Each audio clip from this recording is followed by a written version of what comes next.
Snel, die Kutsche wartet. Komm!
Out falls.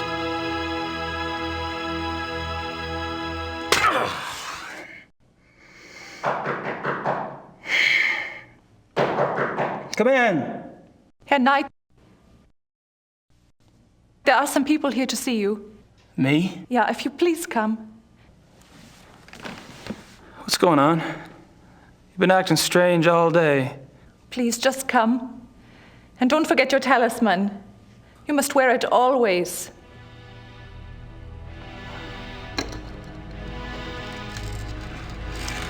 Damn thing's heavy.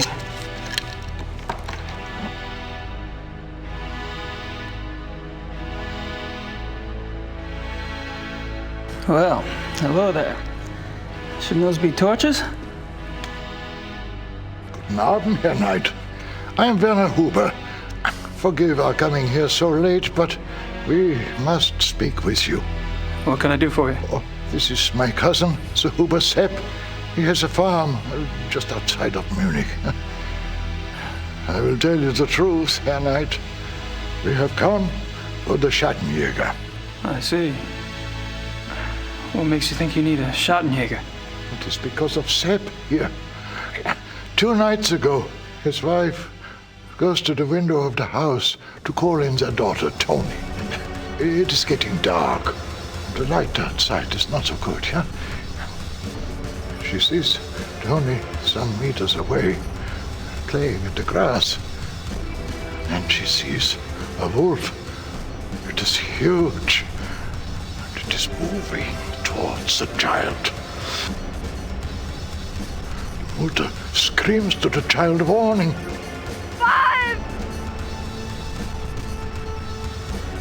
that is when the beast strikes. Tony! Oh, no, langsam. They say she died quickly. Sepp here hears his wife screaming, comes running from the barn. He sees the wolf, goes inside the house to get a gun, but when he comes out, no wolf. And it has taken part of the child with it. That's horrible. Yeah, it is very bad, Herr Knight. That is why we come to you. Haven't the police been notified? Oh, ja, natürlich. The police, they think it is wolves escaped from a zoo. They search and search, but they find nothing. This is not the first such killing. And if it is not stopped, it will not be the last. I'm not really sure what you want me to do. The killer is not wolf. It is werewolf. You must hunt it down and kill it. Werewolf? What makes you think it's a werewolf? The wolf looked at me. Its eyes were human. It knew what it was doing. It knew. I'm really very sorry about your daughter, Herr Huber. I have told them that you are the new schattenjäger. You wear the talisman. Are you the schattenjäger now? Or are you not?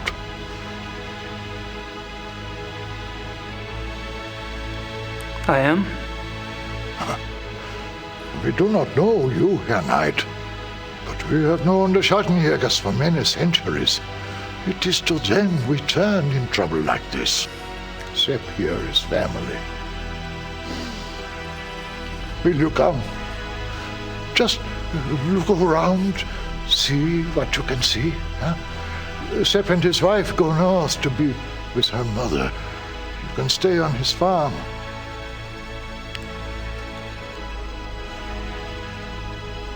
All right.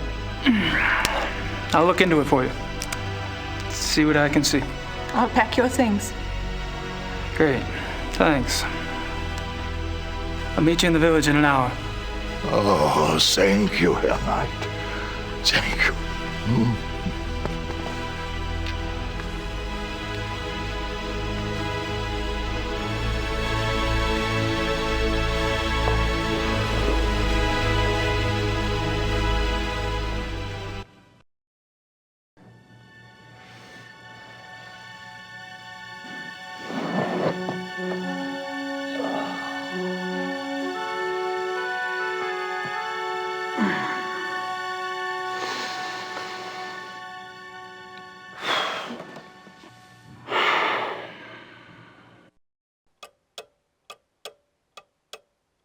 That's me, Gabriel Knight.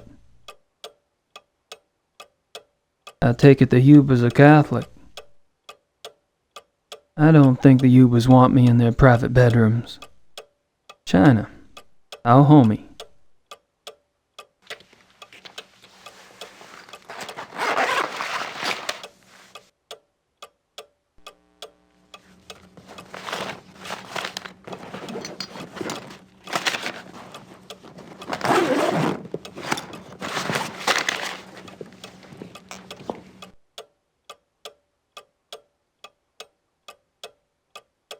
Herr Knight, the keys for the car are by the door.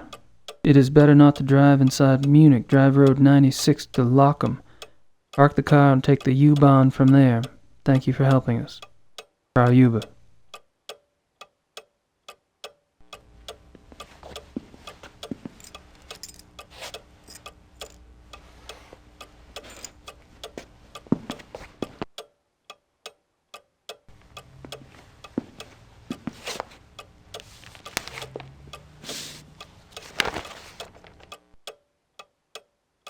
I can't read much of it, but they give the name of the zoo.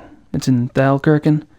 The name of the detective on the case is Liebe, from the police station near Prinzre Gentenplatz.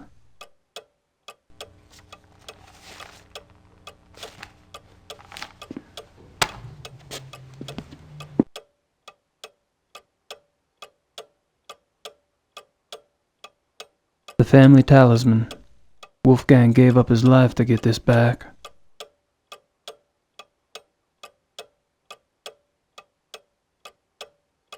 A little too tasteful if you ask me. Gracie ordered them.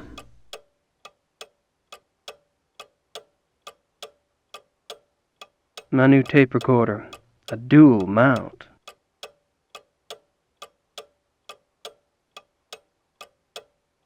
My notebook.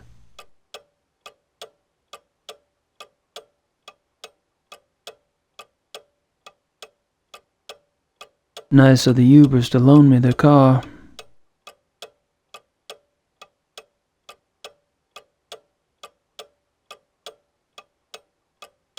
It's from the Ritter family lawyers.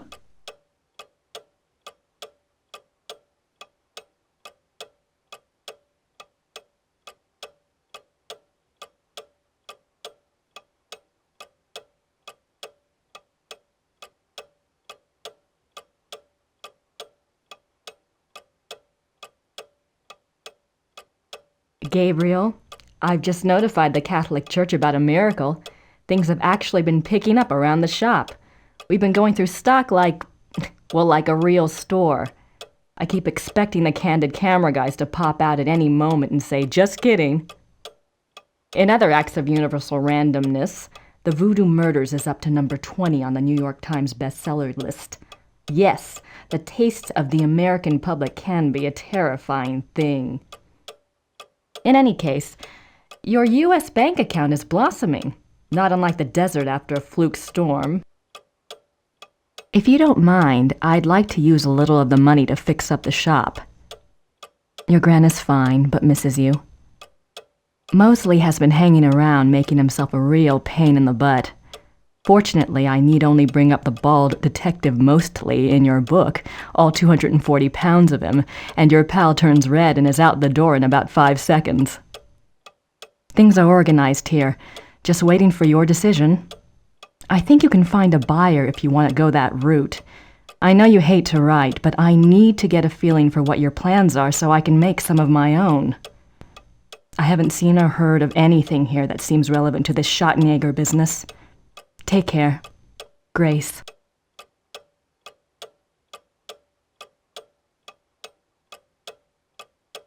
A schattenjäger knife.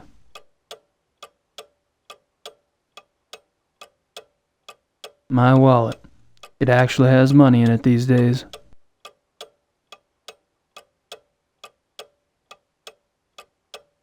Brilliant prose, if I do say so myself. Unfortunately, I'm just pissing the wind until I can think of a plot line. Maybe this case will inspire me.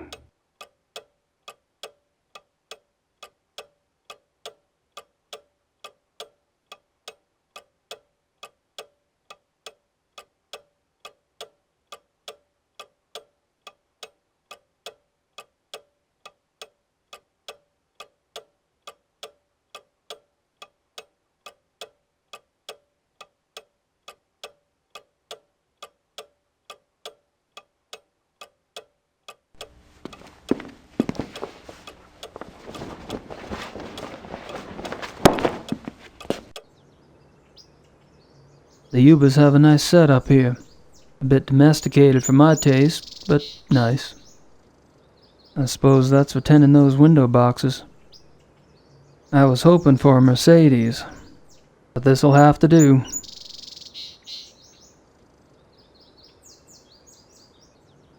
It's a water trough. Ground's a bit muddy over here.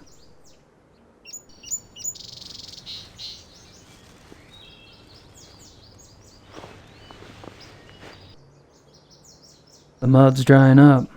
It must have been worse the night this print was made.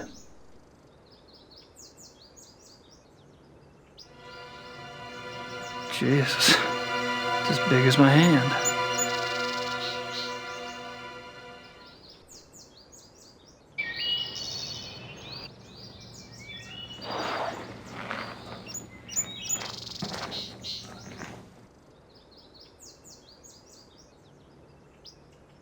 These woods go back a ways. Plenty of space to hide.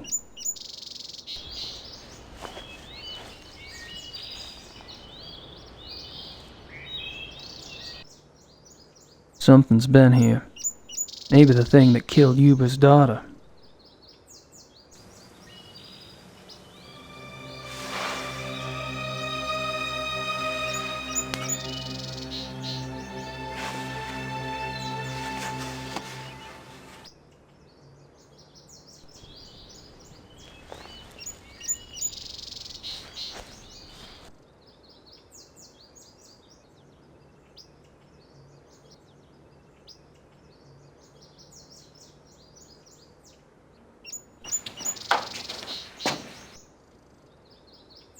Nothing of interest in there.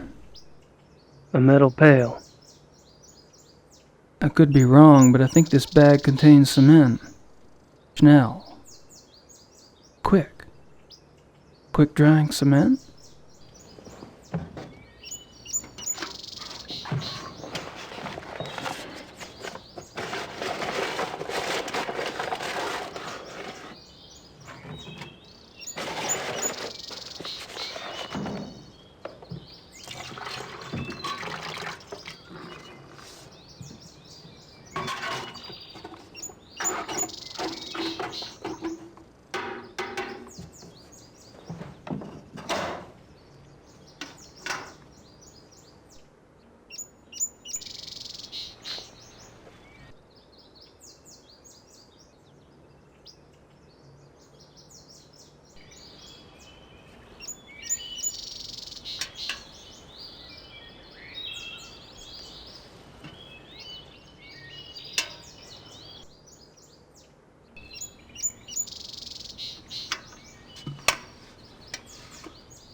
It'll take a minute to set.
Ja, kann ich Ihnen behilflich sein? Guten Tag. Do you speak English? Nein, ich spreche kein Englisch. Was möchten Sie bitte? Great. Lieber. Criminal Commissar Lieber. Is he here? Kommissar Leber, wer möchte mit ihm sprechen? Wen? Sie sind? Sie. Me. Oh. Ja. Oh. Right.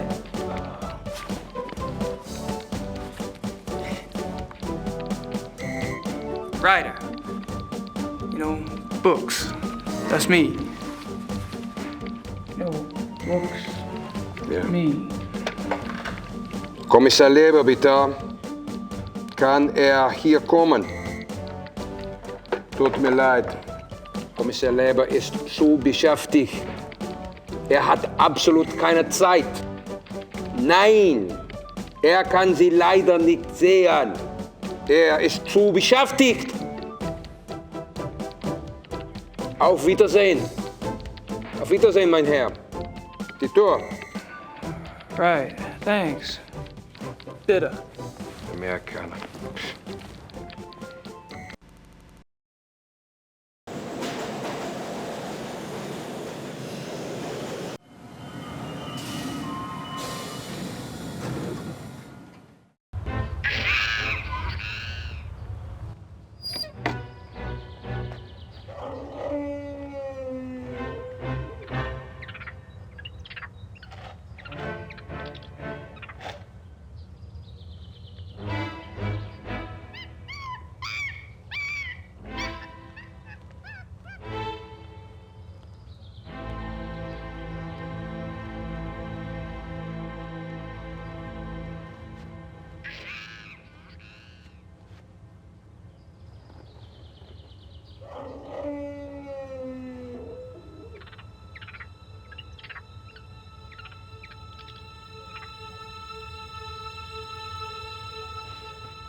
Canis lupus lupus, European wolf. I'm not sure what it says, but it's not the exit. Exit is Ozgang. It's one of the few words I do know.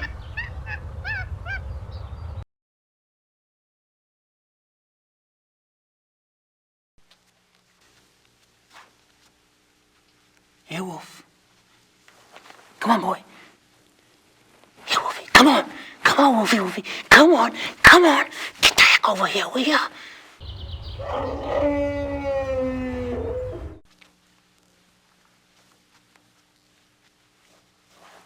Here, Wolf.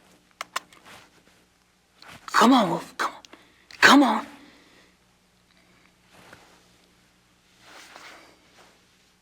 It's like that, is it?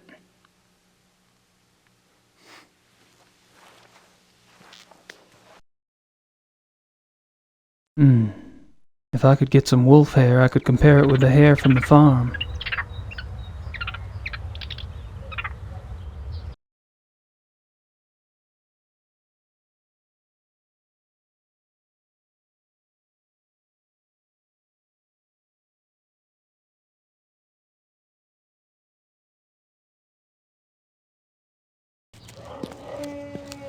Excuse me, do you speak English? Yes? Great. Mind if I ask you some questions? Yeah, okay.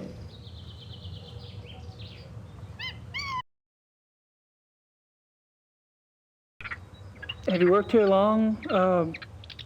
Thomas. Almost 1 whole year. A year? Wow. I noticed you were pretty calm walking in that kennel. Guess wild animals don't bother you, huh? The wolves. They're lazy during the day. Oh.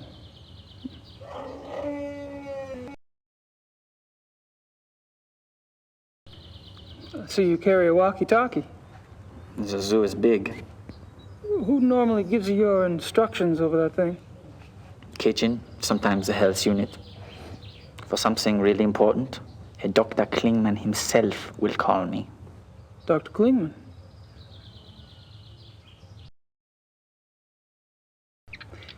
Who's this Dr. Klingman you mentioned? Dr. Klingman is in charge of the mammal division. So I should speak to him about seeing the wolves up close? You can try, but he won't let you. Perhaps. Where could I find him? In the administration area. Thanks.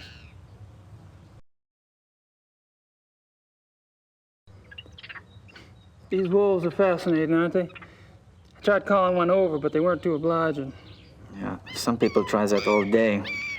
Is there any chance you could take me inside the kennel? I'd really like to see one of the wolves up close, kind of a research thing. No way. No one will enter the kennel without authorization.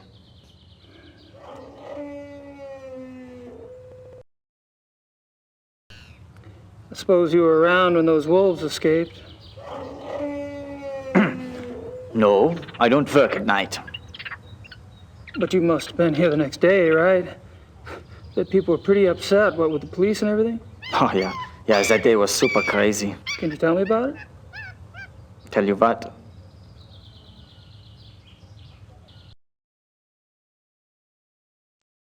So, how'd the wolves escape, anyway? Well, Dr. Klingman says the gate was left open after the night feeding. What do you think? The gate is heavy, it shuts itself. Maybe something was in the way, maybe a rock, I don't know. I'm only glad it was not me there. The boy who works that night has been, you know. Oh, fired. Fired.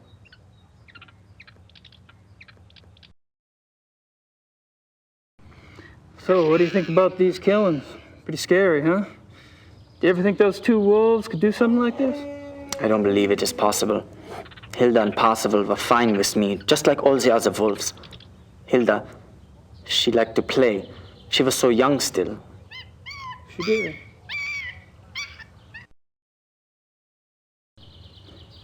What did the two missing wolves look like, anyway? Hilda was pretty. She had much white on her chest. And Parzival, he was bigger, thicker, more in the chest. He was 5 or 6 years old, maybe. Much darker than Hilda. Dark? Dark what? Dark gray. Both were gray. And most of the wolves here are. Hilda was light, but they get darker when they get older. Is that right? Hey, thank you for your time. Whatever.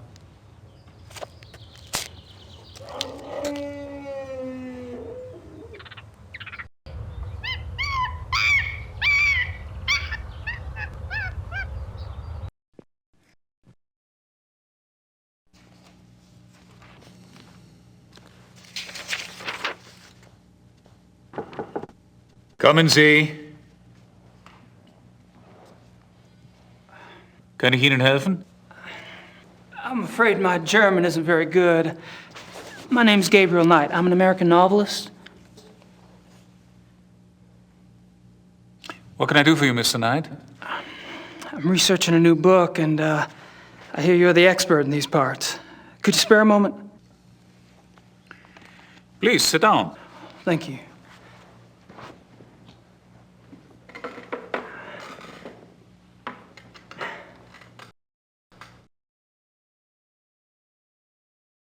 Their doctor's coat.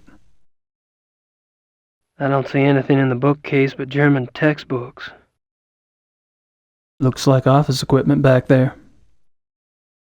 Yeah, the doc's definitely got a thing for wolves. Could I ask you some questions? Yes. Thanks. You don't mind if I record this, do you? That's fine.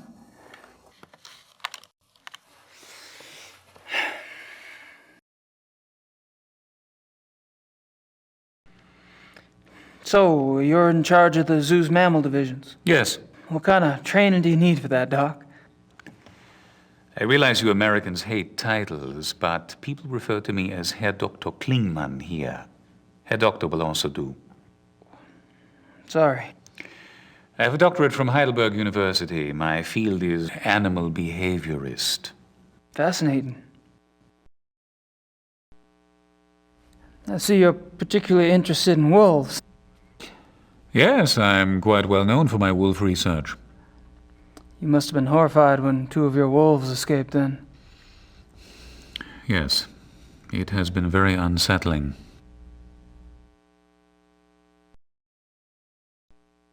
What kind of wolf research do you do, Herr Doctor?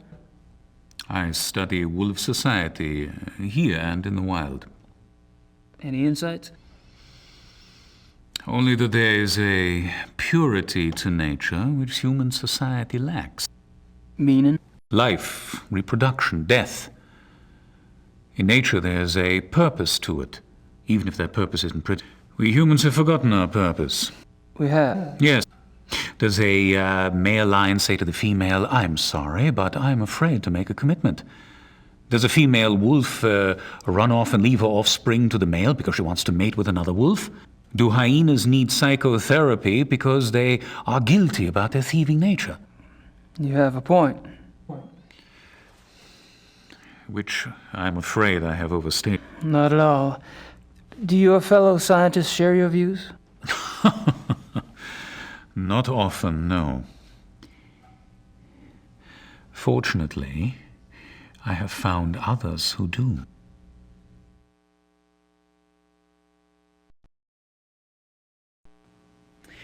I was speaking with one of your boys out front, Greg, was it? No, there's no Greg on staff here. Do you mean Thomas? Thomas, right. Anyway, he's the one that said to talk to you. Because I was wondering if there was any way I could get a closer look at one of the wolves for research. I'm afraid this is not possible. We don't show our wolves to anyone. We must protect what privacy the creatures have. Really? Well, gosh. Guess that's that. Do you mind if we talk briefly about the missing wolves? Is this relevant to your book? Oh, yeah. You see, wolves are major characters in my new novel, and this case is quite unusual, isn't it? I suppose it is. Very well. Actually, I know very little about the case, but I will tell you what I can. Appreciate it. How long have the wolves been missing? It's been about 2 months. Jeez. Whew, that's a while, isn't it? Strange the police haven't seen hide nor hair of them, so to speak. Believe me, your sentiment is shared by the German public.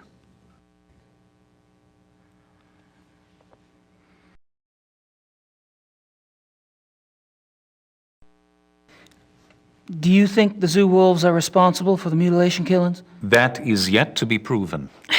Because I've been wondering, what else could it be? Wild wolves, maybe? Unfortunately, there are very few wild wolves left in Germany. Most were killed off by hunters decades ago. Most? A few remain in the Alps. But so close to a city like Munich, it's highly unlikely. Any other suggestions? I'm afraid I'm as confused as anyone, Mr. Knight.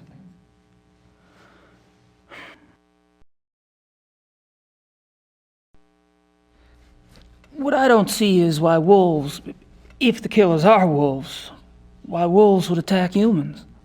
Wolves are predators. Most carnivores are potential man-eaters given hunger enough and opportunity. But weren't the zoo wolves raised among humans? Yes. And therefore, they are not afraid of us. I suppose. How does a wolf choose its victims? Have you ever heard of the language of death? No. You may have heard that wolves often choose the young, the old, or the sick as prey. Until recently, many thought this was some sort of natural selection going on, survival of the fittest. But now some of us are finding it is much more complicated than that. We have observed, for example, wolves surround a sick moose cow. The creature was helpless, yet she stood up and glared back at her would-be killers. The wolves dispersed. Or a healthy bull who ran off alone when he sensed wolves, making himself an easy target for no apparent reason. Researchers now believe that there's a kind of primal language going on. "I am death," the wolf says. "Are you ready to go?" And the victim, by its actions, says, "Yes, I am ready," or "No, you will not take me now." What if their prey doesn't know the language of death? This is a big problem, particularly for the wolves. When wolves come across domesticated animals who do not know how to play the game, they're confused. They start slaughtering and they have no sense for when to stop. That is why farmers have hunted wolves to extinction in most parts of the world. Well, that certainly gives me something to think about.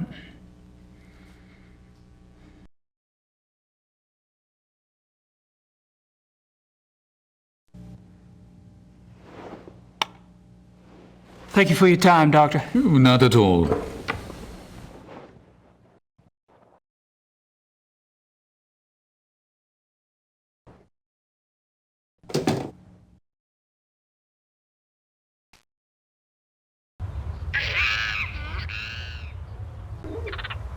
That must be the entrance to the wolf habitat.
Thomas, Herr Dr. Klingmann hier. Show our wolves to Mr. Knight.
Thomas? Thomas? Ja, Thomas hier. Herr Dr. Klingmann hier. Show our wolves to Mr. Knight. Ja, okay, Herr Doktor.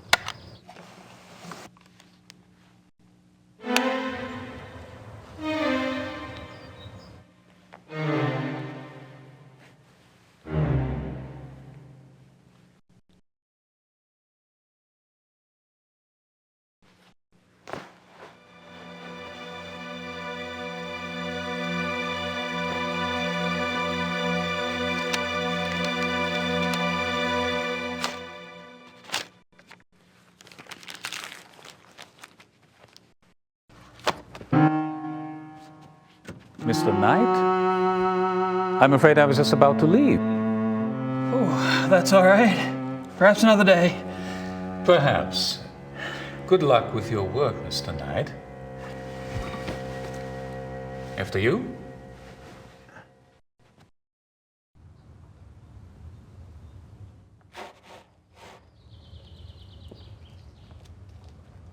Oh, hello, Mr. Knight.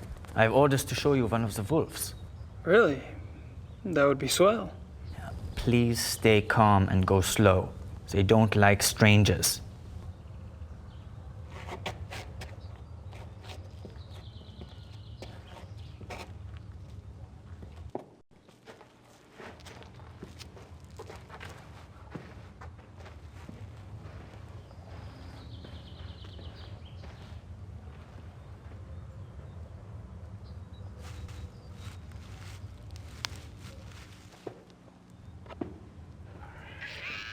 This is a special treat I use to make them come to me.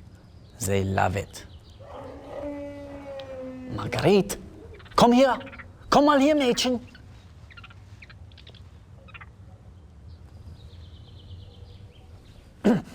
Marguerite, schau mal, was ich hier habe. Na, komm mal her.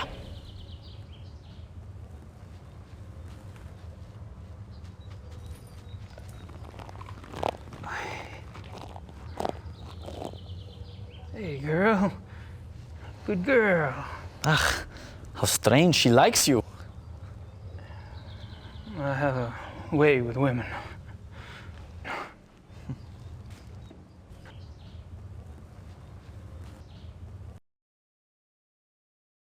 She's wearing a tag. All the wolves here wear them.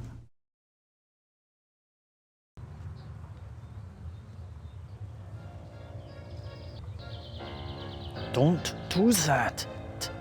Stop that at once.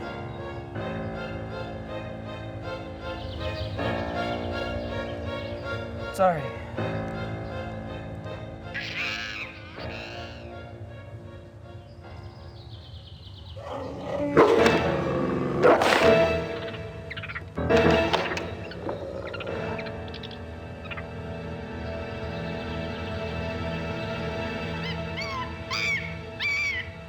You should not have done that, Mr. Knight. She seems so tame, just like a dog. Wolf is not dog, Mr. Knight. Sorry, really. Yeah. Well, at least nothing happened. Are you done here now? Yeah, thanks. I'll put in a good word for you with Klingman. Oh, wunderbar.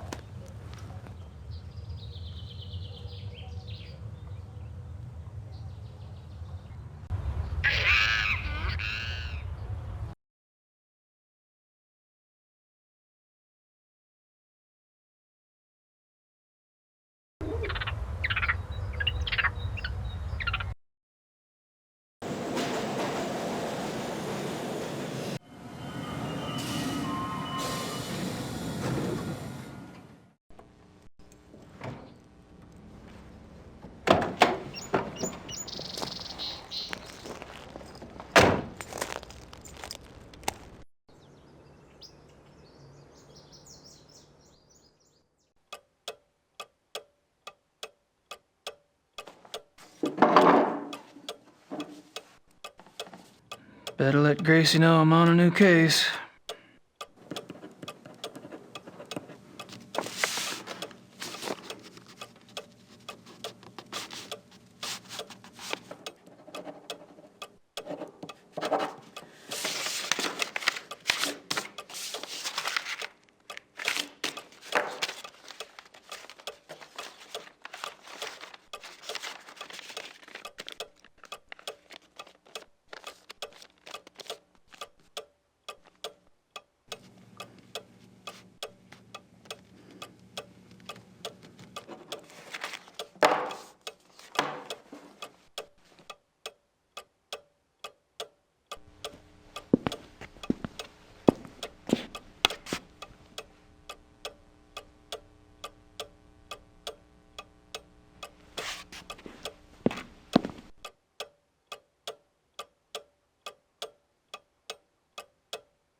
It looks like a receipt.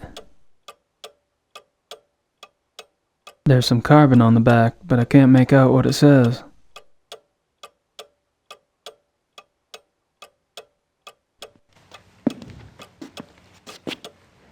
Die Königlich Rich Hafjadlodge, 54 Dienerstrasse.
Looks like this isn't the first time there's been a shadow over Munich.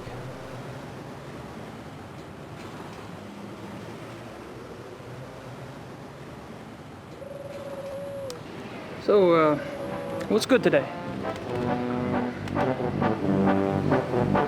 Weißwurst ist sehr gut. Wollen Sie etwas? I'll have to think about it. White sausage. Yum. Weißwurst. 6 marks. Hackfleisch. That sounds yummy.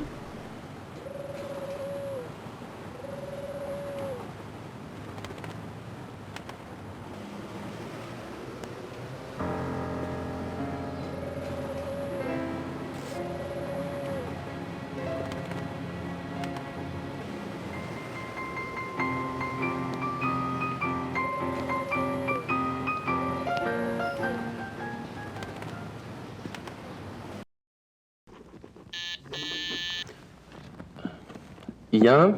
Herr Knight ist hier, um Sie zu sehen. Herr Knight? Ach ja. Ja, senden Sie doch herein.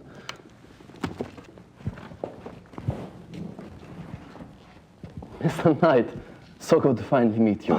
Well, it's good to meet you. Please, come in. Have a seat. Hey, Ubergrau. Hell, you're just a pup. I'm sorry? Oh, my age. Well, I hope you're not disappointed. Whoa, me? No, I just never had a family lawyer before. I guess I was expecting Matlock or something. So, you finally decided to visit Munich, yes? Yep, I'm here doing some research. Well, anything at all I can do to help. My secretary and I are at your disposal. Thank you.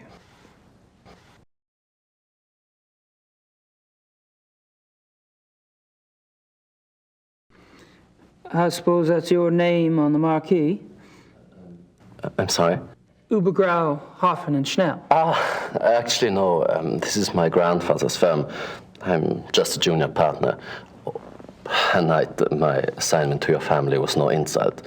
I was chosen because of my English. I took my law training at Harvard, you see. Hell, son. I don't care if you're a junior partner or a mail clerk. I'm just glad somebody's taking care of the paperwork. You know, the firm has the utmost respect for the Ritters. I will do everything possible in your behalf. Appreciate it. Is there anything special I should know about Munich? No, you shouldn't have any problems. You've picked up a little German, haven't you? You've been here, what, almost a year? No. I mean, I have been here that long, but my faculty for languages leaves some to be desired. Well, most Germans speak a little English. If you need anything translated, you can always bring it to me.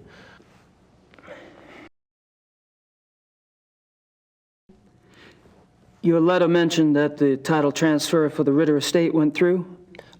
Yes, we had a bit of a task proving that you were a legitimate blood heir, but well, that's all settled now. I must tell you, we were beginning to get quite worried about the Ritter holdings. Well, we've had a policy, my grandfather really, of waiving our fees for important old accounts, but unfortunately the government is not so generous. It was quite a miracle when you appeared, Mr. Knight. Prodigal son makes good. Do you know anything about the mutilation killings? The mutilation killings? Well, no, Oh my God, Herr Knight, is that what you're researching here in Munich? I read your last book, you know. Really? Well, that's above and beyond the call of duty. Not at all. I love detective fiction. Philip Marlowe, all that. The voodoo murders, that was based on a real case, was it not? Loosely. So you know nothing about the mutilation killings? Well, only that those missing suburbs have attacked and partially eaten people out in the country. If you are researching this case, Herr Knight, I would be happy to assist. It's rather exciting, isn't it? I mean, you don't plan on getting too close to the actual wolves, I hope. I'd rather not. Well, thanks for your offer. I may take you up on that. Do you know anyone with a background in animal biology? Animal biology for your research? Right. Let me think. I have one client who's a professor at the university. Maybe he knows someone there. Let me check.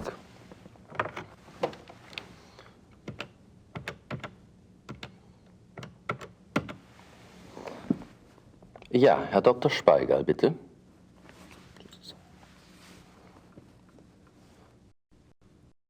Herr Dr. Speigal?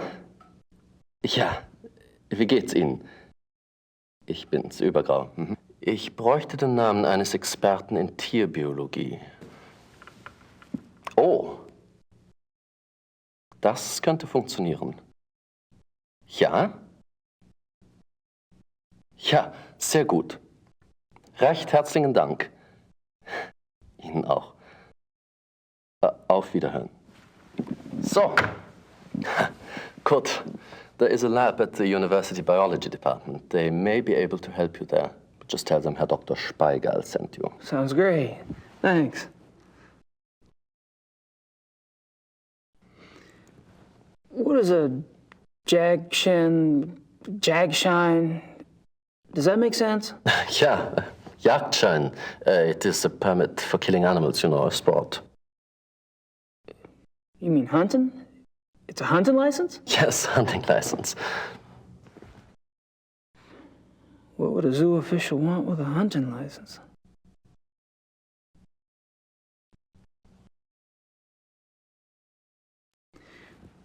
Have you ever heard of the Königlich Bayerische Hofjagdloge?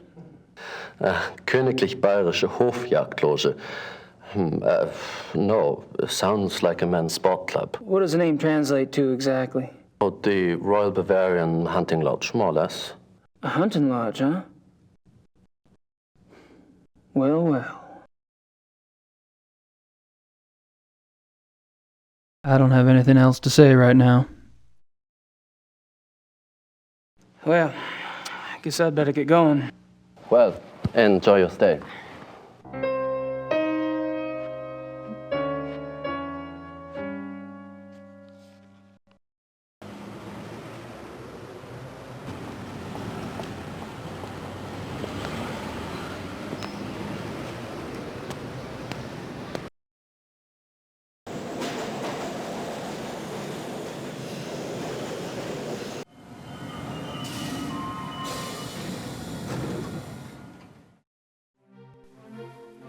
Kann ich Ihnen helfen? Hi, is there someone here that speaks English? I speak English. Were you looking for the biology lab? Yes, my name's Gabriel Knight. I was recommended to you by Herr Dr. Spiegel. Yes, my name is Michael. I'll do the work for you whenever you're ready. I need to show him what I've got.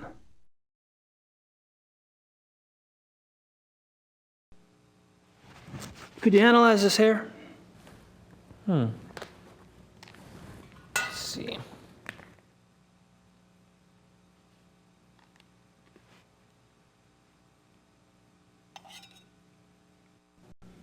What kind of hair is it? Well, I was kind of hoping you'd tell me. Probably I can. It's canine, I think. Gray. The tips are lighter, which indicates something with a thick undercoat. Can you identify the species? Let me see. Yeah.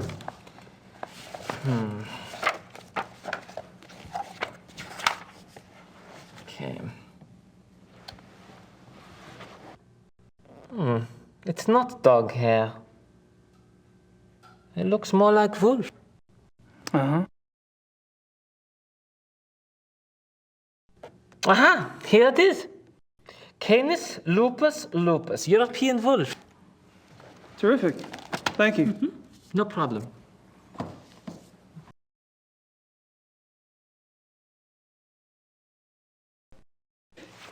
Could you look at this hair sample now? Yeah.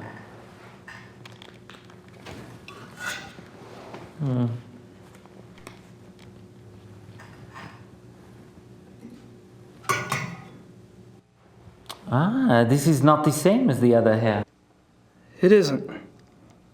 No, very different. Maybe wolf, though. Same as the other, but not the same species. Not the same species, are you sure? Let me see.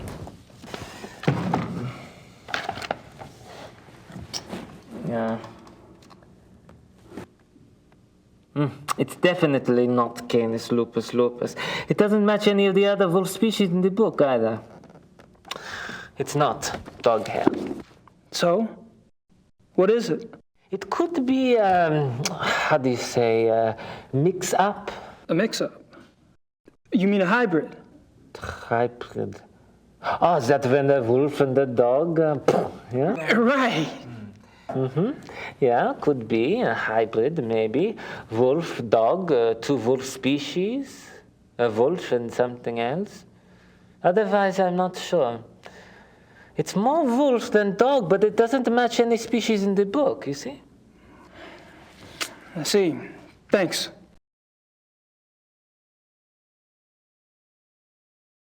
Could you look at a paw print for me? Sure, okay. God, this is heavy. What is this, cement? It's all out of plaster Paris.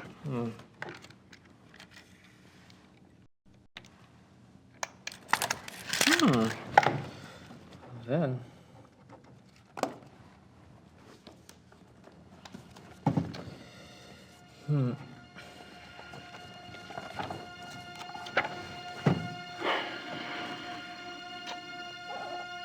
Yeah. Wolf? Really? Can you tell what species? It is impossible to tell from a print, except... Except?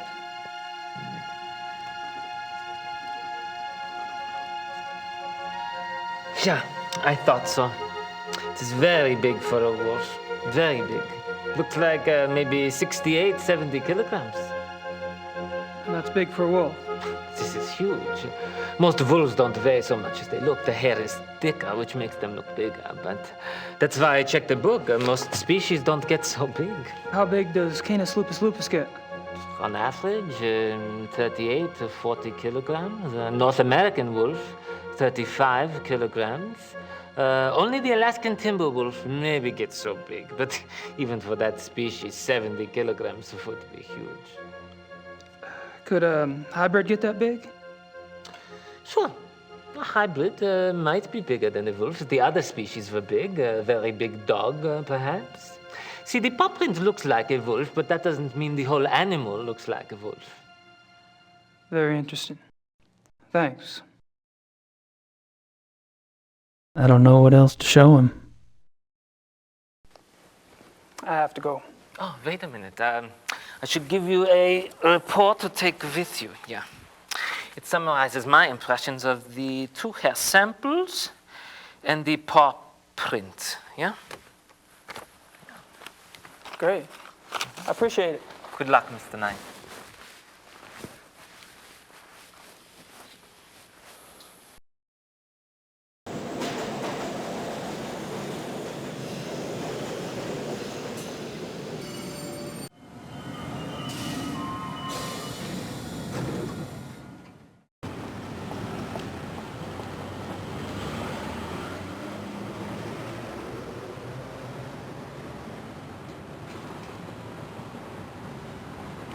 Cuckoo clocks. Maybe later.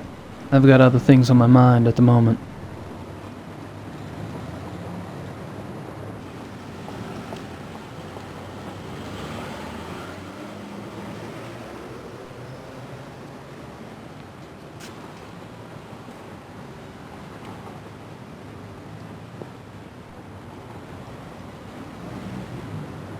She almost seems to be watching me.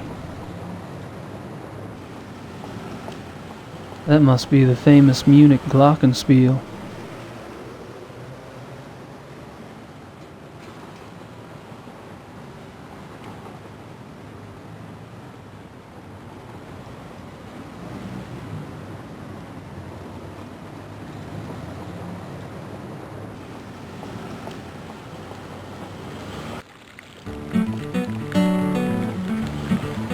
They're busy.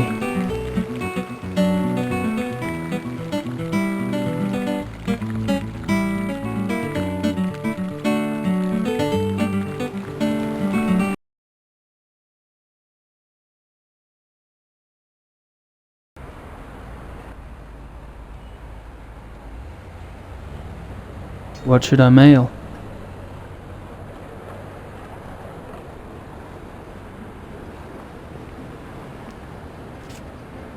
Better mail that letter to Gracie.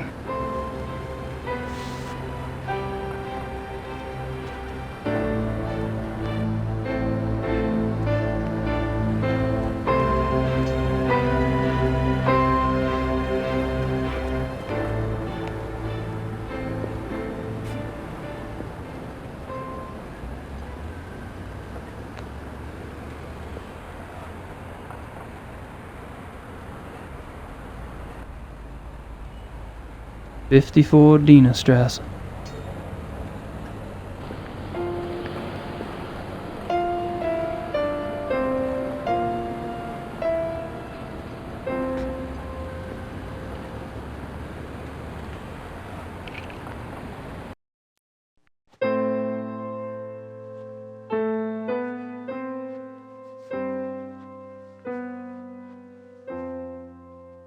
Entschuldige Sie bitte, aber das ist ein privater Club. Guten Tag. We get. Oh God, you have mistakenly entered a private establishment. This is the Königlich Beirichhofter Lodge, isn't it? Yes, it is. Do you have business here?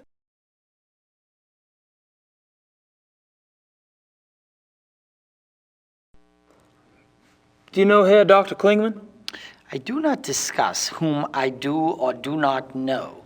This is a confidential establishment.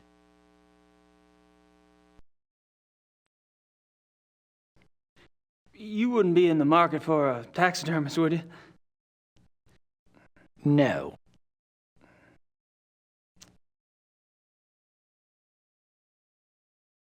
My name's Gabriel Knight. I'm an avid hunter. I was given your name by a friend. Really? Tell me more. Well, me and the boys back home, we're always out shooting them pesky animals. I thought I'd look you up while I was in town, get a few pointers. Well, that warms my heart, but I'm afraid you were misled. This is a very exclusive club. We only accept members of very prominent German families.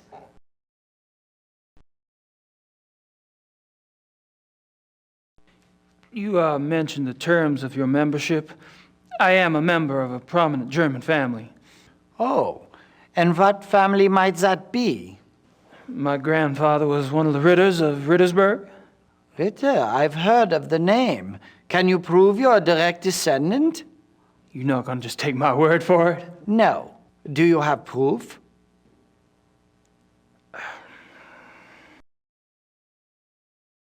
I wouldn't mind going back there, but somebody's blocking the way. He's being pretty stubborn about that proof of heritage stuff.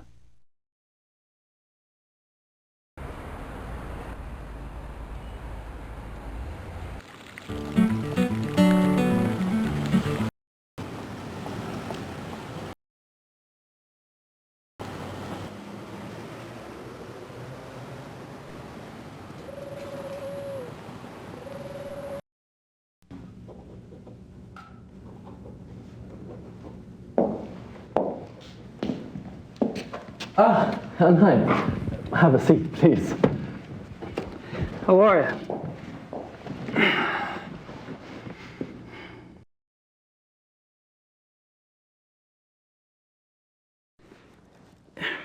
Would you say the Ritter family tree is respectable? Absolutely. The Ritters can trace Germanic roots back 1,000 years. Do y'all have any paperwork on file that would prove that? Yes, we had to supply a family tree for the title transfer. Would you like a copy? Please. Frau Hogel, könnten Sie mir bitte eine Kopie von dem Familienstammbaum der Ritters für Herrn Knight machen? Schönen Dank.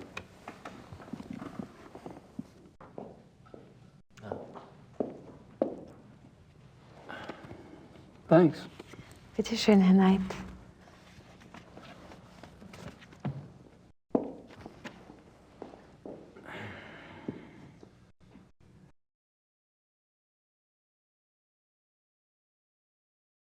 The old family tree does go back a ways.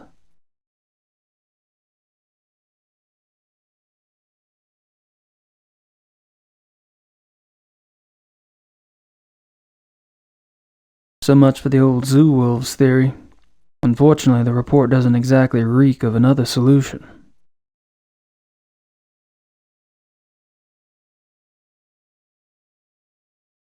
I don't have anything else to say right now. Well, I guess I'd better get going. Well, enjoy your stay.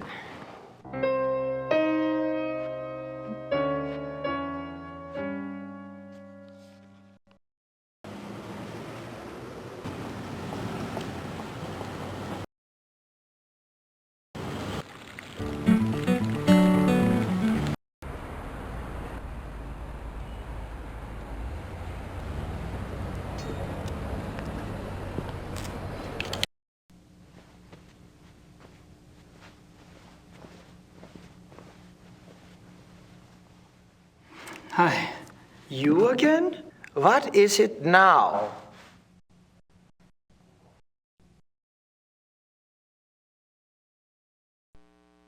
I tell you, I am a Ritter of Rittersburg. And I tell you, I need proof.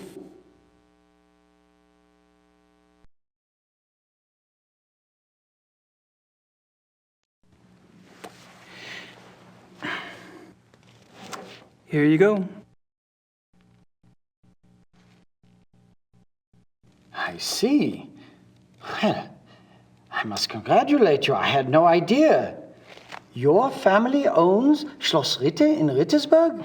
Why, yes. Yes, we do. Well, I'm sorry if I have been rude. For an American of your type, well, I bow to your lineage, Herr Knight. Think nothing of it, old man. When do we get started? It's Xavier, sir, and I'm afraid we don't. Having the proper papers is only the beginning. You must still be invited to join by a current member. Wait a minute. You told me you wanted a family tree, and I got you one. I don't appreciate being strung along like some poor relation. Might I interrupt? I couldn't help but overhear. Xavier, are you bullying our guest? Entschuldige Sie bitte die Unterbrechung, aber er besteht darauf, mit Ihnen zu sprechen. Er gehört zur Ritters Family von Rittersburg. You are a member of the Ritter family? Of Rittersburg, Bavaria?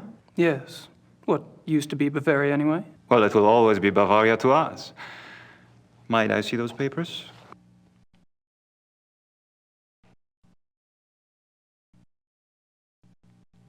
I see. Well, you must tell me all about how you ended up in America, Herr Ritter, and about your hunting there. You are a hunter, are you not? It's Knight now. Gabriel Knight. And yeah, I hunt. Absolutely. Very good. Gabriel Knight. Gabriel, like the angel. Join us. My name is von Glover. Baron Friedrich von Glover. But Baron... Herr Knight is right. We mustn't be so stuffy. I'm formally inviting him. Come. Meet my friends. Chin up, Xavier. That's a good man.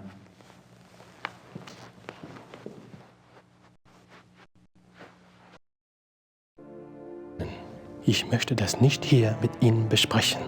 Ich bitte um Entschuldigung. Ich habe wirklich keine Ahnung, warum. Gentlemen, I'd like you to meet Herr Knight. Herr Knight is a hunting enthusiast from America. He will be joining us for a while as my guest. It will give us a chance to stimulate our language skills and perhaps our brains as well, no? Let me introduce you. Herr Knight, this is Baron von Zell. Herr Dr. Klingman. We've met. I'll be darned. Small world, hey, Doc? The distinguished gentleman at the bar is Herr von Eigner. A pleasure, Herr Knight.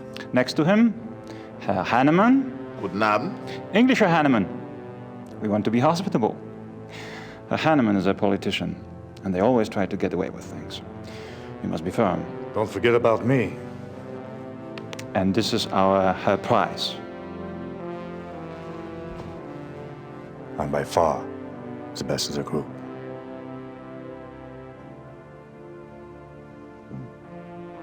Very interesting. Herr Knight.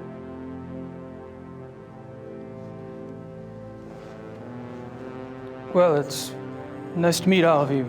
Hopefully we'll be hunting together soon. That sounds so physical. Right now, there are more relaxing activities, like drinking beer, right, Herman? Good idea. Shall we?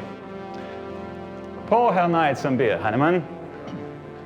Or perhaps you would care for wine instead. Beer is fine. And he drinks beer too. It's wunderbar.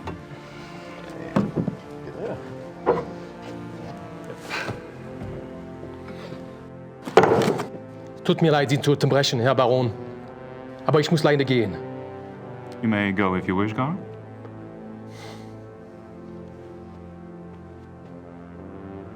I should leave too, Baron. I have work. Good night to you all.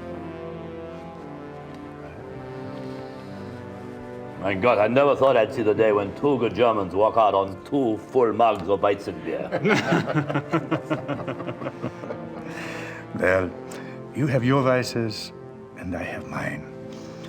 I'm afraid to say so, gentlemen, but I have an appointment in a few minutes. Baron, my lord and master, good night to you. Good night. I am intrigued.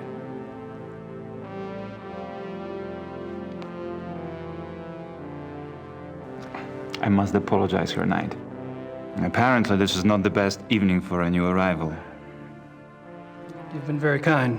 I'm kind of tuckered out myself, actually. Perhaps I could come by tomorrow. Oh, please do. We normally meet here in the evening, but you may come here anytime you wish. I'll inform Xaver. Take my card. It has my home address. If you care to chat, come by. Thank you. Good night. Gentlemen? Gute Nacht, Herr Knight. Schlaf gut.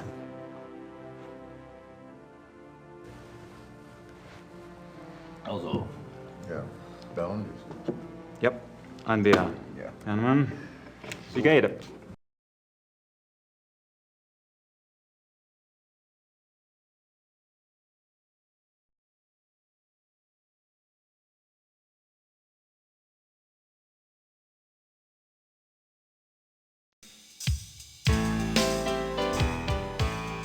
I told you I will if this doesn't work out.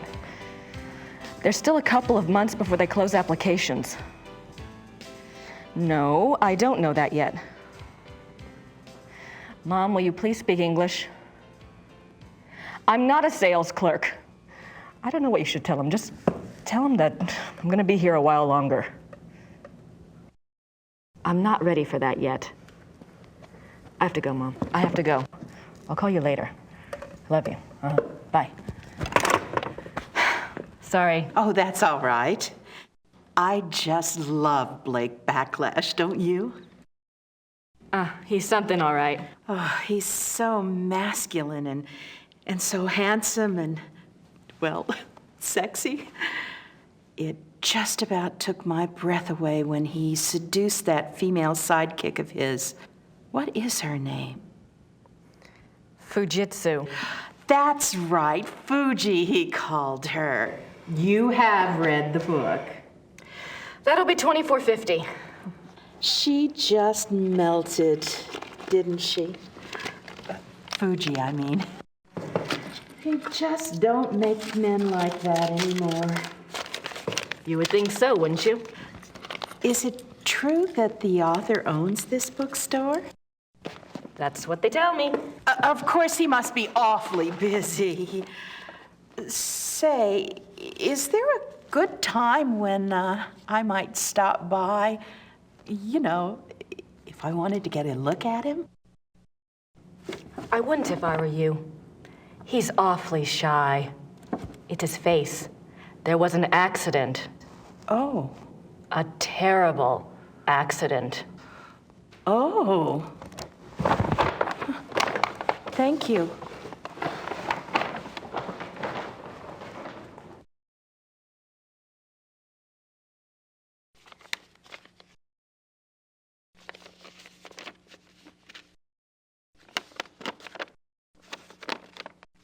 Gracie, something's come up. I'm on a new case. Too bad you're not here to help, but Gerda can handle any research I need. I know I have a lot to decide, but that and the new book are going to have to wait. I have a feeling this is important. Gerda. I don't think so.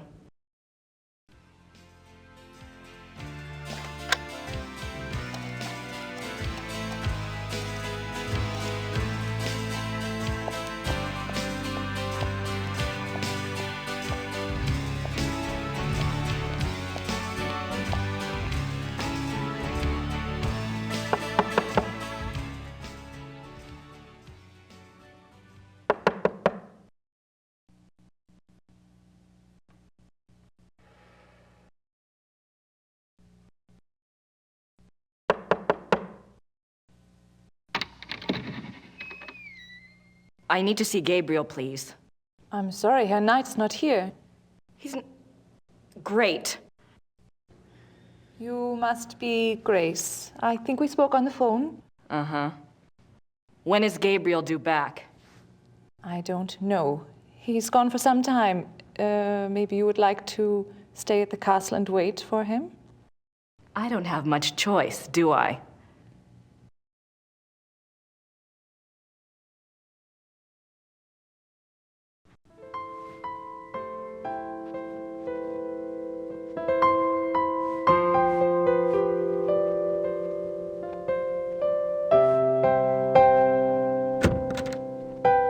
Ups, ich habe nicht gewusst, dass einer hier ist. Ich bin hier für die Kamina fertig machen. Yeah, it's okay. Fangen Sie ruhig an.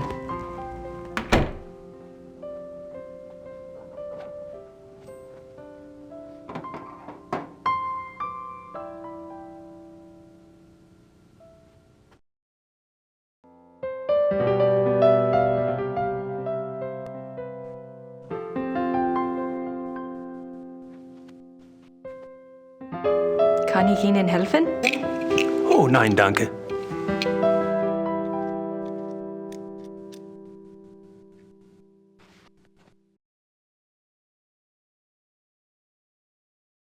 Ritter ancestors, I assume.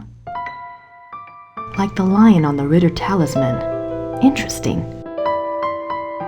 Pretty comfortable, even if he slept in it.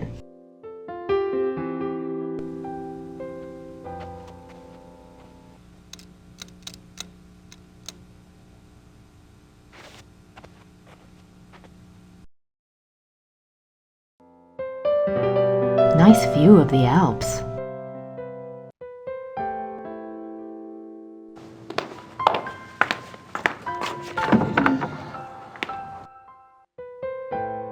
Nice closet.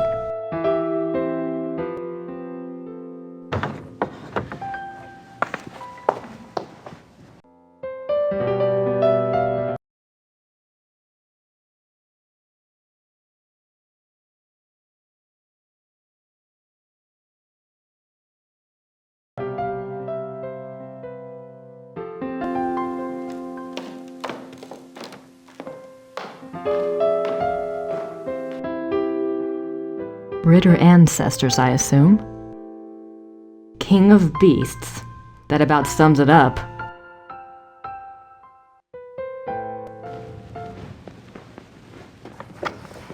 Gerda? Yes? Where is Gabriel? I don't know exactly. Surely he said something when he left. You must have been here when his new case came up. I was here. What was it about? Was it around here? All I know is that he was going somewhere near Munich. I honestly do not know where he is staying.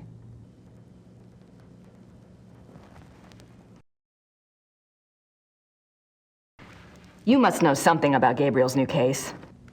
It is not my business to talk or not to talk about it. Gabriel took the case for someone else. Really?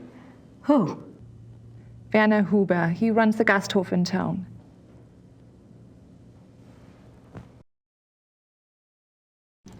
So, how do you like working with Gabriel? It is fine. Uh-huh. Do you get along with him okay?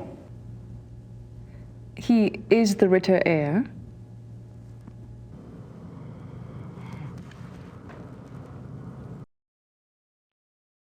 What are you working on? Plans for the castle. Oh, what are you having done? Lights, phones, plumbing, all new. It should have been done many years ago, but there was no money. Also, things need to be fixed. The stones. The castle is very old. Everything needs work. Is Gabriel planning to live here permanently then? Why not? It is his castle now. I thought he might, sell it. Sell it? He would not do that. The castle belongs to the Ritters. Gabriel mentioned in his letter that, well, normally I do research for him. It's more or less my field, and if there's anything he needs to get done, I'd be happy to take care of it. He did ask me to check some things for him, but I couldn't let someone else do the work. I understand, really. But if Gabriel knew that I was already here, that I was around, he'd want me to do it. I'm sorry. If I do hear from him, I'll ask him what he would prefer. Until then, I must do the work he asks me to do.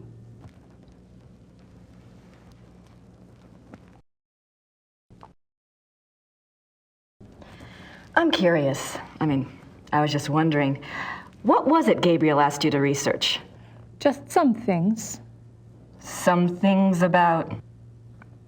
He asked me to check the Schattenjäger library for any record of other cases about, any other cases like this one.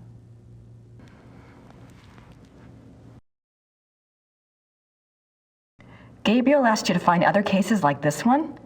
Well, that shouldn't be too tough. For you, I mean. So, what was this new case about again? I cannot discuss the case with you. I'm sorry, but that's just the way it is. Why don't you go look around the area? I'm sure you could find something to do. Gee, thanks. Gerda, there's a locked door in Gabriel's bedroom. Do you know where it goes? It goes to the Schattenjäger library. That's where all the Schattenjäger records are kept? Yes. Why is the door locked? Gabriel doesn't want the workmen in there. Oh. Can I get the key? No. The library is for Schattenjägers only. Well, thanks. All right.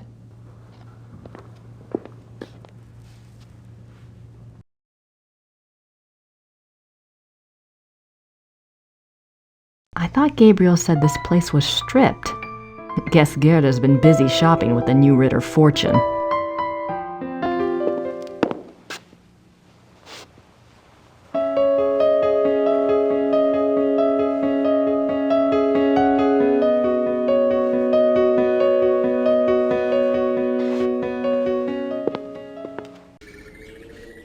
That must be Gabriel's car. I wonder where the keys are.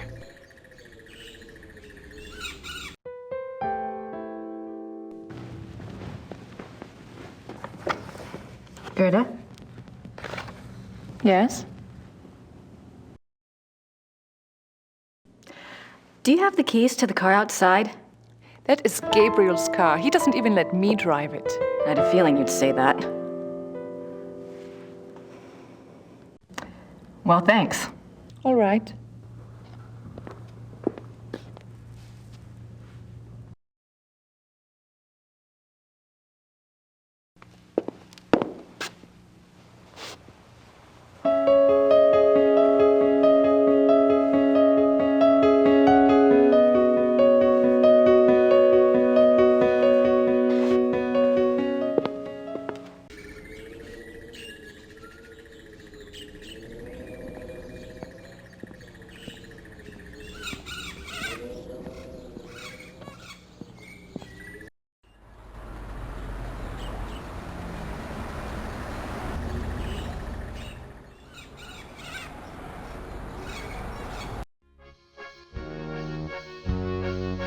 I don't want to disturb him.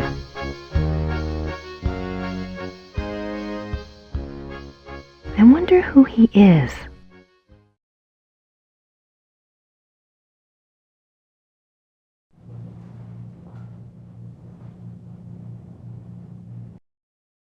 Pretty damn cute. I wonder who he is.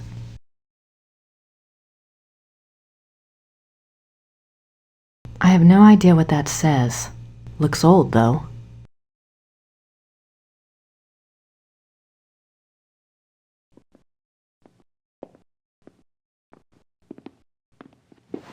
Guten Tag. Sind Sie Werner Huber? Yes.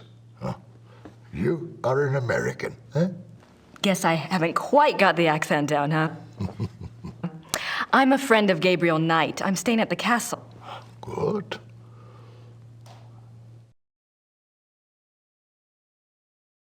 You're the proprietor of this Gasthof? Yes. It's very nice. Do you mainly serve food and drinks here? Oh, we have guest rooms upstairs, too. Yeah. Oh? Does Rittersburg get a lot of tourists? Some, not so many know about this place. It is perhaps better that way. Germans on holiday come here. Foreigners find their way here one way or another.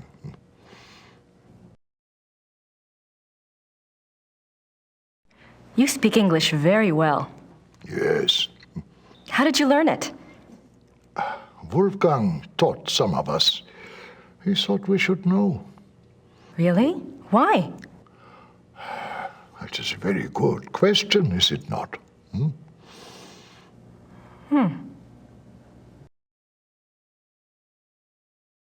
I never got to meet Gabriel's great uncle. What was he like? Oh, he was a true schattenjäger, like in the old days. He knew things. What kinds of things? Things. He had, how do you say it, the sight. He was a very good man to go to when you needed advice.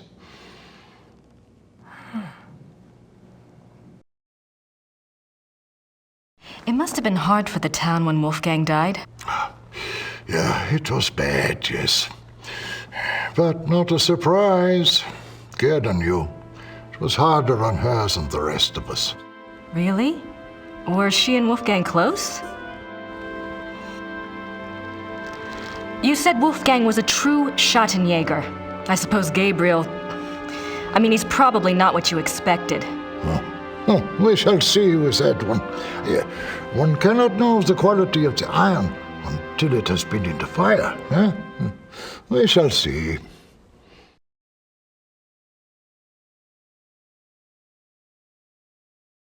Tell me about Rittersburg.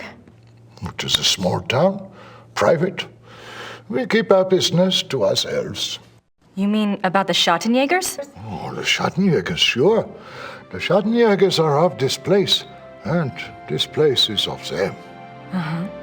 We believe in the old ways here. It has not changed much over the centuries. We still remember what the rest of the world has forgotten. And that is? That life is a battle between the light and the dark. Do you know this? I think I mentioned that I was a friend of Gabriel Knight. Yes. Well, I came to help him on a case. A schattenjäger case. That is good. Well, we got our wires crossed and he'd already left by the time I got here. But Gerda mentioned that he was on a case for you. No, not for me. For my cousin, Sepp. Lots of cousins around here. Is Sepp in town? No, he and his wife went north for a few weeks. He does not live in Rittersburg anyway. Well, perhaps you can help me then. How do you mean?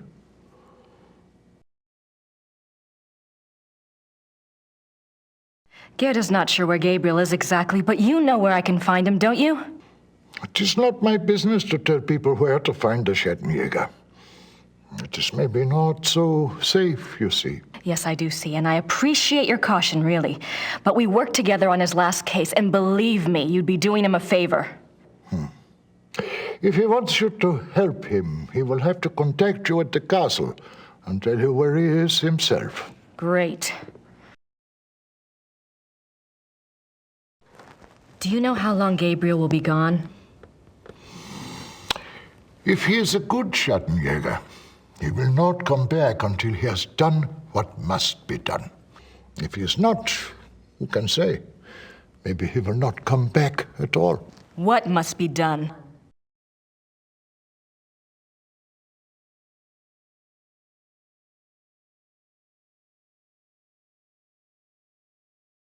Can you tell me what Gabriel's case is about? What? Not specifically, of course, but in general. On our last case, we had to deal with a voodoo cult. I was just thinking if I just knew what he was up against, maybe I could do some research. Well... He left so quickly, I guess. He didn't have time to investigate here at all. And the Schattenjäger archives might have something pertinent in them, if I knew what to look for, that is. Yes, that is true. There is much to be learnt from the Schattenjäger past. Exactly. Gabriel is new at this, you know? And Wolfgang's not around to give him advice. All right, young lady. I will tell you what it is you need to look for. Yes? Werewolf. Werewolf? Werewolf.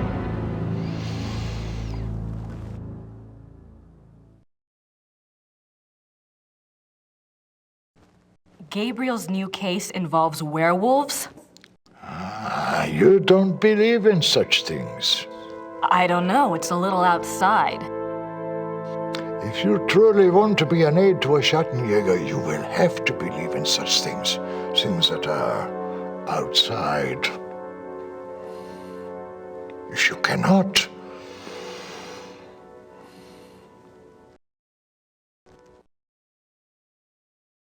All right, a werewolf. What do you know about them? Werewolves, that is. Some things. This is not the first time that Rittersburg has seen the work of a werewolf, or even a werewolf itself. Really? Oh, no, not in my lifetime, you understand. But I was told of it when I was a boy. One was brought to town. It had killed many people. The Schattenjäger caught him. He was tried here. When was this? 1700s, I think, somewhere around in there.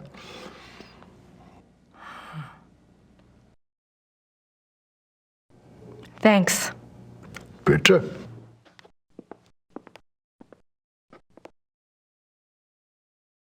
I don't have anything to say to Herr Huber at the moment.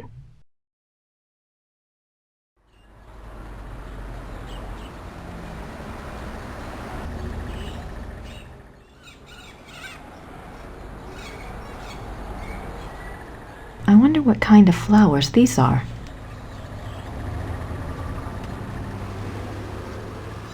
St. Georg Church.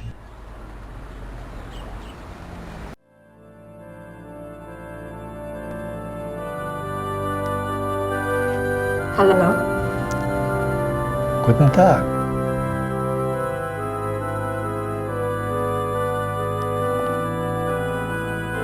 It's no use. He doesn't speak English, and I can't communicate well enough in German. The Madonna.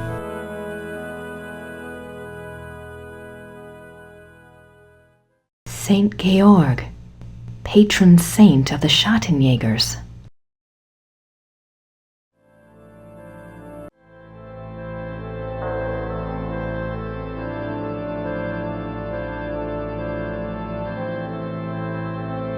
These coffins are really old, and they're all Schattenjägers. Martin Ritter, 1190 to 1253. Jürgen Ritter, 1403 to 1461. Wolfgang Ritter, 10 May 1923 to 25 June 1993. It's a silver heart. Someone must have left it as a mourning gift.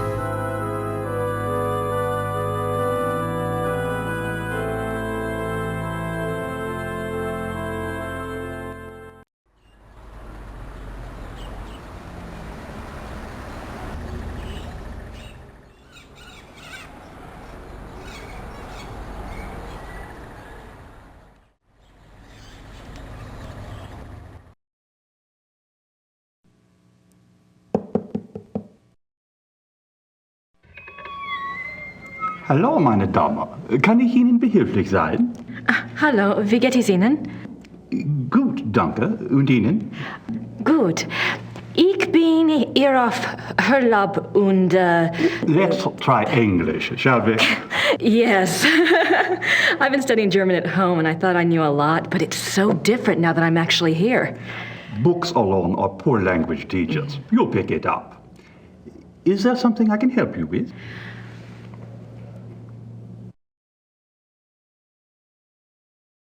My name is Grace Nakimura. I'm staying at Schloss Ritter, and you are? You may call me Herr Habermas.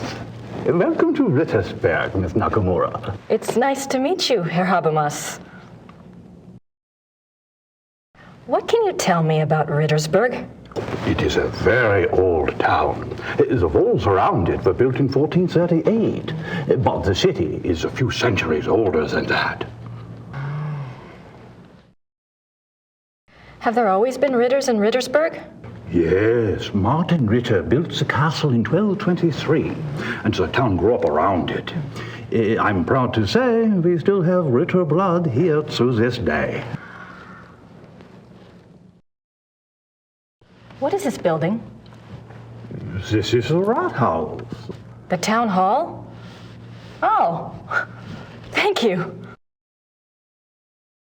Do you keep old town records here? Criminal trial records? Yes, we have files going back to the 12th century. Great. Werner Huber told me about a local trial that supposedly involved a werewolf. I'd like to learn more about it. What was the date? Sometime in the 1700s? I'm afraid I would need a more specific time frame. We have many, many files. Yes, of course. Thanks for your time. Certainly. Good day.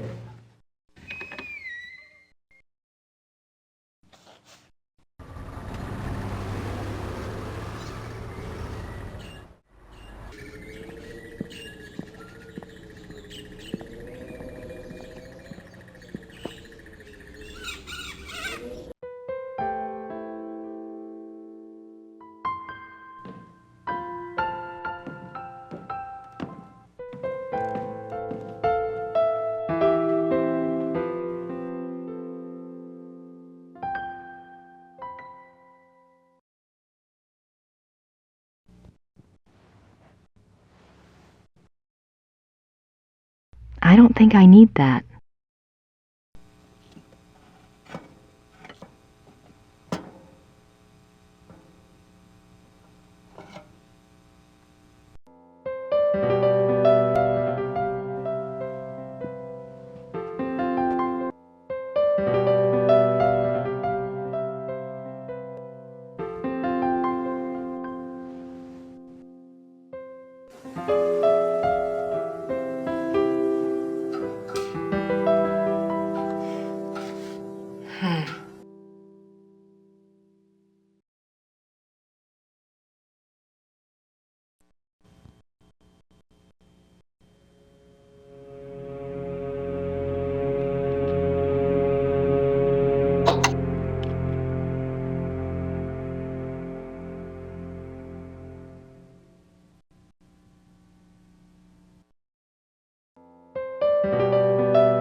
Someone's been using this passageway.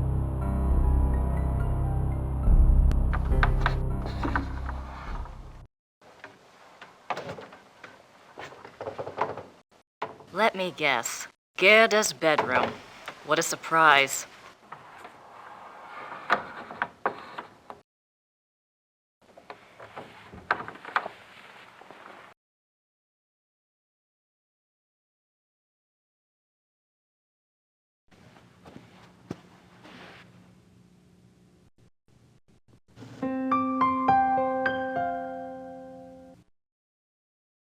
That must be Wolfgang. Something to remember him by, I guess.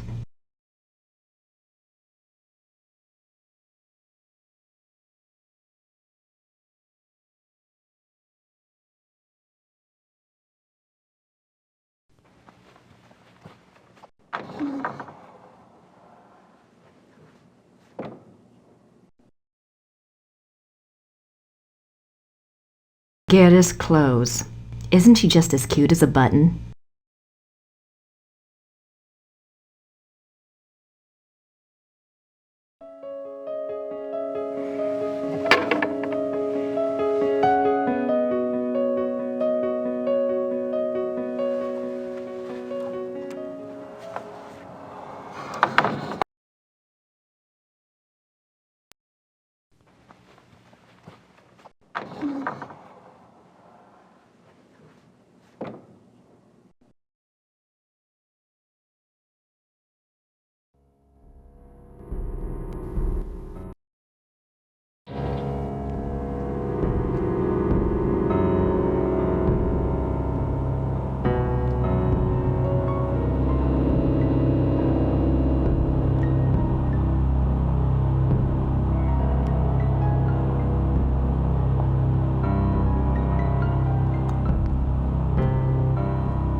An emergency exit. I guess that makes sense if you're fighting the legions of darkness. How convenient. When the lord of the manor is slipping through the passageway to his amorous adventures, he can pick up a few flowers.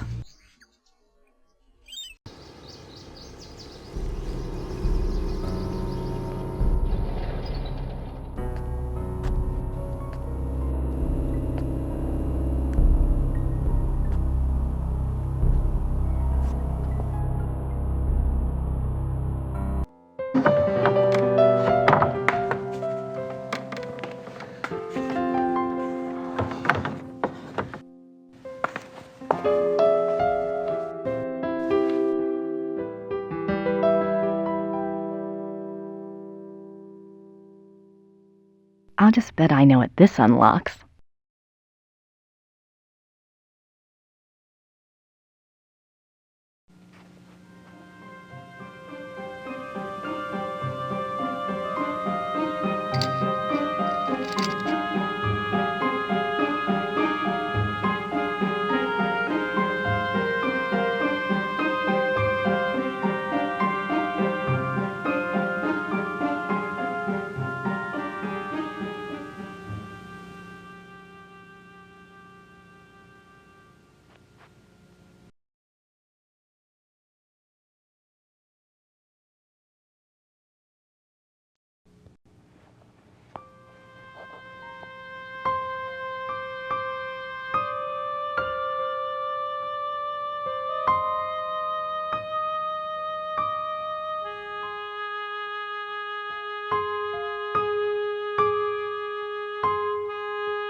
The Journal of Victor Ritter.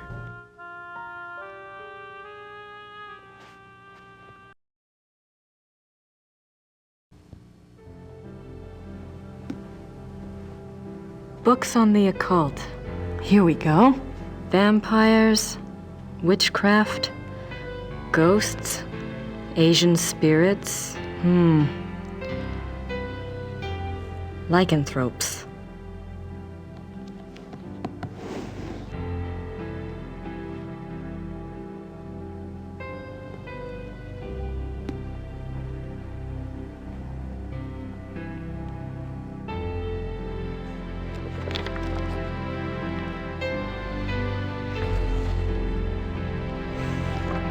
How did you get in here? Oh, hi. How did you unlock the door?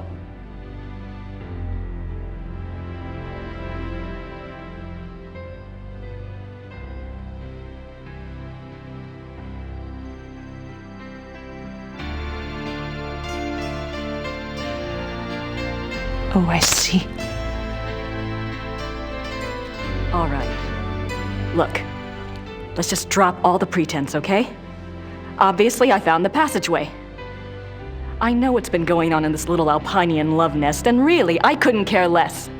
If you want to screw around with your employer, that's none of my business. But what I won't put up with is assisting the schattenjäger crap. I gave up school to work on this stuff because I thought it was important. I'm doing the research that Gabriel wanted, and so help me, I'm going to be doing more than just research this time around. And I'm not going to sit around and wait for him to call and give me permission. And if you don't like it, it's just too damn bad! Okay, fine. You do the damn research.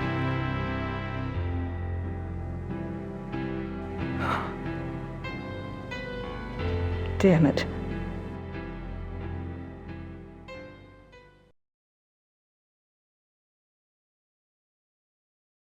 Biographies. Looks like they're mostly about Germans.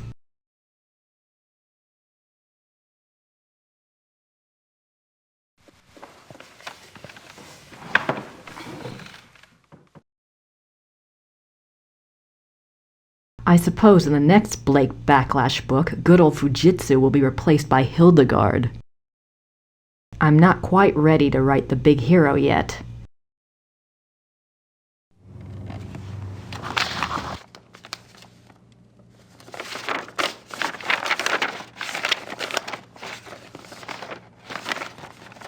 Hard at work, Knight?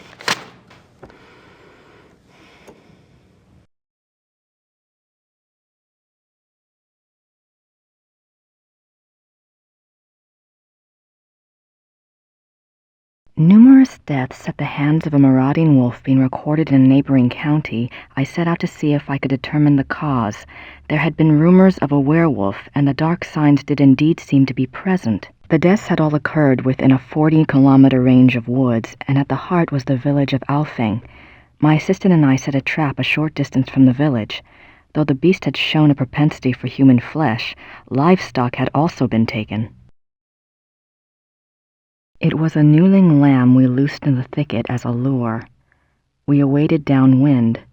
For 2 nights the lamb bleated to no purpose, and once we had to fend off a hungry fox.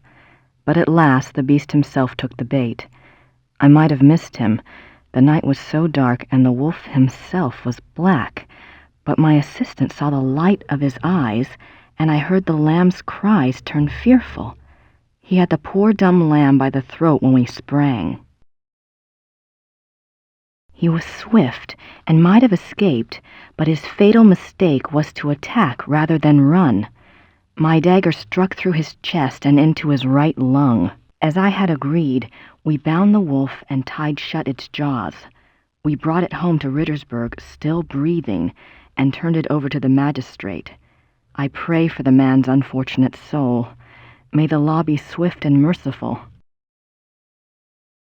God be praised for aiding his servant. From his hand came the strength and wisdom to end the killing. Victor Ritter, schattenjäger, 20 April 1750.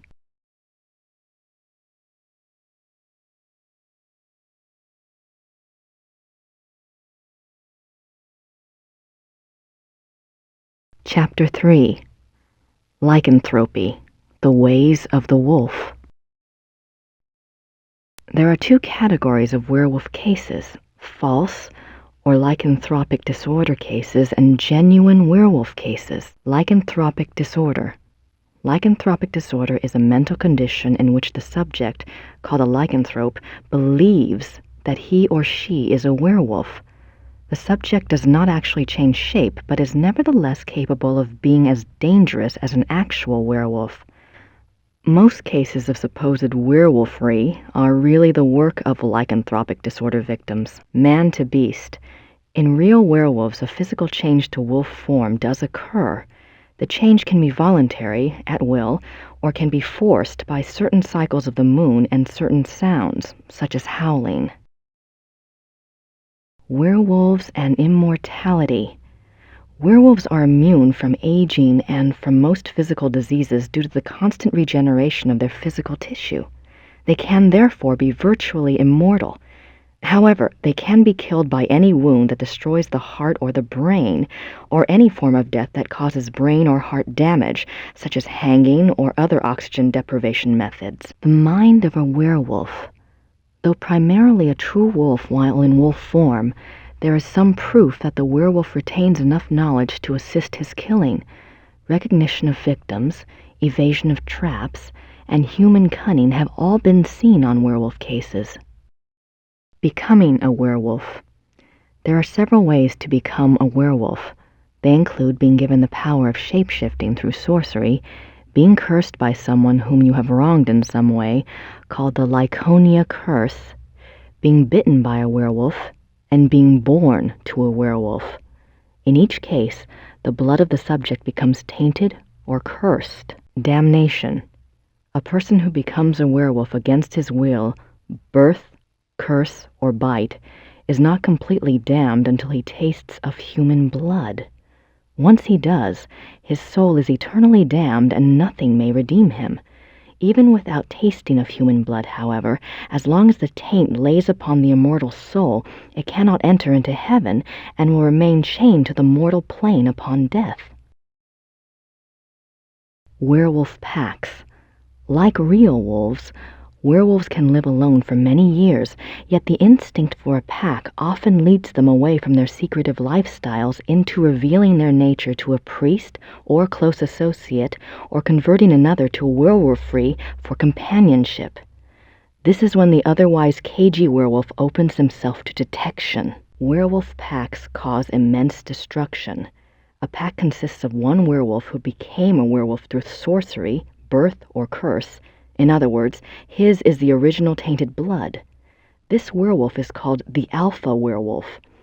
The remaining werewolves in the pack are called beta werewolves because they became werewolves through the bite of the alpha and carry the alpha's tainted blood.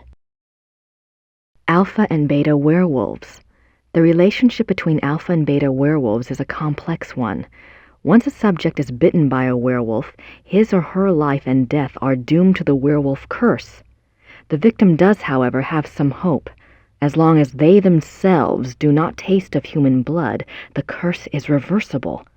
If the alpha werewolf is killed through some action of the beta's curse is broken. It is important to note that whether the beta werewolf was bitten by the alpha werewolf himself or by another beta, it is the alpha who must be destroyed, the source of the original tainted blood.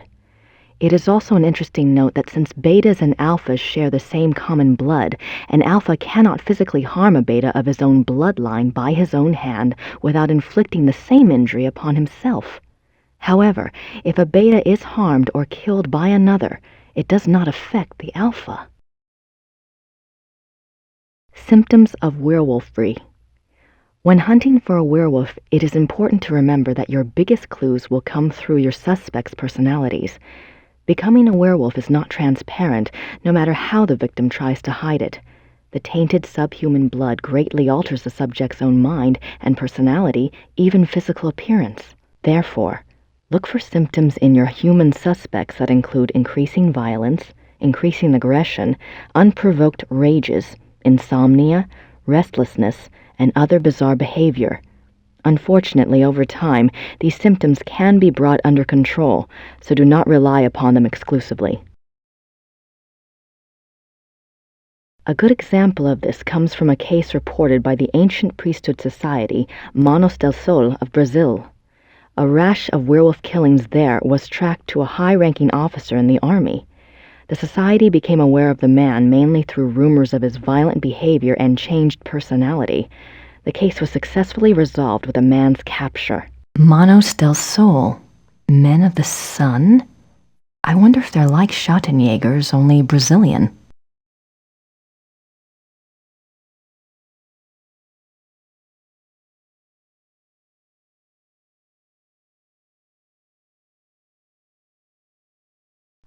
March 1864. To King Ludwig II, most gracious ruler of all Bavaria. I beg your forgiveness for my forthrightness in this letter, but I fear terribly for your Majesty's safety and thus have no time for subtlety. I have heard that the one they call the Black Wolf is close to your Highness. I have been investigating this man for reasons I cannot name at present, and I have learned that he is extremely dangerous and can only have the most dire of motives at heart in anything he pursues. I beg your Highness only this. Please do not see this man alone, nor even with your servants only to guard you. I promise you, all will be made clear very shortly when my investigation is complete. For now, only keep yourself safe. Your most grateful servant, Christian von Ritter, Schloß Ritter, Rittersburg, Bavaria.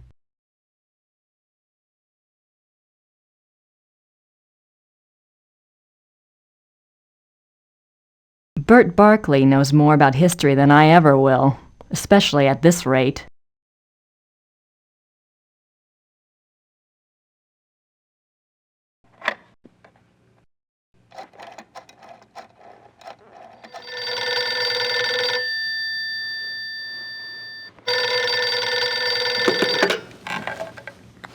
Hello? Professor Barkley, this is Grace Nakimura. I'm calling from Germany. Germany? I thought you were in New Orleans. I was, but anyway, it's rather important or I wouldn't have bothered you. Do you know anything about King Ludwig II of Bavaria? Well, that's a hell of a thing to ask a man in the middle of the night. Late 1800s, right? Yes. This isn't really my field, but I think he was crazy or something. I wish I knew. Do you know anyone who specializes in German history? Yeah, I have a friend at the University of Berlin. I'll ring him. What's your number there?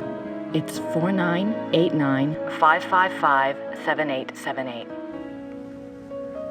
Okay, I'll call you back if I remember this conversation in the morning anyway. Great. Sorry again. Thanks. Bye. Bye.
Hello again.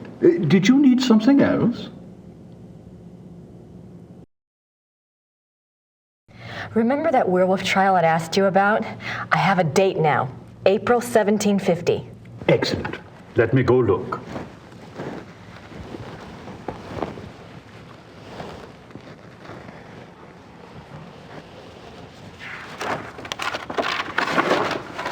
I heard of this case when I was a boy, but I always thought it was just a scary tale.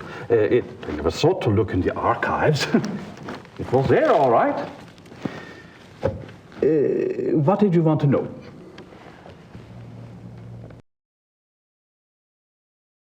Why did they bring the wolf to Rittersburg?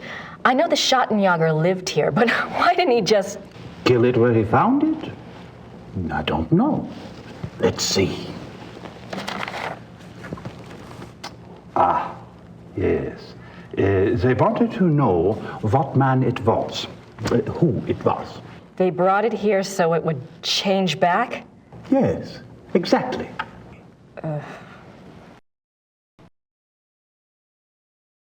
What happened to the alleged werewolf?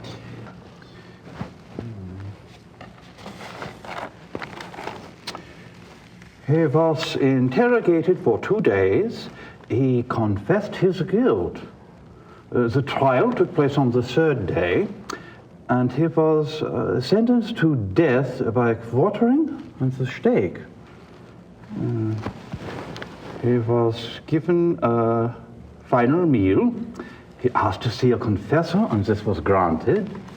He died at dawn the following day. They pulled off his limbs and burned him? Don't think harshly of us, miss. That was a long time ago.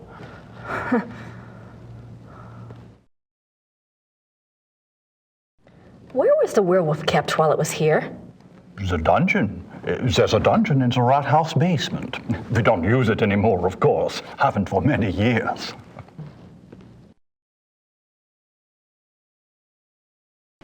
Did it change back? That's what it says. They put the wolf in a cell, and the next morning they found a man in there. A laborer from out of town identified him as Baron von Raleck from Alfing.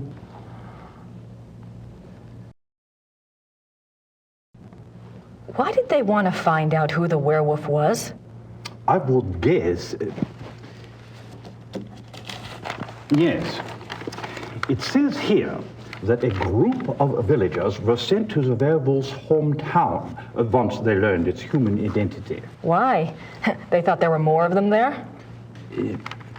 In those days, the family of the identified werewolf would be in great danger. Many believed such curses were handed down through the bloodline. Was there anything else? I suppose not. Unless, is there any way I could see the dungeon? It would be my pleasure.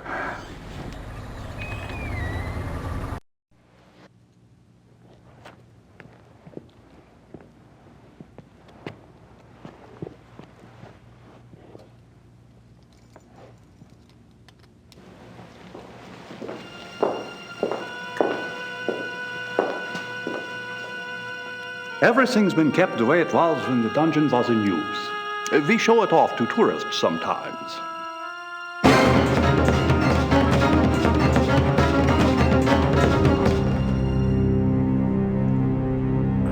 Are you all right, miss? I'm fine. It's just that this place is so claustrophobic. I tell you what. Normally, this place is locked to keep out the village children. I'll leave it open.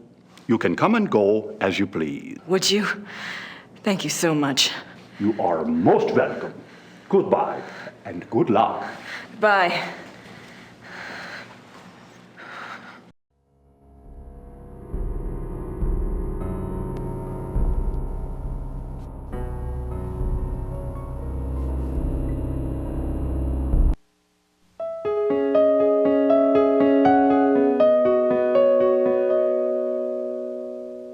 He asked to see a confessor. Claw marks.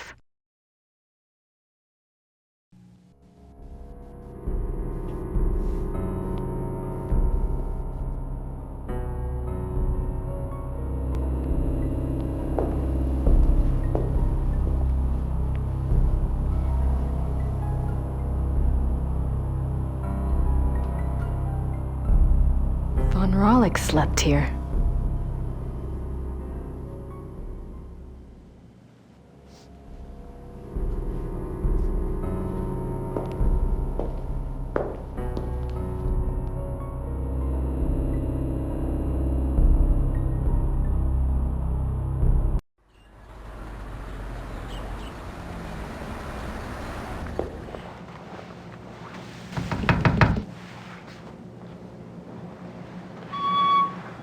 Hello again.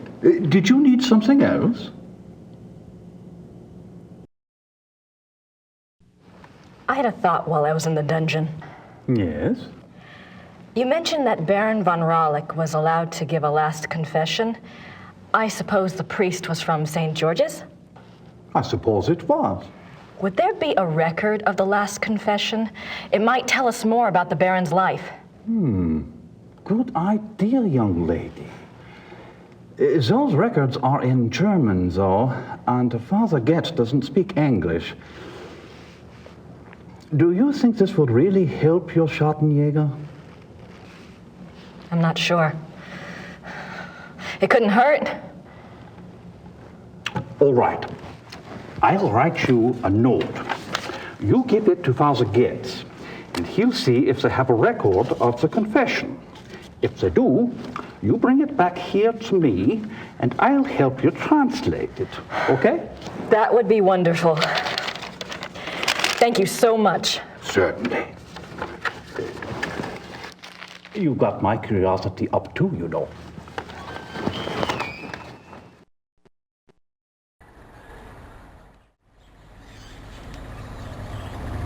Mayor Habermas's note to Father Getz.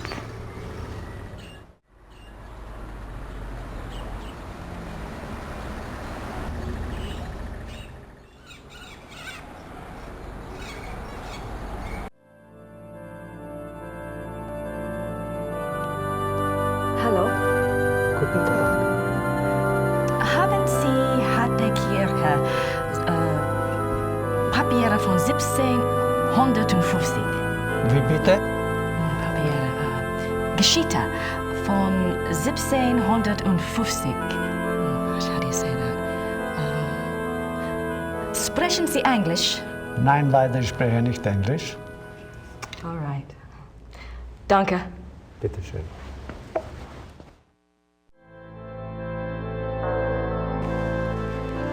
Entschuldigen Sie bitte. Ja. Das hier ist von Herrn Habermas. Einen Moment, bitte.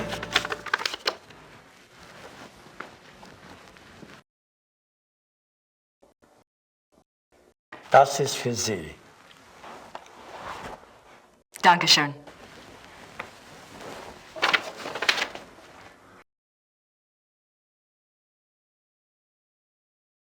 Father Getz gave me this file, but I'll need help translating it.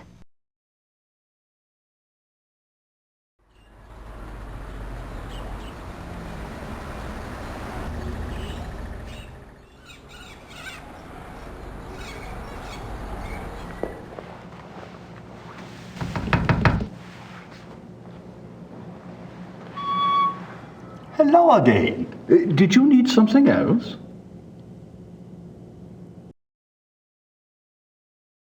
I have the church file. Excellent. Let me see it.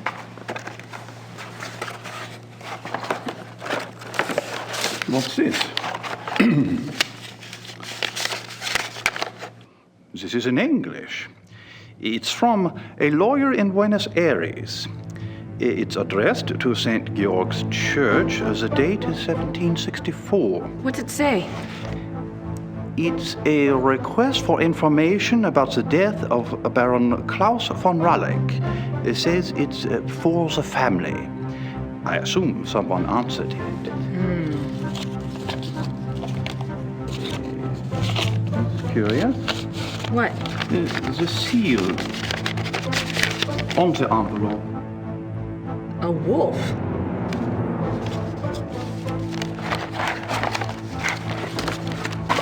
Okay. The last confession. The Ralleck family took the symbol of a black wolf to represent their great skill at the hunt. Let me see. Klaus von Ralleck says that he lived up to the family symbol too well. His friends nicknamed him the Black Wolf, but he confessed it was more because he was prideful and treated his villagers and women very badly. He was much feared. The Baron confesses that a life of sin brought the werewolf curse upon him.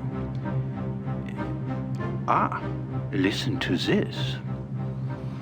A gypsy camp, Hungarians, came to Alfing one day. He wanted one of their young women. He had her brought to his castle by force, and there he... Raped her? Raped her, yes. He intended to release her, but before he did, the girl killed herself. The next day, an old gypsy woman from the camp cursed him, saying that he was to become the shape that his name and his crimes showed his heart to be. I see. Soon afterwards, her curse came about. Klaus von Raleck began to change, to run at night as wolf, to kill and eat human flesh. He begs forgiveness from God and from his wife and son. He says he welcomes his punishment, if only it will pay for his sins and save his family from further pain. That is all that is written. Wow. Thank you. I'll return this to Father Getz for you. Thank you. Good luck to you, young lady. And to your schattenjäger.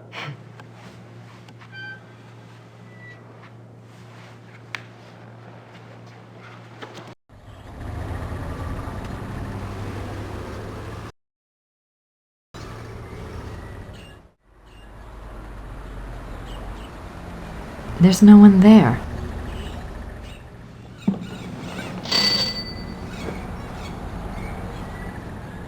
Grüß Gott. Grüß Gott. Womit kann ich Ihnen dienen? My German isn't good enough for chit-chat. Danke. Bitte.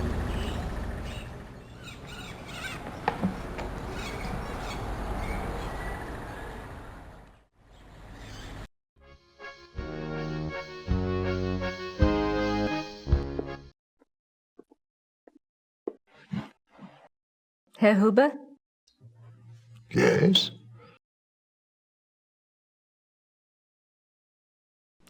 Do you know anything about King Ludwig II? Of course. Everybody knows about Ludwig. He was the last true king Bavaria had. Why do you think I hang his portrait? Or that article on the wall? Do you know what that is? That is from the Munich newspaper the day after the king died. My great-grandfather saved it. It has been handed down to every first son. That is what Bavarians think of Ludwig.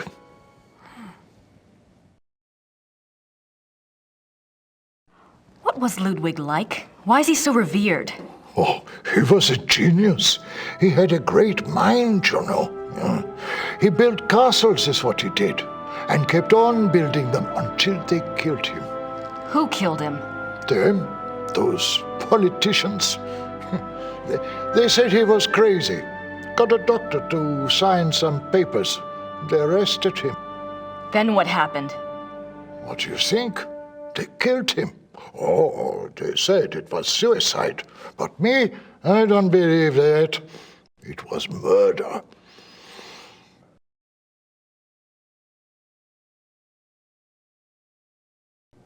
Thanks. Bitte.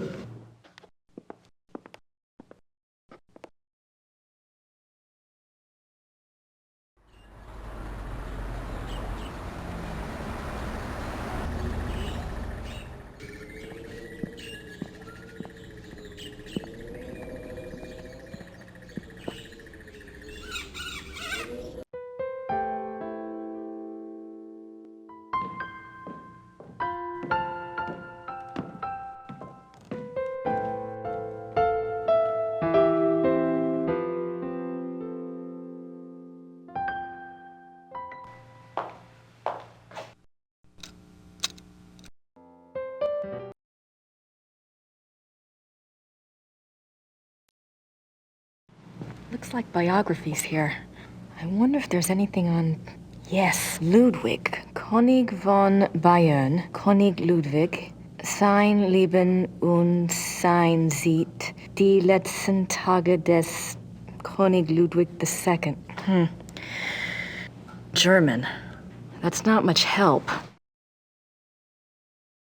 There's nothing else on werewolves in the occult section.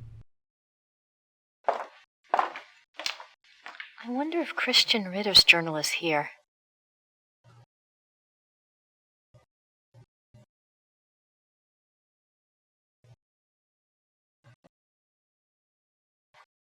Christian Ritter, born 10 January 1820, ordained a schattenjäger, died 4 March 1864. The 4th of March. That's the date on the letter.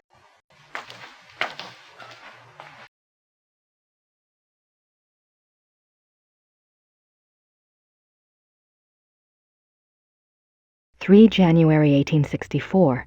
I am now in Prussia. The beast that brought me here has so far bested me. He is secretive and skillful. He has much self-control, unlike what I'd been led to expect. He seems to know almost before I do where and when I will be stalking him. He turns up his nose at my lures. 3 more disappearances have occurred, and I'm no closer to learning his identity nor finding his lair. I can't even prove he took them. Not a single corpse has been found. March 3rd, 1864.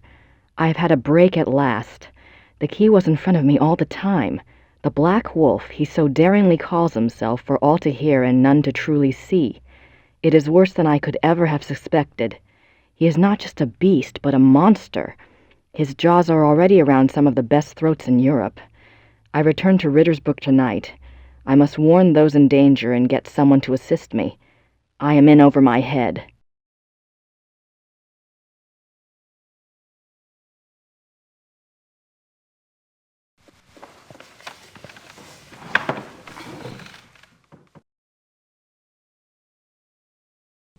All right, Knight, I've got your research.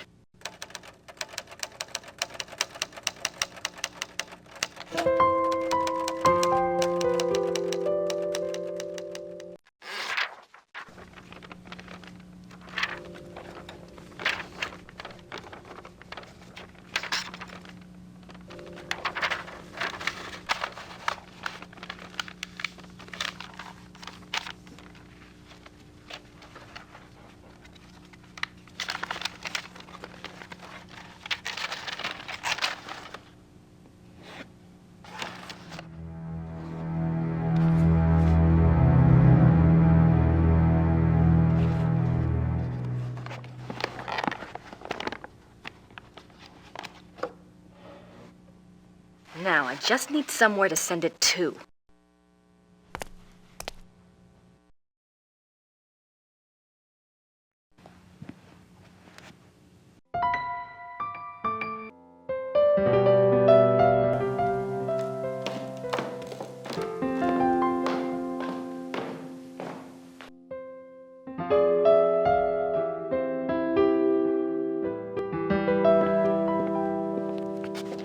I found the items that Gabriel wanted. Did he tell you where to send your research? Yes. His lawyer's office in Munich. Can I get the address?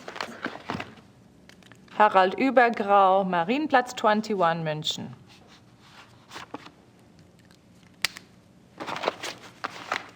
Thanks.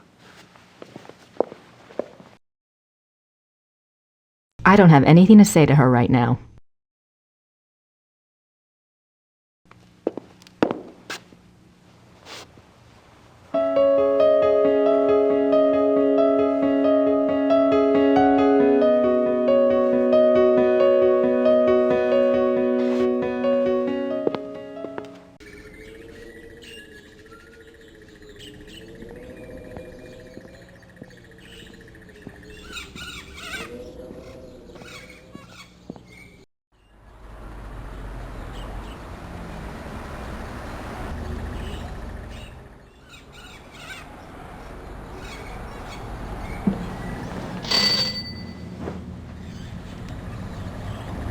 Grüß Gott.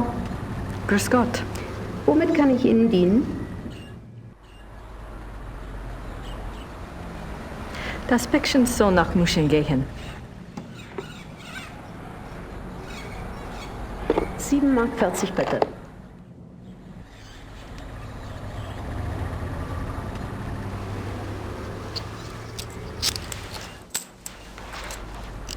Dankeschön.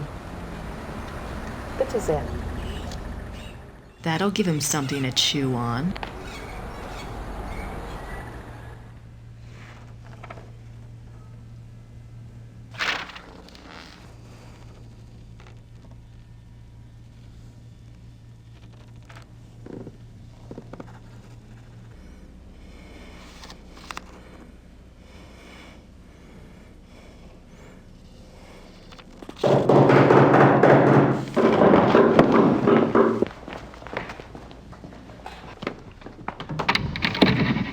Guten Abend. How are you? Is this the castle of the schattenjägers here? Yes, but I'm... How exciting! Come along, Emil. We are so thrilled to be here. Emil said it's the 1990s, for heaven's sake. The schattenjägers are probably long gone. Well, of course they aren't, I said. A family like that doesn't just dry up and blow away. The good Lord's put his mark on them. Who are you? I was just wondering the same thing, dear. Neither of you girls look like the heroic type, but who am I to judge? God chooses his soldiers, and who am I to put in my 2 cents? No, we're the Smiths from Merrimack, Pennsylvania. This is my wife, Merle. You can call me Emil. My husband. If I don't get right to the point, he'll get there for me. It's nice to meet you both. Well, how did you hear about the schattenjägers? Oh, we're demonologists. My wife makes it her business to know a lot about a lot of different things. She's a regular, what you call, occultist scholar, aren't you, Mother? That's right. Yeah. I read about you all when I was studying an old witch trial last spring, and I have been dying to get over here ever since. Well, so nice of you to stop by, but I'm afraid the schattenjäger isn't here right now. I'll let him know you called, though. Oh, no. And I was so hoping to talk shop. We fighters of darkness are so rare these days. Don't I know it? Can't scare one up to save your soul. It's not your fault, Missy. I told Merle to call before he came. People just don't take you seriously unless you're standing right there. You know that, Em. Well, it's rather late, and if you're driving, you might as well, go out right now. Don't worry about that. We're going to spend the night at the guest house in town. That's right. Stop by tomorrow, won't you, dear? You and I can exchange stories at least. We'll see. Well, come on, Merle. These ladies are tired. I think we ought to go. But, Em. Come on, let's go. Em. Good night, ladies. Good night. Good night. What's wrong? It's not your fault. This just happens, ma'am. I'm sorry. I'll get her some water. Give me your hand. Oh. I see danger. Someone close to you is in danger. Gabriel? I see something like a wolf. A black wolf. Now, don't you worry, miss. My Merle is going to be all right. This just happens sometimes, that's all. It just happens. Come on, Merle. Let's go. Come on. What happened? I don't know.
It looks like there's been another wolf killing, and this one occurred last night in downtown Munich.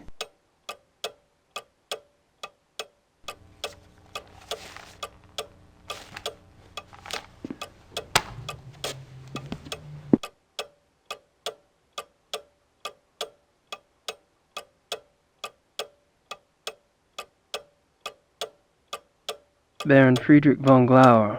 He lives in the Perlacker district.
Das vereinbaren Sie am besten mit meiner Sekretärin. Gut, ja, danke. Ah, I was hoping you'd stop by. I have a package for you. Really? Yeah, this is one. Must be from Gertie. I trust this morning finds you well, Mr. Knight. Hell, I'm lucky it's found me at all. You can call me Gabriel, by the way. Oh, of course. Call me Harald. Harry's okay, too. Thanks, Harry. I don't have anything else to say right now.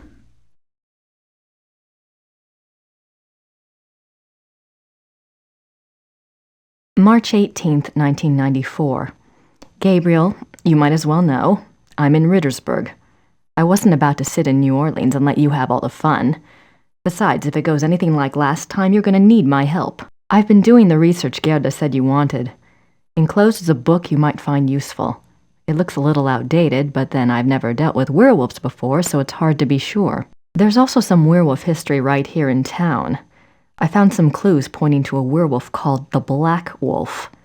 He's cropped up in a couple of places, including here in Rittersburg in 1750, and in association with Ludwig II, a Bavarian king that died in 1886. It's all ancient history, I know, but something tells me that it is relevant. I'm not sure where to go from here, except to look into Ludwig II. Ask around about the Black Wolf in Munich and see what you find out. Also, let me know if you want me to research Ludwig or join you there. I'm sending this to your lawyer, but I'll need to contact you directly. Send your address and phone number ASAP. Herr Huber is being stubborn and won't tell me. Be careful and write. Grace. Damn it, what the hell is Grace doing here? At least she's off in the ozone somewhere. The Black Wolf, Ludwig II. She's really losing it.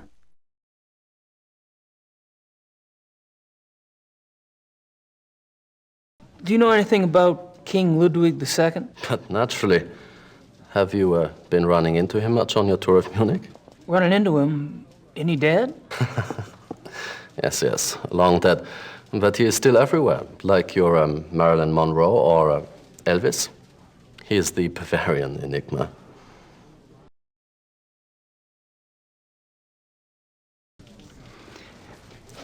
So what's the big deal about this Ludwig guy? They call him the fairytale king. He's very romantic and mysterious, you know. He built castles and now they are huge tourist attractions. Castles? Where are they? Oh, let's see. Herrenchiemsee is about 3 hours southeast. Neuschwanstein is southwest of the border with Switzerland, about 2.5 hours. I can have my secretary draw you a map, if you like, but most German maps have them already marked. No, thanks. I wasn't thinking of going myself. But it does seem like a harmless enough activity for someone else I know. So this guy's just a dead king, right? And these castles are just out in the countryside, hours from Munich. Yes. Perfect.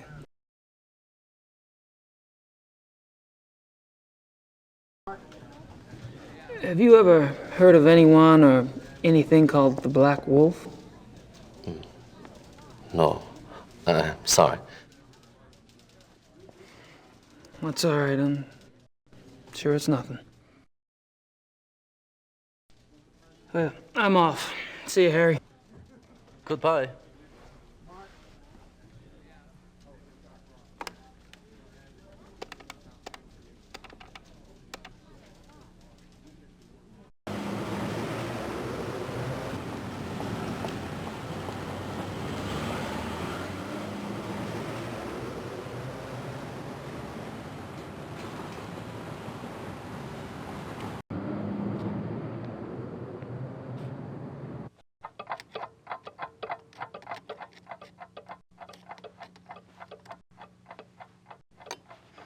Hello.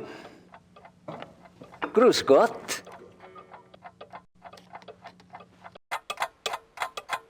Authentic Black Forest cuckoo clocks. Maybe Gracie would like one for her shop redecoration. He doesn't strike me as a sparkling conversationalist. Cute.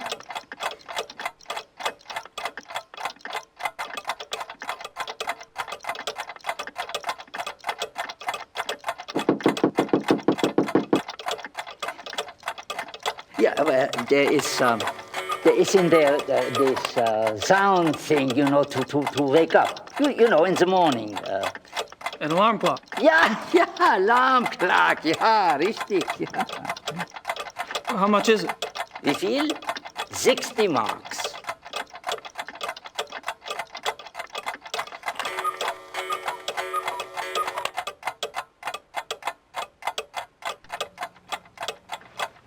I'll take that woodpecker clock. 60 marks, bitte.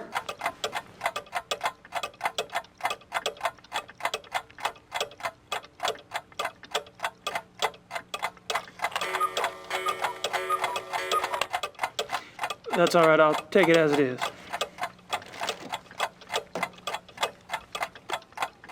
Dankeschön.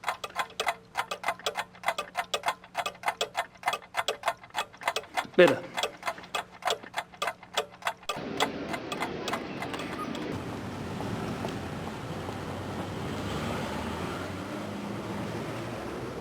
I've already got a watch, thank you.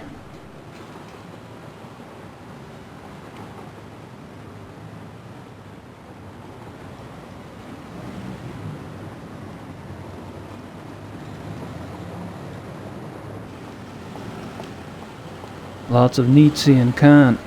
I don't understand that stuff even when it's in English.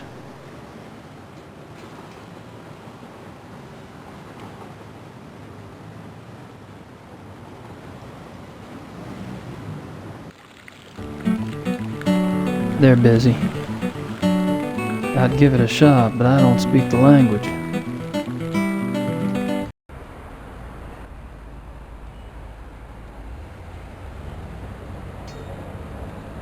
Guess I figured out where last night's killing took place.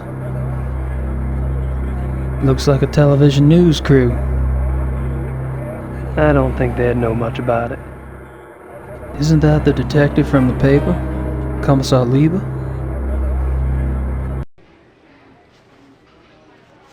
Kommissar Lieber. My name is Gabriel Knight. I've been trying to get in touch with you at the station.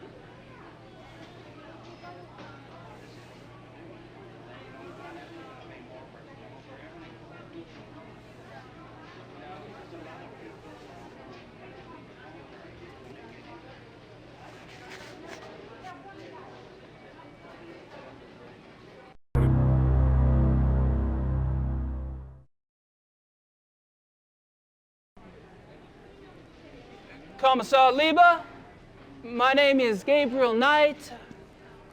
I need to discuss some evidence with you. What do you want? I'm busy here. I have some evidence here that contradicts your zoo wolves theory. I was wondering if maybe we could discuss it. Look, I don't know who you are or what you think you're doing, but I don't have time for this.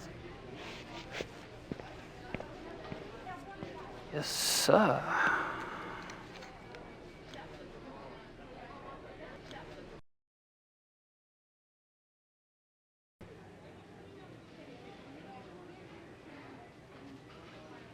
Are y'all with the news? I have some information you might find of interest. You're an American. That's right. And you believe you have information about the mutilation killings? I do have some information, yes, ma'am. I was about to discuss it with the commissar over there, but he seems kind of busy. I thought I'd speak with y'all instead. Nun gut, was soll's. Dreh schön, Dieter.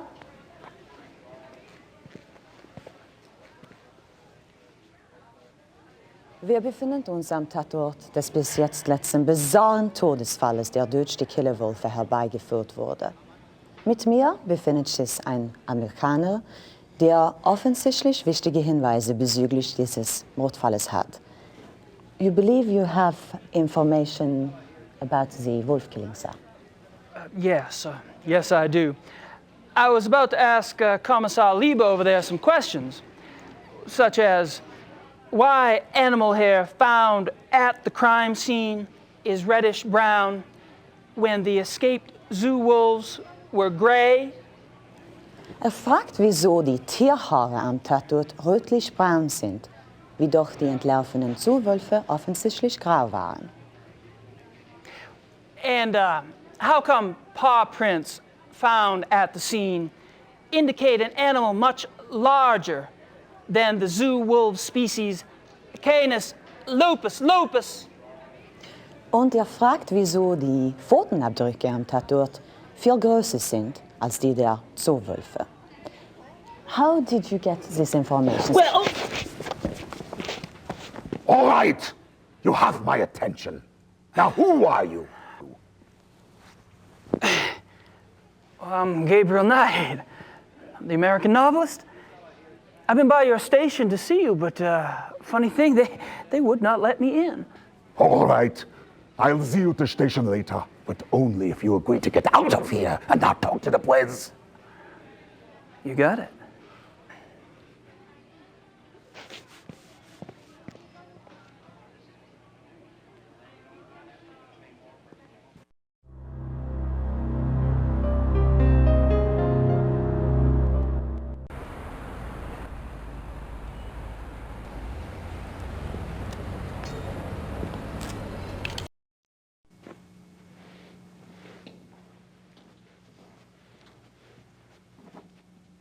Guten Morgen, Herr Knight. I'm afraid there's no one here at the moment. They're all busy with their daily tasks.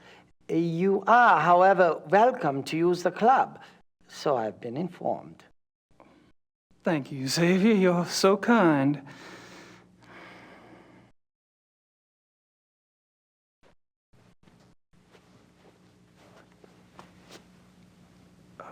Mind if we chat for a moment? Anything to be of service, sir.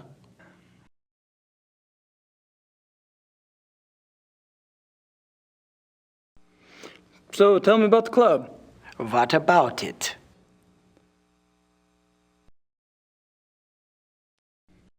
How long has the club been around? Since 1970. No way. The old Royal Bavarian Hunting Lodge? It's older than that, isn't it? Die Königliche Bayerische Hofjagdloge is ancient. This particular form of it is new.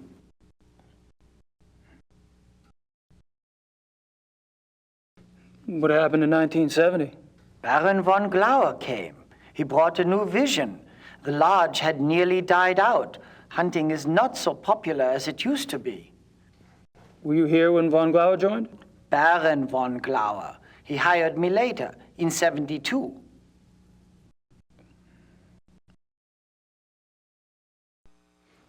How many members are there? There are 5 now, not including you. I'm not sure of your status. 5? You mean the men that were here last night make up the entire club? Quantity is not an overriding concern with us, Herr Knight. The Baron personally interviewed and approved each new member. Despite your own experience, this club is extremely exclusive. Not everyone would fit in. No, I don't suppose they would. How often do the club members go hunting? As a group, once a month or so. Once a month? Hell, I thought y'all were hunters. Back home, you don't get out there and spill a little blood at least once a week. The other men start looking at you funny. Organized club hunts are once a month. Members can use the club's lodges anytime on a more casual basis, and they frequently do. So, tell me about the club members. I don't gossip about our members, Herr Knight. Gossip? With you? Please. I've never met anyone as obviously discreet as you. Thank you. Bet you could drop a load if you wanted to, though. You probably know more about what goes on around here than anyone. True. At least I used to. But with all these new people coming in, I'm not sure I know anything anymore. All these new people? You mean I'm not the only fresh blood? No, Herr Dr. Klingman was only accepted a few weeks ago. Really? Who brought him in? I was not in on the discussion, so I really couldn't say. But I'm sure there was more thought behind his acceptance than yours.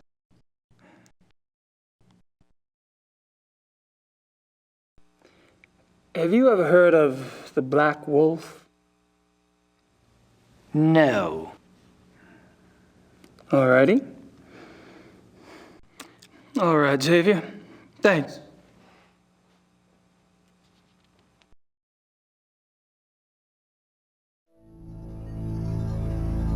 I don't think I should get too comfy around here. Dead things. Gotta love them.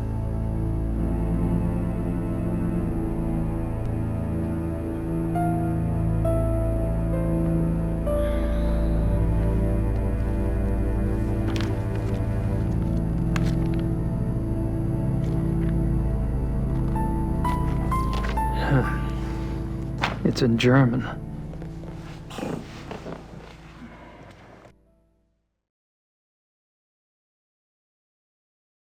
And I thought Germans only drank beer. Nice plant.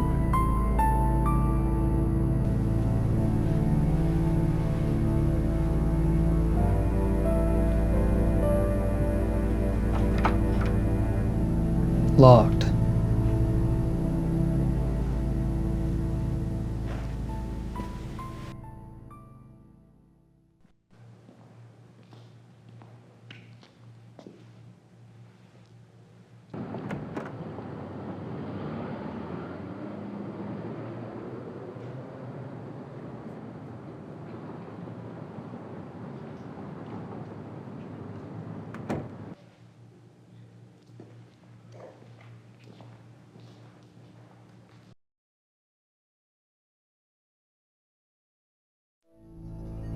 You never know when a little woodpecking will come in handy.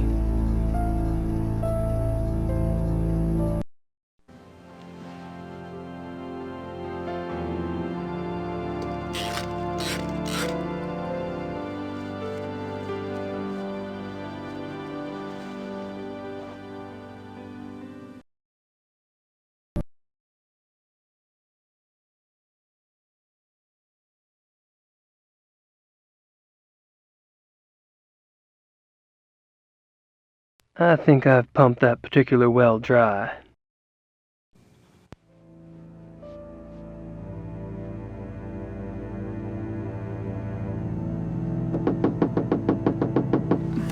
Somebody's at the door. I can hear.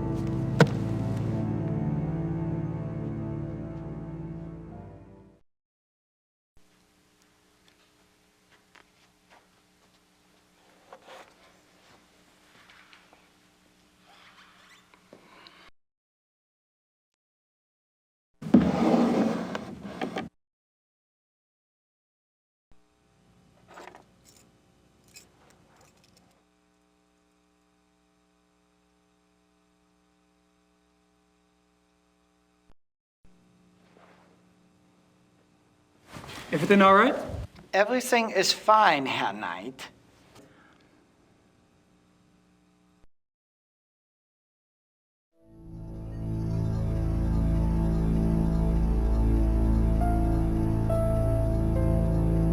Xavier's keys.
möchte wissen, wer das ist.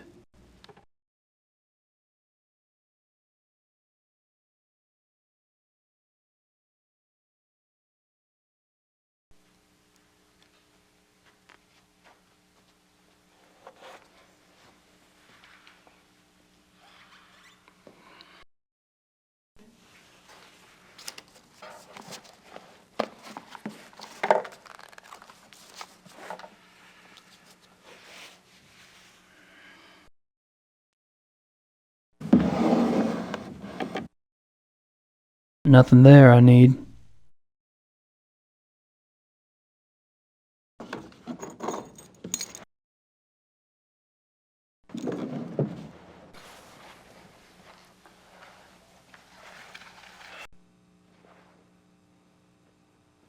Everything all right?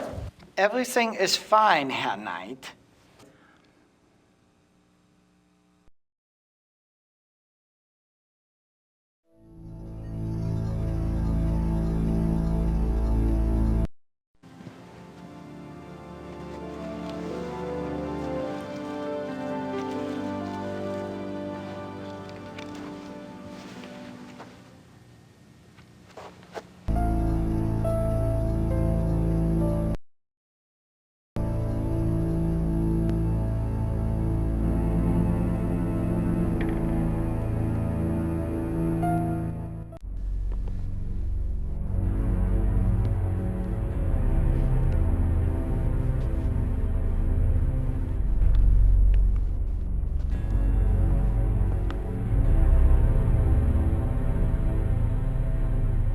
Aren't some of these endangered species? Just a guess, but I don't think this stuff has much to do with hunting.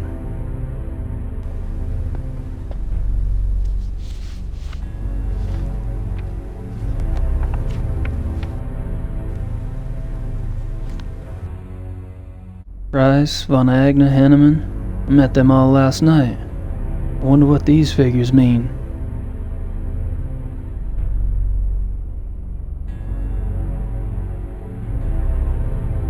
Photos of the club hunts. Looks like von Glauer and von Zell monopolized the camera. Or the hunts.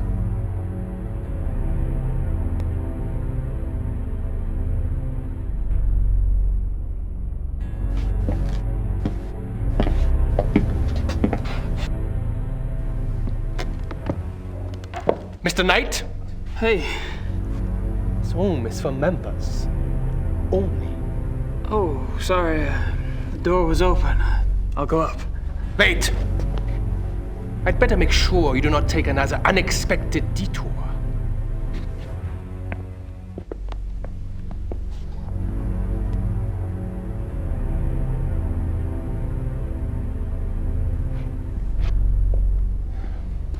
After you.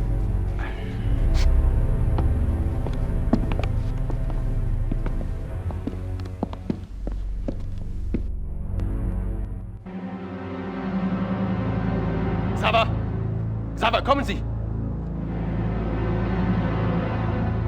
Ja, Baron von Zell? I found the basement door unlocked and Herr Knight below. Perhaps you could keep a better eye on the keys in the future. I will, Baron von Zell.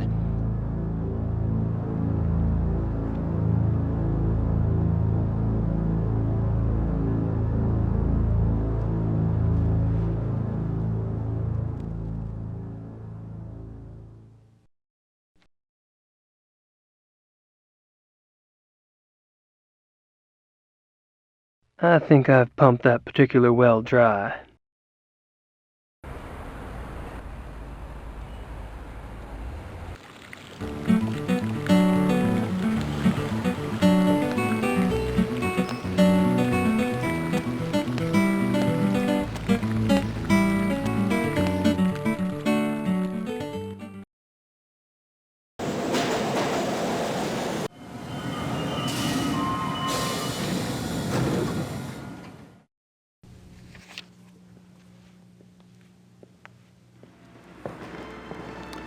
Entschuldigung, Baron. Gabriel Knight ist hier, Sie zu sehen. Lassen Sie bitte ihn herein.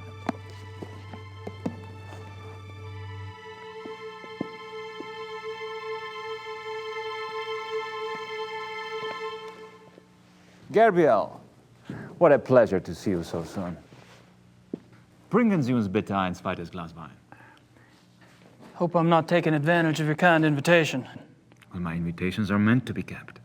Come, warm yourself. I hope you like wine. I got hooked on the grape when I lived in France. It's fine, Baron. Call me Friedrich. All right. Good. I like to have things settled. You were going to tell me how you found the club and about your hunting in America. Oh, there must be more interesting subjects. No doubt. You are a man who runs deep, I suspect. On my off days. I find nothing more stimulating than a new companion. A fresh mind with treasures to reap. New thoughts like rare birds uncovered and examined, one by one.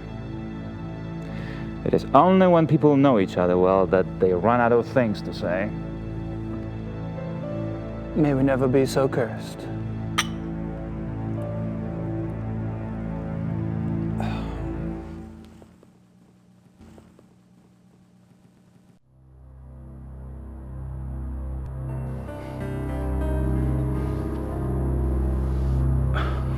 That's a great mask.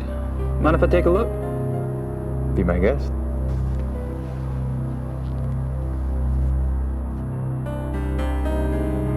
Interesting. Is it African? No, Indian. I picked it up in Brazil. Huh.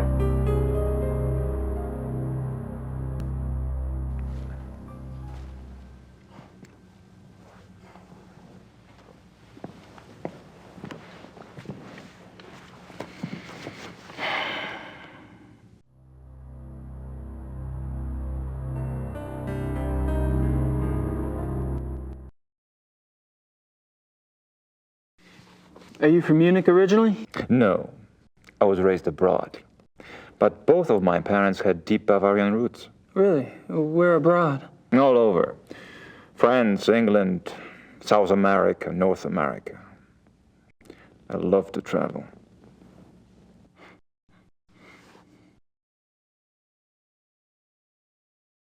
So tell me about your family. The von Glovers? We are not nearly as old a line as the Ritters, I'm afraid. Do you have a wife? Children? Good God, no. You sound like someone else I know. I've been picking up on certain similarities between us. Do you have relatives? How fares the Ritter family tree? I'm the last. I too. I suppose all trees eventually stop bearing fruit.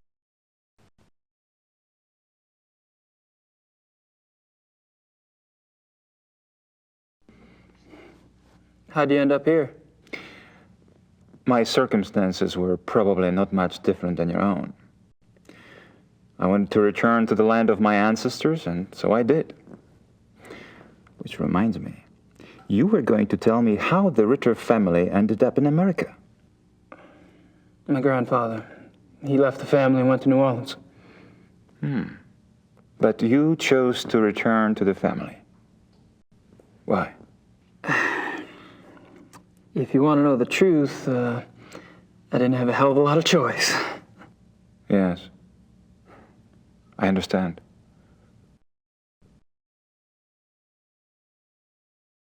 Tell me about the club. I'd prefer it if you formed your own opinions.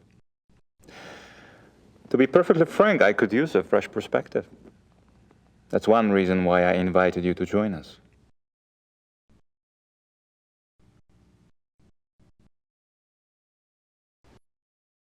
How about telling me about the other club members? Ah, my select few. You find them valuable friends once you get to know them. Did most of them come to the club through you? For the most part. Though occasionally, fate throws one into my lap.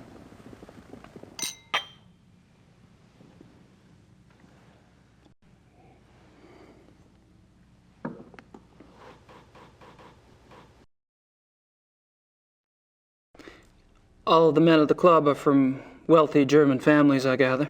Yes, but it's not quite that simple. I am a believer in self-determination. Each man at the club must also be personally accomplished and gifted. Really? Absolutely. For example, von Eigner owns one of Germany's biggest meat butchering plants, and he runs an elite private brewery. It's true he inherited the business, but he's expanded it a great deal. A butchery? Huh. And the others? Price is recognized as one of the best trial lawyers in Germany. He seems pleasant enough in person, but you would be surprised how vicious he can be in a courtroom. And Henneman? Is with the government. He has a prominent position and is an acknowledged contender for higher office. Really? How high? There have been newspaper reports that predicted the highest. That would be convenient for his friends, wouldn't it? Mm-hmm. Such men are an asset to everyone who knows them. And Baron von Zell?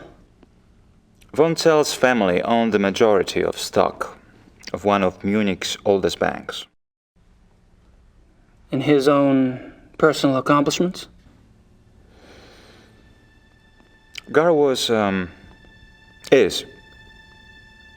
quite promising young man. He was always top of his class, the best at anything he did. I keep picking up a past tense here. You haven't seen him at his best. He's going through a rough spot lately, I'm afraid.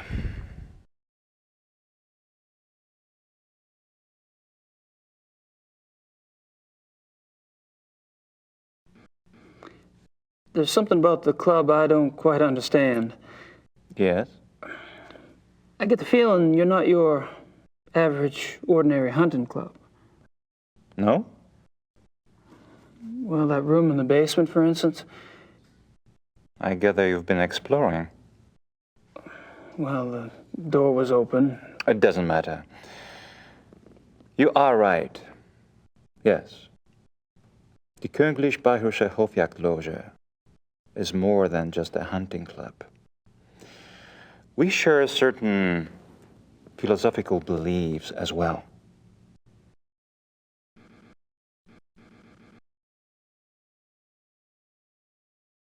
I'm curious about these philosophical beliefs of yours. Can I talk you into enlighten me? Are you really interested? Yes. I'm glad. You seem to be the sort of man who would appreciate our way of thinking. The men at the club and I, it is our desire to reconnect with our true physical nature. Go on. Think of it this way. What makes man different from any other species on this planet? Civilization, of course. Oh, it's not a bad thing, human society. But it has come at a terrible price. Through civilization, man has lost his physical self, his sensory power, his instinct, if you will. He became fat and lazy, a dulled, rusted blade. And those are my good days. Picture a beast in the woods. It is alert. It smells. It sees. It feels everything around it. It can tell where some other animal has passed days before, where food is to be found. It can sense danger. You put civilized man in the woods, and he's comparably deaf, dumb, and blind. I hear you, but isn't some of that related to physical makeup? Our senses of smell and hearing aren't as sharp as those of wolves, for example. That's just it. Surely man once had those abilities. As generations of city dwellers failed to use their most acute senses, genetically they started to fall away. the way limbs wither when not exercised. I believe we can hold this degeneration. And not only hold it, but recover that which was lost. It's an interesting concept. Do you have any proof that such powers are recoverable? Proof? I felt things myself. Keener hearing, sharper smells, but documentable proof? That is harder. To what extent we can recover these primal abilities, and what some of those abilities might prove to be, that is what we still struggle to find out. You're very convincing, Friedrich. There's no doubt that the potential is fascinating.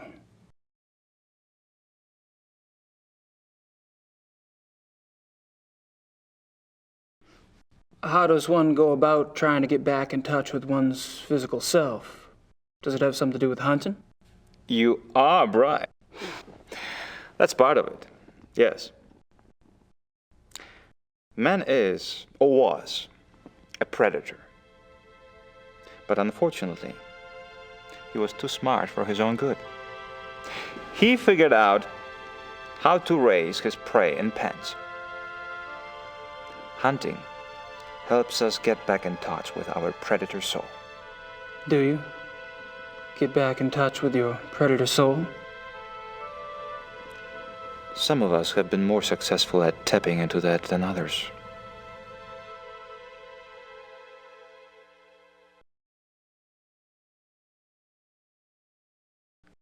So how has this philosophy affected the men in the club? The men at the club are all excellent specimens who have used the philosophy to increase their success and power.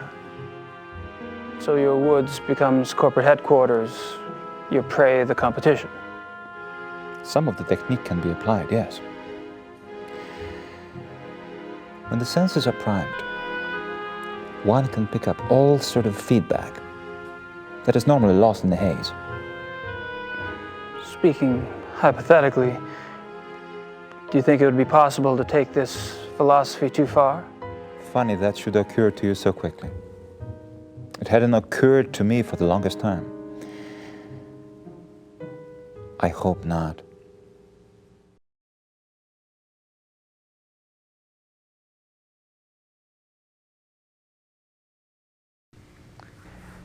Have you ever heard of the Black Wolf? I'm so sorry. It's all right. Gunther! Würden Sie das bitte reinigen? You barely got me. Are you all right? Yeah. Danke.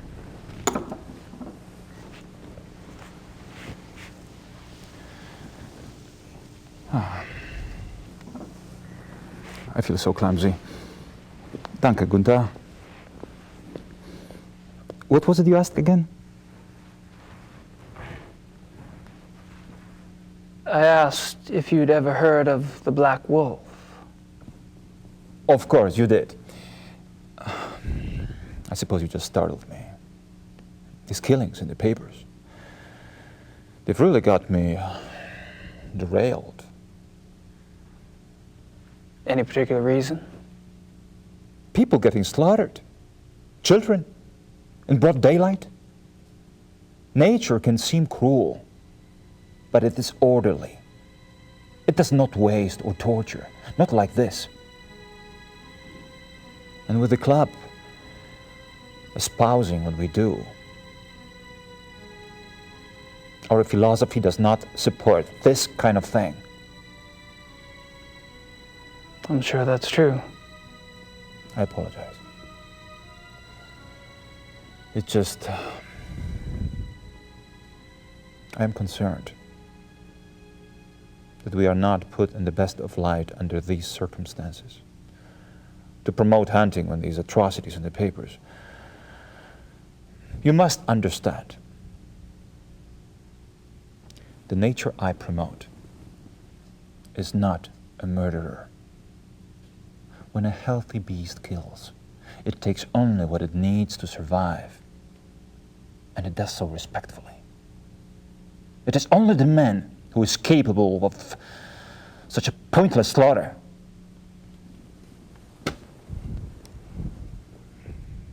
I'll be glad when this has passed. I'm sure the other men feel the same way.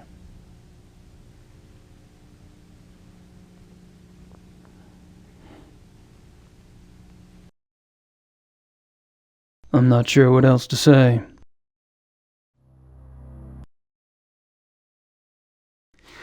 Well, I hate to say it, but I should go. It's been a rare pleasure. Yeah. I've been kind of isolated over here myself. I'll see you at the club tonight, won't I? Oh, right. And perhaps you'd like to come over for a drink after that? It'll give us a chance to talk some more about the others. I'd like that. Thanks.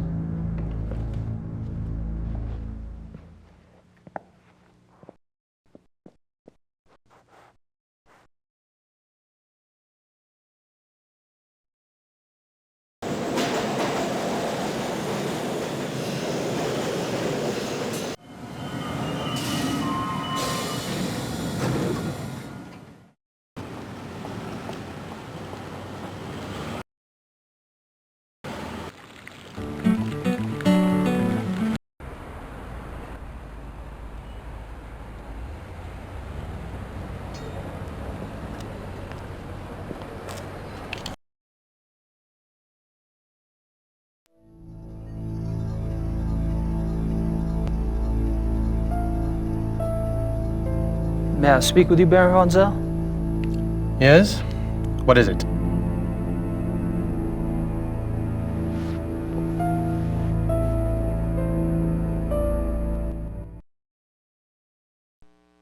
So, what do you do for a living, Baron von Zell?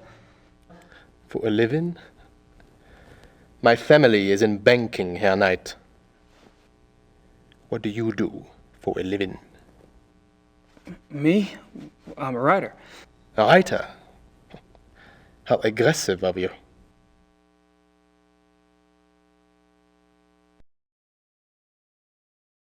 I take it you're particularly fond of hunting. I noticed the photographs downstairs. You and the Baron sure do get around. We are the best? You may find that out for yourself someday. Oh, I'm anxious for us to hit the field. I have a feeling there's a lot I could learn from you. You may find yourself more challenged than you can imagine. True. I don't get in as much practice as I'd like, and hunting's like any other sport. The more you do it, the better you get. Bullshit! Hunting is a matter of the spirit, of will. So it is. However, Evan could see that von Glover and I have had more practice than the others in the club. We used to hunt together quite a bit. Used to? You don't hunt together anymore? No, not often.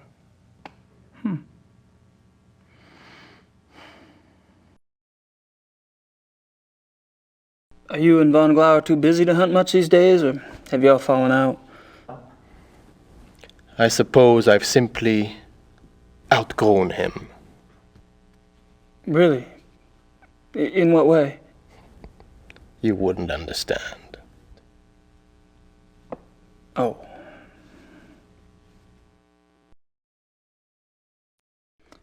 How about telling me about the other club members? I have a better idea. Why don't you tell me about yourself? Like what? For example, why are you in Munich? Oh, I'm just vacationing and thought I'd stop by on my way through. Really? And where are you staying in Munich? Outside of town a ways. Which suburb? I'm on a farm, actually. And you know, I don't remember the name of the area. Probably couldn't pronounce it anyway. Yes. Quite curious for someone with a supposedly high Germanic background. Yep. I guess going out and making your mark on the rest of the world will do that to a family line. The club seems to be an exciting place. Do y'all travel much as a group? No. Really? You don't hunt abroad? We are all very busy men. No, isn't that odd?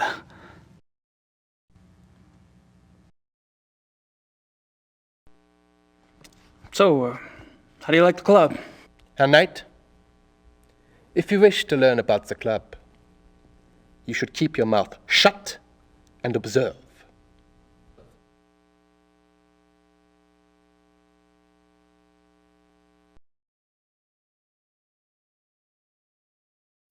Have you ever heard of the Black Wolf? No.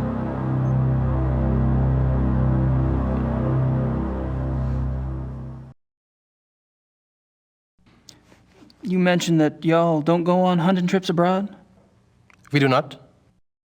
But those trophies in the basement, do y'all really have white tigers in Germany or lions? The majority of what the club hunts are far more common species, Herr Knight. The trophies in the basement are exceptions, and they were obtained quite legally. Whoa, you misunderstand me, Baron von. I think not. In any case, the basement is not public territory, and its contents are, therefore, none of your concern. Of course, I do apologize. As a guest of this club, the why you are a guest of this club is a mystery to me. But as a guest, perhaps you should limit your prowling and sniffing to areas which you are offered openly by those who belong here. You're so right.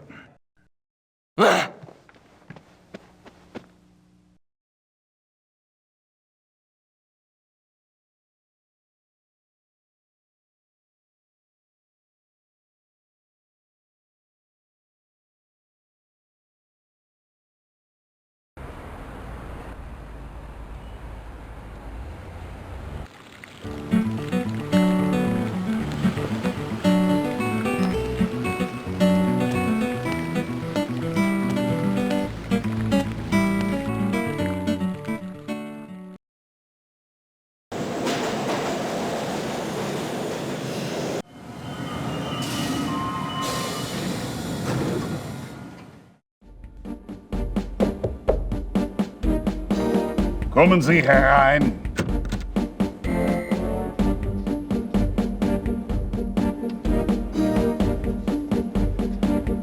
Kommissar Lieber, so generous of you to see me. Sit down, Mr. Knight.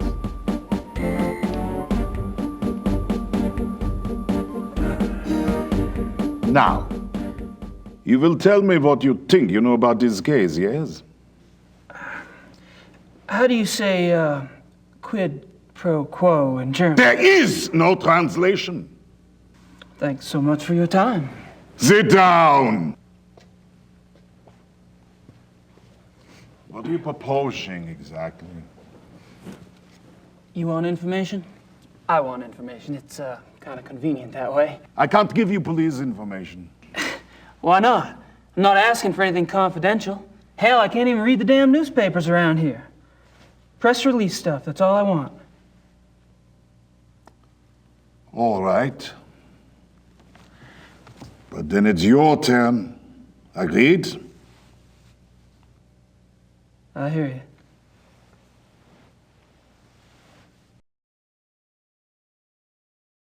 At least he's neater than Detective Mosley.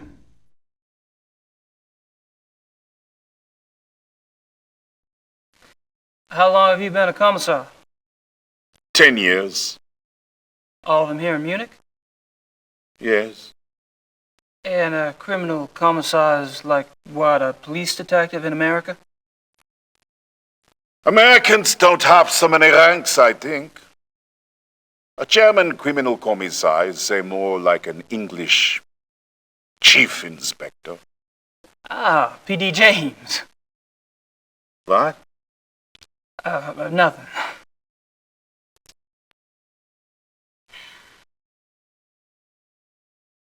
Tell me about the other victims.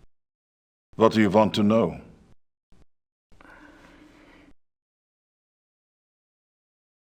How many victims have there been? 5, including the one downtown. Could there be bodies out there that you haven't found yet? No. The killings have been done in broad daylight. Body parts left like a trail of broadkümmel. Breadcrumbs? Jack the Ripper Wolf.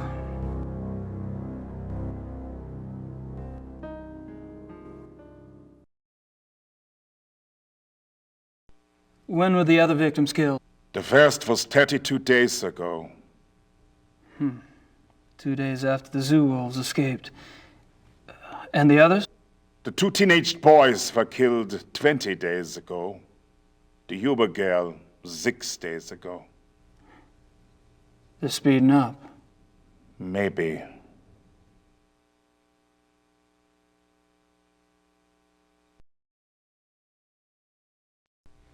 What about the locations of the killings? Any pattern there? You can see for yourself if you like. I have a marked map on the wall.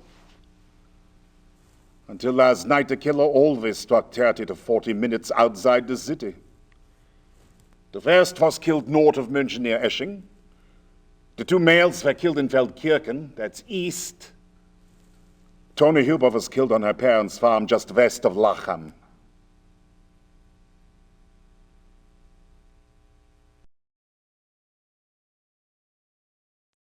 What does forensics say about the killer? That information is not for the press. But the bite marks, saliva, you've seen the bodies, I haven't. All I can say is, it is an animal. Mind if I take a guess? Your boys in the lab say the bite marks are canine and are closer to wolf than to dog. But beyond that, they can't pin it down. Nothing like it on the records. Probably a weird hybrid. Yeah. That's what I thought.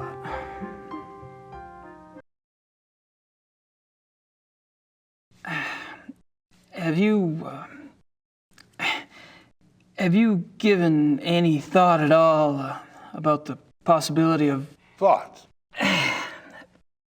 A werewolf?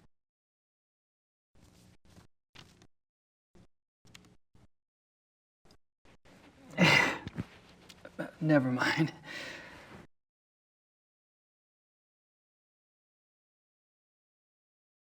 The killer isn't one of the zoo wolves, is it? That is information the press does not have, Mr. Knight. I expect it to stay that way. I understand. As you pointed out so loudly at the crime scene, evidence on the killer does not match what we know of the zoo wolves. Yeah. So what are your thoughts about that? Either there is a mistake with the zoo records. I think the zoo would know if they had a reddish-brown hybrid in the wolf kennel. I didn't say it was likely. Another possibility is, of course, that another animal is responsible. Wild? Possibly. Maybe. A pet. A pet? As in maybe the reason you haven't been able to track the thing is that it's going into someone's home. It's possible.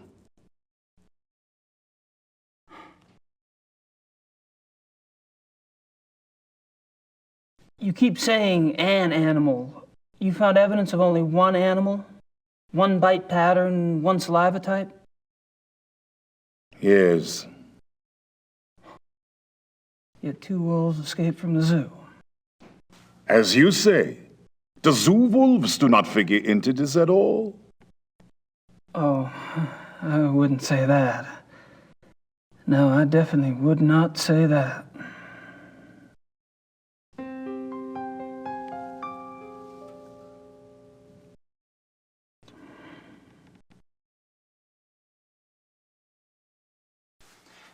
Tell me about the latest victim.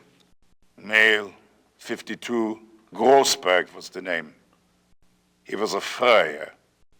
Ironic, isn't it? A furrier.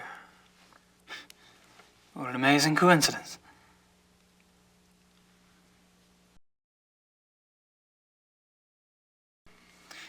Have any theories about why the killer struck downtown this time? No. Do you? I read somewhere that wolves are clean animals.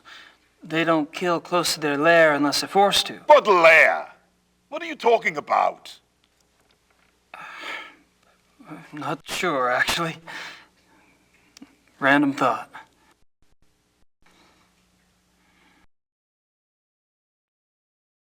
Have you ever heard of anyone or anything called the Black Wolf? The hair samples we have are all reddish-brown. Yeah, I know. I was just wondering if you'd heard of a black wolf in general.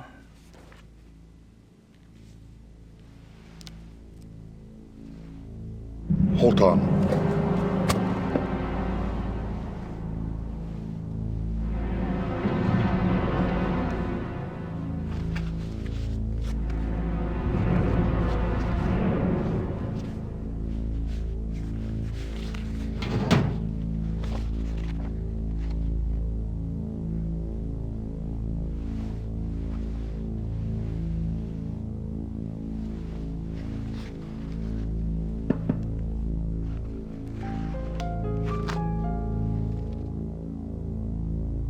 Here is this. What? Missing persons case. A runaway teenaged girl.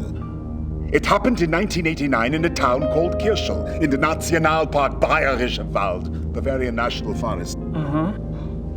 Oh, I just thought I remembered something. It was a sad case, you know. She was very pretty. Ah, yes. Here it is. What? There was a supposed witness. An old lady who lived on the edge of town near the woods. She says she saw the girl go into the woods the night she disappeared. Says the wolf got her. The wolf? The old lady had been complaining for some time about a huge black wolf in the woods. But no one believed her. She was verrückt, crazy.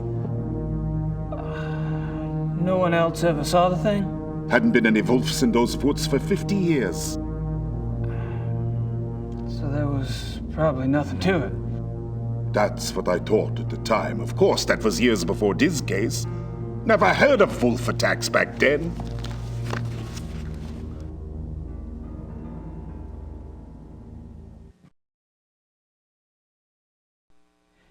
Do you get a lot of missing persons cases in Germany?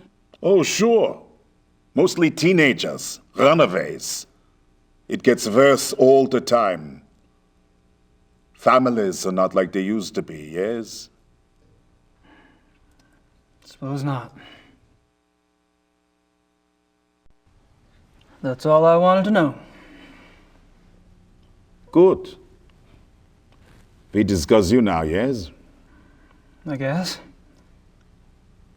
You want to tell me, or do I have to ask? I'm investigating the murder of Tony Yuba for her parents. Why? I'm an investigator. That's what I do. You're an American PI? You could say that. And how did the Hubers end up hiring you? Mutual friends? I see. And this evidence you have?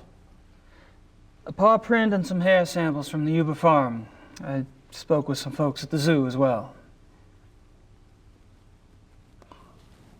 All right, Mr. Knight. I don't know how the police deal with you in America, but in this country, we don't like civilian interference. I understand. If you hear something, you come to me. If you see something, you come to me. And under no circumstances are you to speak with the press. You do. And I'll have your passport. Well, you wouldn't like it. It was a bad hair day. I am quite serious. I swear, not a word. All right. I can't stop you from investigating. But stay out of our way.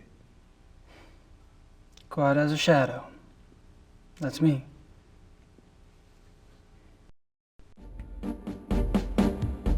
I don't have any more questions for the Commissar.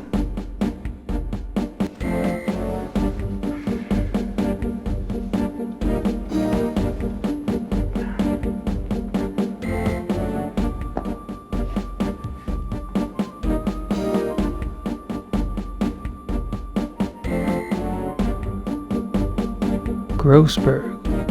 Didn't Liebe say that was the name of the guy who was killed last night?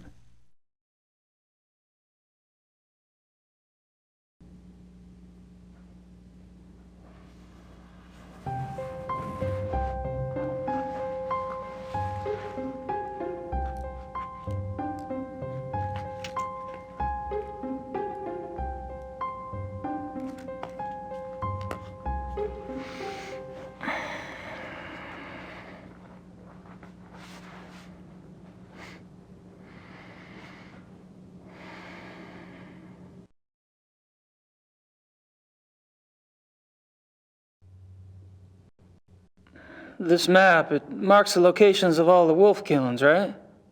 Yes. What? The one last night, the one in the middle, doesn't really fit, does it? It has to fit. It happened. I suppose.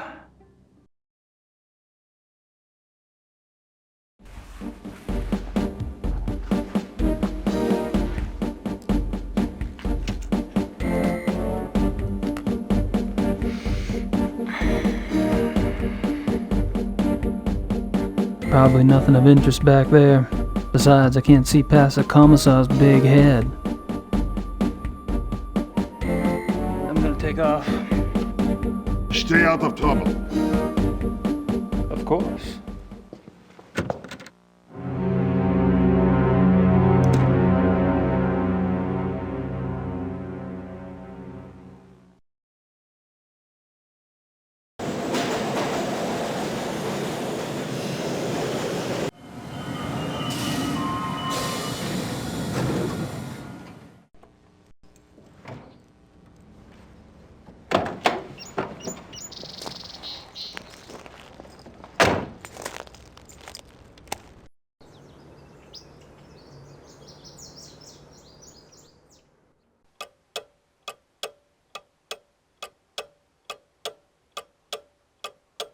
Grossberg's phone number.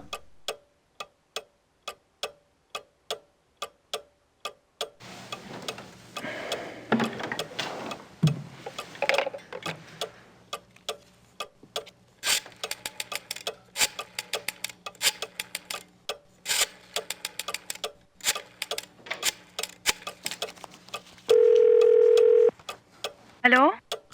Hello. My name is Knight. I'm an American associate of Herr Grossberg's. Yes?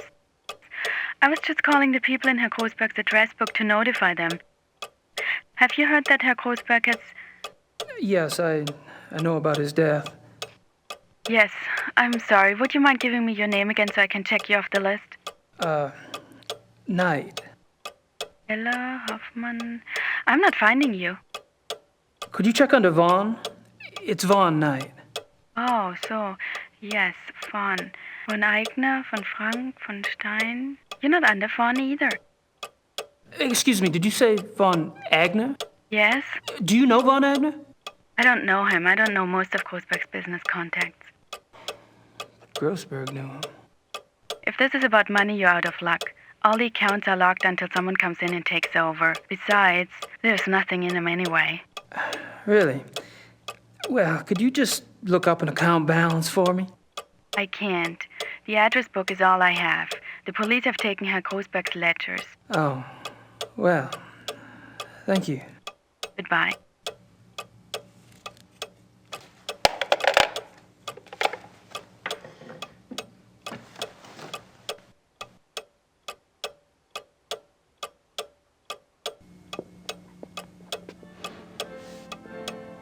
I'd better make sure Gracie keeps busy. Elsewhere.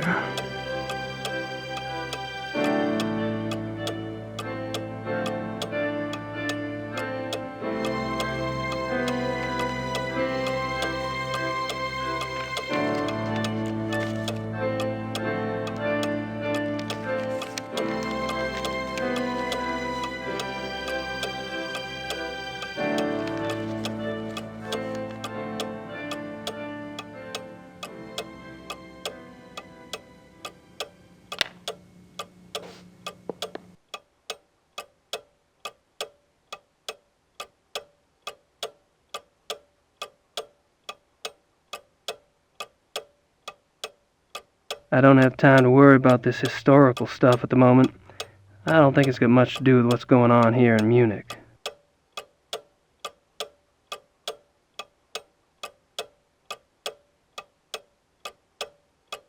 I don't have time to worry about this historical stuff at the moment.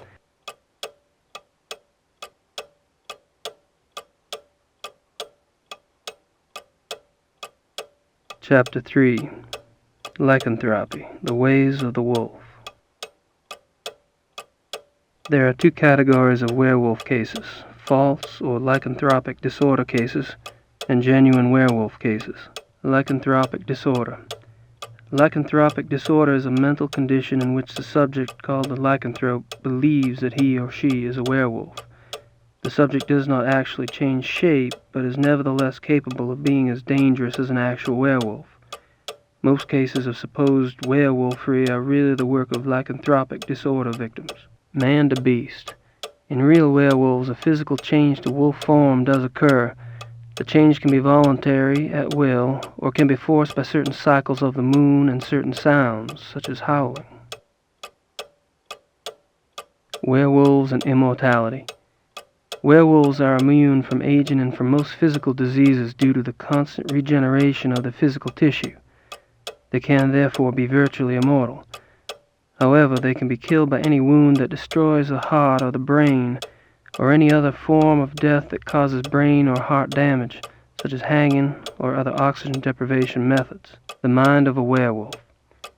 Though primarily a true wolf while in wolf form, there is some proof that the werewolf retains enough knowledge to assist his killing.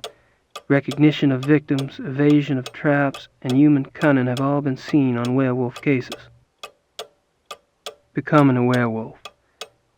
There are several ways to become a werewolf. They include being given the power of shape-shifting through sorcery, being cursed by someone whom you have wronged in some way, called the Lyconia curse, being bitten by a werewolf, and being born to a werewolf. In each case, the blood of the subject becomes tainted or cursed. Damnation. A person who becomes a werewolf against his will, birth, curse, or bite, is not completely damned until he tastes of human blood. Once he does, his soul is eternally damned and nothing may redeem him. Even without tasting of human blood, however, as long as the taint lays upon the immortal soul, it cannot enter into heaven, and will remain chained to the mortal plane upon death. Werewolf packs. Like real wolves, werewolves can live alone for many years, yet the instinct for a pack often leads them away from their secretive lifestyles into revealing their nature to a priest or close associate, or converting another to werewolfery for companionship. This is when the otherwise cagey werewolf opens himself to detection. Werewolf packs cause immense destruction. A pack consists of one werewolf who became a werewolf through sorcery, birth, or curse. In other words, his is the original tainted blood. This werewolf is called the alpha werewolf. The remaining werewolves in the pack are called beta werewolves because they became werewolves through the bite of the alpha and carry the alpha's tainted blood. Alpha and beta werewolves. The relationship between alpha and beta werewolves is a complex one. Once a subject is bitten by a werewolf, his or her life and death are doomed to the werewolf curse. The victim does, however, have some hope. As long as they themselves do not taste of human blood, the curse is reversible. If the alpha werewolf is killed, through some action of the beta's curse is broken. It is important to note that whether the beta werewolf was bitten by the alpha werewolf himself or by another beta, it is the alpha who must be destroyed, the source of the original tainted blood. It is also an interesting note that since betas and alphas share the same common blood, an alpha cannot physically harm a beta of his own bloodline by his own hand without inflicting the same injury upon himself. However, if a beta is harmed or killed by another, it does not affect the alpha. Symptoms of werewolfery. When hunting for a werewolf, it is important to remember that your biggest clues will come through your suspect's personalities. Becoming a werewolf is not transparent, no matter how the victim tries to hide it. The tainted subhuman blood greatly alters the subject's own mind and personality. even physical appearance. Therefore, look for symptoms in your human suspects that include increase in violence, increase in aggression, unprovoked rages, insomnia, restlessness, and other bizarre behavior. Unfortunately, over time, these symptoms can be brought under control, so do not rely upon them exclusively. A good example of this comes from a case reported by the ancient priesthood society, Manos del Sol of Brazil. A rash of werewolf killings there was tracked to a high-ranking officer in the army. The society became aware of the man mainly through rumors of his violent behavior and changed personality. The case was successfully resolved with the man's capture.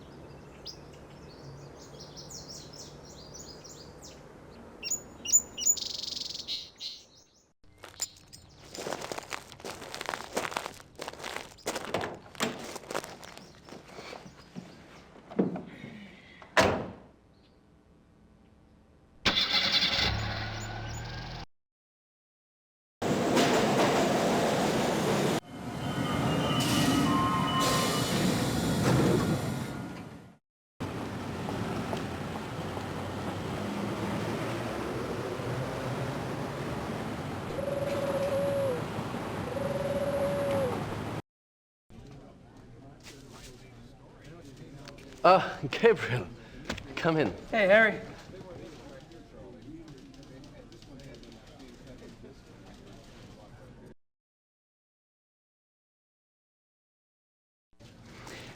You mentioned the possibility of my using your secretary for research?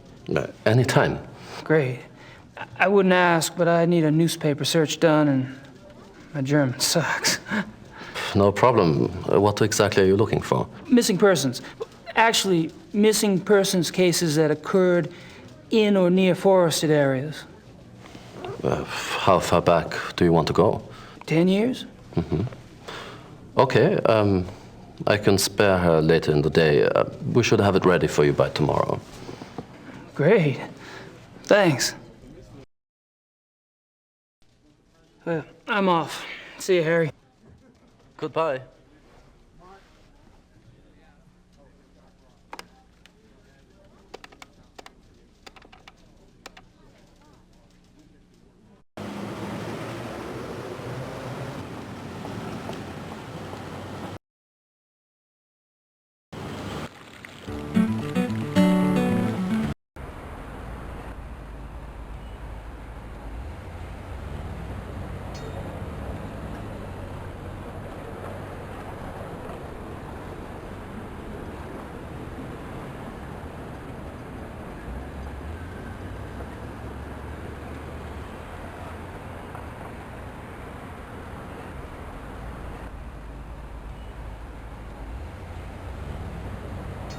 That's taken care of.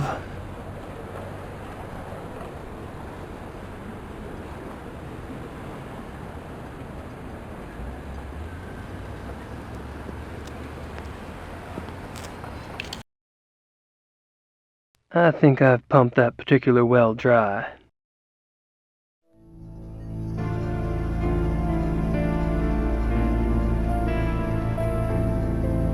Good night.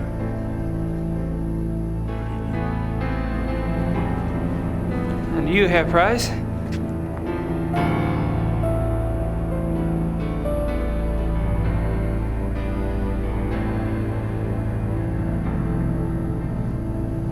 look a little wet. Oh, I was visiting a friend nearby, and I thought that I should take a shower before the others arrived. I was a bit automatic.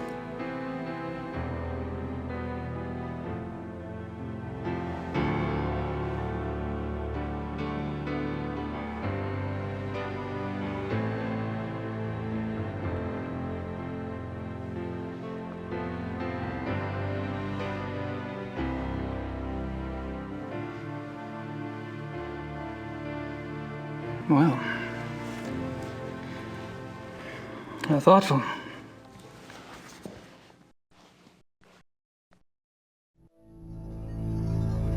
And I thought Germans only drank beer. Just the right size for the big bad wolf to come down the chimney. Unless he's already here.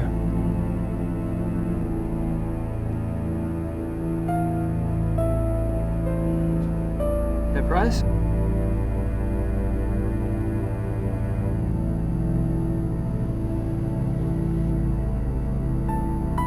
Yes.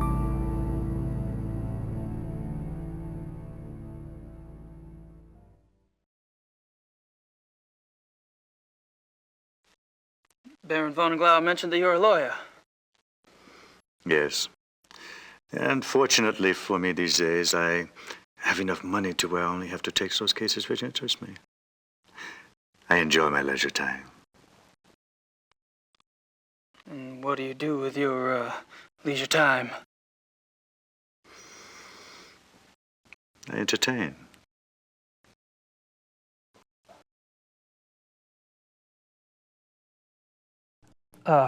Probably a dumb question, but what sort of entertaining do you do? Do you like women, Herr Knight? I've been known to. I adore them. You might call it an obsession. The stalk, the dance, the bait, the hook. And what do you do once you've hooked him? Oh, you know. You're quite the pleasurist yourself.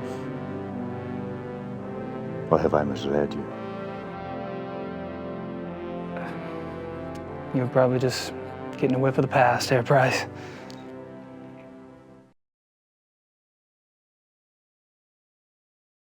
What do you think of the club philosophy? It works, doesn't it? Does it? We're all animals, but I deny it. So you don't believe in suppressing anything? Why would I want to suppress my urges? If your body wants something, it must be natural. Well, what if you get the natural urge to rip someone's throat out? Well, fortunately, my instincts run to pleasure. Of the equally sticky but less fatal kind. Well, what about those whose instincts are fatal? Shouldn't they suppress? I believe that nature handles that scenario when it occurs, Herr Knight. And how does it do that exactly? In the wild, when a member of society does not conform, he is hunted down and executed. End of mutant instinct. And its genetic bloodline.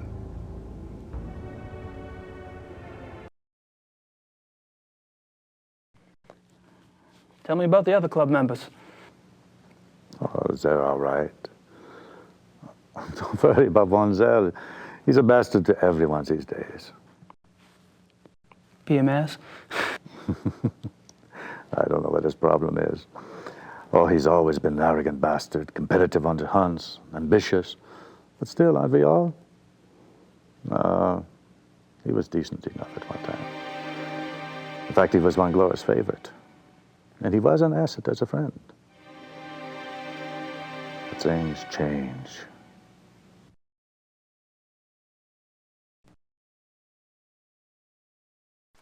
And what about the other club members? Like who? Henneman, for example. I've heard he's in line for a position extremely high up in the government. Henneman, he is a drunk. His days as a political superstar are over. My friends at the courthouse tell me that he has been marked for early retirement. One less politician to worry about, huh?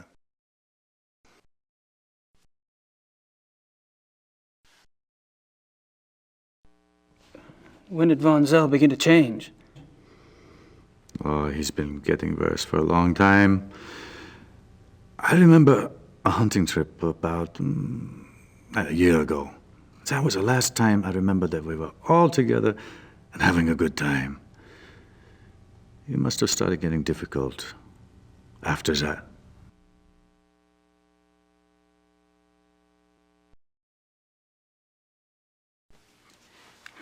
Seems like you've pretty much written Von Zell off yourself.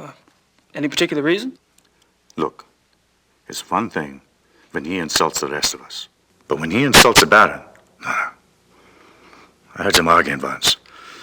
When Glover told Von Zell he acted stupidly about something or the other, Von Zell was furious. What'd he say? He told the baron that he was weak. Bastard. I don't know why the baron didn't get away with it. I mean, I would have said something at the time, but, well, it was a private conversation.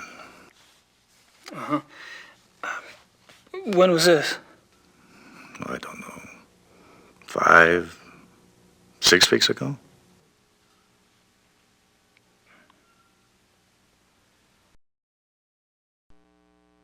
How was Von Zell an asset as a friend? He is a banker. Are you saying he loaned you money? He's always willing to help out his good friends. Why would anyone in this club need money? I thought y'all were models of success. Yes, well, fortunately, I took less advantage of Von Zell's hospitality than some.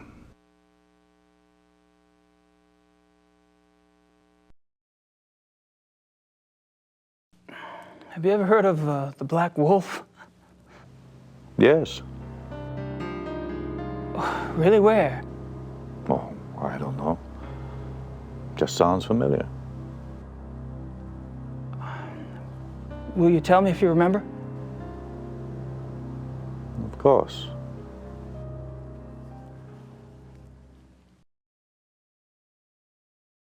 The reinforcements have arrived.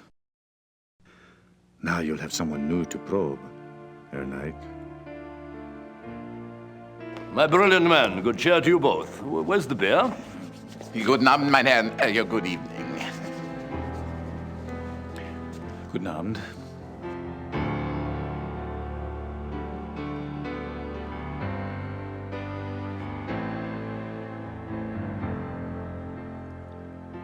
Wieder eine Sterne messen, Ja.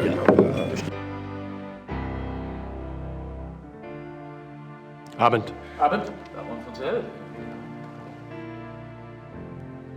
Meine kleine Familie. How are you all this evening? Hello. Gabriel, I'm glad you could join us. I need to speak with the Baron. Enjoy your evening, Herr Knight. Thanks. I will.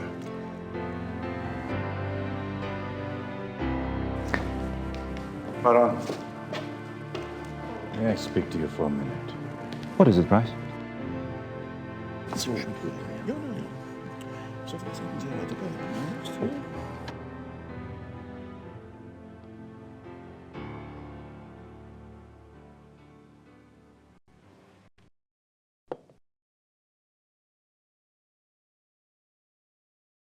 Ich habe meinen Nachmittagstermin abgesagt. Wir treffen uns hier um 4 Uhr? Ja, so viel ich weiß. Ja, so, good evening, Herr Knight. Henneman, Von Agner? You care to join us? Sure. Thanks.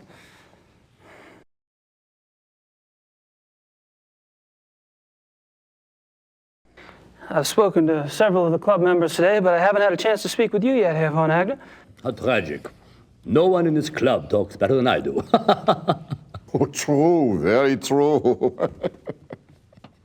Perhaps tomorrow? I'd be delighted.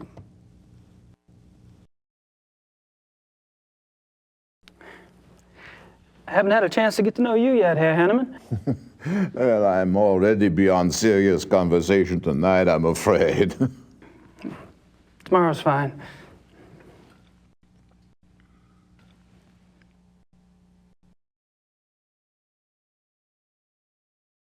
Have you guys heard about the mutilation killing last night? Happened right around the corner. Awful, simply awful. I'd meant to get a newspaper, but the time got away from me. Do you have any details? A few. The victim was a man named Grossberg. He ran a furrier business in town. Horrible. You know, this zoo wolf business is inexcusable. The mayor has been spoken to, and quite seriously. Even the prime minister is concerned. Did you know Grossberg, Herr Von Eck? Me? Grossberg? Why, no. Why do you ask? I just thought you're both in the animal processing business. Munich is a big city, Herr Knight. So it is.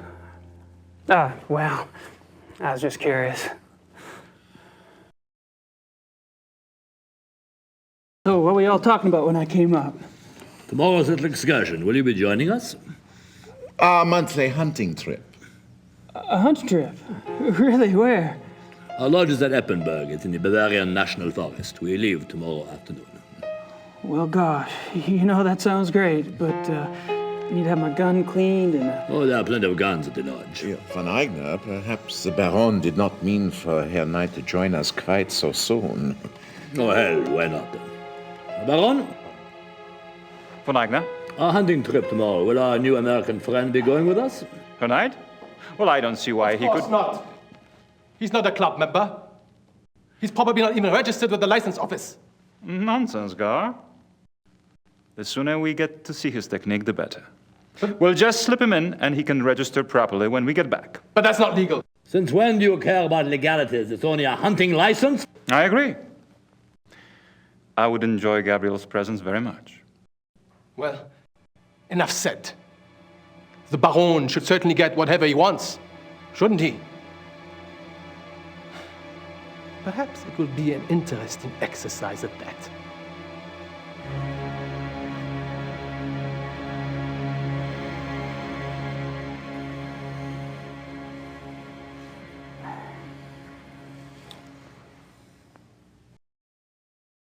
I've already bonded with those two.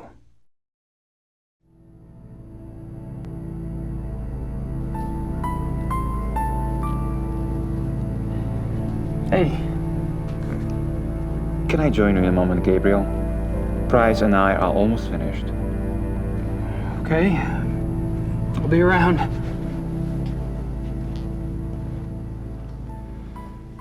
The thing is this.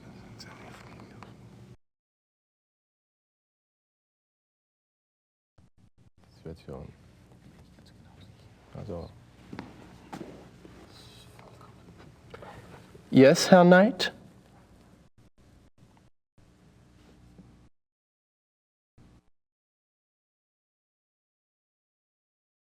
How's it going? Fine. Would you excuse us, please? We are discussing something private. Oh, sure.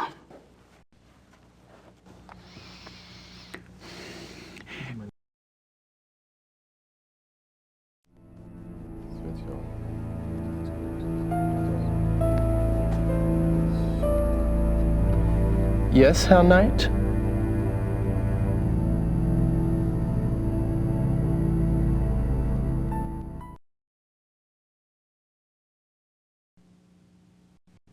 What are you two kids talking about? We could share it with you, Mr. Knight.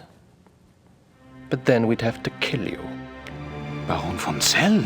I'm just kidding, Doctor. I'm afraid our discussion is private, Mr. Knight. Run along now. We'll play with you later. Can't wait.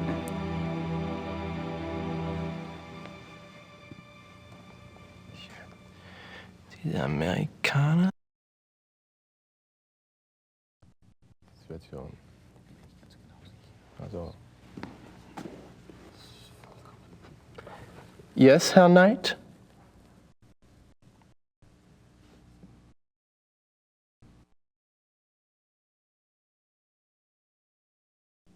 What's new? You're getting annoying, Mr. Knight. I am? Sorry, I thought this was, a social occasion. I'll just go talk to somebody else.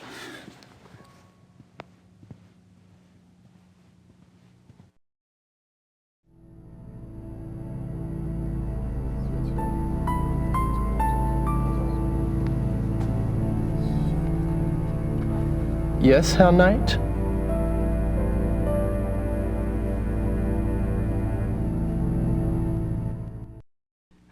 Just wanted to grab a magazine. Then grab one.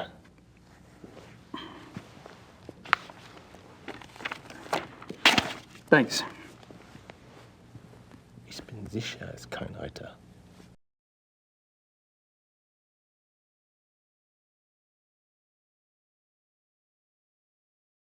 I can't read it. It's in German.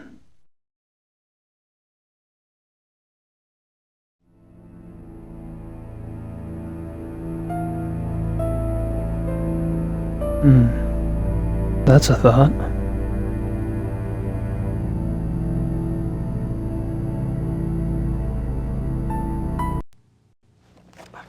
Just wanted to put this magazine back.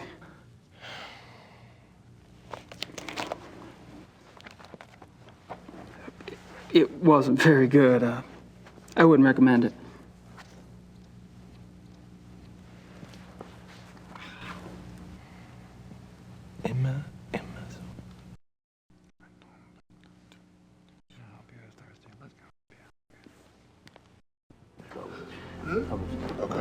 Herr Baum. Gentlemen, excuse me, please.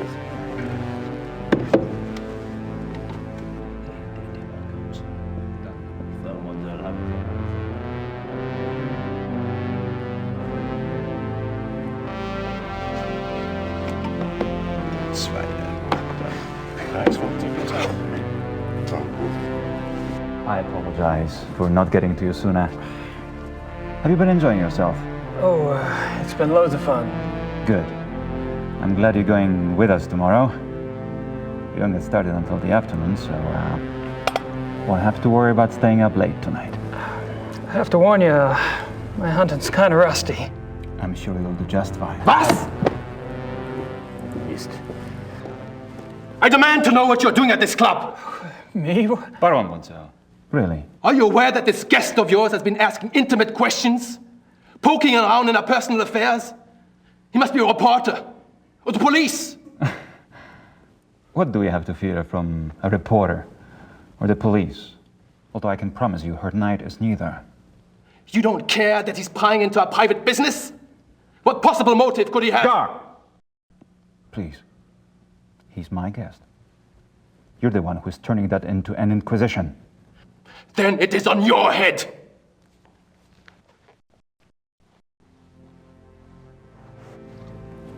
I apologize for that. You keep defending me. I'm not exactly helping the harmony around here. Believe me, the harmony was shattered a long time before you came. Gonzalo gets territorial. I'm tired of it, frankly. Well, I should go anyway. I wanted to clean up before tonight. All right. Good night, everyone. Oh, good night. Night. I should be home soon. See you then.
I wish I could read these biographies of Ludwig. Wait a minute. Ludwig II, fairy tale king of Bavaria. I didn't see this before. Yep, English. Huh.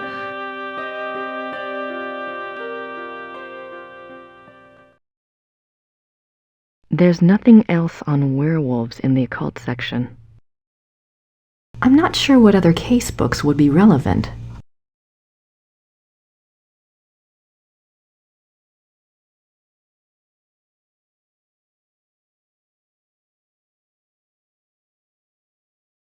Ludwig remained throughout his life both very bright and very naive. He was an introvert who seemed to be constantly out of sync with traditional views of rulership, money, and human relationships. The world ever failed to match his ideals. Perhaps this was a fault of his sheltered upbringing as future king. He never was introduced to the real world, and the real world failed to interest him as an adult. In his youth, Ludwig was in fine physical condition and loved to hike alone in the Alps and ride horses. He had a hunting lodge, Schahen, specifically for this purpose. Unfortunately, in 1872, a rather traumatic hunting accident befell the king at Schahen, and his leg was cruelly damaged. He never fully recovered from this incident, and his hiking and riding ceased. His physical health deteriorated from that time on, and explains why he looked so unhealthy in later years. A hunting accident? Other than his long-standing friendship with the Empress Elizabeth of Austria and with his mother, the relationships Ludwig attempted with others were nearly always a disappointment for him and a bewilderment for his partners. He would become obsessed with someone, a singer, an artist, a nobleman or a peasant, and would bombard them with gifts, praise, and favors. When they would fail to return the depths of rapturous passion he required, the singular adoration and humble obedience he expected, he would grow disappointed and cut himself off from them. The objects of his interest were occasionally women, usually ones he fell in love with after seeing them in idealized roles on the stage, but they were more often young men who fit his fantasies of the heroic sagas like Lohengrin and Parsifal that he so loved. A good example of the king's obsessive behavior in relationships is the following letter from the Königlich Bayerische archives, which this author was privileged to access. It is dated 1864, and it was written by Ludwig's manservant, Paul, to a friend. The king has been in high mood these days. The reason, of course, is a new interest. Thursday last, the king attended a performance of Lohengrin in the Wittelsbacher Theater. He came back in a fever, demanding that a man be found. The man, it was gathered, had been sitting in a box across from Ludwig and had drawn the king's attention by his beauty and his deep emotional response to the performance. The king declared that here at last is a sensitive soul. The man was tracked down and brought in for an audience. Upon my word, never have I seen any mind so in line with His Majesty's own. They discussed Wagner and France and Byron and all manner of things until long past dawn. The young man, beautiful indeed to look upon, met the king's enthusiasm and knowledge bit for bit. His Majesty has been in the thick of it ever since, and while I welcome his good temper, I grow tired of fetching letters back and forth to Louis, so called by His Majesty, that should tell you who the young man looks like, at all hours of the night. This author has not been able to learn much about Louis, but he was known to have been a seemingly high-bred foreigner, and he was involved with Ludwig as late as 1880, when he fell into disfavor. The king, especially later in life, felt a great deal of guilt about his sensual nature. His diaries are full of repentant entries begging God for forgiveness and swearing to remain pure. In many of the diary entries, he swears to abstain from sexual relations. The number of these oath entries indicate that Ludwig was not very successful in resisting temptation, yet it is also clear that Ludwig was a God-fearing man and that, though his flesh might occasionally fall, he never surrendered his heart and his conscience to sin.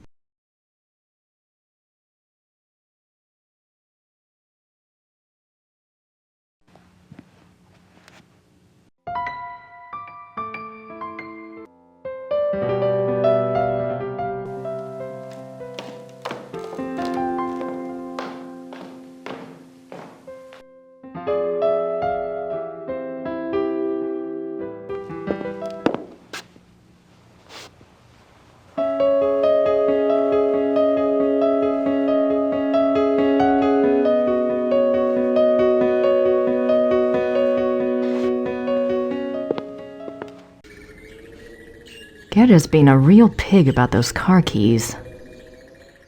Grace Nakimura.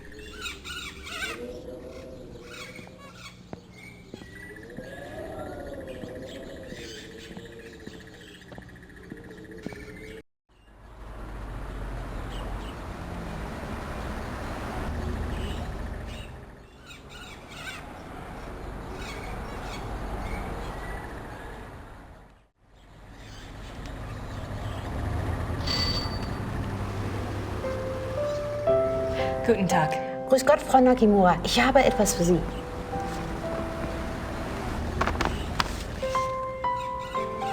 Oh, it's from Gabriel.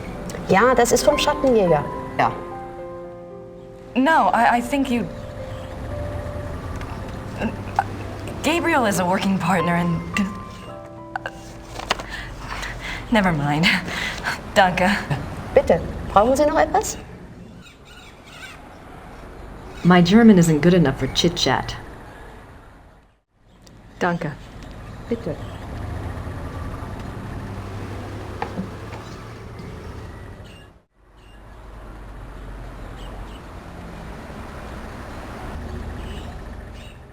Gracie, you decided to come over. That's great. Guten Tag and all that. I'm sure you and Gertie are hitting it off. Thanks for finding the werewolf book. I'm not sure what it all means, but it might be useful. About Ludwig II, you know, I think you might have something there. Ubergrau says there are 2 places you should check out. Ludwig had a castle called New Swan something, and there's a museum about him here in chemistry. Something like that. I really think you should spend some time looking into it. Don't worry.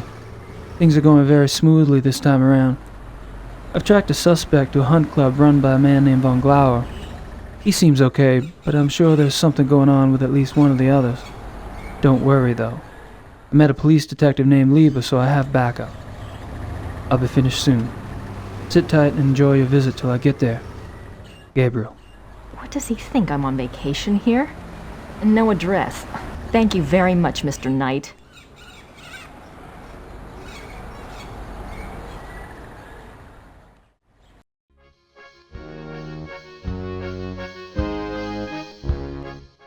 Hello there, dear. Hi, I'm Grace Nakimura from the castle.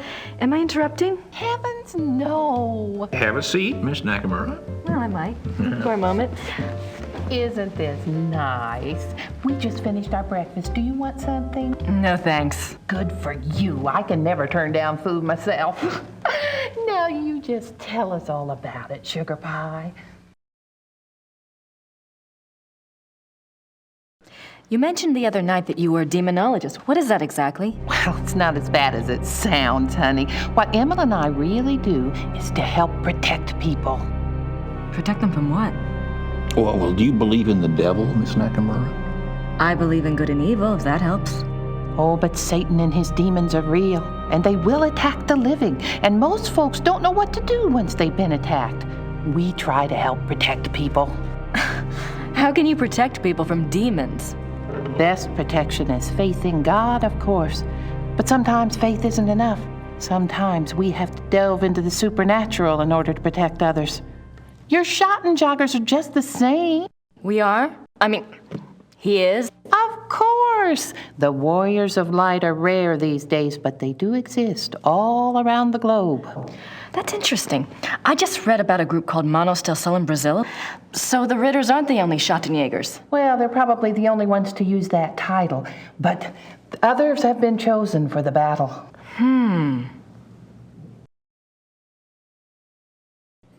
Do you know anything about King Ludwig II? Sure, we saw his castles, didn't we, Mother? We sure did. Why do you ask? Well, I found a letter in the Schattenjäger library warning Ludwig about the Black Wolf. Who wrote the letter? One of Gabriel's ancestors, a Schattenjäger. Seems like whoever was using me as a megaphone helped you find that letter. Perhaps you should follow the path something's pointing at. Look into Ludwig. I intend to.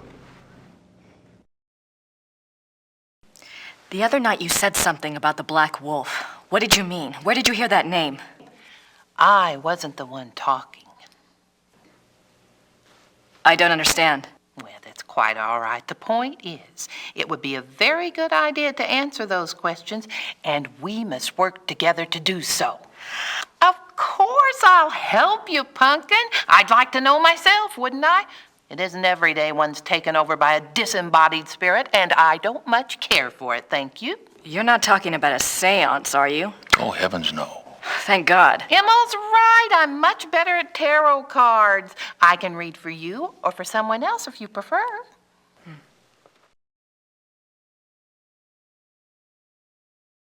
Are you sure you don't know anything about the Black Wolf?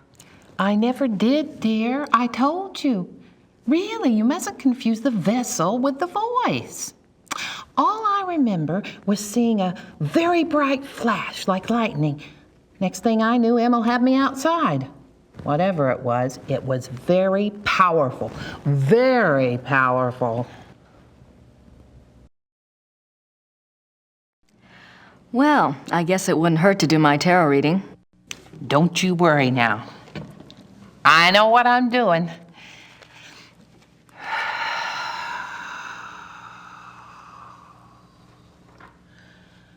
Push your vital energies into the cards.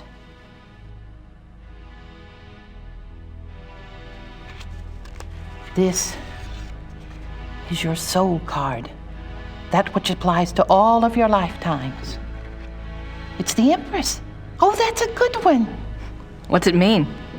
It means that your soul's journey is one of leadership. There's great strength here and intelligence.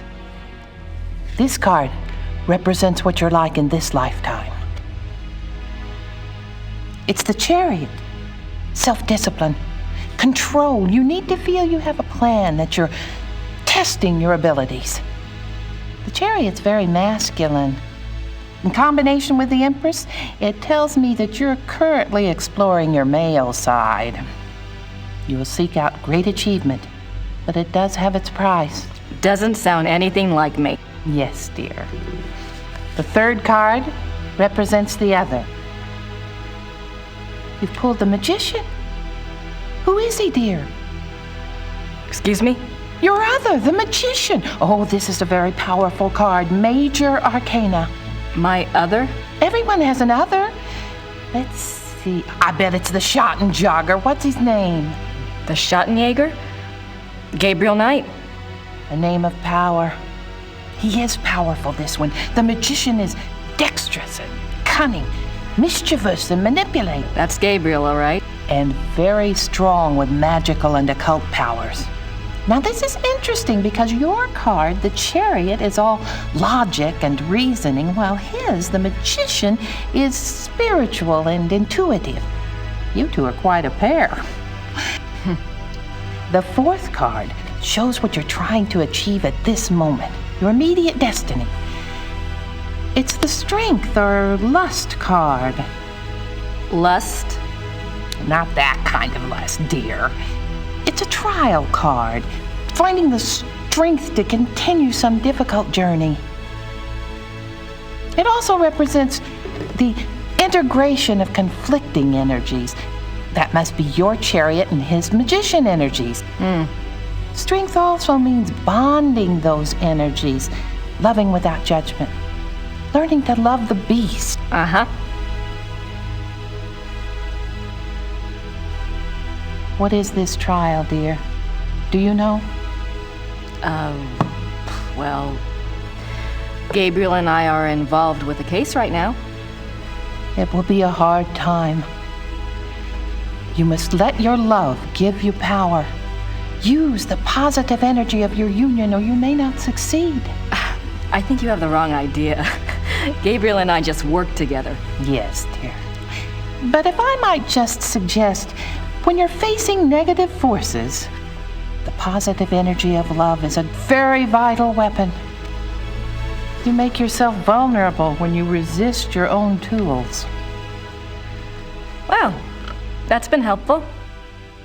I hope so, dear.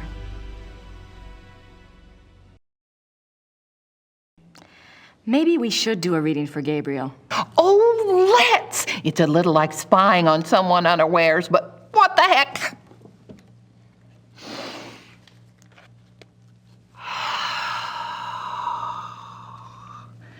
Reach out to the cards and to think about his essence. His soul card is the magician. Yes, dear, it reflects your other exactly. Well, maybe, but I'd rather hold out for David Copperfield. And his lifetime card?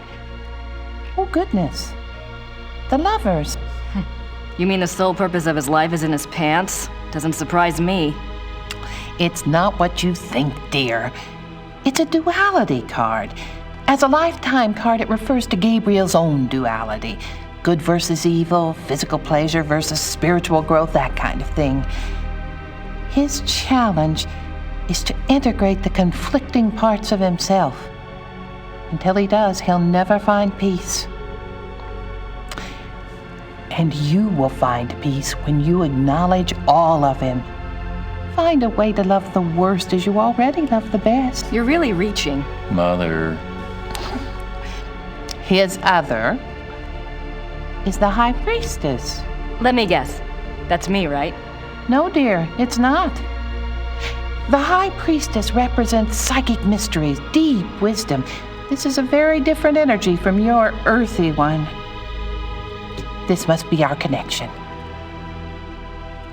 To the voice, dear! Someone is trying to communicate with Gabriel. This force is represented by the High Priestess. That's not much help. What about the Black Wolf? But it is a help, dear. The High Priestess is a spiritual guide card if ever there was one. The message must have been a warning. If this force is connected to Gabriel, and if he's so very psychic, then why doesn't it just go to him? Why say it to me? Maybe Gabriel's blocked. Maybe he's purposefully blocking. There is that duality business. Let's go on and see if it becomes clear. The fourth card, remember, represents the current situation. It's death. Oh. Nothing to worry about then. Now you just leave interpretation up to me, Sugar Pie. It's a transformation card, dying to one thing and being born to another. It is painful, but it isn't necessarily bad. Two of Wands. Oh my. What? A 2 is not good here. Wands is Mars in Aries. That's a war card. In conjunction with the death card, there are 2 possible transformations. 2 transformations? Yes, dear. Gabriel is waging a spiritual battle. The transformation might be good or evil. That must be the purpose of the High Priestess. She's trying to guide him. So you think he really might be in danger? Oh, yes, dear. Gabriel's very essence is at stake. If he takes the wrong path with his powers, Imola and I will stay in town. You must let me know if anything else happens that we can read for clues. Let the Force use you.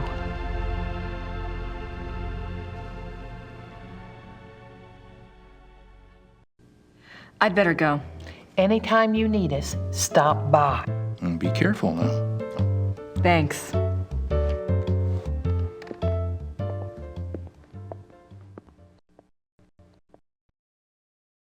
I don't have anything else to say to the Smiths right now.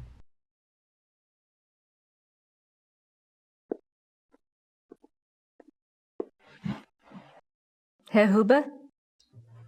Yes? I was wondering if you've changed your mind about telling me where Gabriel is. It's really important. No. Sorry.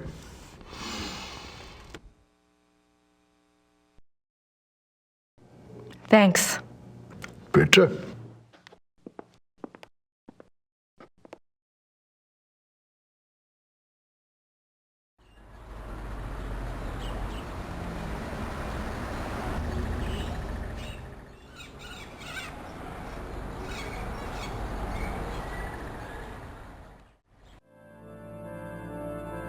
I don't want to disturb her.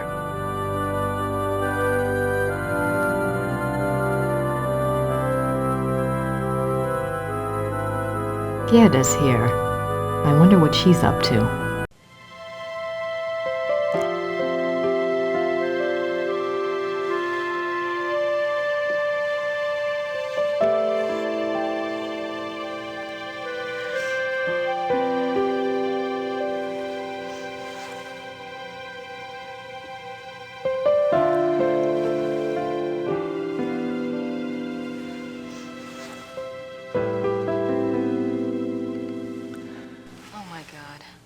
Gerda was in love with Wolfgang.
Boy, do I feel stupid or what.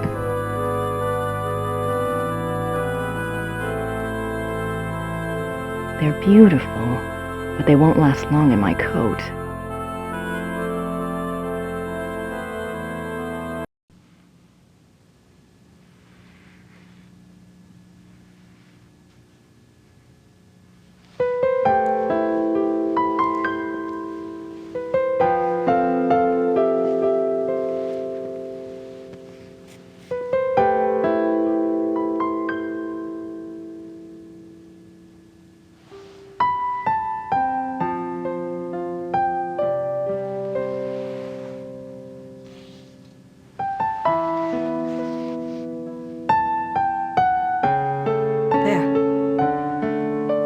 That's better, don't you think?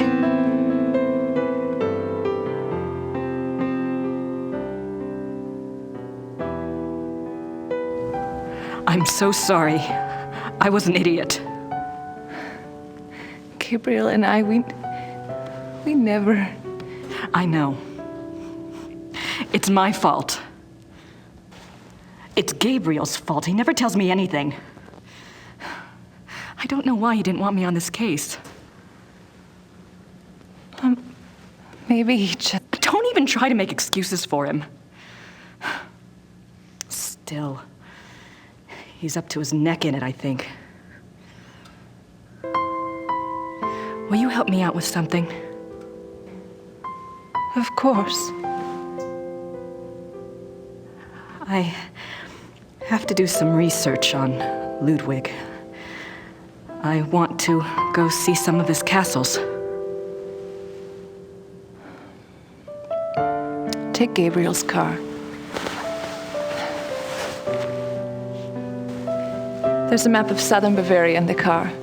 Ludwig's castles are all marked. Thanks. Good luck.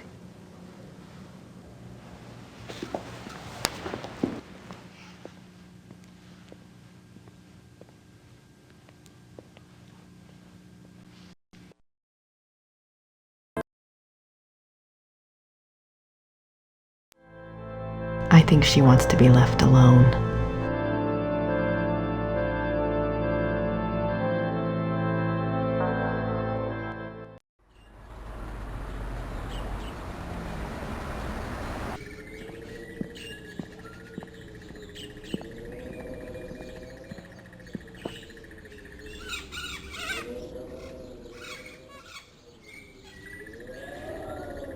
Gabriel's car keys. He'd have a fit if he knew I had them.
Guten Tag.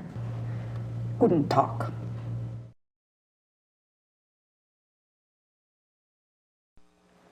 Ist das die Ludwig Museum? Ja, ja. Ludwig II. Von Bayern.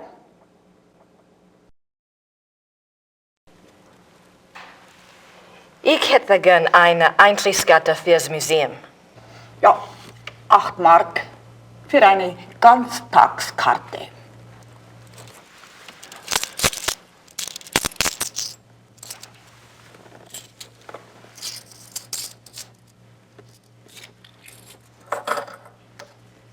So.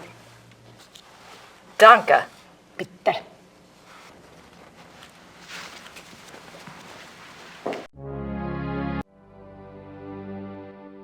I don't have anything to say to her at the moment.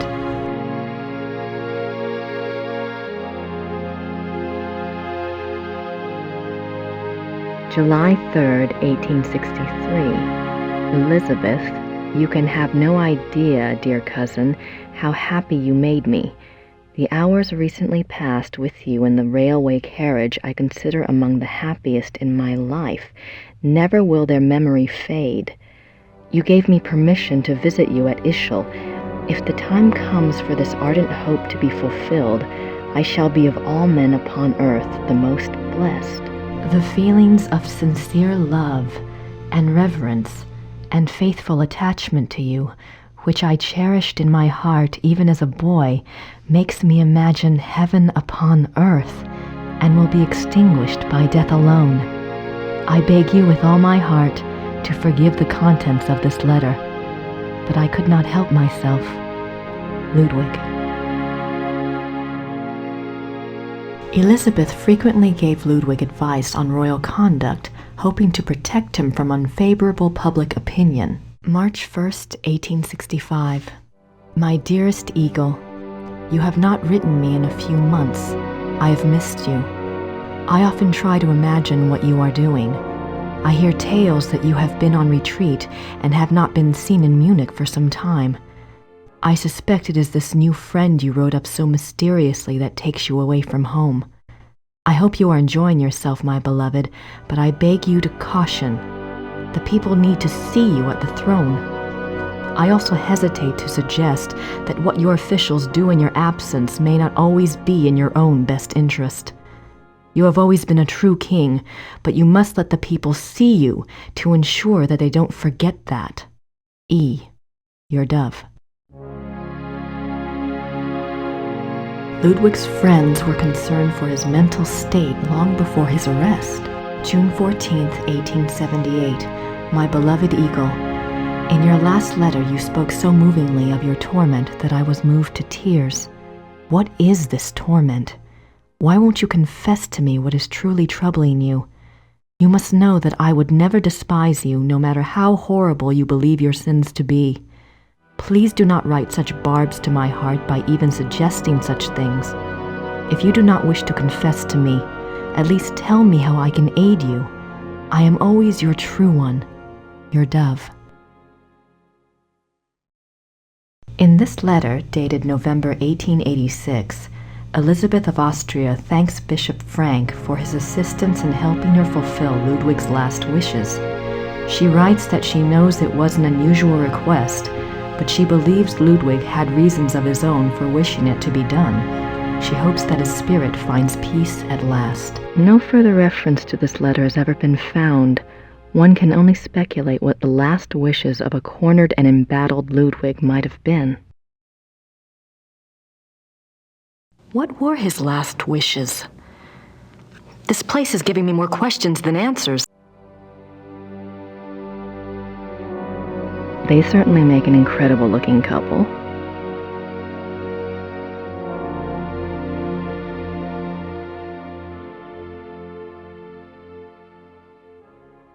Ludwig is Prince Charming. He played the part well.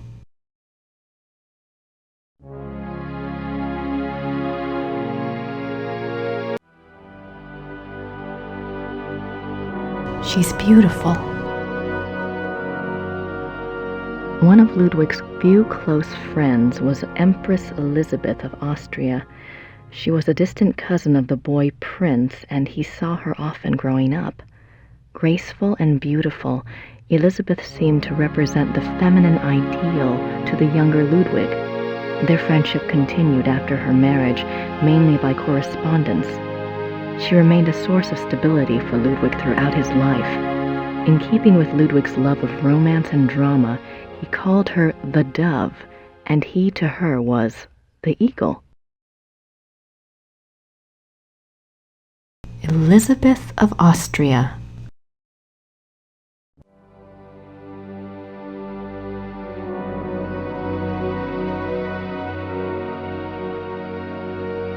Richard Wagner.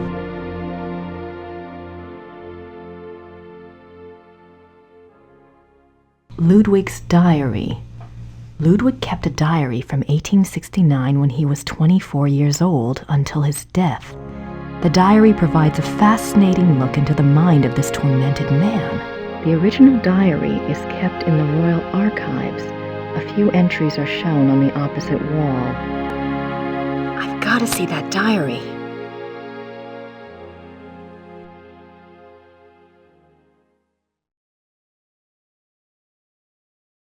Looks like it weighs a ton. Ludwig's Grand Master wardrobe from the Knights of St. George.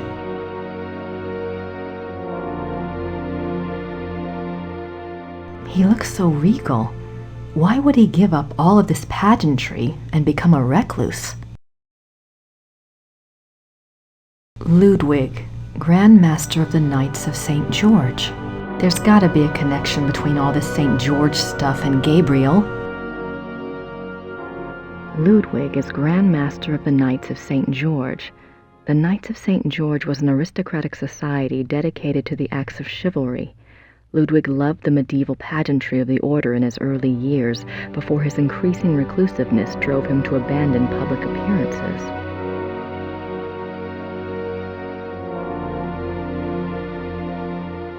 I wonder if these pins have any symbolic meaning. Signets and sash pins from the Order of the Knights of St. George. These were worn on Ludwig's uniform, as befitted his rank of Grand Master. They are now the property of the Bavarian Crown Treasury.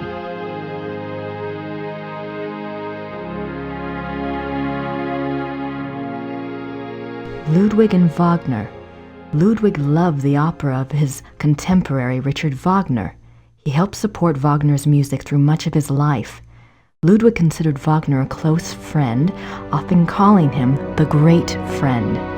Wagner encouraged this infatuation, some believe, for personal gain. Typical artist.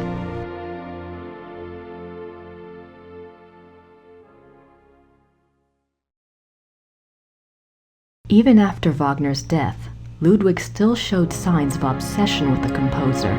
This letter, written in 1882 by Ludwig to the conductor of the Munich Opera, instructs the conductor to make preparations for a new Wagner opera. The conductor went to see the king as instructed. When he arrived, Ludwig was ill and refused to see him. Nothing further was ever heard of this mysterious new opera. Was it a figment of an ill man's desperate wishes?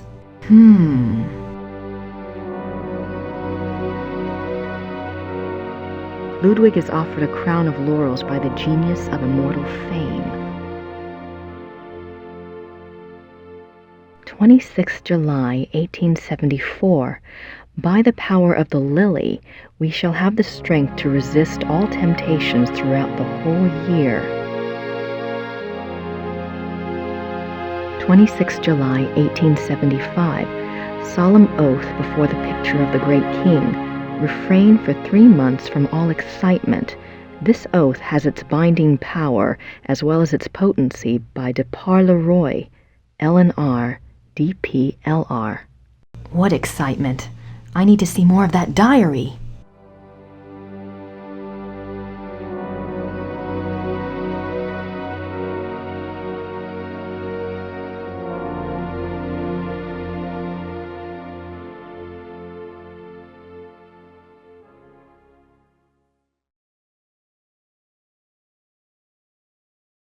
June 7, 1886. A group of men arrive at Neuschwanstein Castle demanding to take the king in custody. With them is Dr. Guden, the doctor who had been in charge of Otto, the king's mentally ill brother. The men have an order for the king's arrest on the grounds of insanity. They are refused admittance by a brave group of farmers and local soldiers who have come to Ludwig's aid. They are forced to retreat to nearby Hohenschwangau. This is the first Ludwig hears of the conspiracy. Ludwig composes a pamphlet explaining the subversive acts of the conspirators and eloquently pleading with his people for aid. The pamphlet is smuggled out of Neuschwanstein and printed, but the pamphlets are seized before they can be distributed.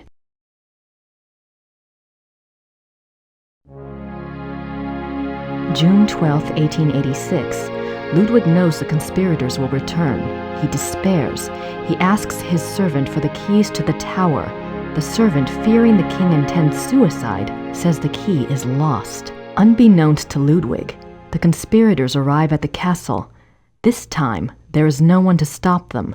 Ludwig is lured from his bedroom to the entry hall of Neuschwanstein on pretense. There, he is taken into custody. Ludwig is taken by carriage from Neuschwanstein to Berg, where his brother Otto had long been imprisoned.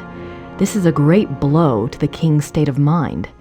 While on the way, the group stops at Seeshaupt to change horses. Ludwig asks to see the postmistress, Frau Vogel. She brings him a glass of water and he says something to her. She never reveals these last words to anyone. June 13, 1886. At Berg, Ludwig seems cooperative and coherent. Dr. Guden writes to the government that he has Ludwig well under control. The two men go out for a walk, and Dr. Guden is so confident he dismisses the guards. When Ludwig and the doctor do not return after several hours, a search is undertaken. The bodies of the two men are found in the lake, drowned. Circumstances unknown. June 18, 1886. Ludwig's funeral procession marches through the streets of Munich, followed by enormous crowds of mourners. The service is held at a packed St. Michael's Church. Lightning strikes the church during the service, but no one is harmed. Ludwig's body is entombed in the Wittelsbach crypt at St. Michael's. His heart is placed in an urn in the pilgrimage chapel at Altading in the Wittelsbach tradition. The urn is shown to the right. His heart is in an urn. How bizarre.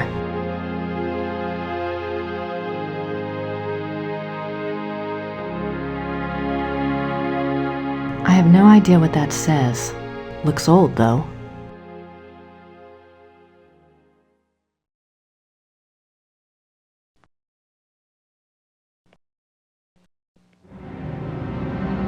Oh my God.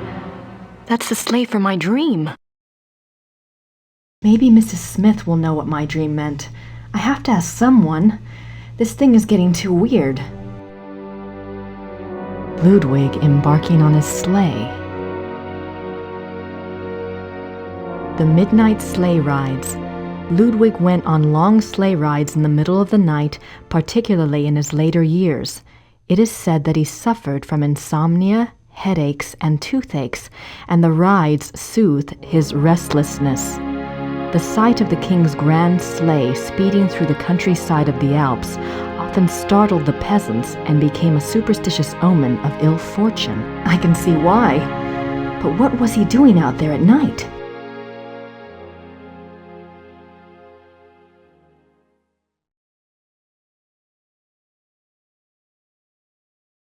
Ludwig's death mask. Wow.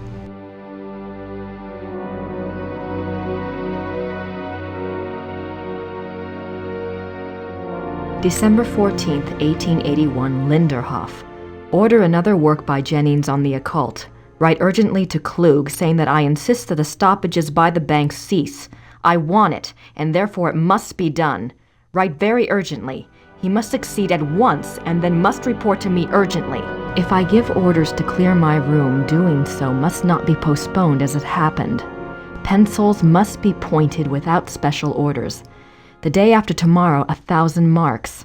How is Louis now? I want to know whether he looks unhappy. How often have I said that the coffee must not come up boiling hot, so that it can only be drunk after standing an hour? If any more correspondence come from Louis, they are to be burnt immediately, but I am to be informed of their arrival.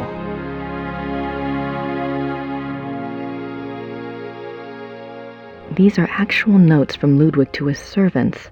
They go far in showing the king's state of mind.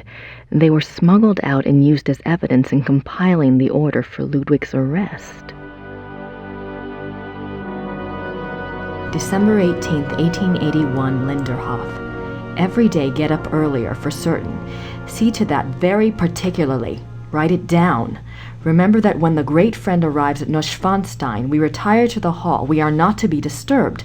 I will not tolerate interference or insubordination.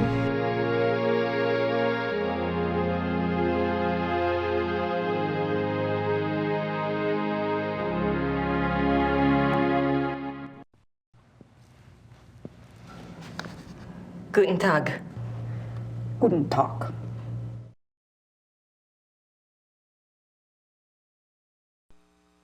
Ludwigs Tagebuch im Museum? Ja.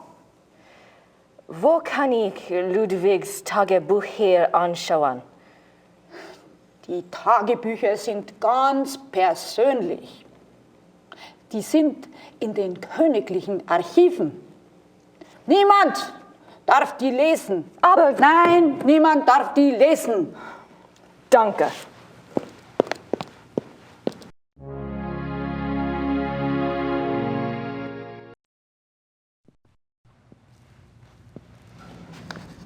Guten Tag. Guten Tag.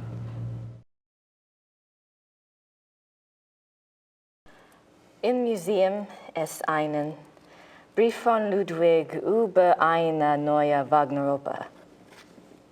Ja, ich kenne diesen Brief. Wo kann ich mehr von dieser Wagner-Oper sehen? Ja, ich weiß nichts über Wagner. Das hier ist kein Wagner-Museum. Ja, ich weiß. In Bayreuth befindet sich ein Wagner-Museum. Versuchen Sie es halt doch, ne? Bayreuth. Danke.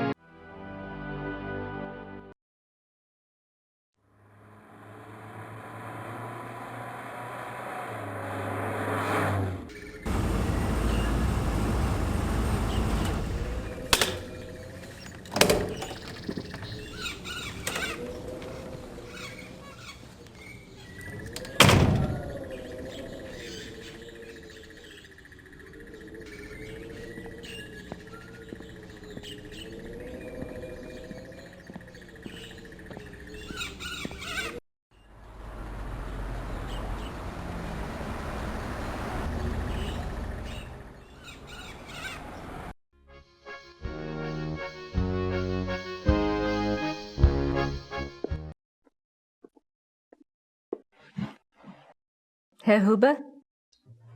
Yes? Are the Smiths in their room? Yeah, I believe so. Could you ask them to come down, please? Ja, natürlich.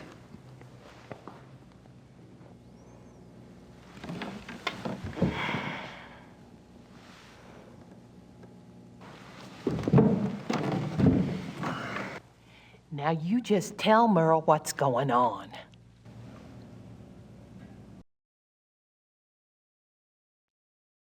I had a dream last night. I didn't remember it at first, but I saw something today at one of the museums. What was the dream? I was being chased in the woods by wolves. And I saw a sleigh. Ludwig was inside. He pulled me up, and I thought I was safe. But then he turned into a wolf. So what do you think, Mother? A dream of rescue is a spiritual guide dream. The High Priestess in Gabriel's cards must be linked to Ludwig somehow. What do the wolves represent? I'm a psychic, dear, not Freud. But the warning I got was about the black wolf, wasn't it? And the wolves in the dream. It must be the same danger. It's so frustrating.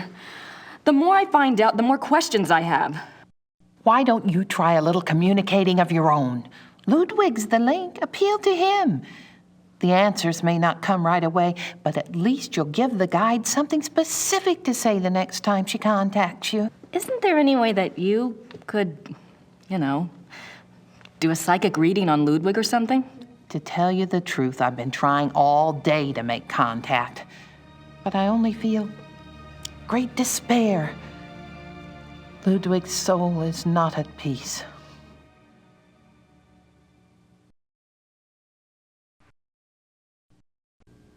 I'd better go. Anytime you need us, stop by. And be careful now. Thanks.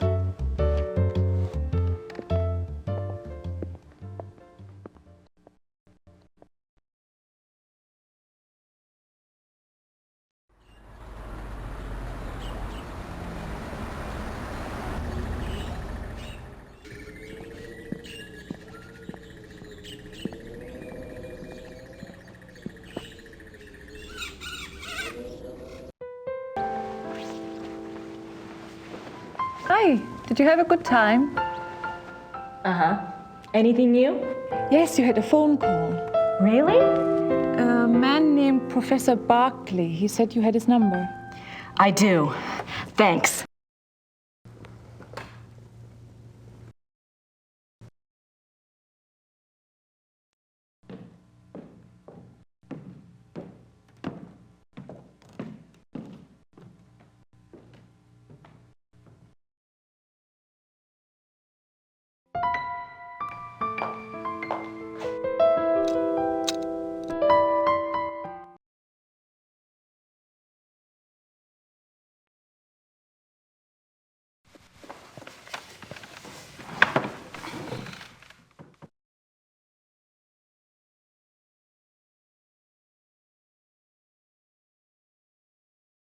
A ticket to the Ludwig Museum.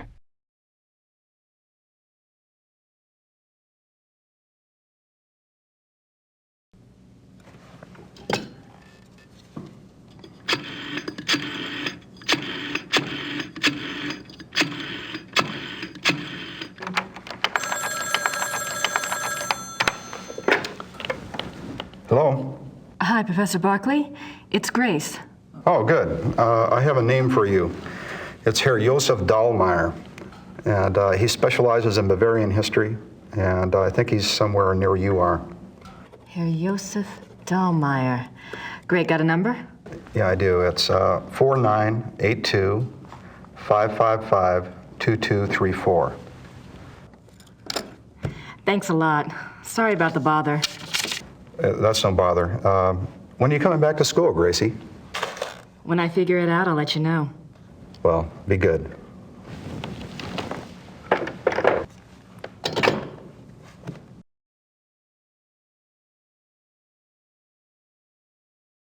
Professor Barkley's Ludwig contact.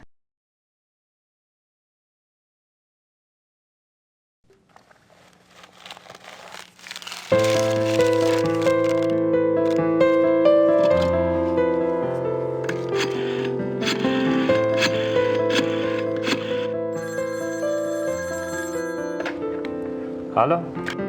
Hallo, sind Sie Herr Josef Dahlmeier? Yeah, you must be Grace Nakimura, the American history student. Yes. I hear you're interested in Ludwig II. Very. Good. There's something I want to show you. Drive to Berg on Starnberger See. Meet me at the Memorial Chapel. All right. Thank you. Oh, wait. Was there anything you wanted me to look into before we meet? Well, I was hoping you knew something about someone called the Black Wolf. He was a contemporary of Ludwig's. He lived in Prussia, I think, and he was well connected. Never heard of him, but I'll check. See you there. Thanks. Bye.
Grüß Gott.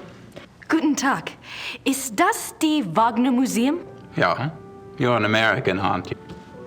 I'm afraid the house is closed this time of year. It will be open next month. Crap. You are interested in Wagner? Very interested. Very recently very interested. Yeah. Most of the house is closed for cleaning, but a few rooms are open. I shouldn't let you probably, but if it is only you, you are alone, aren't you? Endlessly. Come in and look around. That's very generous. What do I owe you? Georg Immerding. It's only a few displays. Besides, I wouldn't be much of a shining knight if I charged you. Thanks, Georg. My name is Grace. Hello. Have a good time.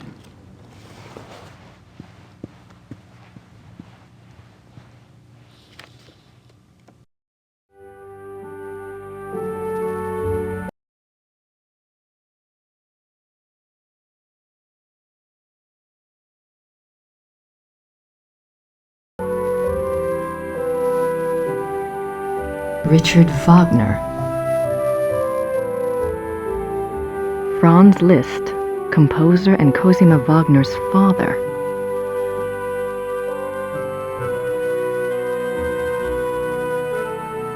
Wagner's piano. On this piano, the maestro composed his later operas, including The Ring.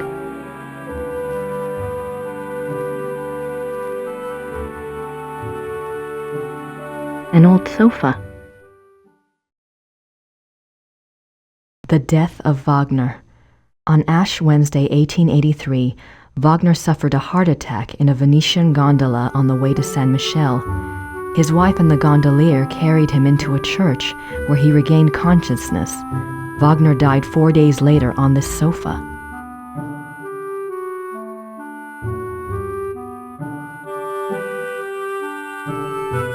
Wagner's desk, exactly as it was on the day he died. It's a letter from a Monsieur Beaujolais, dated September 1881.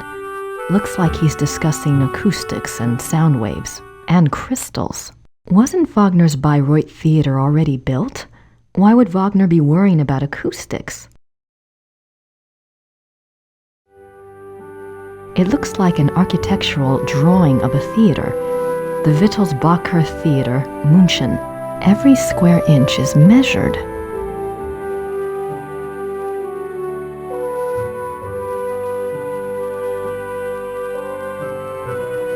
Wagner's death mask.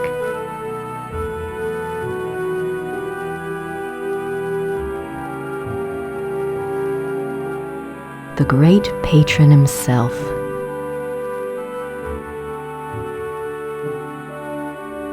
Ludwig as the classical Greek hero.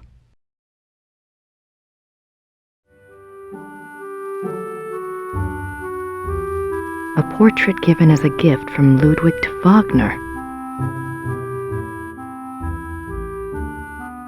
June 10th, 1881, Munich residence. Great friend. I am writing to you in the middle of the night. My blood is pounding too wildly for sleep.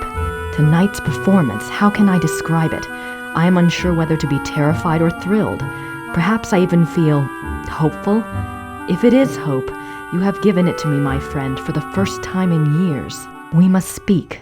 Something happened during the music tonight, but I must have your absolute confidence. As you love me, come at once. Your devoted king, Ludwig.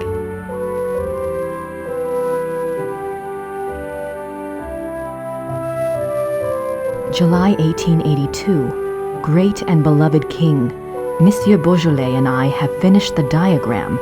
We checked the figures many times and Monsieur is confident that it will work. 8 identical fixtures are to be made from the diagram and placed in the theater exactly as specified. I'm sending the diagram with your courier. Be full of hope and have courage. All will be well. Your own, Wagner. Ludwig's death mask.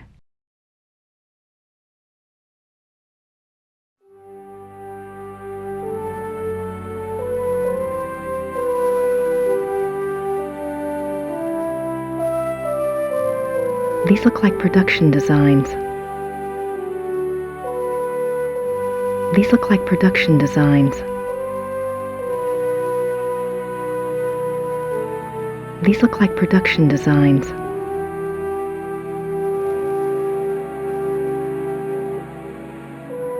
This must be a model of Wagner's own theater, here in Bayreuth.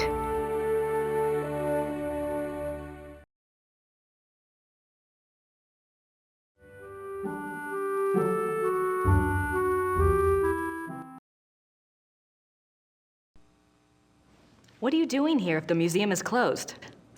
They always like to have a caretaker here. It's a good job for me.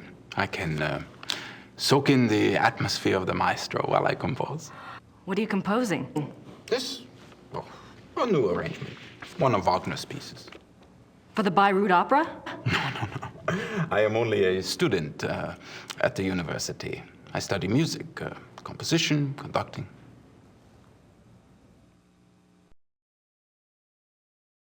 Is there much of a call for conductors in Europe? Ask my brother. He is the conductor for the Munich Opera. Well, that's convenient. Does that mean you get free opera tickets? Yes. I get a week's pass to the Opernfestspiele, the opera festival in Munich. It starts in a few months. Hope I'm still around to see it. Come with me if you like. If you're still around, I can go backstage and all sorts of things. I'd love that. If I'm still in Germany, I'll call you, all right? Yeah, good.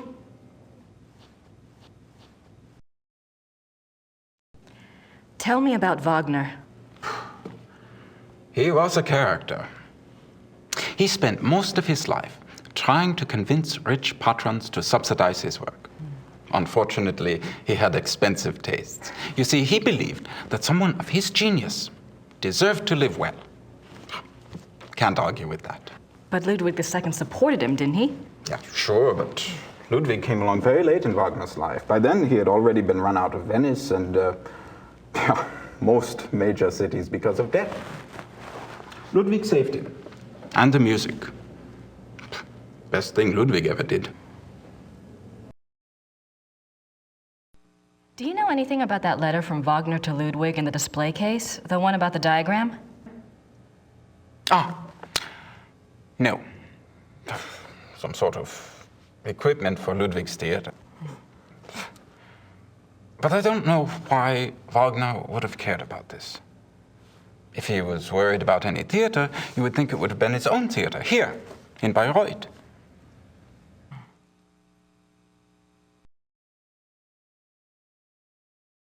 Have you ever heard about the letter that Ludwig wrote to the Munich conductor in 1882 telling him to prepare for a new Wagner opera? You're full of surprises, for an American. What do you know about it?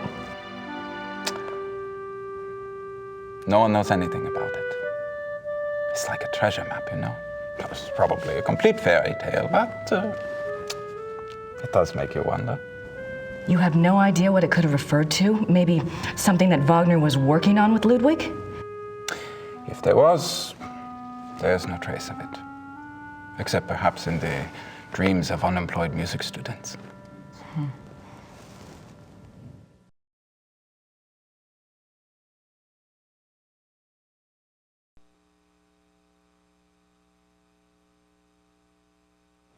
What's that book in the case? Cosima Wagner's journal is locked up for preservation. Wagner souvenirs. Don't think I need any of those. I don't have anything to ask Georg about at the moment.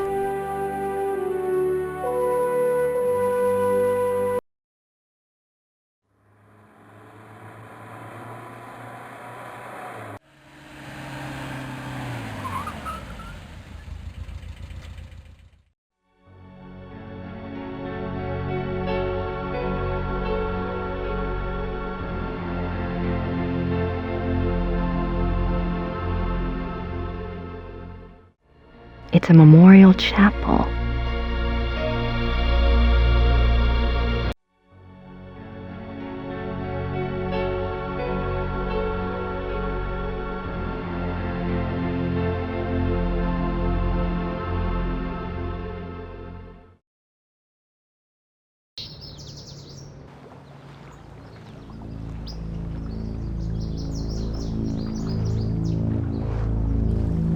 This is where he died.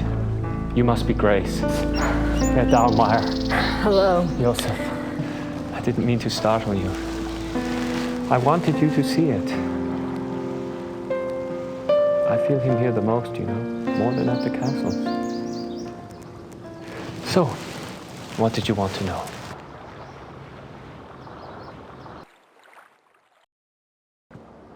Professor Barclay says your hobby is Ludwig.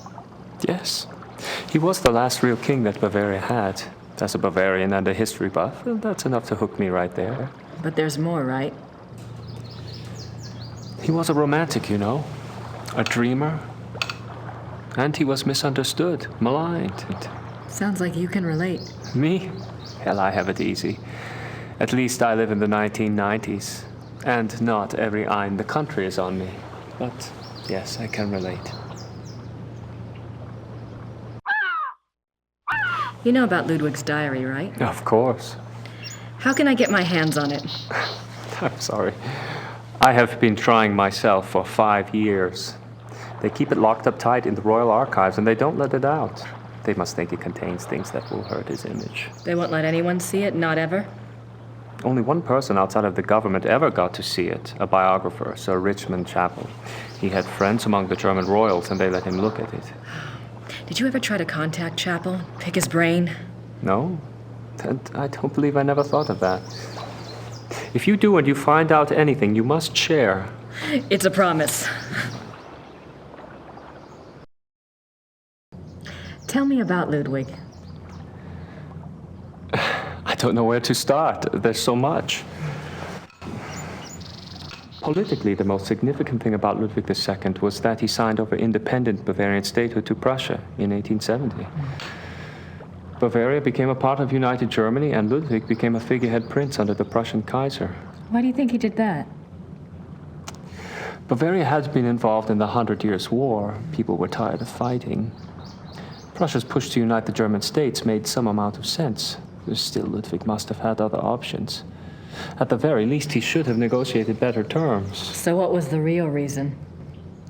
He was manipulated by Bismarck. At least that's what I think, anyway.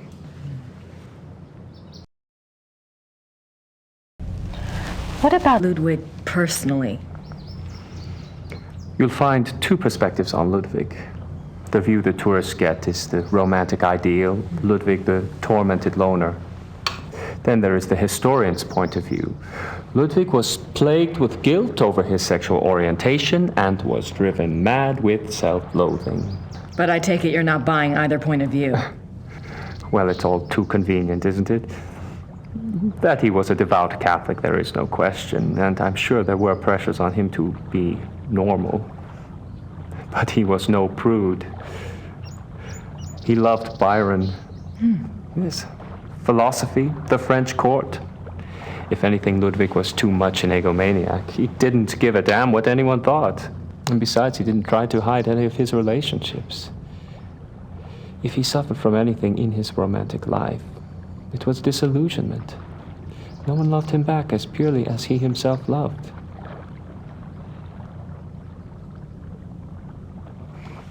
Well, if it wasn't sexual guilt that tormented him, what was it?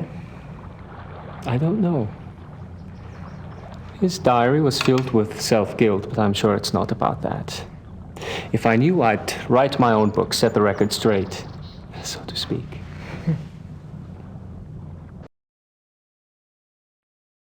Have you read anything about Ludwig's midnight sleigh rides? Oh, would that have been something?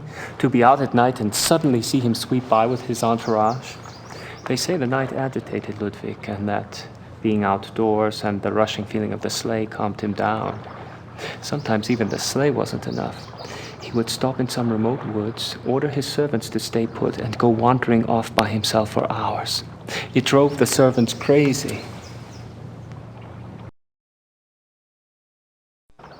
Tell me about Bismarck. Oh, Bismarck. He was the Prussian Kaiser's chancellor. Not a nice man. Bismarck had a reputation for learning people's weaknesses and manipulating them. It's a matter of record that he had spies on Ludwig's staff. He may even have had a henchman even closer to the king. And he was involved in the conspiracy to declare Ludwig insane. Did you find out anything about the Black Wolf? I did. I'd read about him before, but I hadn't realized that was who you were talking about.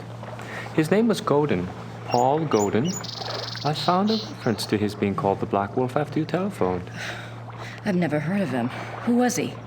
Godin lived on the fringes of the Prussian court. He was handsome, charming, dangerous, or so they say.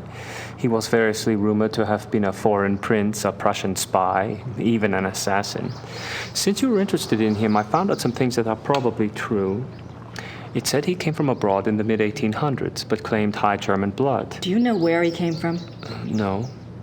And he was ruthlessly ambitious. He probably found out who held the power, Bismarck, and offered his services. Bismarck was a good judge of talent, of that sort anyway.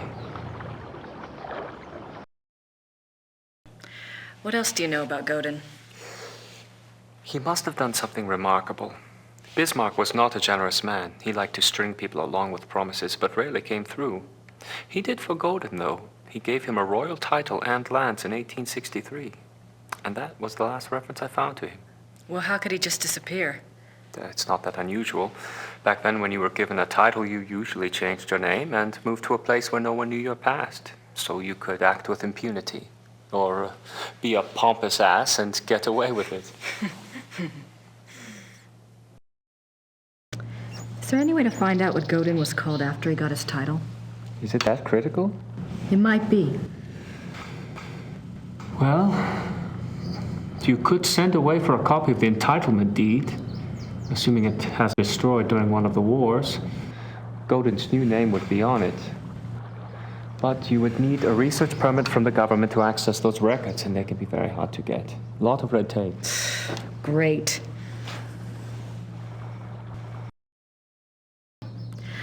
What do you know about Ludwig's hunting accident? A couple of years ago, I was introduced to this great old man, a real old-world farmer. Well, his grandfather was Richard Horning, Ludwig's equestrian. Oh, he told some great Ludwig stories. Sometimes I get lucky. Anyway, he said that after the hunting accident, Ludwig got terribly ill, that he had a fever and was acting crazy. They were afraid that the wolf had been carrying a disease or that the bite had gone septic. A wolf bit him? Yeah, it's not so unusual. There were a lot of wolves in the Alps back then. The servants were really worried, but Ludwig recovered, physically anyway. Horning's grandfather said it was the fever that broke Ludwig's mind, that he was worse than ever after that.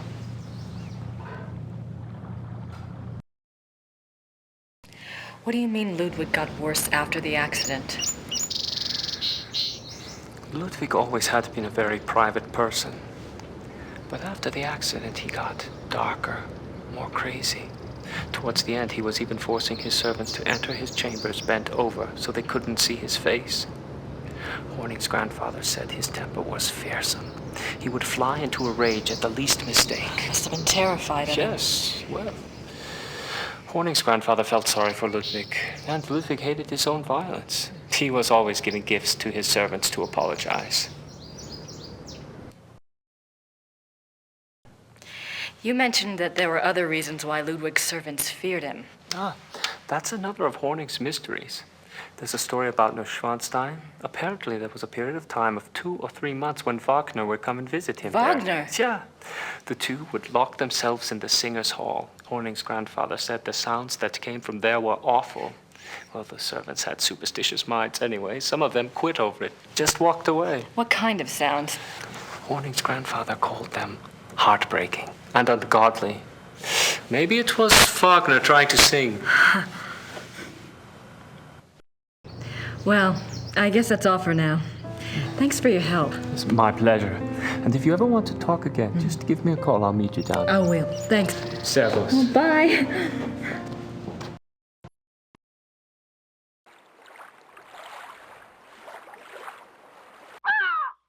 This is where they found Ludwig's body.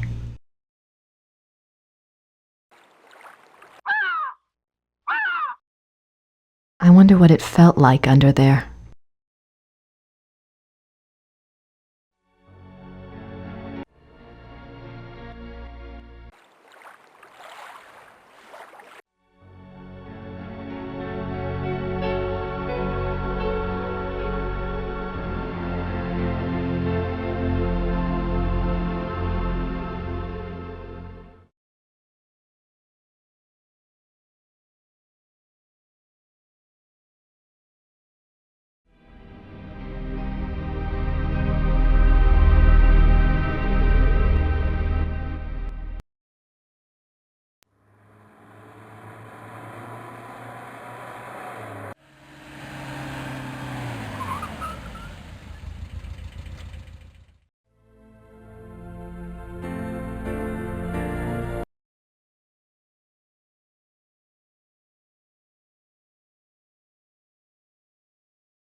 I don't think the guards want to be bothered while on duty.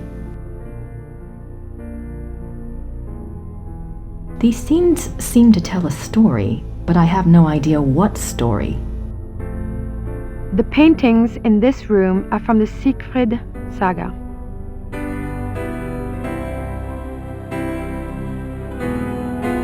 Our tour begins in the entry hall. Ludwig II lived from 1845 to 1886. He assumed the Bavarian throne at the age of 18 when his father died. Ludwig's passion was building castles.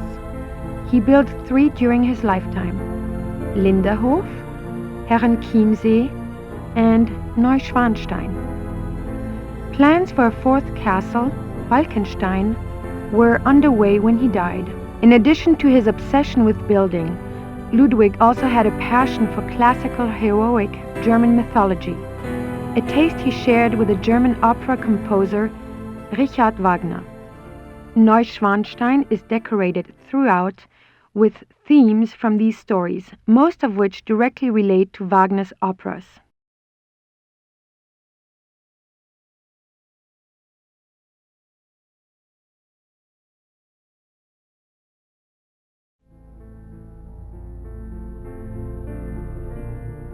I wonder where that door leads.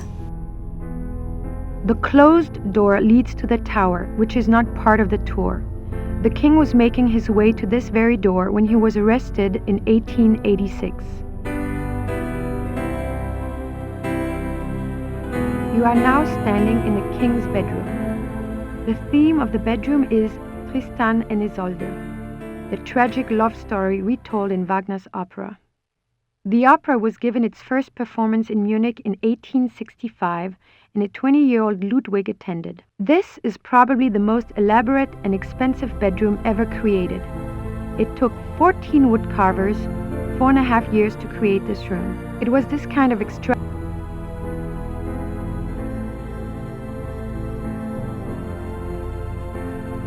You are now standing in this. It was this kind. Did they have running water? Did they have? Maybe. The richly carved bed. Maybe. Scenes from the opera.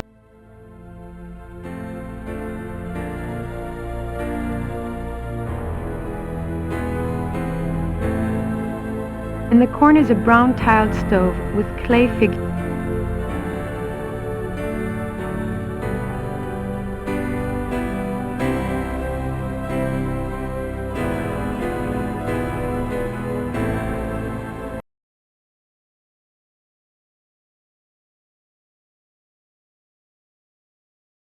Our tour begins in the entry hall.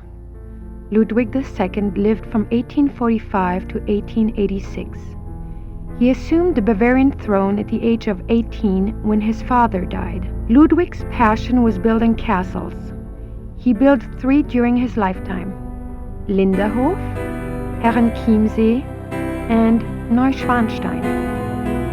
Plans for a 4th castle, Walkenstein, were underway when he died. In addition to his obsession with building, Ludwig also had a passion for classical heroic German mythology, a taste he shared with the German opera composer Richard Wagner. Neuschwanstein is decorated throughout with themes from these stories, most of which directly relate to Wagner's operas.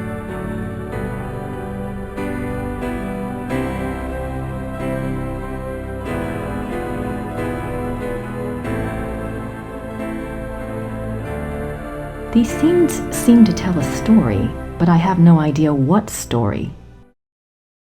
The paintings in this room are from the Siegfried saga. These scenes seem to tell a story. I wonder where that door leads. The closed door leads to the tower, which is not part of the tour. The king was making his way to this very door when he was arrested in 1886.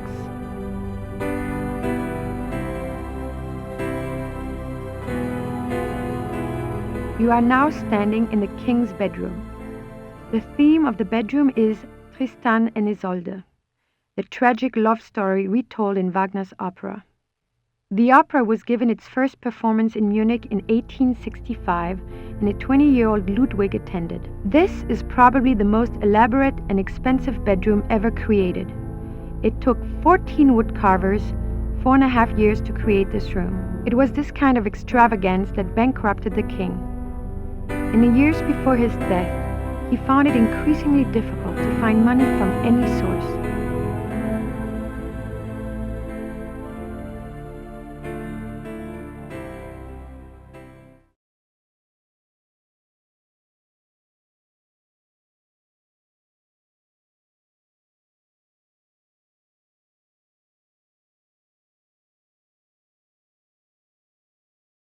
I don't think the guards want to be bothered while on duty. Did they have running water in 1886? Maybe Ludwig thought all this luxury would help him sleep. The richly carved bed, with its canopy, resembles a Gothic building and its turrets. The bed's draperies were handmade by dozens of Bavarian seamstresses.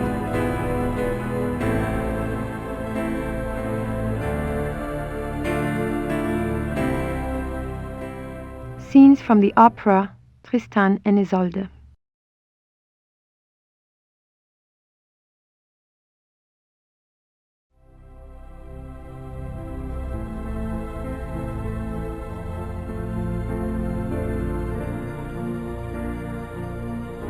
In the corner is a brown tiled stove with clay figures of Tristan and Isolde.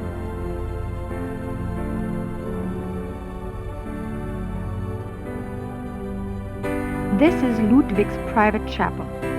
The king was a devout Catholic, as were all of the Wittelsbacher rulers. They supported the Roman Church even when other European countries were dominated by Protestantism. It's a beautiful crucifix, ivory and gold. The Black Madonna of Altadin. I wonder what her story is all about.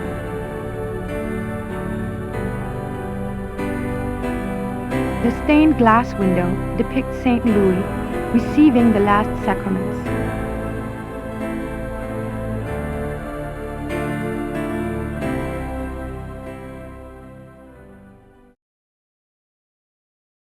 This is the king's living room. The walls are decorated with scenes from the Lohengrin saga. The king first saw Wagner's opera Lohengrin when he was 16. And it so affected him that he considered it a form of enlightenment. The tragedy of Lohengrin was his essential loneliness. This, too, was Ludwig's own fate. Ludwig withdrew more and more into his fantasy world of epic heroes and absolute monarchy. An ideal he was determined to create in his castles if he could not have it in his real life. He only wanted to be alone with his dreams, so much so that even his servants were kept at a distance and were not allowed to look at him. What were you afraid they'd see?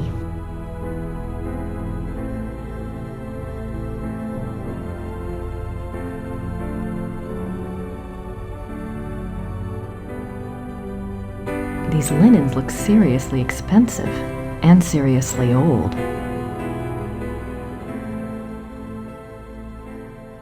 The miracle of the Grail.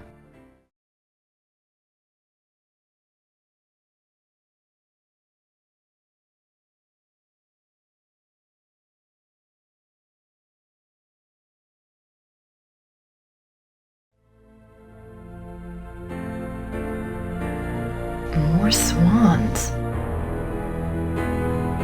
The swan motif is featured throughout the castle, but it is particularly prominent in this room. Both the swan and the lily were symbols Ludwig associated with himself. They represented his ideals of majesty and purity. The painting behind the swan shows Lohengrin's arrival.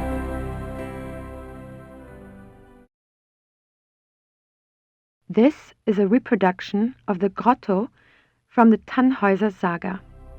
In such places, Ludwig could pretend he was one of his beloved mythic heroes. As the grotto personifies, the castles were solitary playgrounds built for Ludwig alone. He believed the masses were too coarse to appreciate fine art, and he seldom entertained guests. In fact, Ludwig had a standing order that upon his death, the castles were to be destroyed. Fortunately, the estate was in such debt that the castles were opened for paying tours only weeks after Ludwig's death. They haven't closed since. It is one of the great ironies of Ludwig's story that the castles that he was thought insane for building are now considered Bavaria's finest treasures. They have paid for their construction many times over.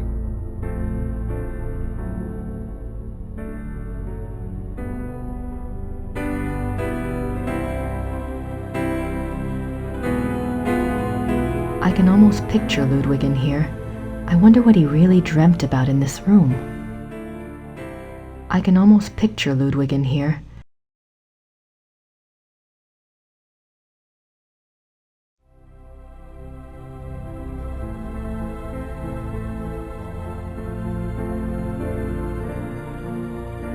This is the king's study.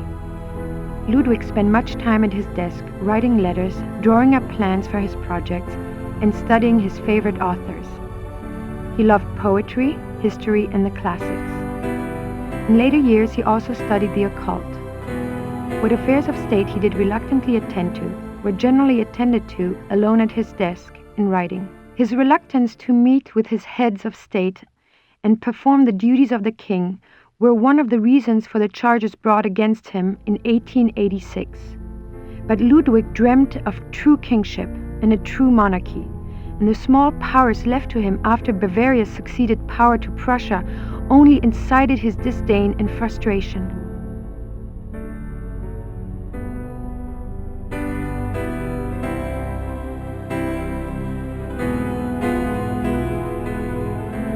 I wonder why he was studying the occult before he died.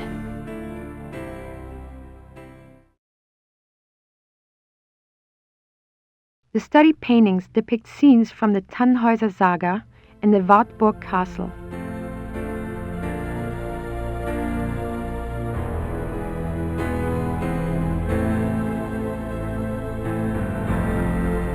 I doubt there's anything left in there now.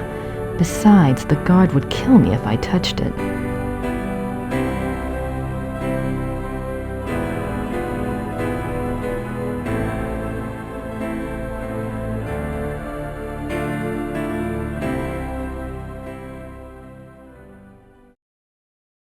This is the final room of our tour, the Singers' Hall.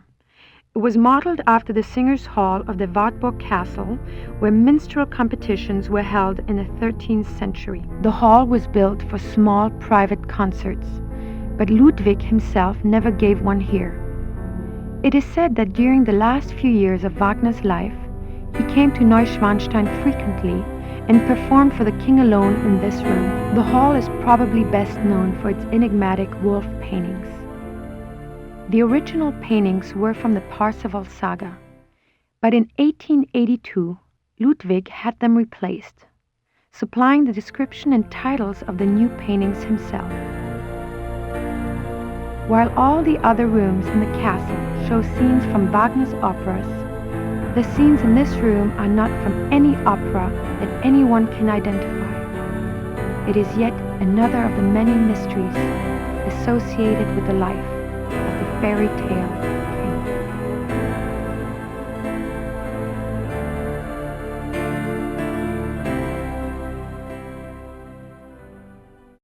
Why would Ludwig have wolf paintings in his castle?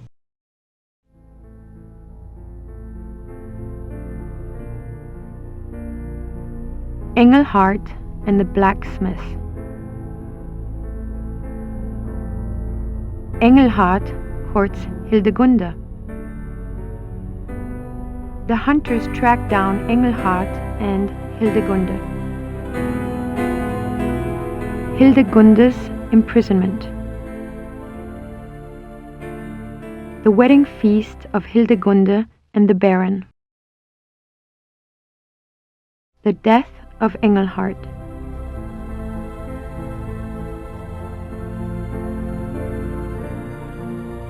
Nice view of the Alps.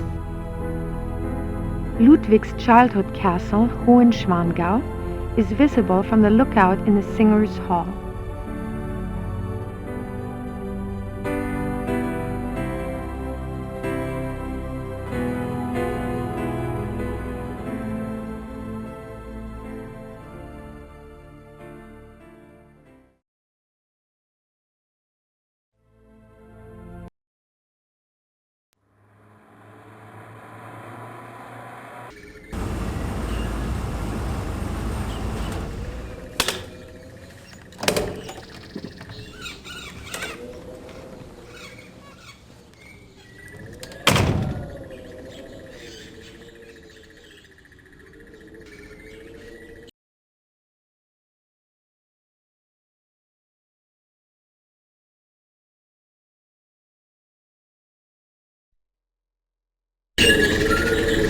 Schloß Ritter, birthplace of Gabriel's genetic code.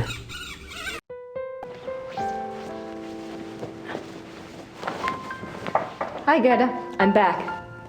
Good.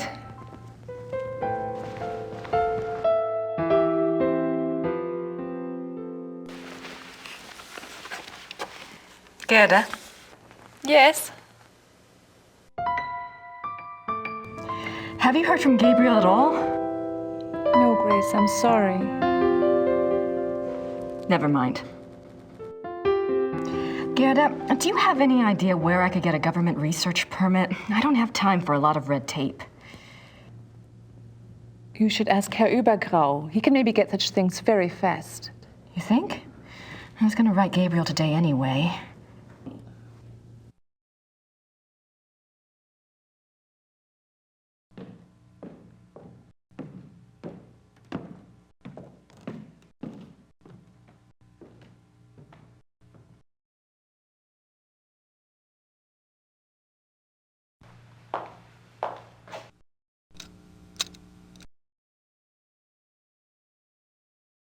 I'm not sure what other case books would be relevant.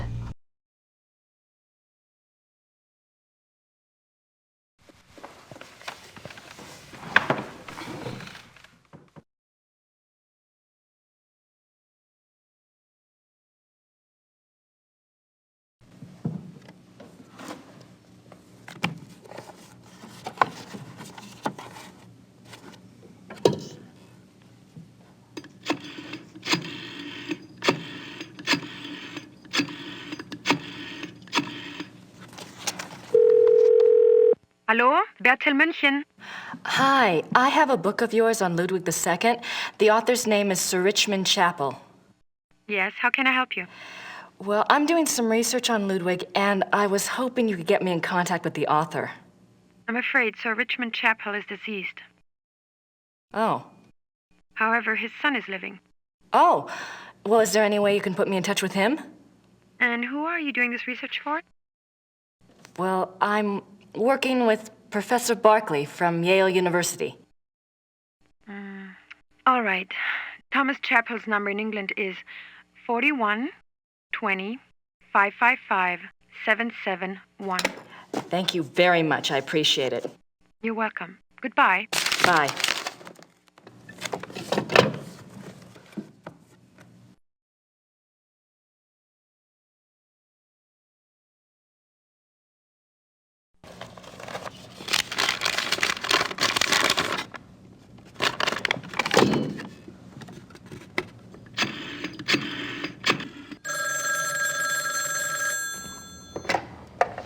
Chappell residence? Hi, my name is Grace Nakimura. I'm calling from Rittersburg, Germany. Is Thomas Chappell there, please? Speaking. What may I do for you, Miss Nakimura? This is going to sound crazy, but I have a copy of your father's biography on Ludwig II. I understand he had access to Ludwig's diary. Yes. Well, I'm not even sure. He didn't make a copy of it or anything, did he? Or perhaps he took good notes? He wrote down a complete translation in English. He said he couldn't make headway with the German version. Ludwig's handwriting was rather brogue, you know. He wrote down an English translation. Do you still have it? Well, unfortunately, my father was allowed to see the diary only on the grounds that he wouldn't publish the entire work. I can't let you see it. Have you tried contacting the National Archive? No, I don't have the kinds of connections your father did, or the time. That's unfortunate, but I really cannot let it out of my hands. I understand. It was just a shot in the dark. Very well. The best of luck to you. Thank you, Mr. Chappell.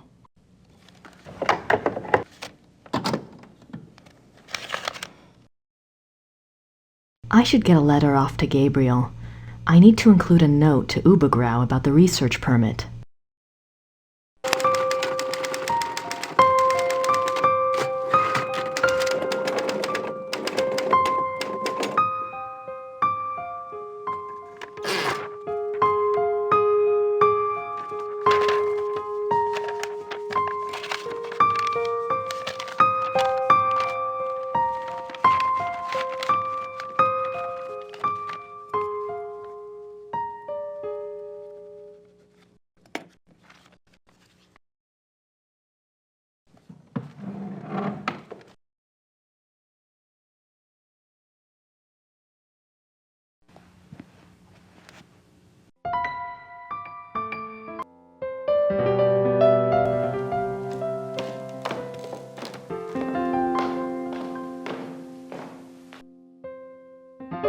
I don't have anything to ask Gerda right now.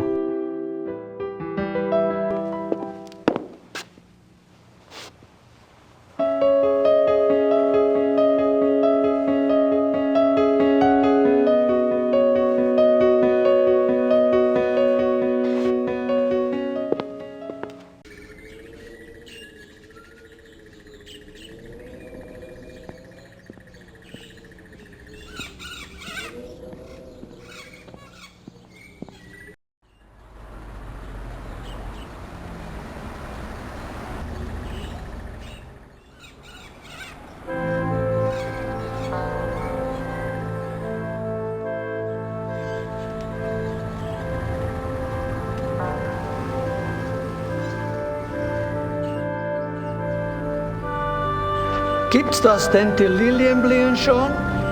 Sehr schön. Ja, aber es ist doch noch so kalt.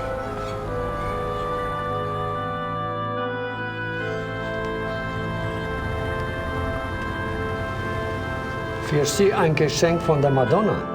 Oh no. Nehmen Sie sie ruhig.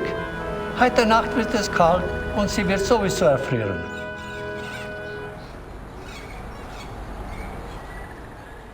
Thank you.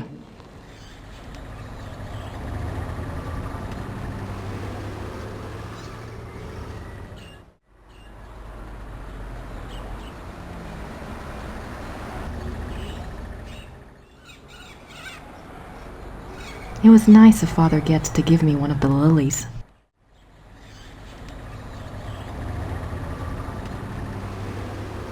Father Getz said the lily was a gift from the Madonna. That's an odd way of looking at it.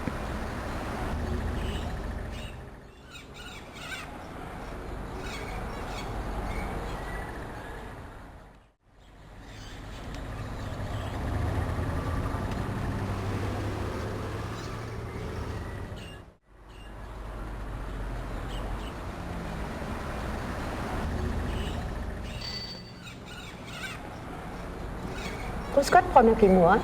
Grüß Gott. Haben Sie etwas für mich? Nein, leider nicht. Brauchen Sie noch etwas?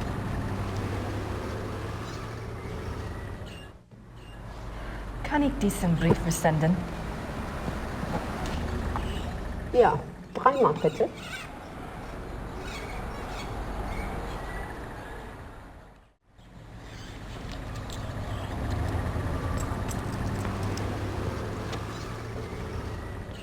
Dankeschön. Bitte sehr. Brauchen Sie noch etwas? My German isn't good enough for chit-chat. Danke. Bitte.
I wonder what it felt like under there.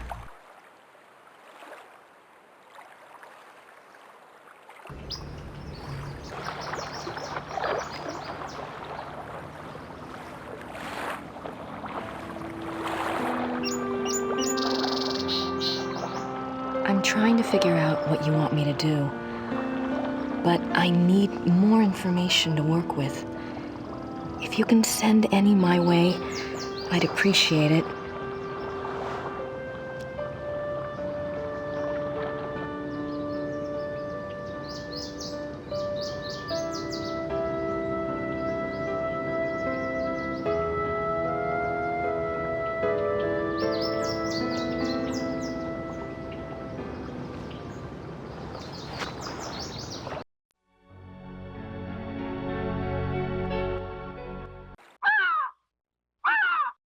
I hope I'm not losing my mind.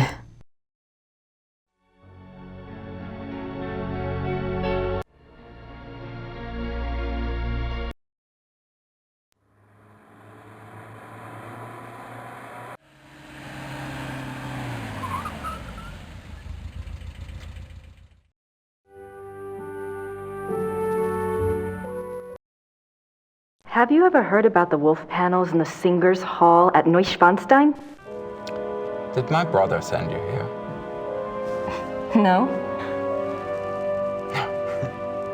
Probably not. It's only the letter to the conductor, the wolf panels. Oh, my brother thinks I am crazy because of all my theories. What theories?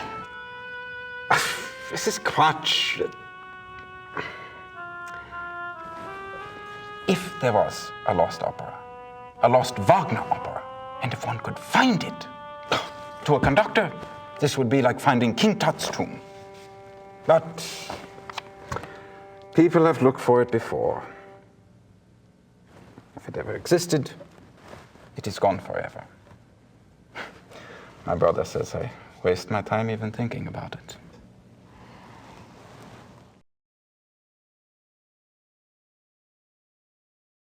I'm curious. Is there any other information that points to the lost opera besides Ludwig's letter and the wolf panels?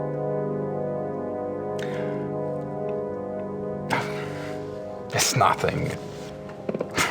I'm not even supposed to have seen it. You see, my brother says that Wagner was too egotistical to have produced a lost opera. If he was working on something new, every person in Bayreuth would have heard about it. On the other hand, it was in Ludwig's character to have wanted a private opera. But it wouldn't have been private. Ludwig's letter shows he intended it to be played in Munich. Yes, but that it would get so far without Wagner telling others? Why keep it a secret? Maybe there was a very good reason for secrecy. For example? Like... Never mind.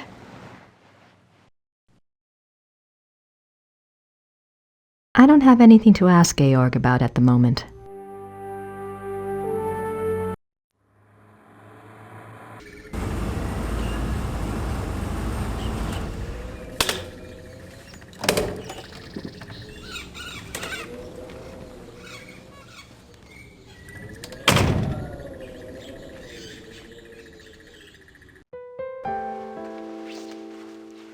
Hi.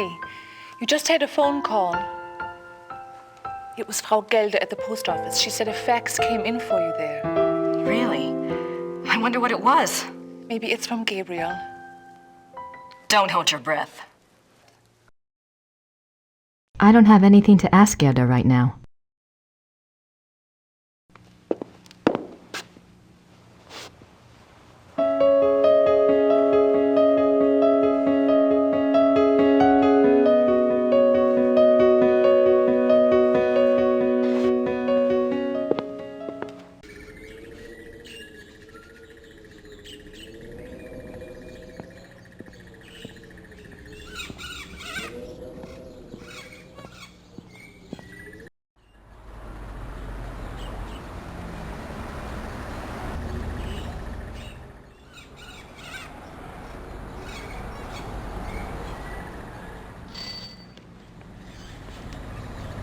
Hallo, Frau Gelbe.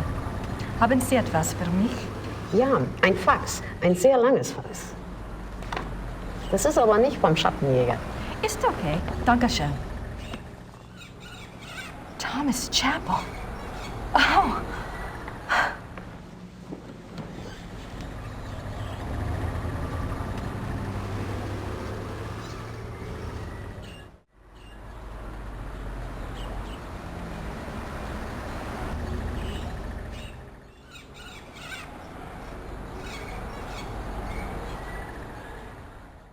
June 1872. Louis has convinced me to think matters through more thoroughly before I act. A trip it shall be then, to Shahin. It shall not alter my purpose, I feel, nor shall his compelling. The treaty is the ruin of my beloved Bavaria, and must be taken to task. 11th June 1870. 3rd July 1872. The pain gets so bad I cannot hold a pen to write, but the horror is far worse than the pain. He says it was an accident, says that we can truly be one now, that it is a great adventure. I believe him 1 minute, and the next I can feel the flames of hell upon my heels. May God have mercy on my soul. 5th January 1874. By the power of Mary, Mother of God, I swear to refrain from the ultimate sin and to remain steadfast in my flesh. Sworn by the power of the lily, Eleanor. 30th August 1879. I will not falter, but will remain true. No matter the torment or longing, I will not yield. I will control the process. God grant me strength and will. By the grace and power of the monarchy and its allegiance. De Paul Leroy, Eleanor. 10th September 1880. It is all finished. Elizabeth warned me, and I discovered the truth at last. O most venomous viper at my very bosom, O lowest of the least worthy who ever breathed, my Judas, my devil, if I could tear my heart out and fling it after him in the dirt, I would. 12th December 1880. He continues to come. The devil. I will never look upon his hideous face again. He is afraid I will tell, and I might. To destroy him, I might. When I think of the accident, now that things are clear, I wonder, was it truly an accident, or was it the plot to kill me? If so, why did he not complete it then, instead of putting me in this torment? Could he have hated me so? I wish to God he had simply ended it there. 10th June 1881. Terror. Rapture. During W's music tonight, I felt a pulling. The horror nearly came upon me right there. Then the music turned, and it was gone. What can it mean? I must confide in the great friend. Perhaps he will know what has happened. 2nd August 1882. The experiments go better and better. W has proved as loyal and determined as ever I believed he would be in a matter of my salvation. He says he has the formula now. It remains only to put the finishing touches on the completed opera and to draw up the diagram for the crystals. Can it truly end? I scarce dare to hope. April 1883. The great friend is dead. How unjust that he should be taken from me now. Where is my chance at salvation? Why has God condemned me twice? 10th October 1885. There must be made clear funds for the crystals. Lies. Everyone lies. My own servants. What must I do? Must I sell one of my beloved castles? The crystals must be made. I grow daily less able to control my own will. How long will I be able to resist the ultimate sin? And the music is worthless without the device. Time is running out. The crystals must be made.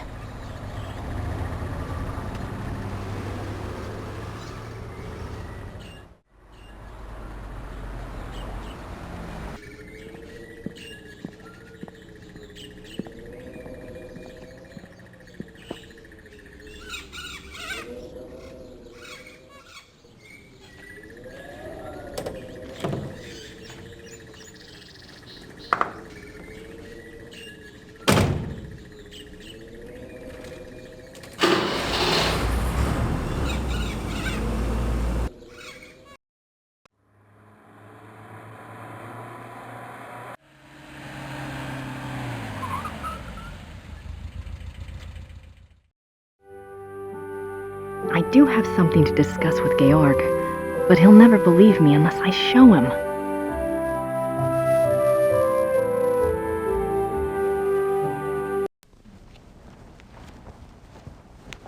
Have you heard of Ludwig's diary?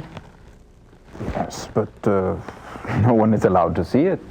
It just so happens that I have a copy of an English translation right here. There's something I wanted to show you. Read this one. August, 1880. The experiments go better and better. They has proved as loyal and determined as ever. It remains only to put the finishing touches on the completed opera. And to make up the diagram for the crystal. My God! Wait, I want to show you something.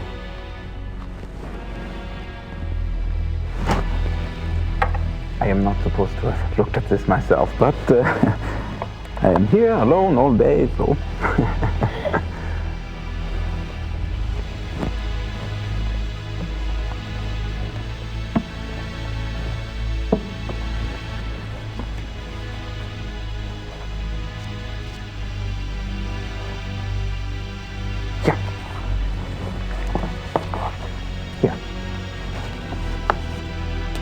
July 1881.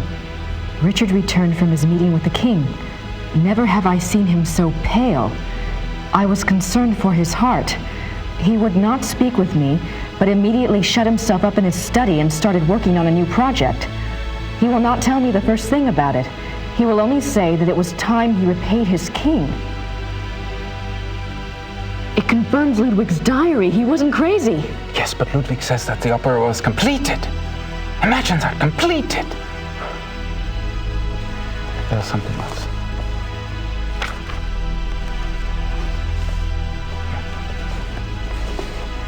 August 1882. We had a messenger tonight from the king. He brought a letter which Richard burnt. I did manage to see a bit of it. It said something about a great night in Munich and that it would be Richard's supreme triumph and someone else's destruction. Ludwig then wrote that even though he himself would probably die, his immortal soul would be freed thanks to Richard. I worry for poor Ludwig and for us. Where will we be if his madness continues? Surely someone will put an end to it. Wow. There's one more.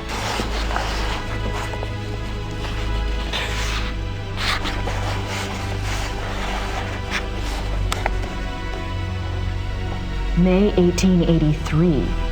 I sent Richard's sealed package to the king, as he instructed moments before he closed his eyes forever. I could not even bring myself to care what was in it. What could it matter now? Whatever it is, I hope it brings the king good memories of Richard. He did so much for my beloved. The package.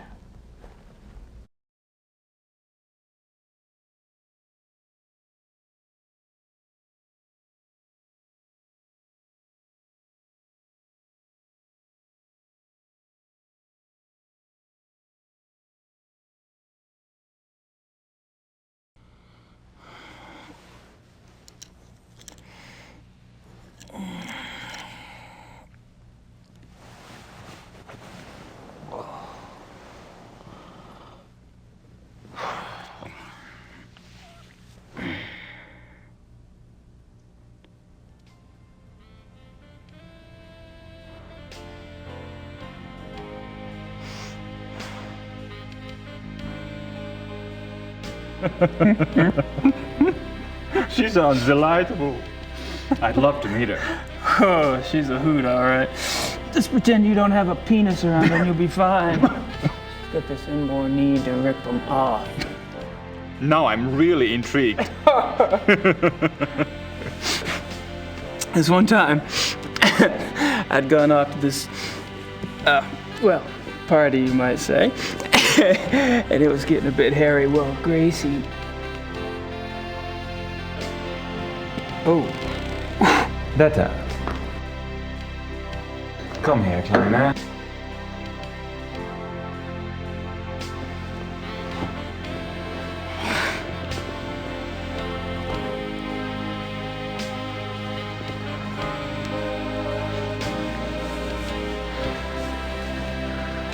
Detta does not speak English, but then she has her own methods of communication.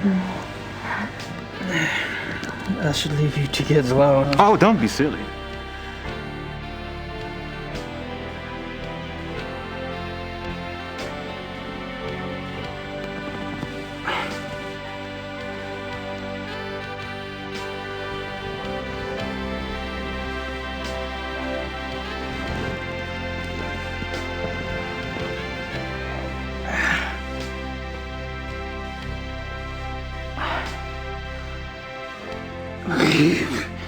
Friedrich, I can't just take your date.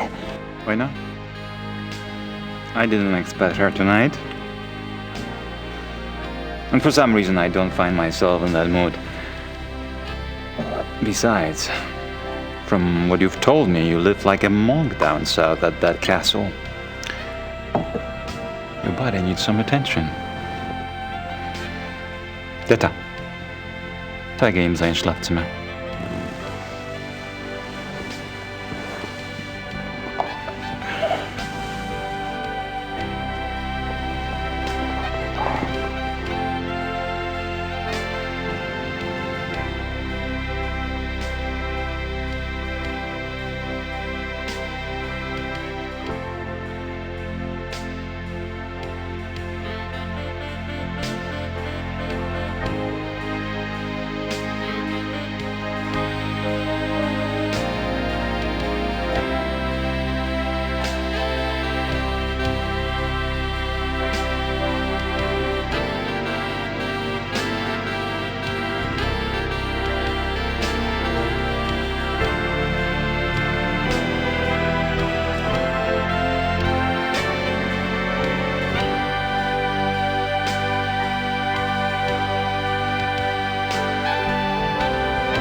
White sausage.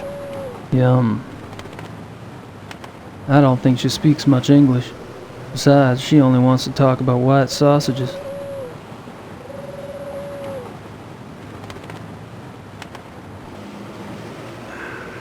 have some of that, Weisswurst? 6 Mark, bitte.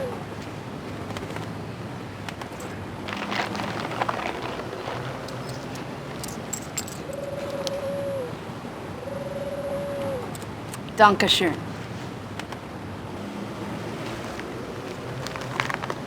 Bitte.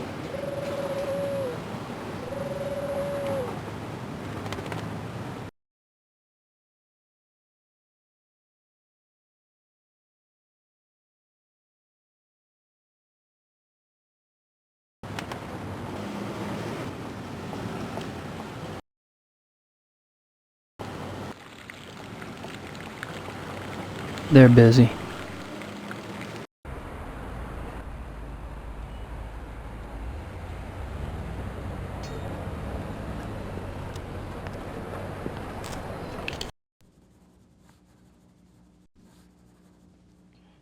The men will be meeting here later today for the trip. I'm sure they won't wait for you, so you might want to be on time. I'll be here. Sweet of you to worry, though. I'm not in the mood to communicate with the dead today.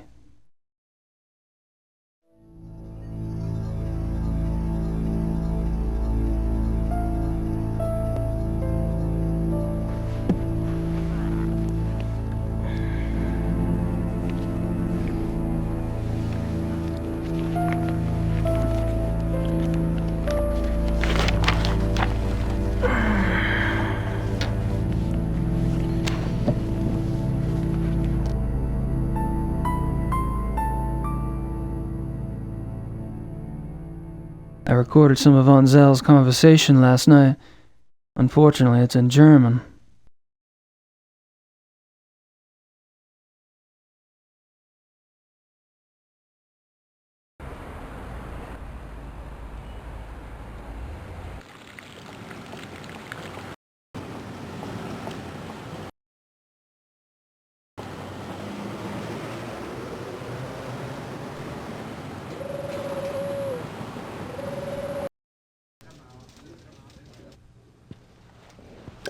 Guten Morgen, Gabriel. Another envelope came from Rittersburg. A request for me and a letter for you.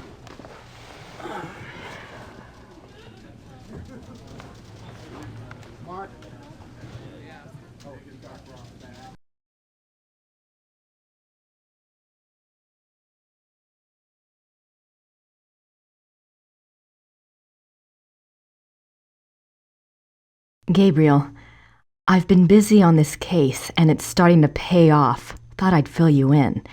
There's definitely something going on with Ludwig II. I'm pretty sure he was involved with a werewolf. In fact, he was probably turned into one himself. Anyway, something happened to him on this hunting trip, and afterwards he fits the profile in the lore book to a T. It's really fascinating. There's an American couple here, the Smiths. They're from Pennsylvania, if you can believe it. Mrs. Smith has been telling me all about your fortune, and she's sure you're tied in with Ludwig somehow. She also told me to warn you to beware the Black Wolf. Have you learned anything about that yet? So don't tell me where you're staying, as if I care. Really, we're supposed to be a team, Gabriel. I'm holding up my end. I've about done all I can down here, and if you want, I can join you there soon. Perhaps I'll see something I recognize from my research. I'm serious. Grace. Christ, she's losing it. Ludwig II, a werewolf. Yeah, right.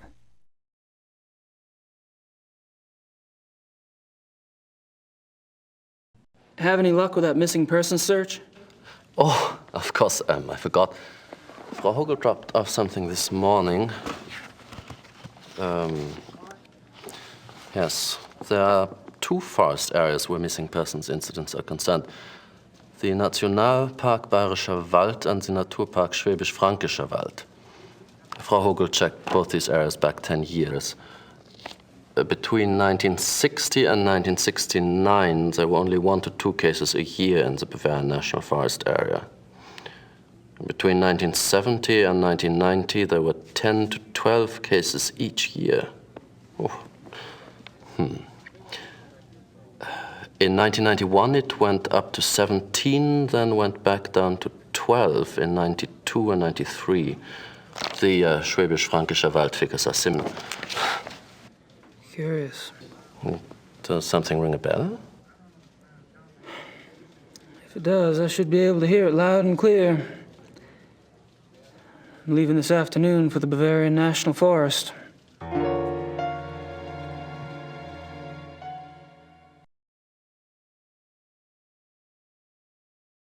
I don't have anything else to say right now.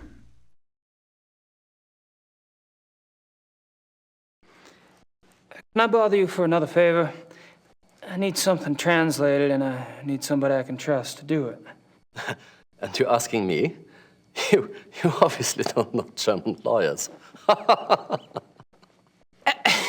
Harry, you're such a kidder.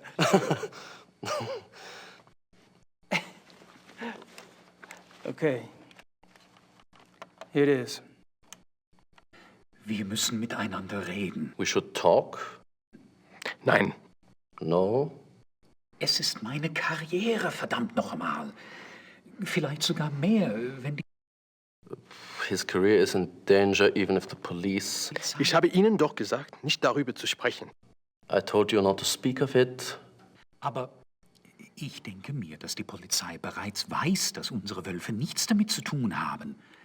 Die können einen Test machen an den Körpern. The police must know that our wolves are not responsible. There are tests they can perform on the bodies. Gut. Ihre geflüchteten Wölfe sind keine Killer. Was soll's? Halten Sie nur Ihren Mund.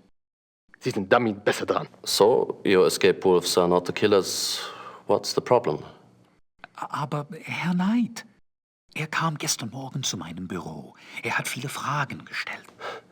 He says you've been asking a lot of questions. Worüber? About what? Über die Wölfe. About the wolves. Who are these men? Just friends. I think there's more. Was ist los, von Eigner? Ich muss mit jemand anderem reden. He doesn't want to talk, says he has someone else to speak to. Ich habe mir gedacht, wissen Sie etwas über Großbergs Tod? Do you know anything about Großberg's death? Wieso sollte ich? Why the hell should I? Nun, ganz einfach. Ich gab Ihnen seinen Namen. I gave you his name. Und? And? Herr Knight fragt mich, ob ich Großberg kenne. He says you asked him if he knew Großberg. Was? Mist. I think I know what happens next. You know, it would be a great tragedy if the Ritterline were to die out. A great, great tragedy. I'm not just talking about for the sake of our firm, but... I know what I'm doing, Harry.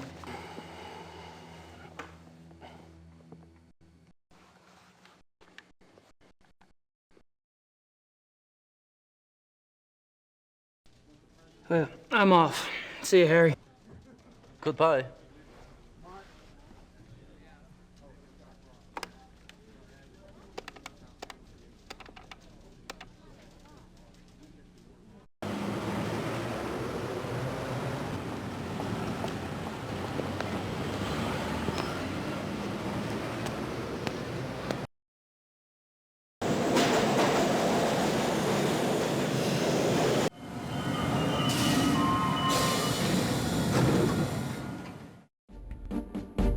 The American P.I. Criminal Commissar Lieber. I couldn't just call you KKL, could I? Sit down. How about KKK?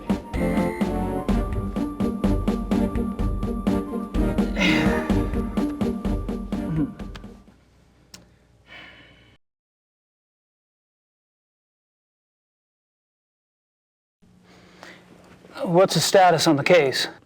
There's nothing new that I can share with you. Is there anything new that you can't share with me?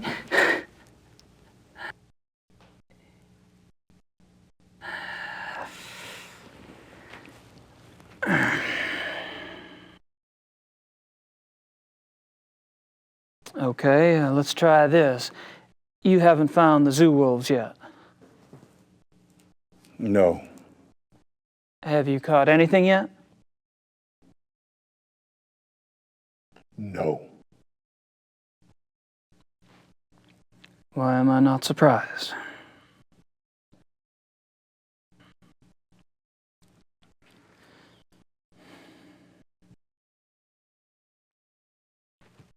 Kind of a funny thing. I talked to Grossberg's assistant. It was a fluke, really. But she mentioned you guys took some of Grossberg's ledgers? I told you to stay out of our business, Knight. True, true. Why did you guys take ledgers if Grossberg was just a random victim? As long as this case is open, I'm going by the book. That means a standard background check on the victim. Find anything? I don't think anyone's looked yet. We'll probably assign one of the younger men to do it. As you say, Grossberg was a random victim. Did I say that?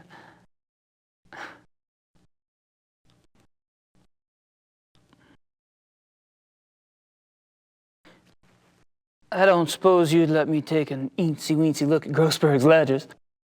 Absolutely not. What if I could prove that Grossberg wasn't a random victim? You're crazy.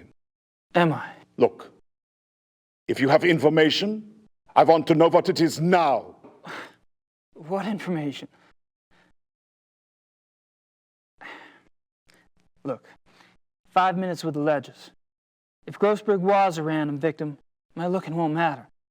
And if not, I may be able to help you out. You get nothing to lose either way. I don't believe you know anything. No papers.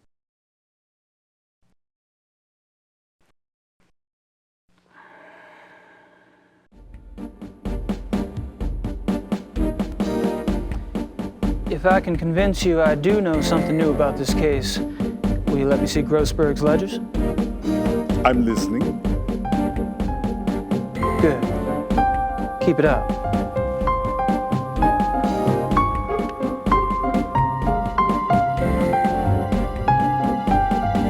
Aber ich denke mir, dass die Polizei bereits weiß, dass unsere Wölfe nichts damit zu tun haben. Die können einen Test machen an den Körpern. Gut. Ihre geflüchteten Wölfe sind keine Killer. Was soll's? Halten Sie nur Ihren Mund. Sie sind damit besser dran. Aber Herr Knight, er kam gestern Morgen zu meinem Büro. Er hat viele Fragen gestellt. Worüber? Über die Wölfe.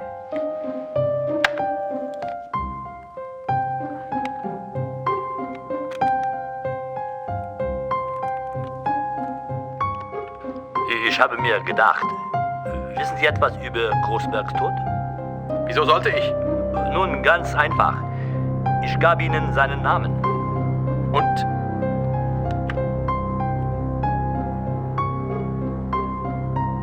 You were... The ledgers first, please. Starter, bringen Sie Grossbergs Papiere herein. Danke, Starter. Das ist alles.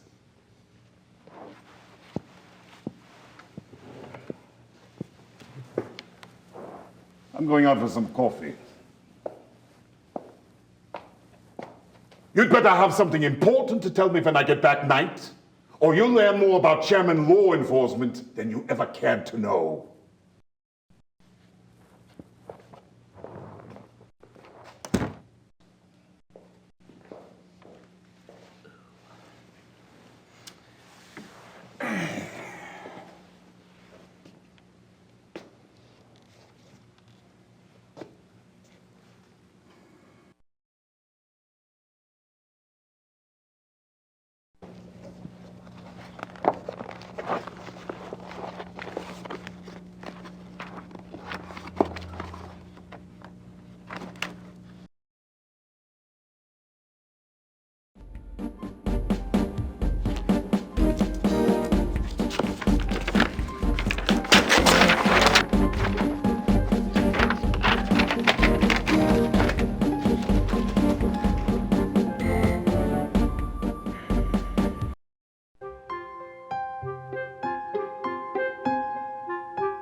Driver!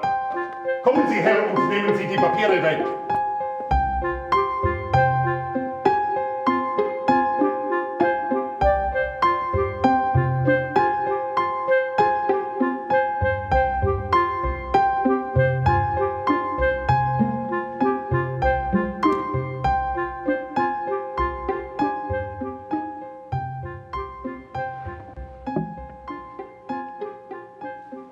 All right.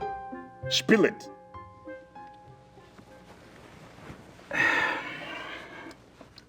Herr Dr. Klingman from the zoo? Yes? He belongs to a men's club, right? And the guy that was asking about Grossberg? Well, he's in that club too. Ditto the third guy, the one with the personality of a pit bull. Go on. The guy that was asking about Grossberg, he was listed in one of Grossberg's address books. They knew each other. In the club, these fellas all patronize is only blocks from where Grossberg was killed. Coincidence? I don't think so. Good work. We'll have the club investigated immediately. You'll have to leave that tape here. Wait a minute. I'm already in with these guys. You go in there with your SWAT troop and my stool pigeon days are over. Sorry, but I'm in charge of this case, and now I have a lead. I can't depend on a civilian to do my job. What's the name of this club? The Friendly Wanderer. It's near the university. Okay. I appreciate the information, but as of now, I want you to disappear. We'll handle everything. Sure, I understand. Good luck, Lieber. The tape?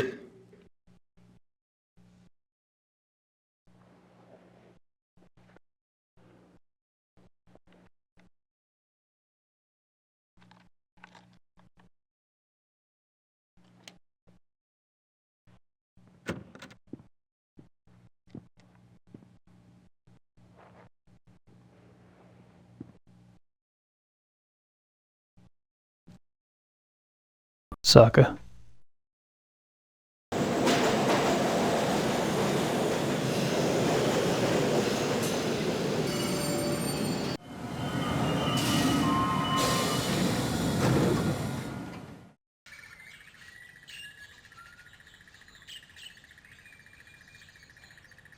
Exports, exotics.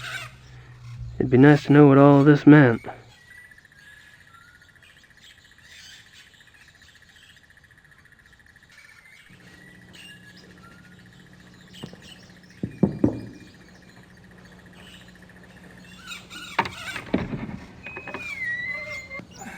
Hello, are you Mr. Dorn?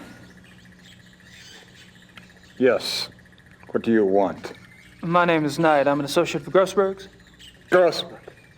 That son of a bitch owes me a lot of money. Now he's dead. Who's going to pay me, huh? I'll be handling Grossberg's accounts. If you could just tell me what services you perform for him exactly, I can get you a check right away. I don't talk to nobody about what I do. You pay me what I'm owed. Maybe you and I can do business together. Otherwise, I've had enough of Grossberg and his associates.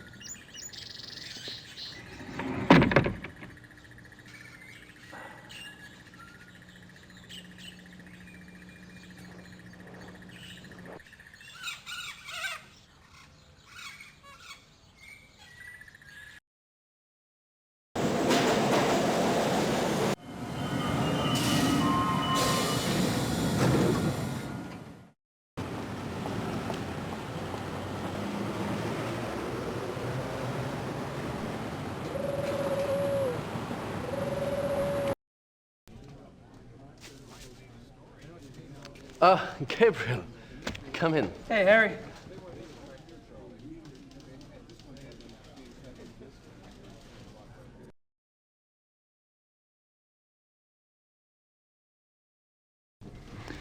Could you pull some cash for me from the Ritter account? Sure. How much do you need? 14,000 marks. Are you sure it's wise to carry so much? I won't be carrying it long.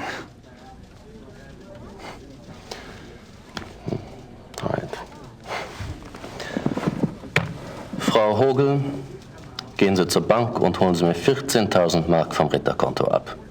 Ja, schönen Dank. Perhaps you'd like to make out a will while we wait.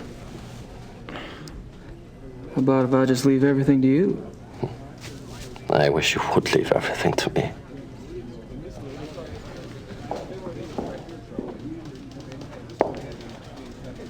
Thanks, darling.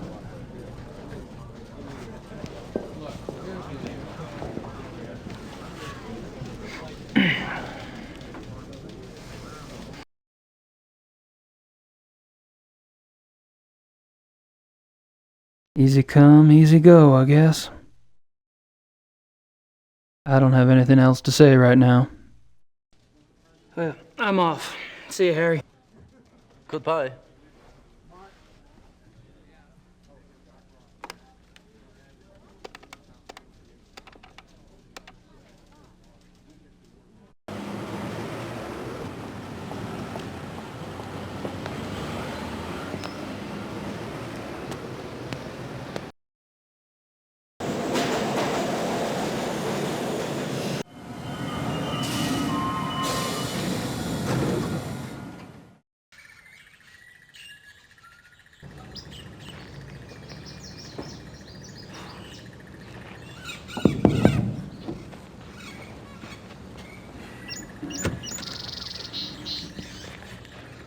You again. Do you have the money Grossberg owed me?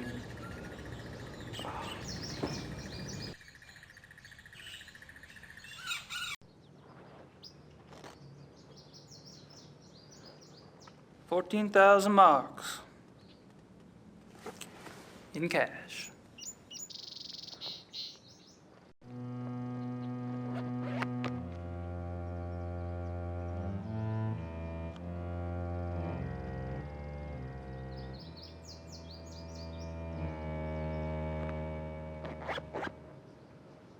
Come in. Please.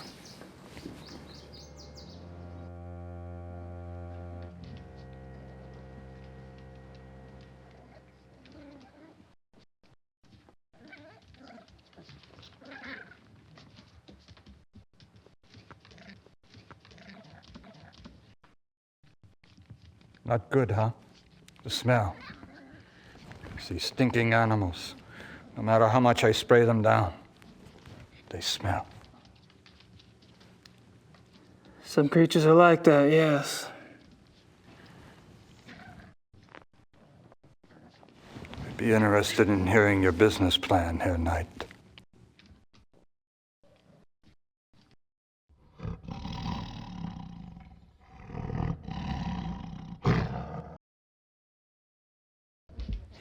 What kind of exotics did you get for Grossberg?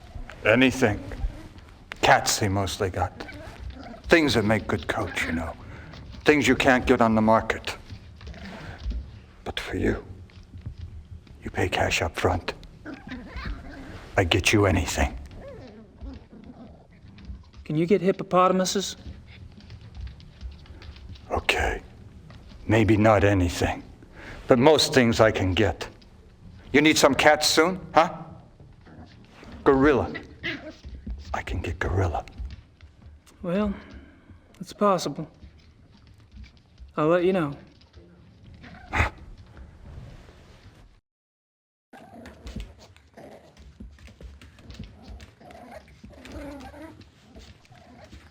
Did Grossberg harvest the furs, or did you? Me? I do it. Only cost 250 marks extra, and I do a good job. You get the skin all clean for that. Not the meat. You pay more for the meat. Naturally. But every few months, Grossberg, he wanted the whole thing live. I don't know what he did with those. I don't ask questions. I think I know.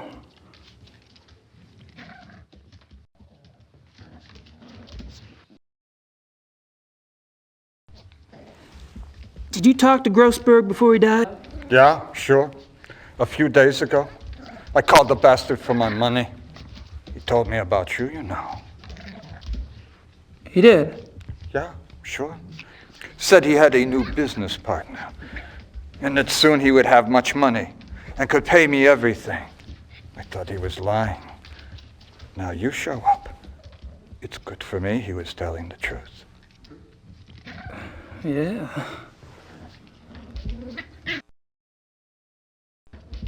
Hey, how did Grossberg's export go? Okay. Usually I bring animals in, not sell them out. I worked hard to find someone to take those two.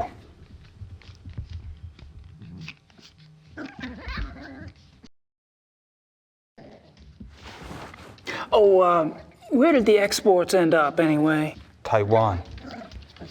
A zoo, they said. But I don't believe it.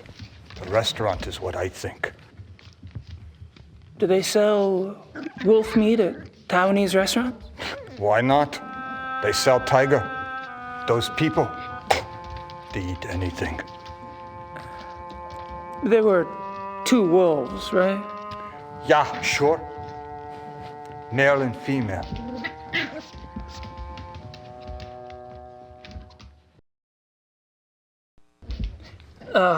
Could I see where you kept the wolf? Yeah, sure. I kept them both in the last cage on the right. The one against the wall.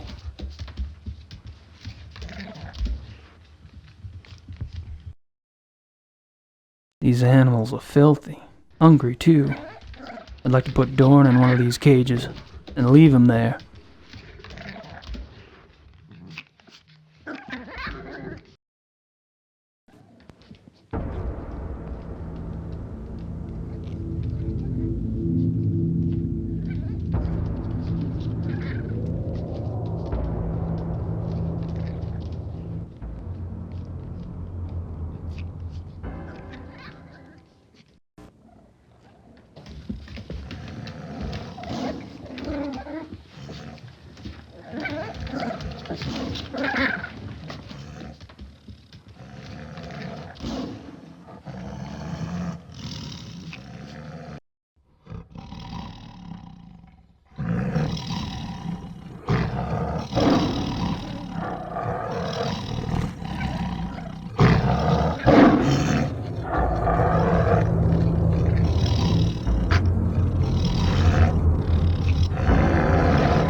I think I'll leave the cat alone.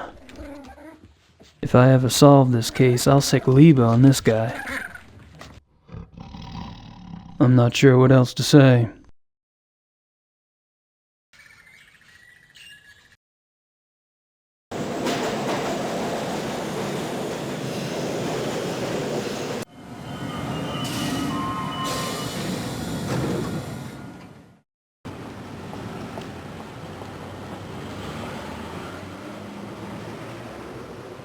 Hilda and Parsifal's tags.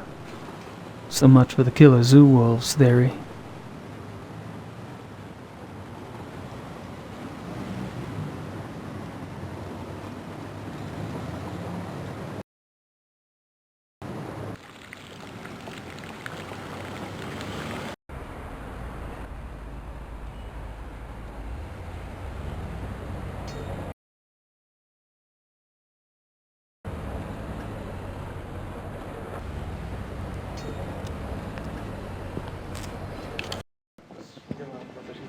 Natürlich. Selber. Wie geht's? Good. Good. There you are. Ready to go? I suppose, I don't really have any stuff. Von Agnes said you had guns at the lodge? Oh, we'll fix you up. Never fear. Gentlemen, let's go.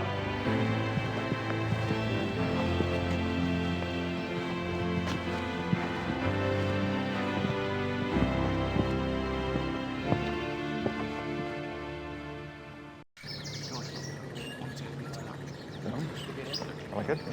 Yeah, okay.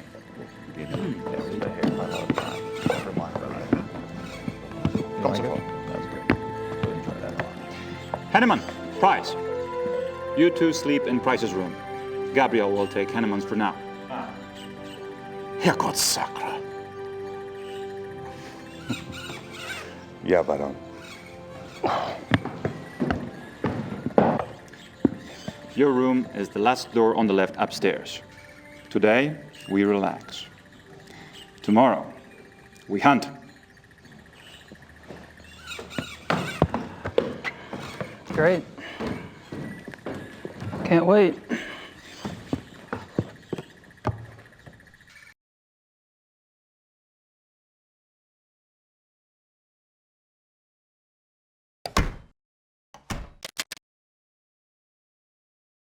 Hey.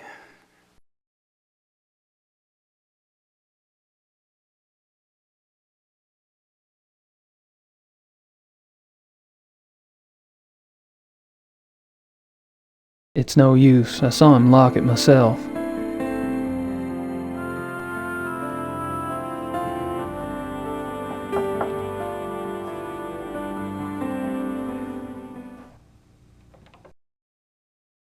I'm pretty sure Herr Price is in there, and I don't want to know what he's doing.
More woods than you can shake a stick at. That ledge runs along the entire face of the building. Too narrow to walk on, though, without help.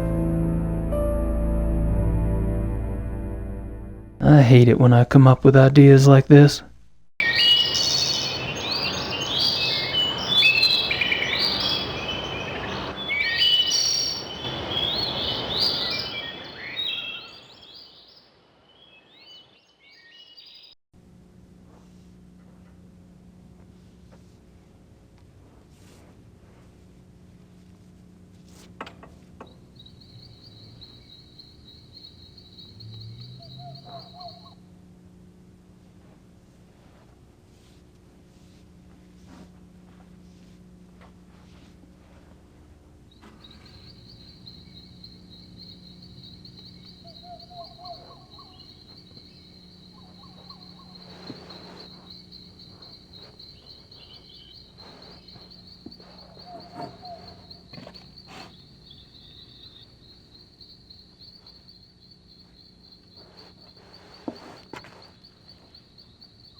Same entry I saw at the Hunt Club.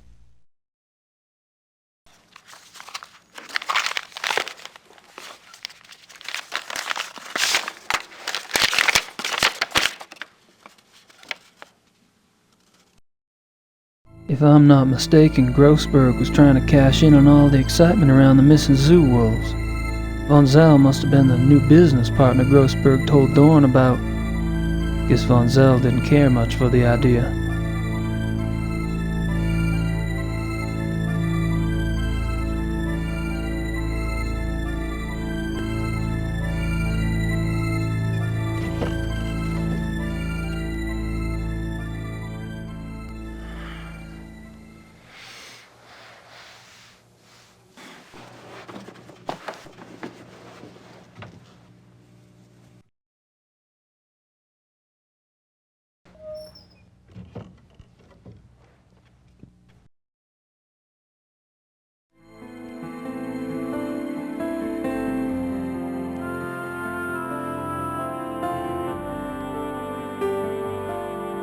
Not even a ring in the tub. Not surprising for someone as anal as Von Zell.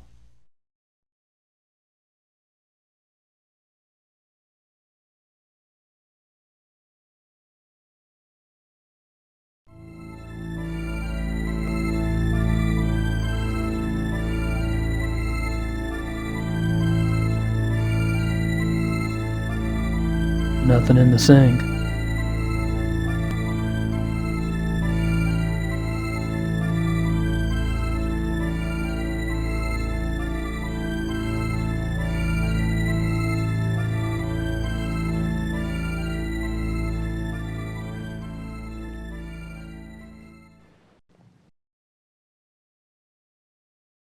Nothing unusual about the rug.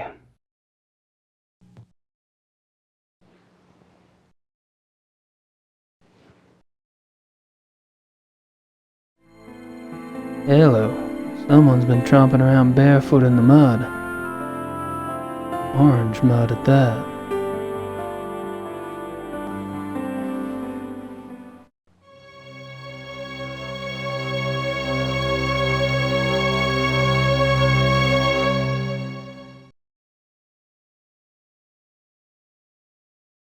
I can't go out that way. I'd have to leave the door unlocked.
All settled there?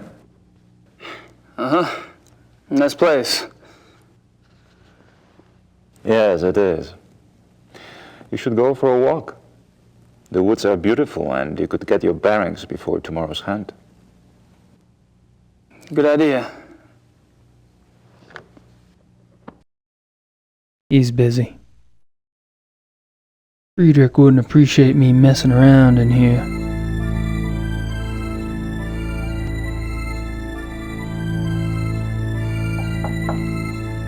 Come and see.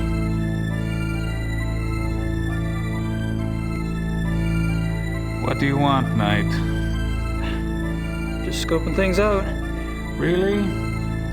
Look all you want at the great wonders of this room, then leave trying to rest. I can't snoop around too much. Klingman's here. I wouldn't mind a chat, but Klingman needs a little attitude adjustment first.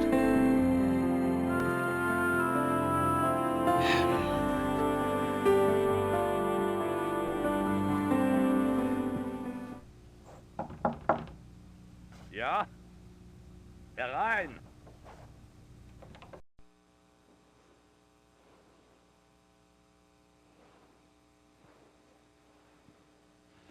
Oh, sorry, I didn't know you were busy.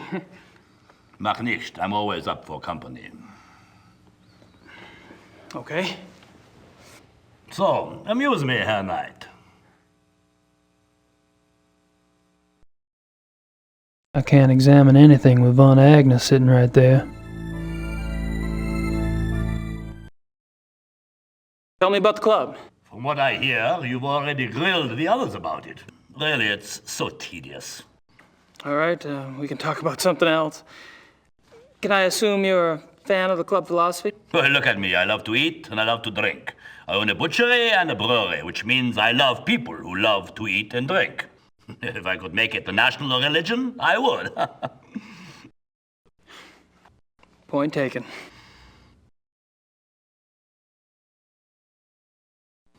Do you know what type of animal we'll be hunting tomorrow? Deer, I suppose. Oh, that's too bad. I mean, it's too bad we don't have something more interesting to hunt. What do you mean? Well, Grossberg's death's gonna make it difficult to get anything really challenging. Leopards, lions, things like that. You enjoy sticking your neck out, don't you? Do I? If it were me, I wouldn't want to get on the wrong side of someone like Von Zell.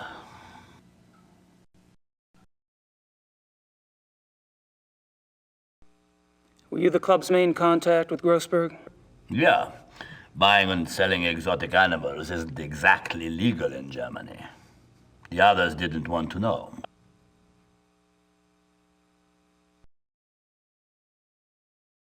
What does Baron von Zell have to do with Grossberg? Nothing. But he knew Grossberg. You asked him about Grossberg the other night at the club. My, what big ears you have. You gave von Zell Grossberg's name, why?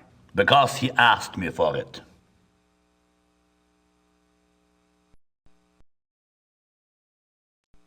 Do you know why von Zell wanted Grossberg's name? He did not share his reasons with me. Well, you must have thought something.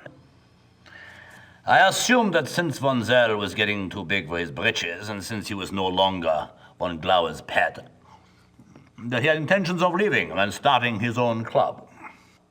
And you didn't have a problem helping him go independent? I would love to see him leave. And I'm not the only one.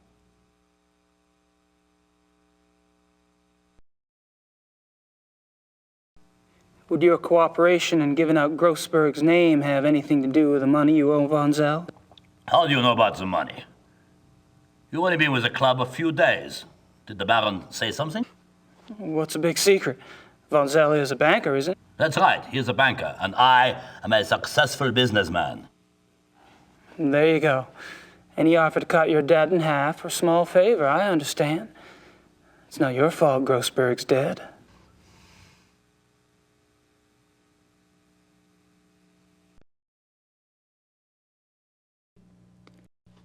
Have you heard of the Black Wolf? Nein, I don't know this. Are you sure? Maybe there are black wolves here, maybe not. I have never seen them, I have only heard them. What do you mean you heard them? These wolves in the woods, I'm glad I never saw them. They make such sounds. It makes your hair stand on end.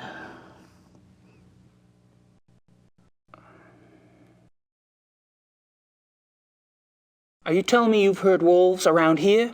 Yeah, of course. You should be sure you don't go out in the dark at night. These wolves, sometimes they sound very close by. But Klingman told me wolves are extinct in Germany, except for maybe a few in the Alps. We're not close to the Alps, are we? Your Herr Doctor is obviously mistaken. There are wolves in the woods. I've heard them myself, many times.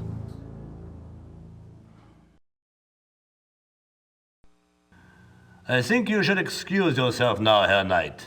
It's getting cold. Oh, sure, no problem. Close the door on the way out, please.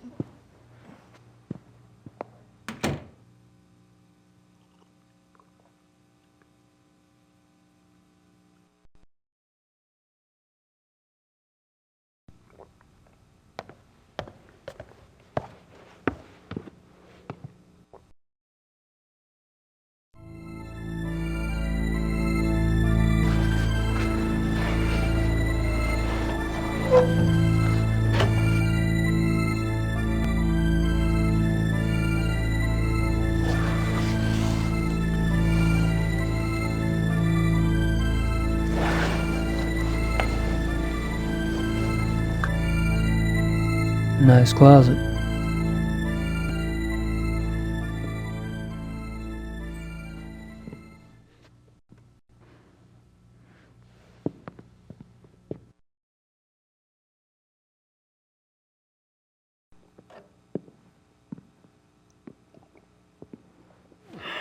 Hey, Henneman. Looks like we finally have a chance to talk. Well, as long as my glass is full, you can ask me anything you like.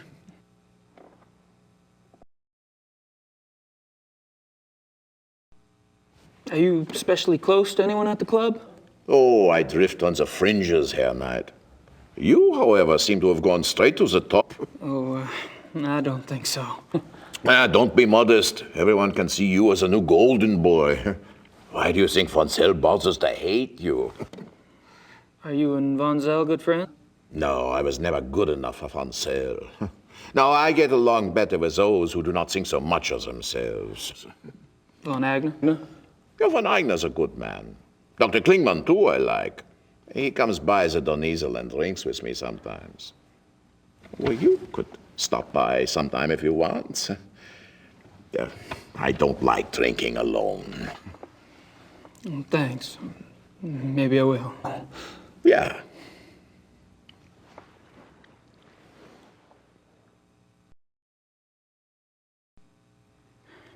You and Klingman make an unlikely pair. What do you find to talk about? Herr Doctor likes to discuss the club philosophy. He's very enthusiastic, you know. That's what made him want to join in the first place. You sponsored Klingman's membership. Me? No, von Zell. Von Zell? He doesn't seem like the welcoming type. Oh, that's what I thought, too. You know, when von Zell brought Klingman in, I thought they must be very close. But the way Klingman asks questions, you'd think he hardly knew von Zell. Oh, well, it doesn't matter. I mean, who can say why von Zell does anything?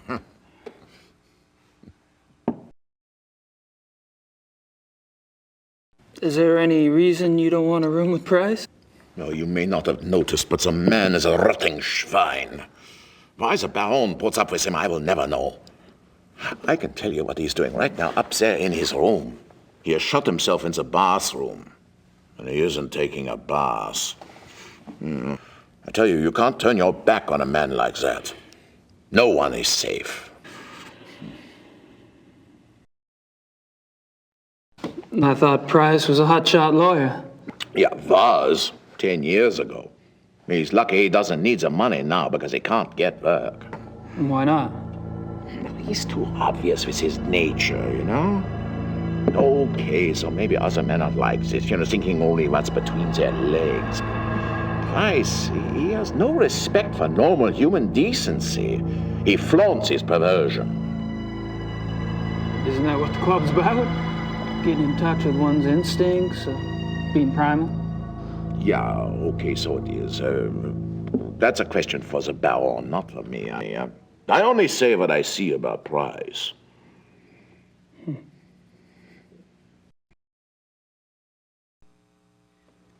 This is a nice hunting lodge. Do y'all come here often?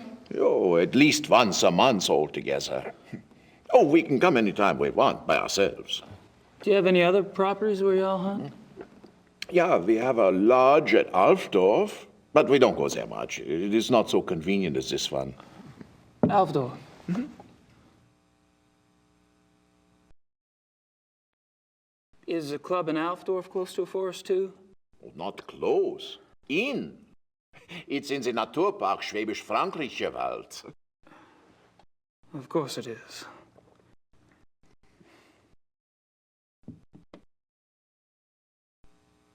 Have you ever heard of the Black Wolf? Black Wolf? No.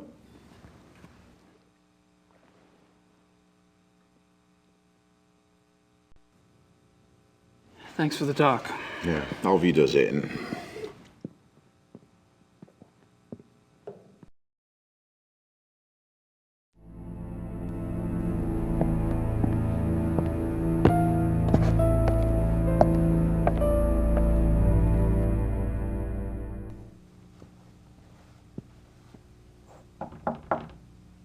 Come and see.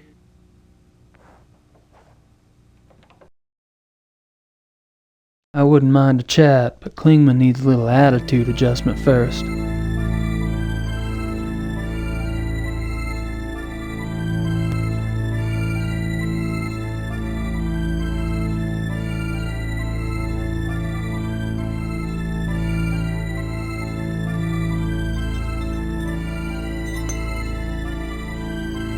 Hildegard and Parcel. Nice names. Mein Gott. Don't worry.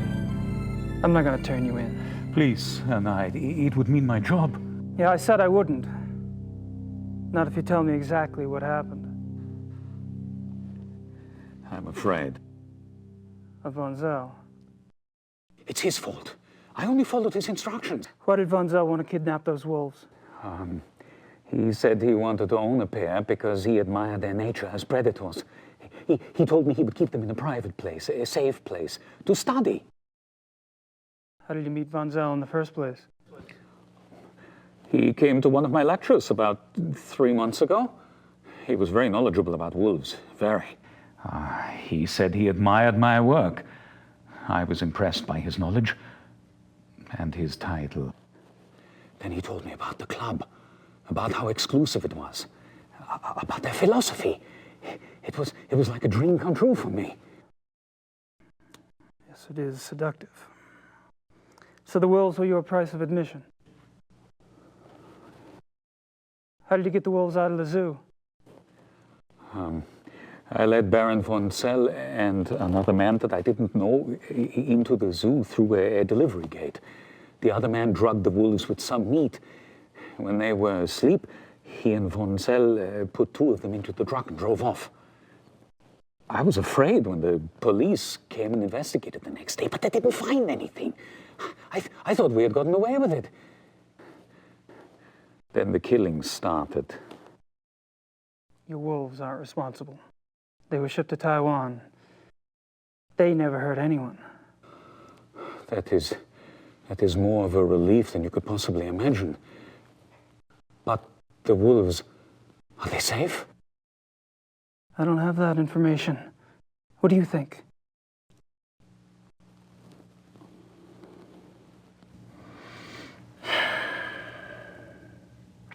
Guess that's all I need to know. Please don't say anything to the police. I swear I have told you everything. Yeah, I know. I won't tell your dirty little secrets. For safekeeping. You enjoy your nap, Doc?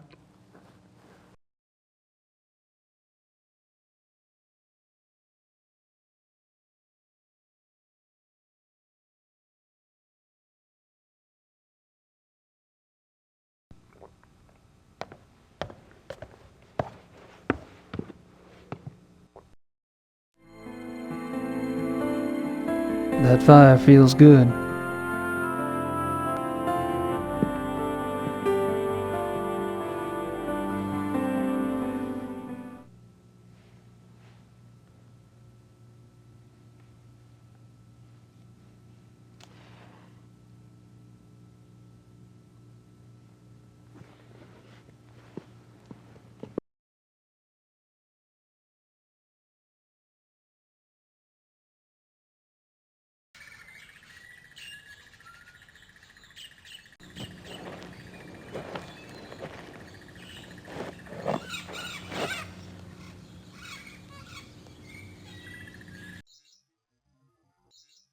I'd prefer to keep the horses over there and me over here.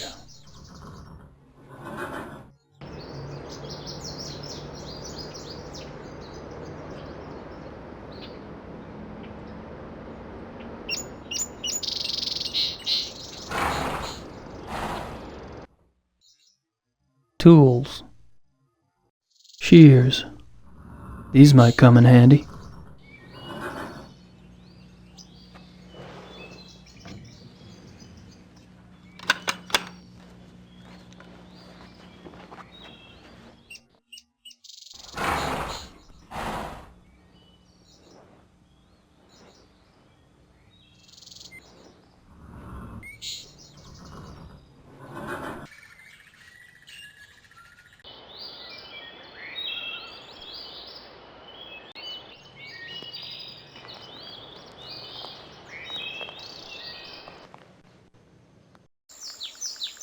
There are traces of an orangish mud in the print.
uncertain smell.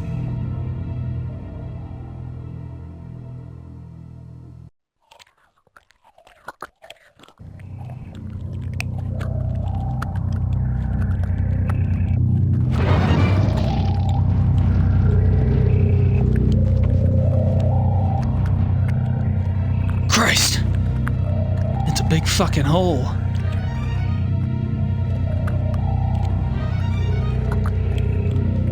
Something's down there.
What is it?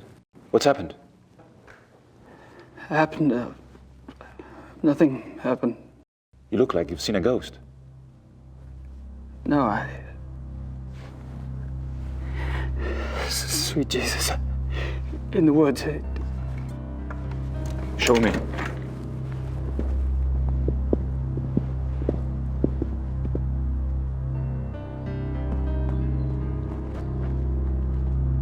Gabriel, where are you going? In there.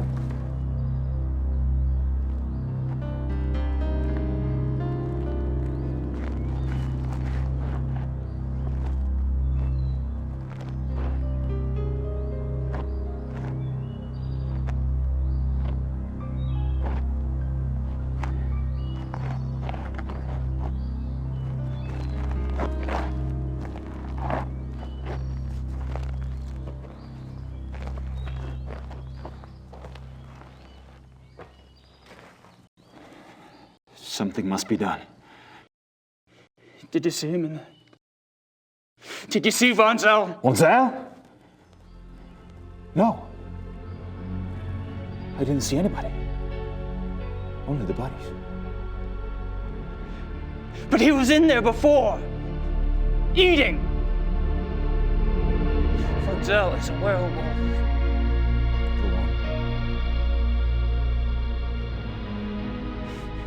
It looks like he's been killing like this for a long time, using the woods for cover at this lodge and at your other lodge in Alfdorf. I think he stalks his victims to learn their habits, and then attacks them in secluded spots. He drags them back here to the cave to eat.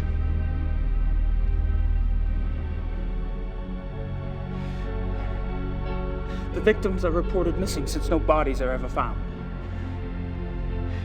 Von Zell's careful not to let himself be seen in wolf form. One woman did see him, but no one believed her. Then something changed, I don't know why.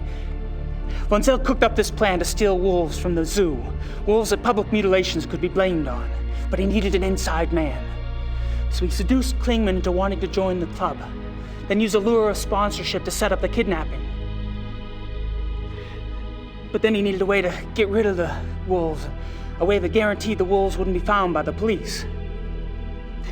He knew the club got exotic animals on the black market. He'd been doing it for years. Von Agner had built up a massive debt to Von Zell. Von Zell offered to subtract part of it if Von Agner gave him the name of the exotic's contact. The contact was a man named Grossberg.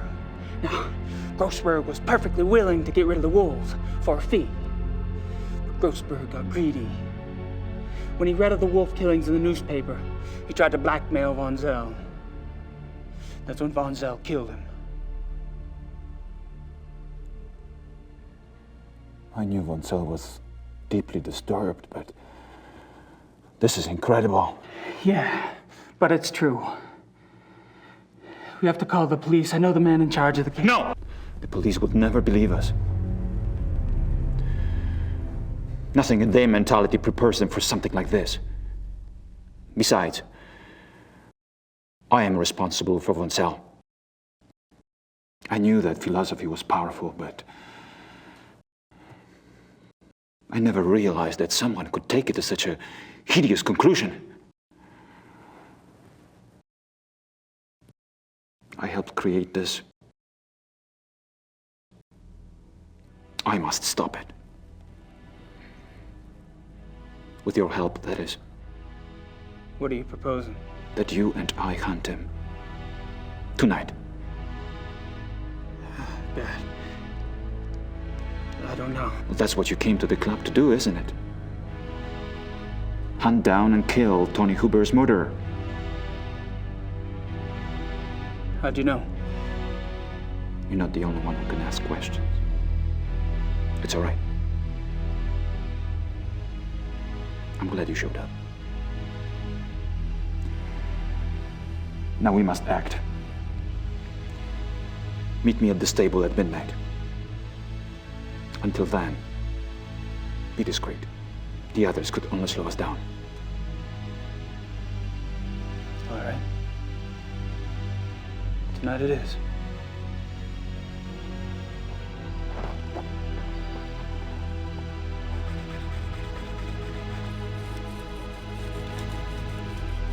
What rough beast slouches towards the hunt, its prey to be undone. Don't, you're creeping me out. Am I? I have a tendency to do that to people.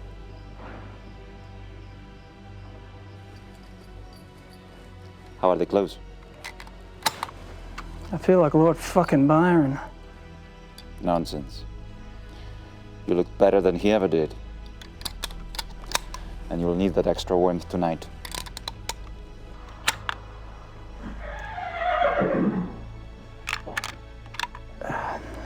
We don't ride much in the States.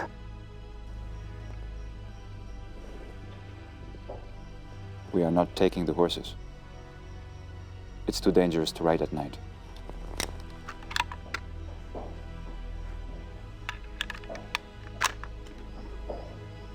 I suppose you have a plan? We need to corner him. The best place is the ravine.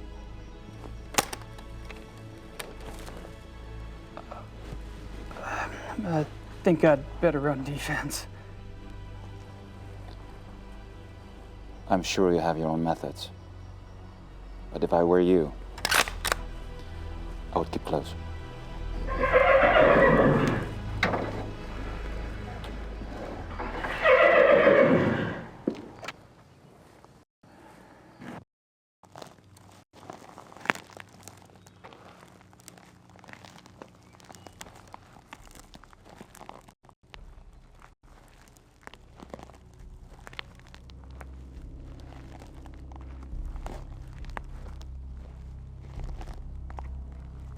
Stay right behind me.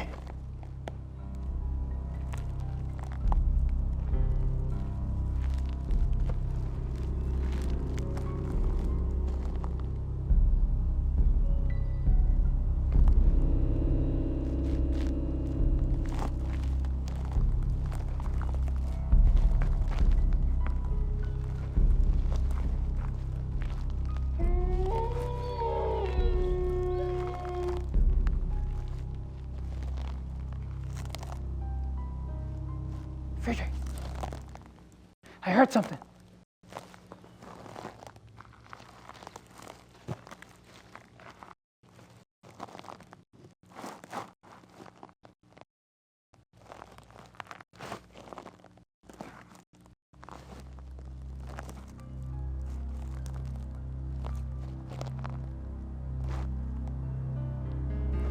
Friedrich!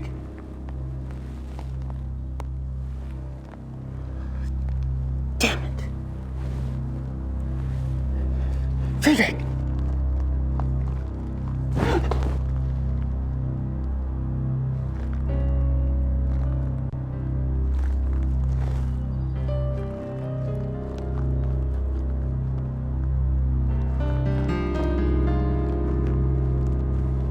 Friedrich!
Guess my secret's out.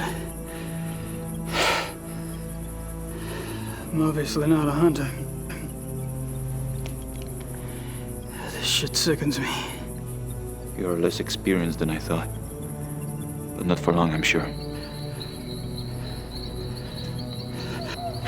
Oh, it's the wound. We need to clean it. Guess he got me. Fuck.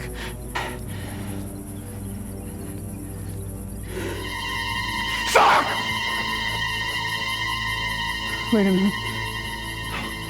I shot him. You made me shoot him.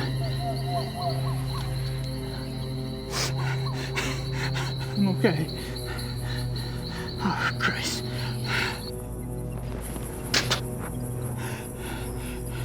Thank God you made me shoot him. Come on.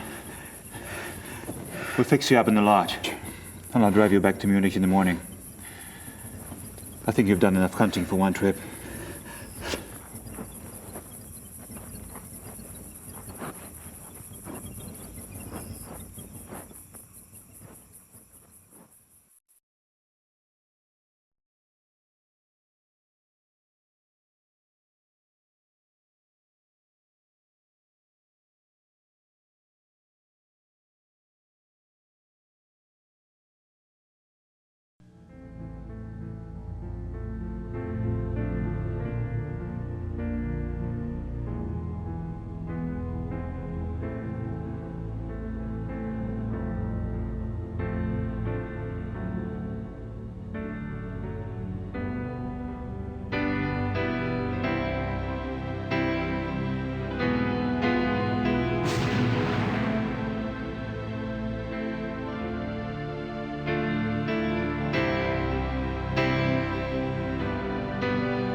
Beware the black wolf.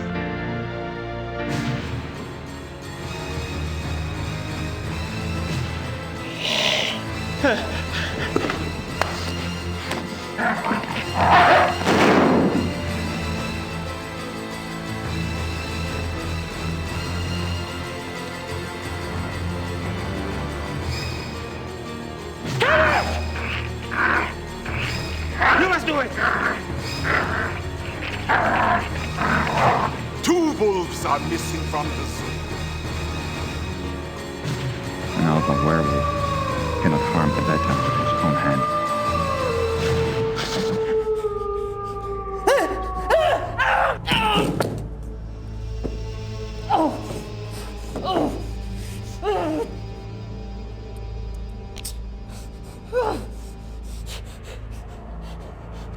No! No!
Tell her to put this with my heart, without hurting.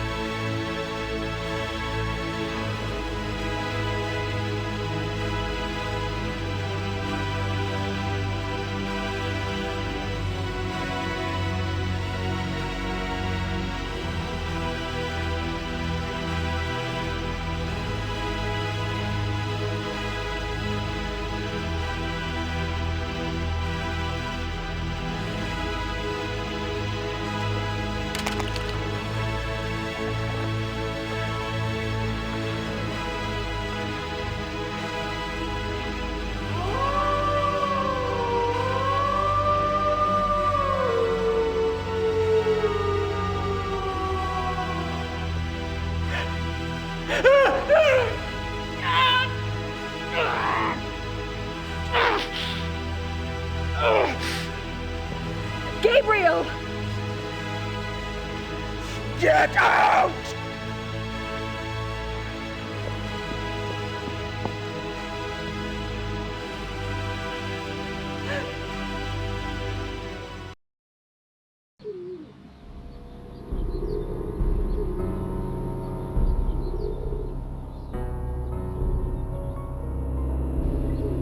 You have a visitor.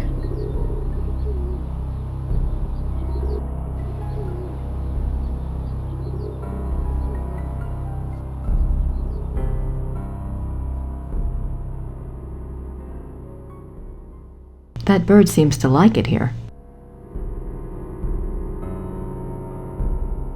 That's the church in the square. Gabriel will soon be adding his own marks around here.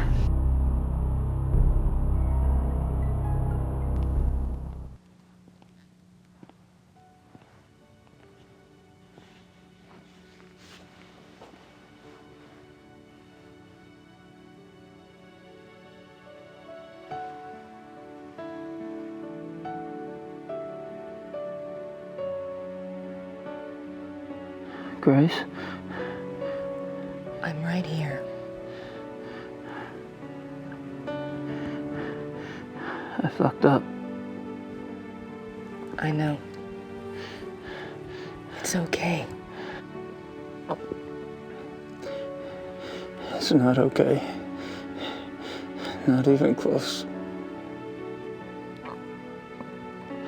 How'd you find me anyway? I ordered a deed of entitlement to issue to the Black Wolf. It came in yesterday, and von Glauer's name was on it. I threatened Werner Huber's life unless he told me where you were. Yeah, well... Unfortunately, your cavalry arrived too late this time. Well, if you hadn't been such an idiot refusing to tell me where you were, I might have been able to save your little butt days ago. Well, maybe I'd rather have it chewed off than have to deal with your gloating. You ever think of that?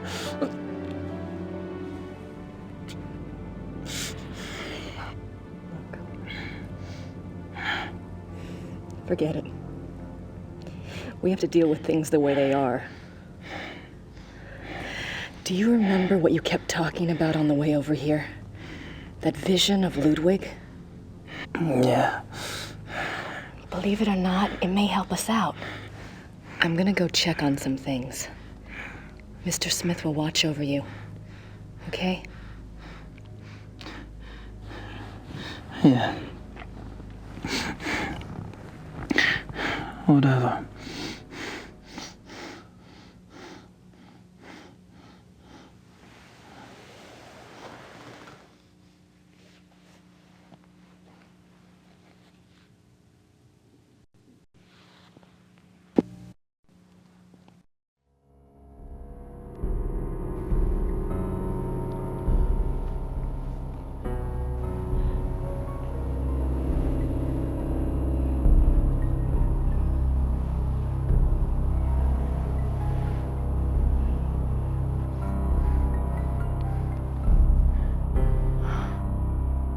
You're burning up. It's good conditioning for hell. You're going to be fine.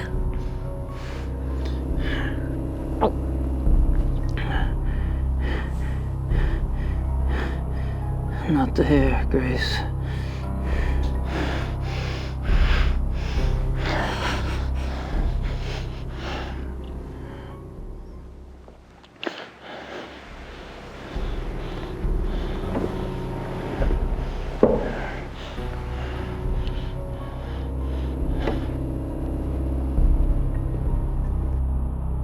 I don't want to disturb him.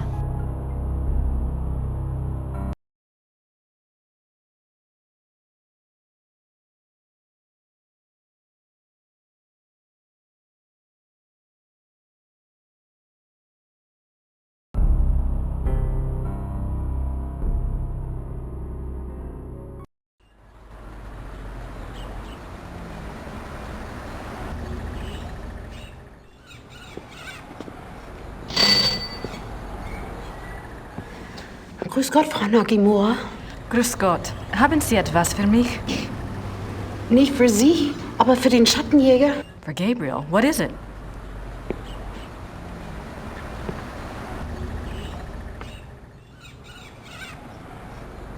I'll take it to him. Ich bringe es zu ihm, okay? Ja, okay.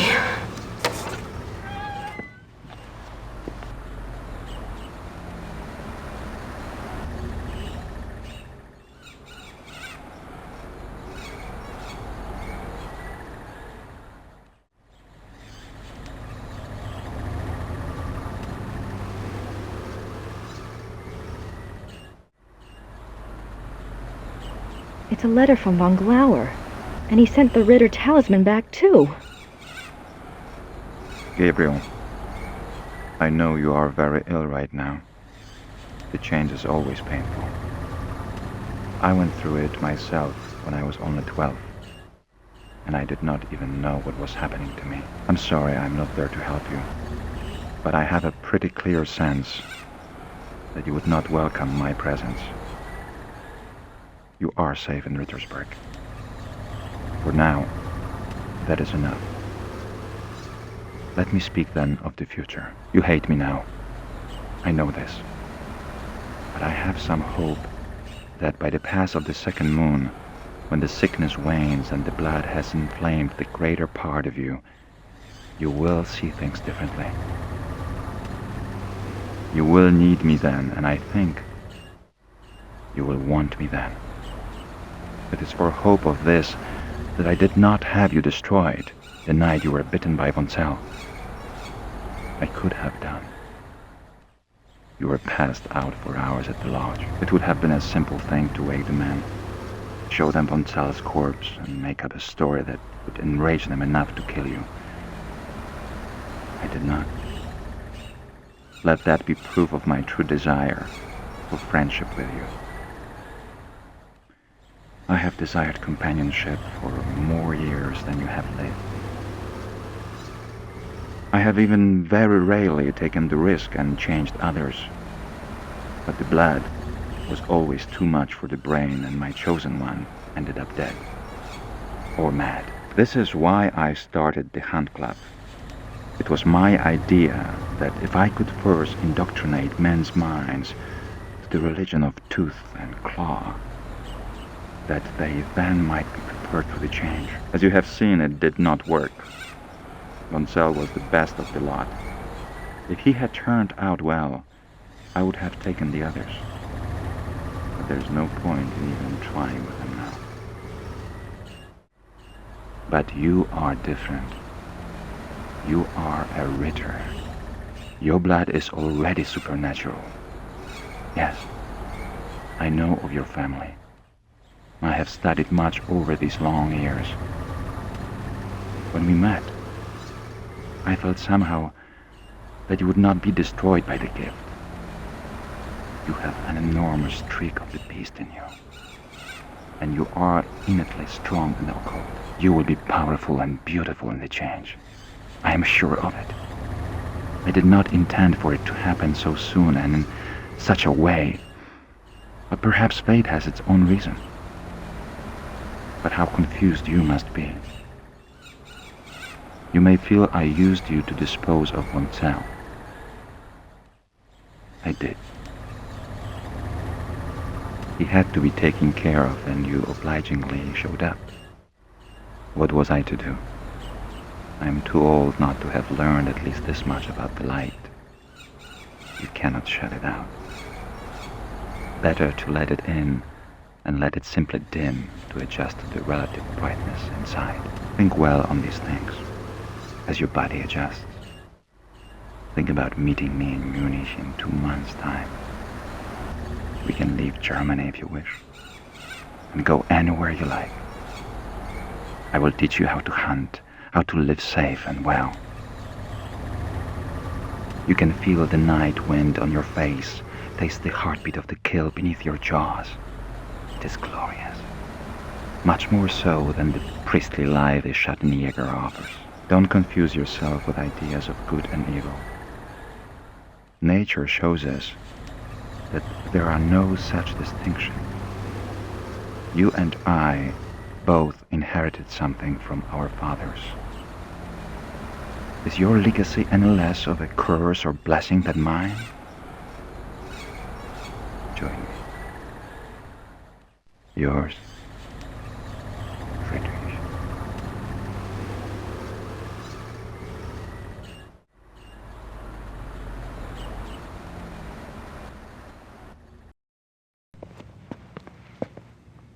I think I'll steal one of these rolls. Please do, dear. You're thin as a rail.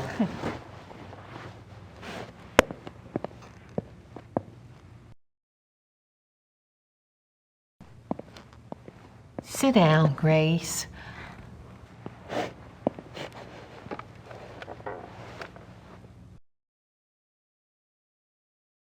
Gabriel seems awfully sick. Of course he does. His body's fighting that blood something fierce. You know, dear, I wouldn't count on Gabriel being pleasant or even cooperative. He is quite literally not himself. You think I shouldn't really let it bother me that he's being such a butthead? Well, don't worry, he's always like that. It will get worse. Do you think that we really need to keep him locked up in there? It seems so cruel. He'll be more at ease knowing he's locked up in there and can't harm anyone if he does change. I suppose so. His only chance now is the destruction of his maker. I know. Emile will watch over Gabriel in the dungeon? Yes, dear. Besides, you have other things to attend to, don't you? Yes, the opera. And the diagram, I have to get them. Do you think you'll be able to do that by yourself? Just watch me. Do you know anything about Altadding? Yes, it's a pilgrimage shrine. Emma and I have been there. But I didn't know about the heart urns at the time. It's one of those places that vibrates with spiritual energy. It's very strong. I think they had the first miracle in, about the middle of the 1700s. But the Black Madonna herself is much older than that.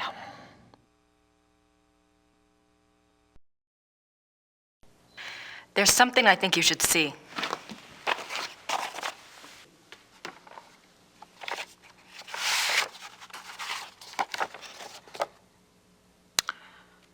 Oh, my. Has Gabriel seen this? No. Well, my dear, I understand your reluctance, but it's his karma, you know? It's his choice. He's the son, you know, von Glauer. He's the son of von Rollick. Yes, I think you're right. And he wants Gabriel. So it seems. But that doesn't mean Gabriel wants that life. He didn't ask to be bitten. You don't know him like I do. Running on all fours wouldn't be a big stretch. I won't tell you the choice will be an easy one. But it's a battle he must fight. All you can do is believe in him. That's all you can do. Now you be careful.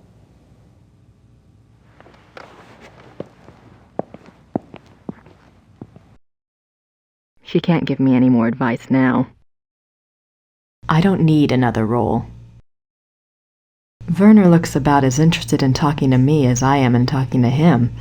He feels pretty bad about Gabriel.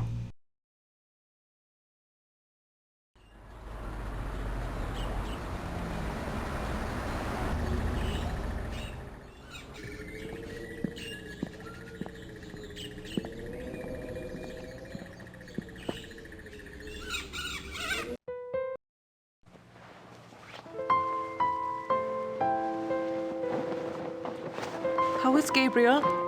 Is he going to be all right?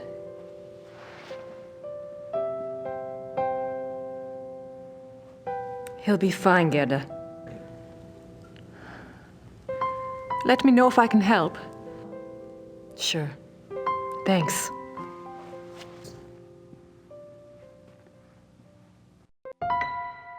Gerda's offered to help, but I can't think of anything she can do at the moment.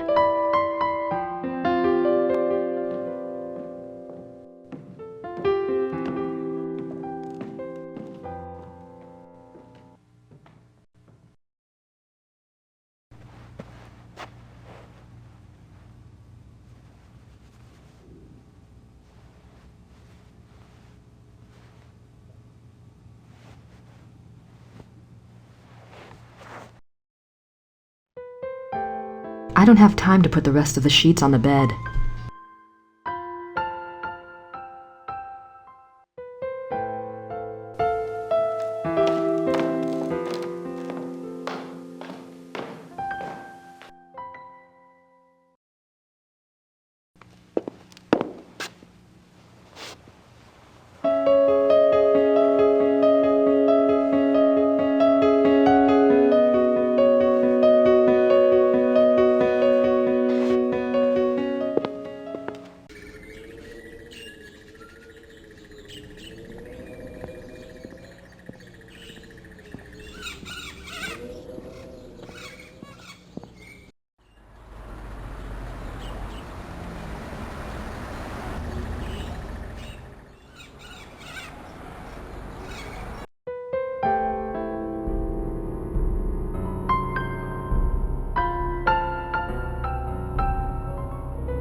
I might be able to get the bird now, but I need something to put it in.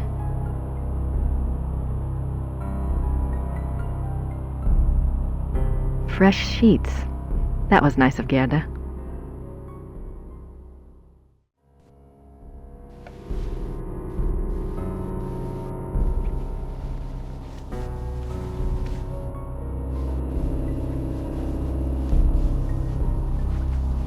It's all right. You're just gonna help me out for a bit, and then you'll be free.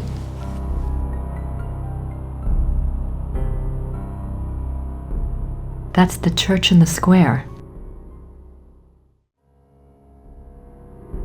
I don't want to disturb him.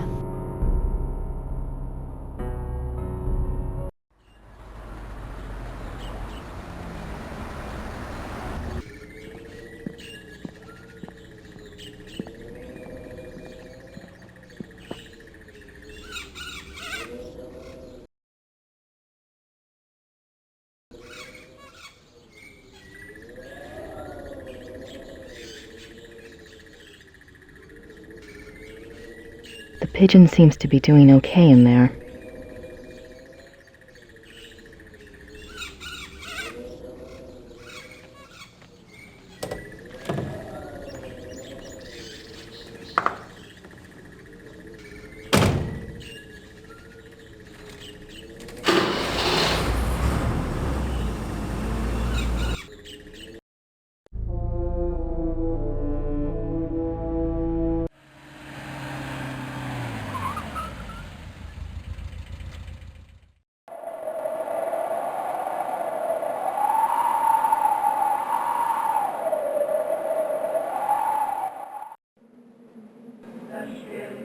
These all say Maria hat geholfen. Mary helped.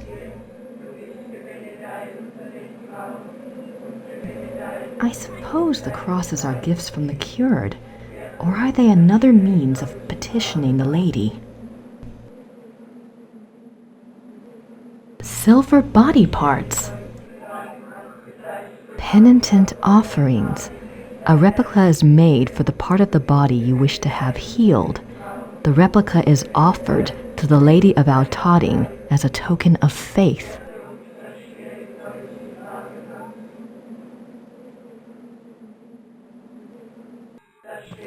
Hello.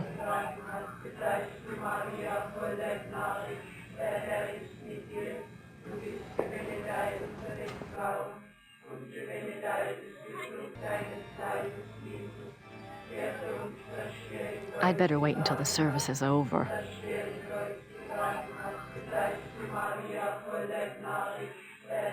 Mary's water. It looks like they want a donation.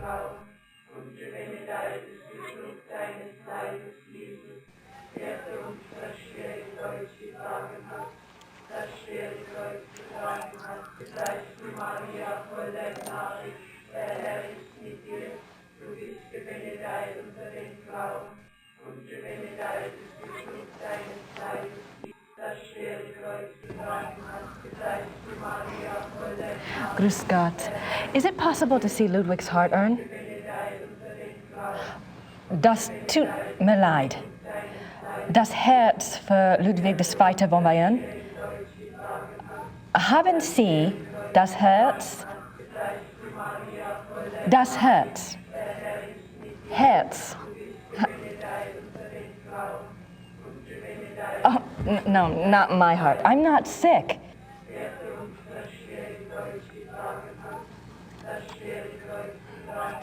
Thanks.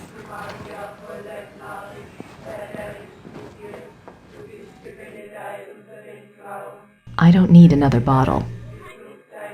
I'm not making myself understood. If you have a special prayer to make or wish to place a penitence offering, I can lead you to the shrine.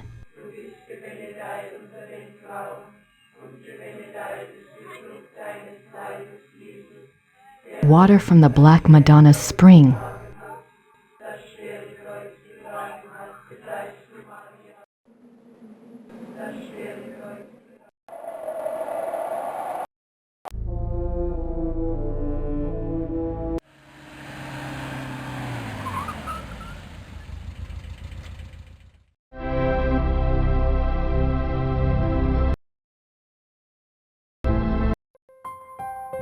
I don't think the guards would be sympathetic to my cause.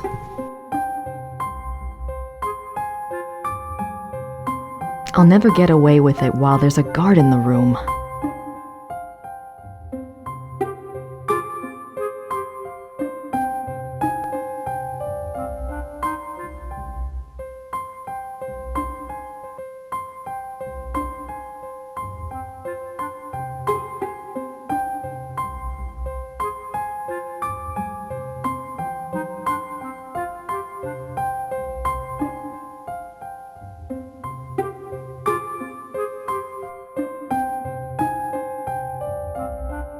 I'm surprised people don't sit in these chairs when the guard's not looking. I don't want to sit in the chair, but perhaps there's a way to convince the guard that someone else did?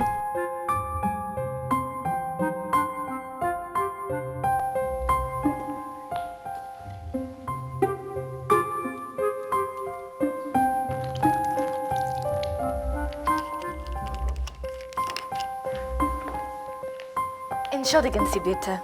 Die Kinder. Ich hole etwas, um es auszuwischen.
that adjoining hallway might be useful.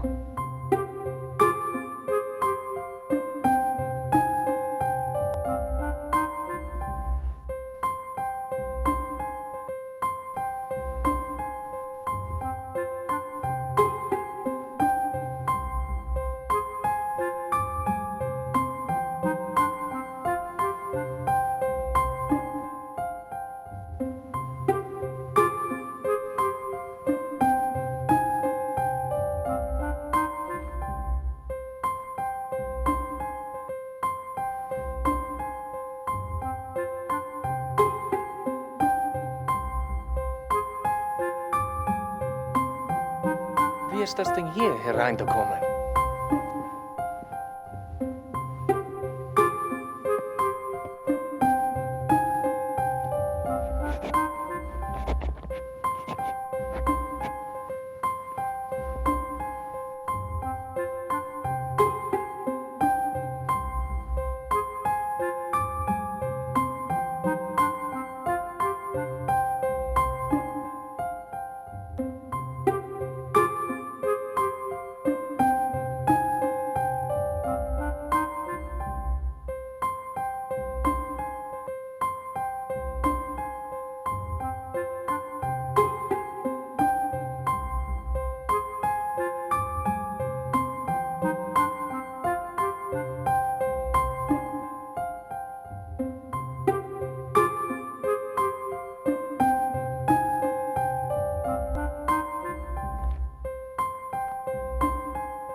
I think she's busy at the moment.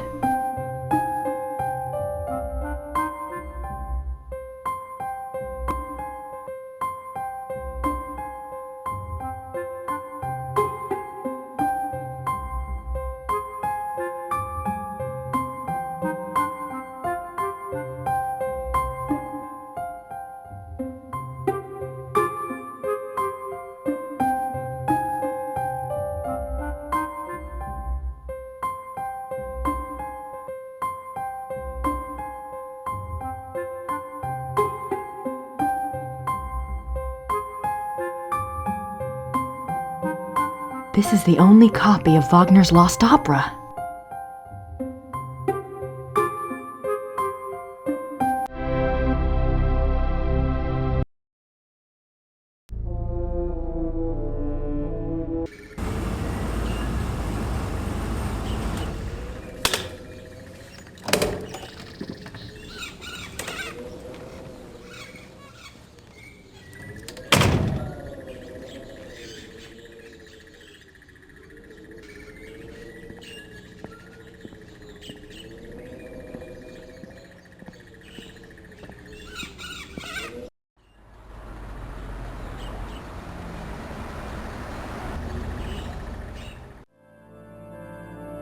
I don't want to disturb her.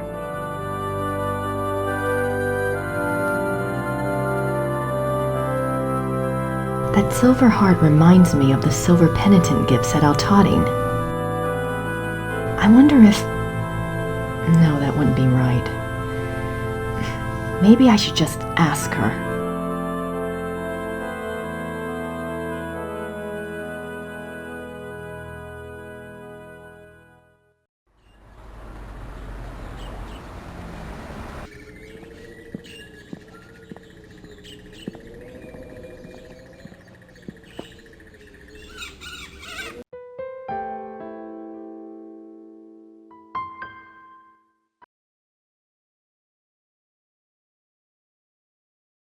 Gerda, I have something to ask you.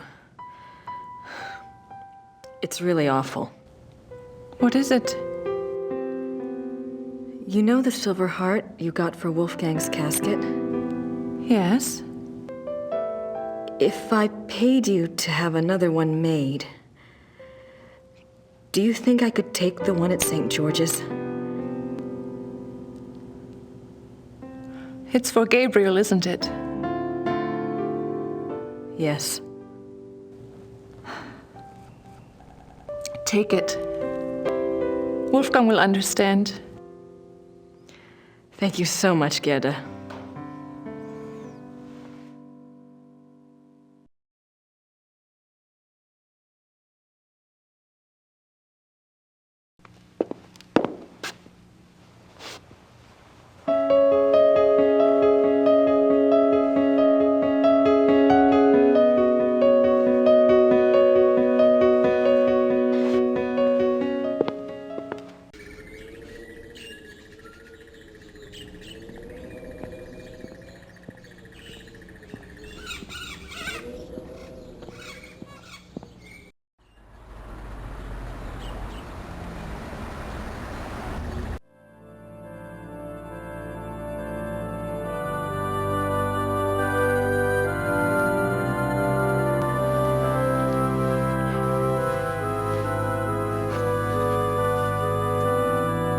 Thanks, Gerda.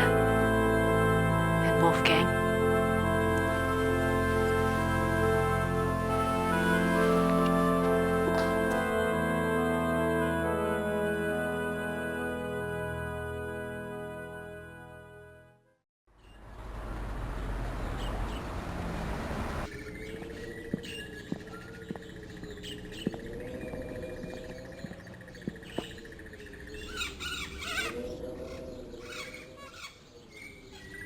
Gerda's silver mourning heart for Wolfgang.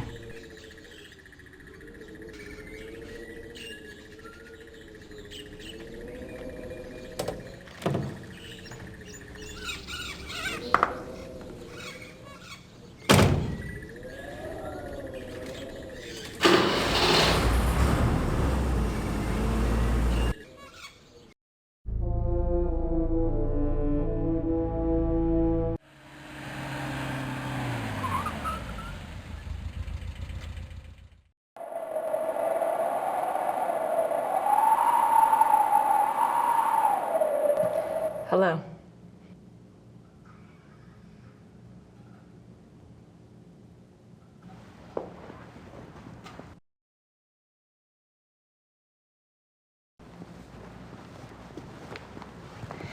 I have a gift for the Madonna, Father.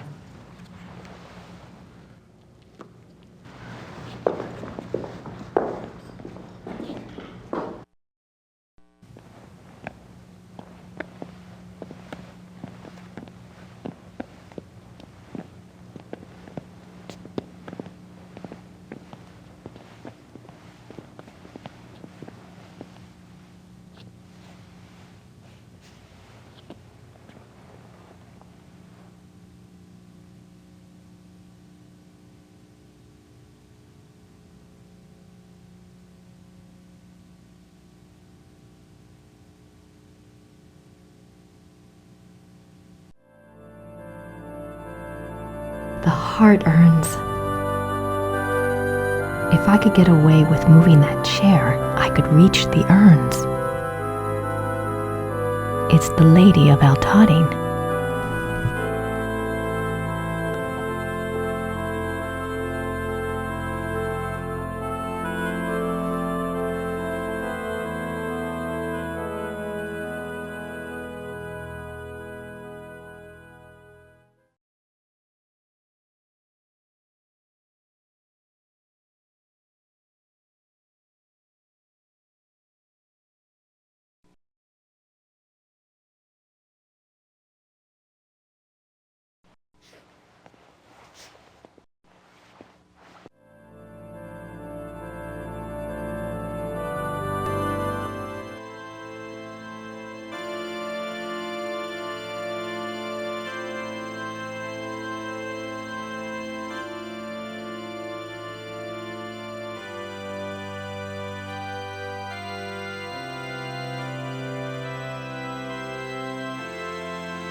Lady about toting, take this gift. I think you know why I'm here. I apologize for even thinking of violating your shrine. But you know I need to get what's inside Ludwig's urn. I think you want me to help him, and Gabriel. Gabriel may be egotistical and selfish, but he's got a good heart, I think. Anyway, he doesn't deserve this curse. Help me help both of them? Please?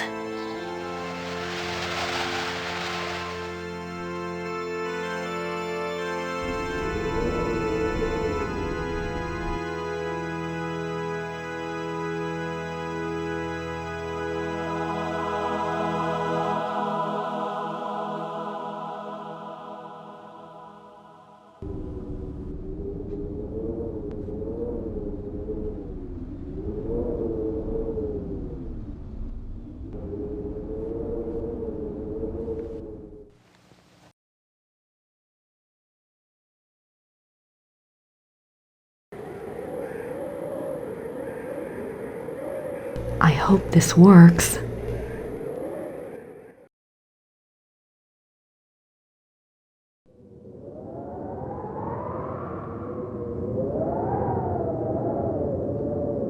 I only have a few seconds.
The Curse of Engelhart by Richard Wagner.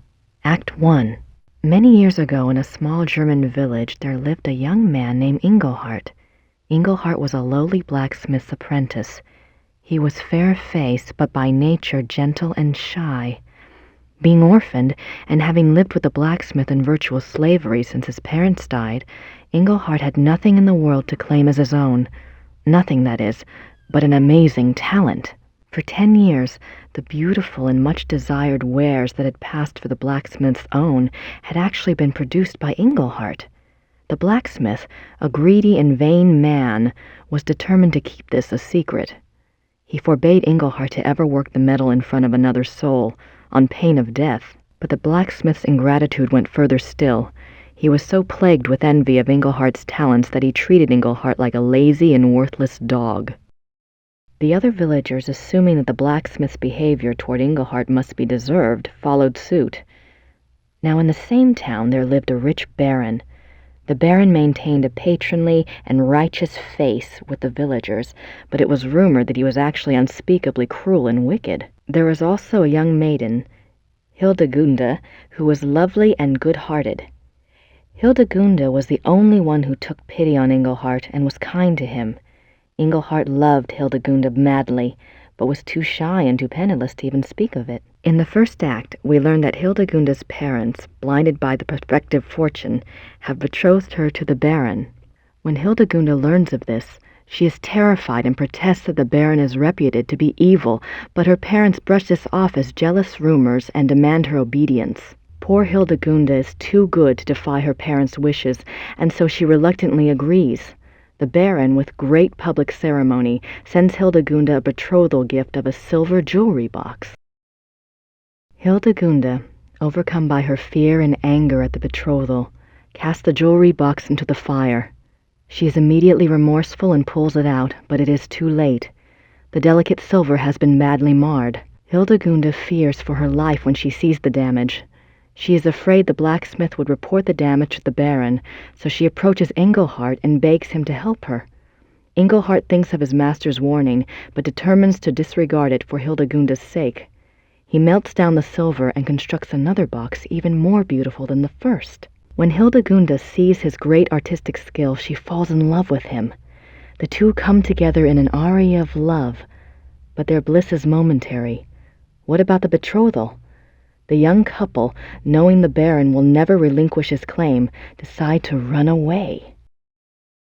Act 2. The baron learns of Hildegunda and Engelhart's disappearance. He is so furious that he hires hunters to track the pair down. Hildegunda and Engelhart are found and arrested. In a public trial, Hildegunda pleads their case in a stirring aria. She tells the townspeople of Engelhart's great skill and his mistreatment by the blacksmith. She tells them Engelhart is good and kind. The blacksmith should be turned out for his evils and Engelhart given the shop. Then she and Engelhart could marry and live in peace with their neighbors. Her parents chose a groom for her, but she begs to be allowed her own choice. It is then the baron's turn to speak. He declares that he has been terribly injured, a victim of a wayward girl. His marriage claim was first. There can be no other. He implies that if the villagers do not help him make it right, he will remove his aid from the village coffers. Then the baron turns to Engelhart. By the rights of the injured, the baron announces he is empowered to set a curse. The baron curses Engelhart with a terrible and ancient malady, that whenever the moon shines in the night, Engelhart will become a marauding wolf. The village is terrified of wolves and has been plagued for many years by a local renegade wolf which has taken the lives of many children. The baron further declares that because he is merciful, he will still marry Hildegunda, but not until she renounces Engelhart with her own words. Until she does, he will keep her safe from further shame by locking her up in a small room at the top of his house. The villagers naturally side with the baron. Hildegunda goes to her prison, and Engelhart does indeed become a wolf at night. At first Engelhart is hated and feared by the villagers. They make the sign of the evil eye at him and will not tolerate his presence in town. But soon, rumors start to circulate about Engelhart the wolf. It seems he is always careful not to harm any human being nor any domestic stock. In fact, He even does some good for the villagers. He scares away bandits and he keeps the renegade wolf at bay. No more children are lost to the fangs of the night. Engelhardt's kindness shines through even the dire nature of his curse. Hildegunda, meanwhile, still loves Engelhard as much as ever, whatever curse he might be under, and whatever acts that curse might force him to commit. When she hears of Engelhardt's successful mastery of the curse, she dedicates herself to him forever. Hildegunda tells the Baron that she will never renounce Engelhardt. The Baron's plan having collapsed before him, having given Engelhard dignity rather than removed it, he flies into a rage. He tells Hildegunda that he will marry her anyway, and on the morrow at that. She will become his wife or her parents' lives will be forfeit. Act 3. The final act begins with the wedding feast for Hildegunda and the Baron.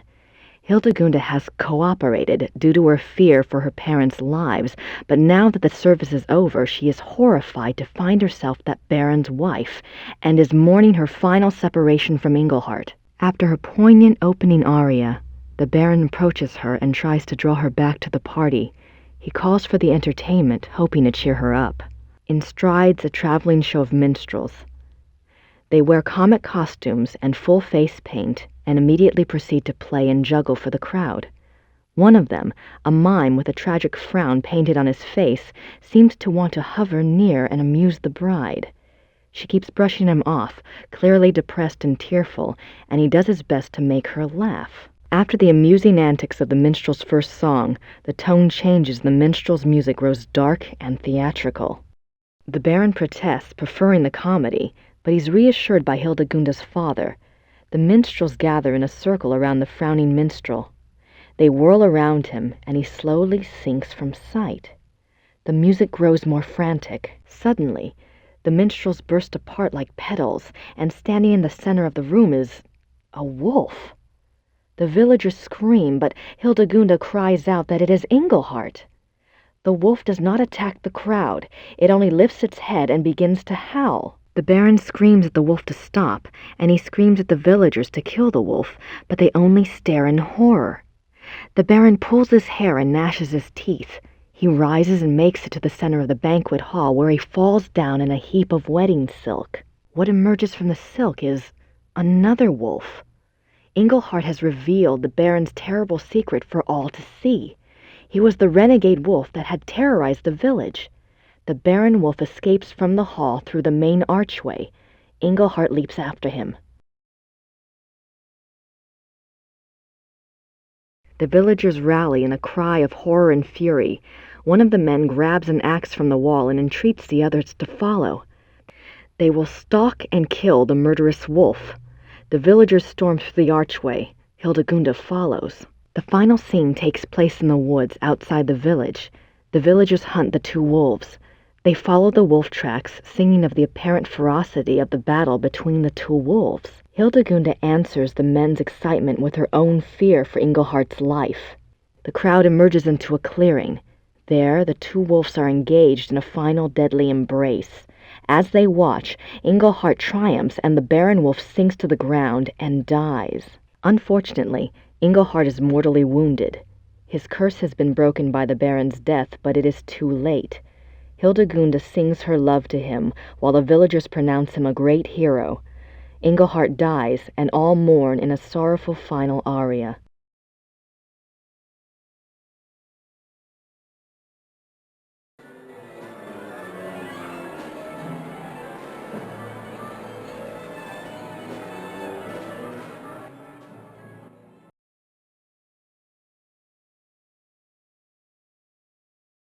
Old playbills and schedules.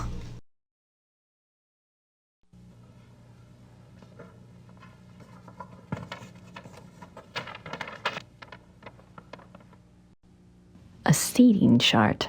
This might be useful.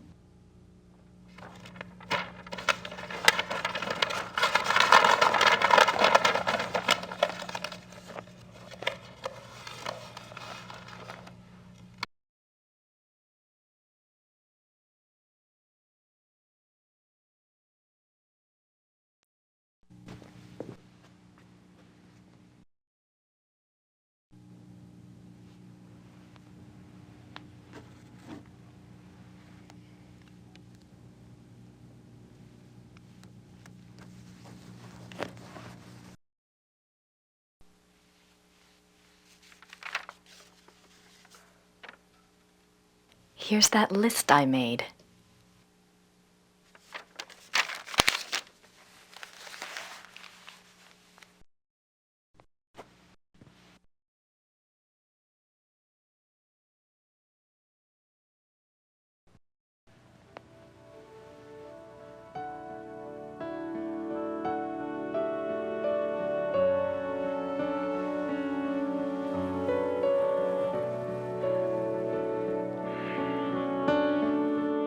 How do you feel? Like someone's put broken glass in my brain. I thought we'd have you back in Rittersburg by now.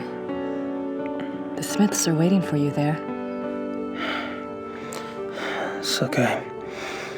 Just stick me in a room somewhere. Are we ready for the test? I'll check. Could you see about some heat, Gracie? I'm really freezing in here.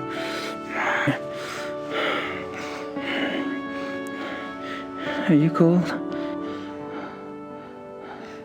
Sure. It's cold. I'll see what I can do.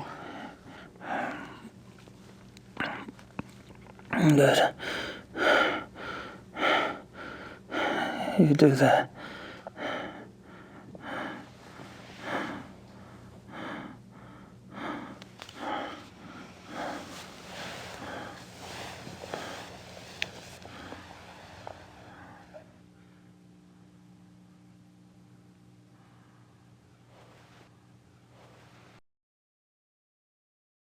I'm not ready to get dressed yet.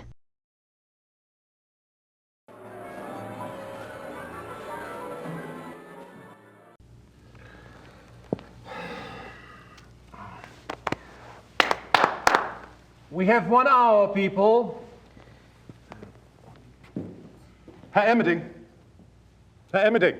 Yes, Mr. Costello? Herr Emmerding, I must again protest about my lack of vocalization in Act 3. I have not a single note until the transformation aria. Now, how many times do we have to go over this? You are disguised as a silent minstrel. I know that. But an aria, sung to the audience, off to one side, would be very effective. Hildegard has one. Yes, but the audience is not supposed to know it's you until the transformation into a wolf. It's a surprise. You know, surprise. I realize that's the way it's written. I simply disagree with its effectiveness. Your opinion is noted.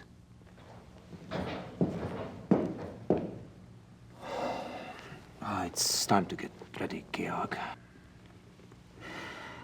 You go. I want to go over this one more time.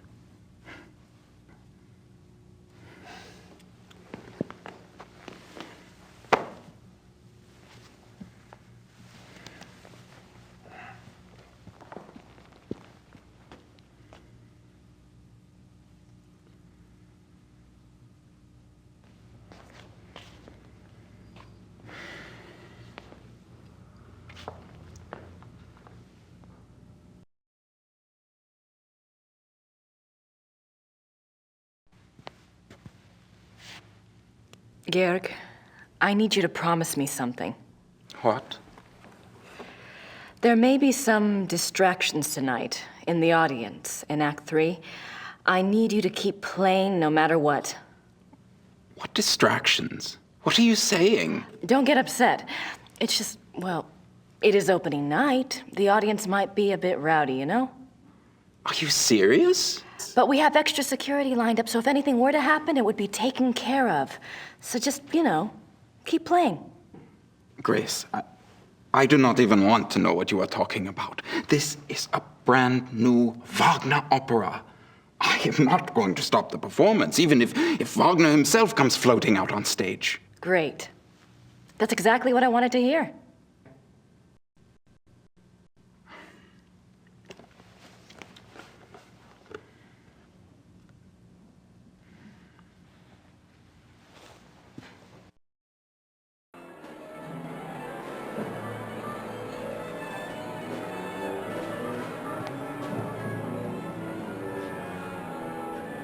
Herr Silbermeier, I know you're working as fast as you can, but we're opening in less than an hour. I really need to run through some music once you're done. Why music? They will not fall down. I'm sure they won't, but, look, you told me they'd be done by noon. You are lucky that we could even make them in so little time. But then we drive them here special this morning. I know that. I know. You've been great. It's just... Is everything at least going according to the diagram? Yeah, we make it work. What do you mean we make it work? This diagram is not so good. We make changes, yeah? Oh my God. Look, there weren't supposed to be changes. I told you to follow the diagram exactly. Maybe in 1945 we followed diagram exactly. But today, we make changes. What are you saying? These measurements are not the same as today. Now, if we make the chandeliers the same distance from each other, just as marked, but the distance from chandeliers to the walls, no, not the same. Why aren't the measurements the same? This is the Wittelbacher Theater, isn't it? Yeah, but not the same Wittelsbacher Theater. The bombs hit the first one. This one is very close, but smaller. But everything looks so old. Oh, they take the art and the wood and save it. Remake theater later, after the war. Of course. Of course. How could I be so stupid? I'm a history major. It's okay. Chandeliers work good. Same distance from each other, but just not two walls. Yes.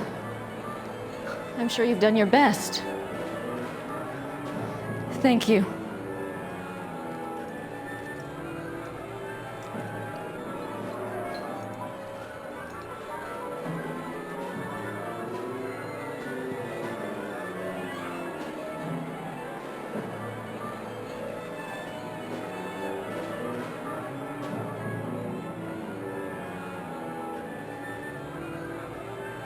I suppose that large X had something to do with the seating arrangements. It's in a nice line from the chandeliers.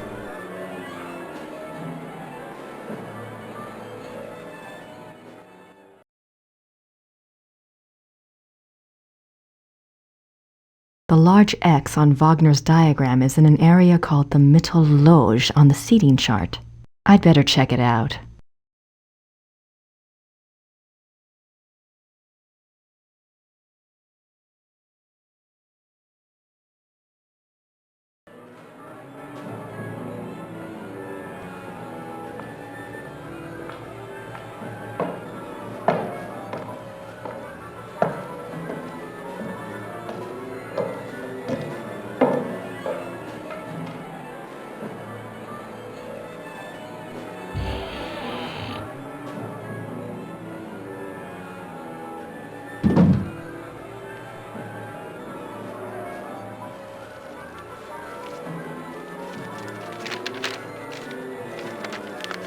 This is definitely the Mittelloge.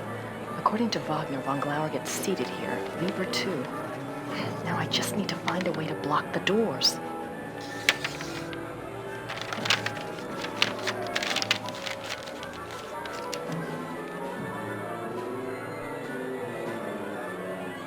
It's a long way down.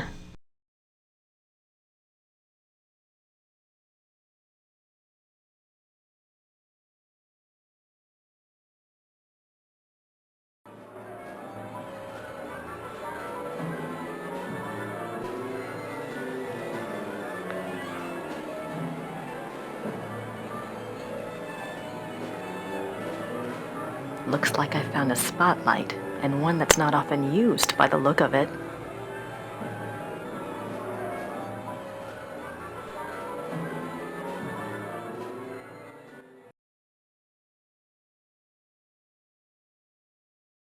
There's the hot seat.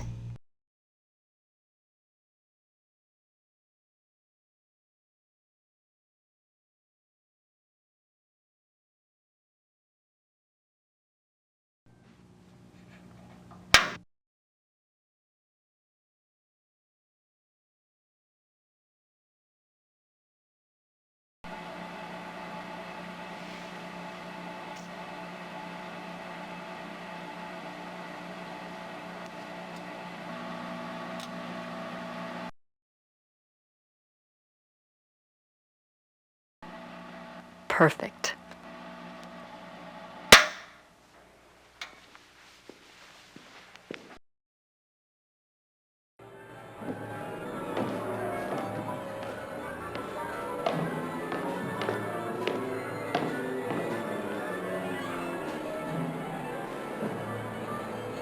He's Paul, the head usher.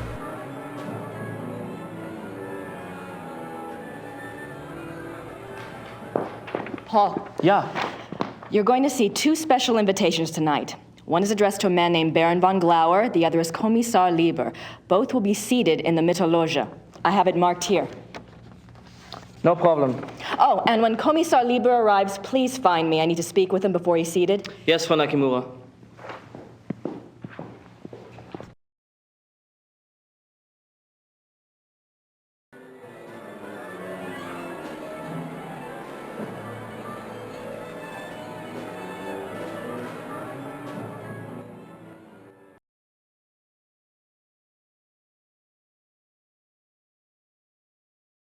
That rope might come in handy.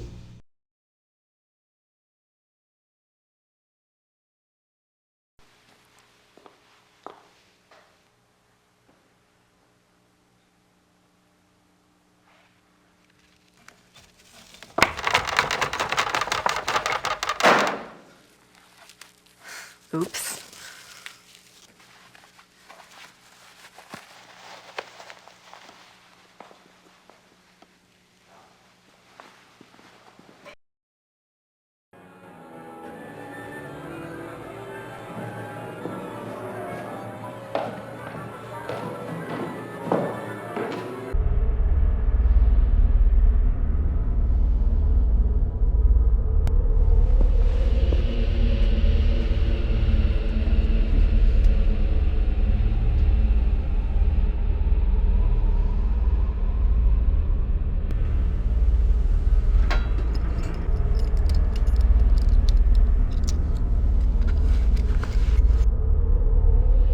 Not much in here.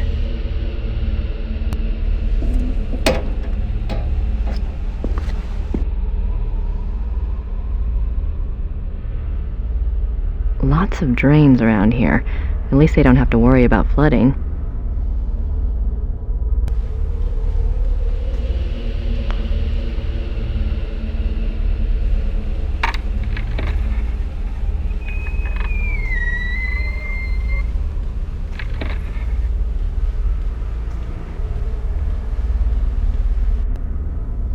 If I can't get Gabriel back to Rittersburg before tonight, this room might do the trick. But I need to be able to lock it. Looks like an old set piece. A lot of theater junk.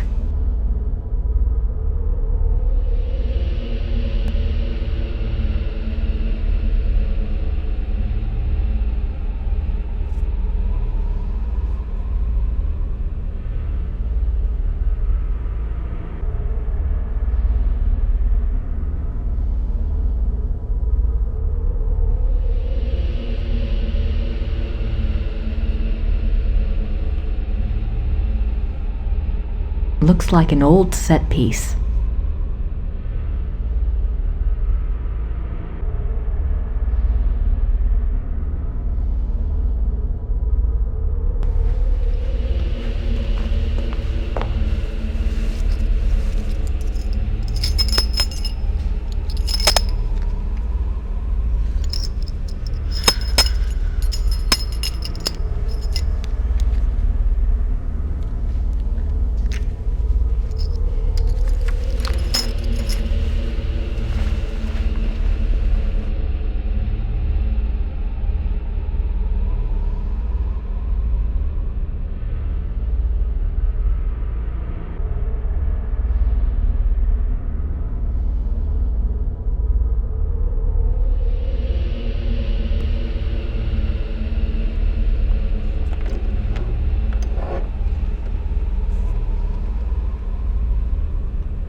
The pilot is already lit. There we go. I don't think I should open the door while the furnace is burning.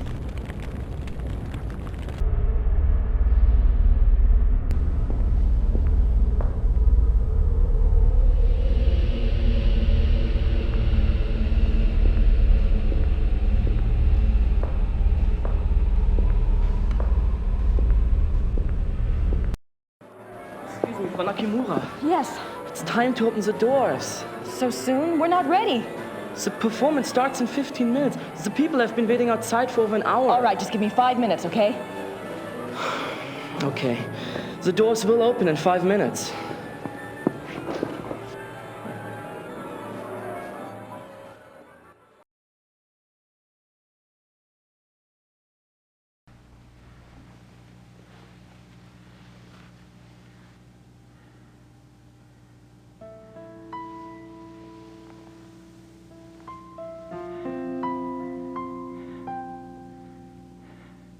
Gabriel, we have to move you now.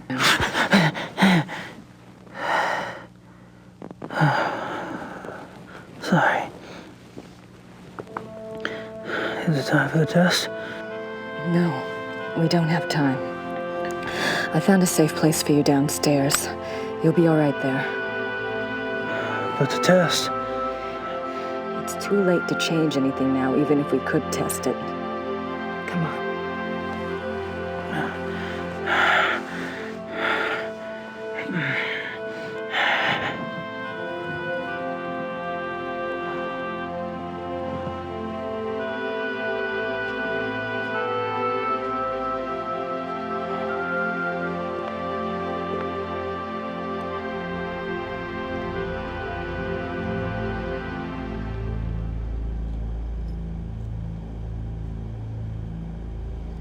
Does it work? Plug your ears and you probably won't feel a thing. Yeah, I still wish we'd tested it. We're not going to get another shot, Gracie. Just rest. I'll see you later.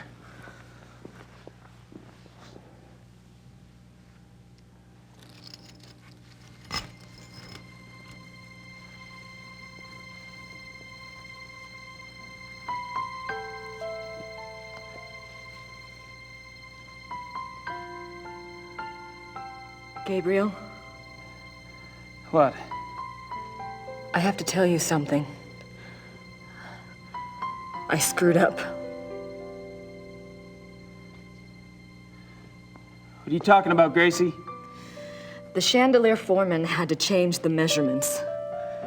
It's the theater. It's not the same Whittlbacher theater. It's been rebuilt, and this one is smaller.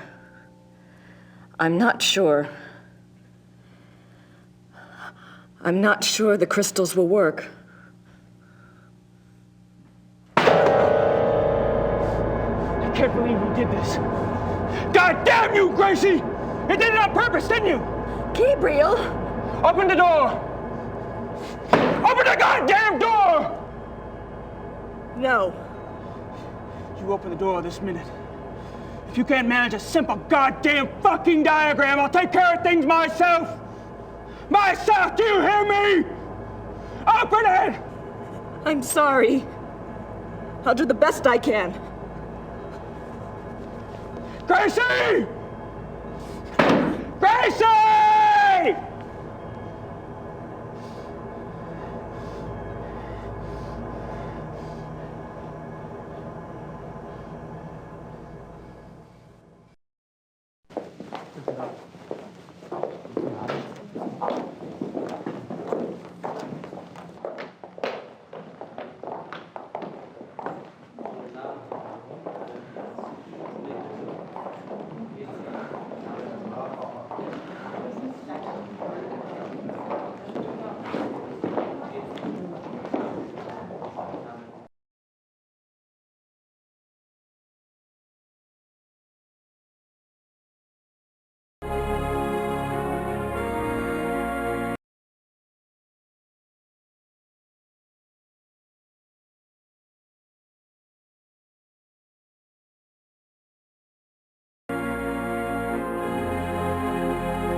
Come in.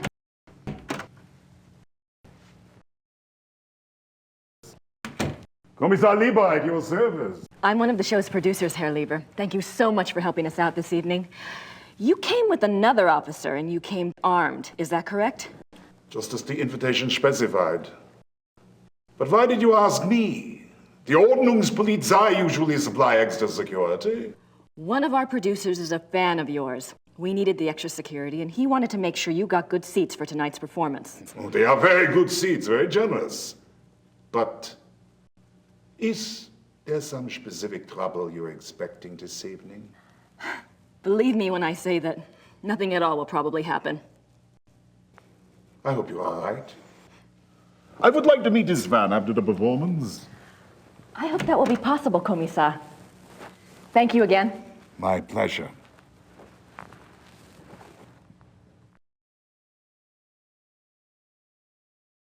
Grace Nakimura.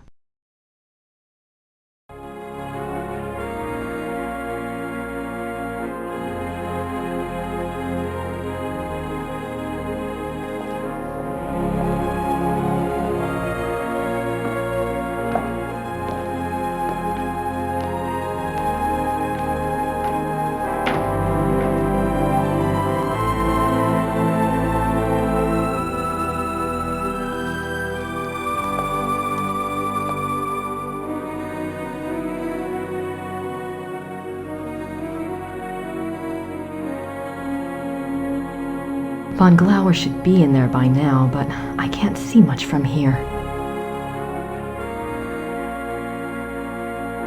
I picked these up so I could see everything tonight, and I don't mean on stage.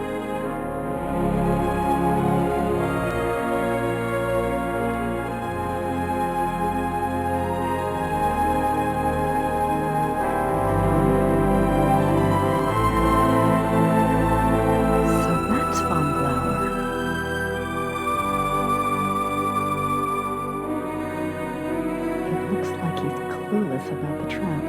Now I just need to make sure he doesn't get out.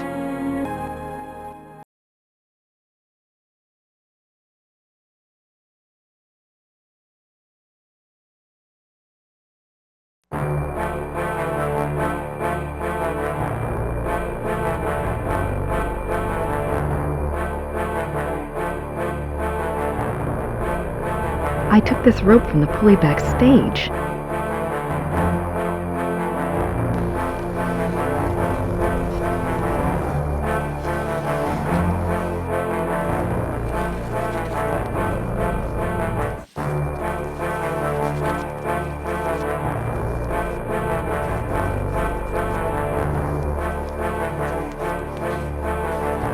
Hardly subtle.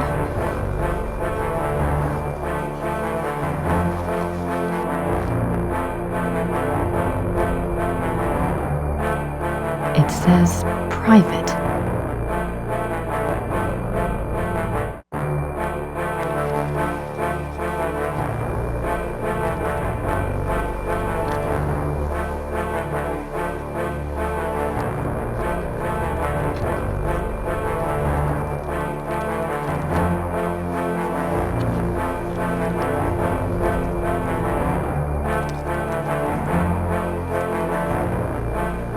Up to Wagner.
thing out here.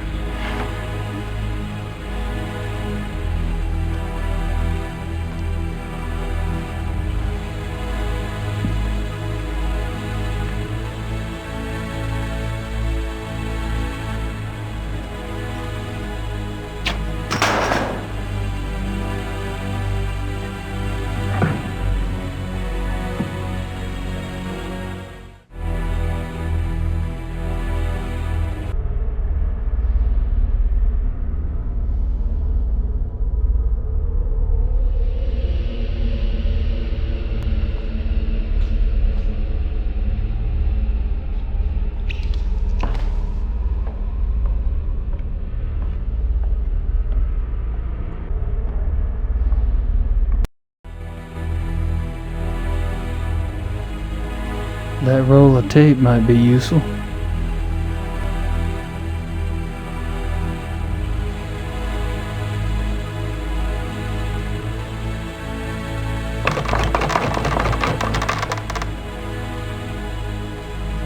Oops.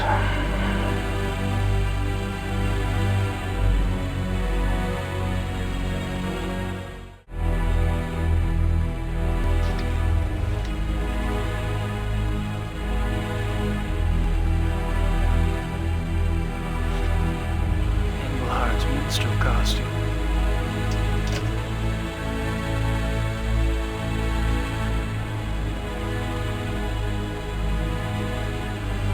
Englehart's minstrel costume.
Sorry, bud. You're just one Englehart too many.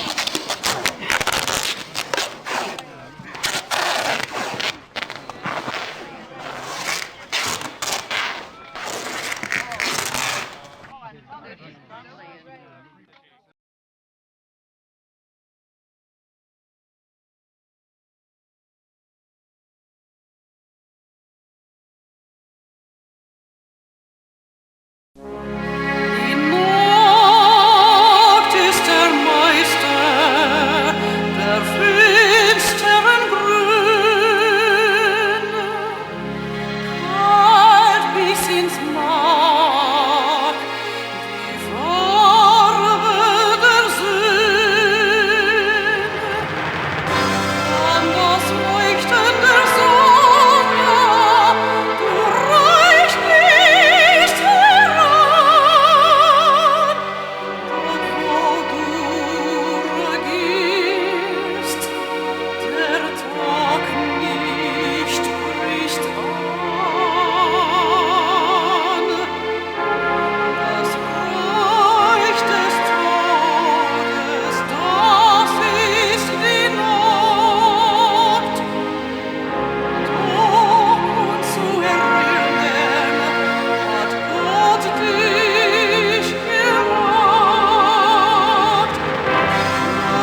ist die Musik? Wo ist die Unterhaltung? Bringt die Sänger!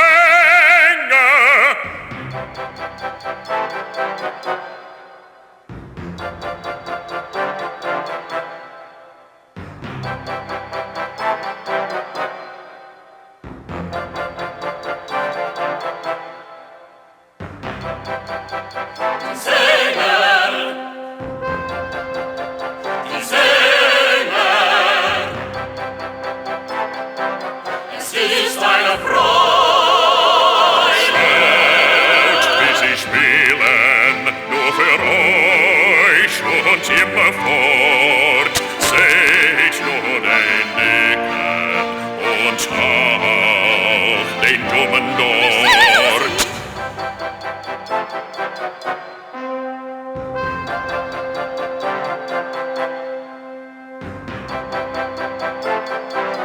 Es ist eine Freude. Der Dumme, ich habe ihn nie zuvor gesehen. Vorteil, noch niemals lachte ich mehr. Doch schaut bekannt aus, aber nicht so fröhlich. Ihr habt keinen Sinn für Humor, wenn ihr so denkt.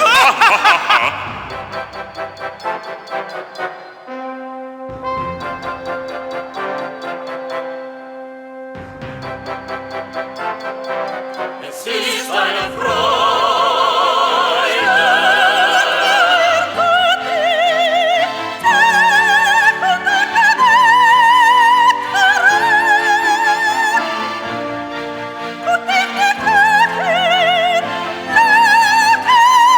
Hört auf eure Mutter, ihr seid doch kein Mastkalb, spielt nicht den Märtyrer. Laut, laut.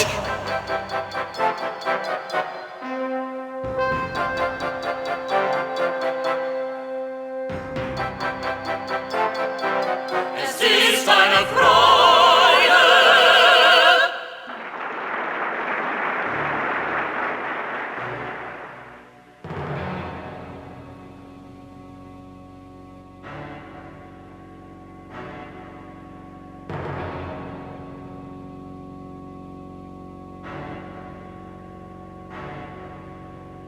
Nicht zu verstehen, ich vermag. Es ist doch mein Hochzeitstag. Der Jäger, er beschleicht sein Opfer. Es ist nur ein Scherz, Baron. Ich hoffe, Sie fangen den Dummen. Euer Witz ist so stumpf wie eure Schwerter Schmied. Der Jäger, der beschleicht sein Opfer.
morgen werden Wolf.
Stand back!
Go.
I'm going back to school soon.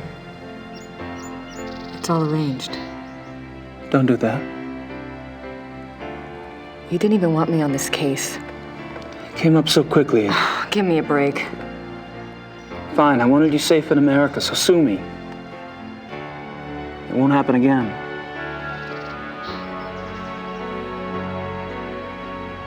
It won't.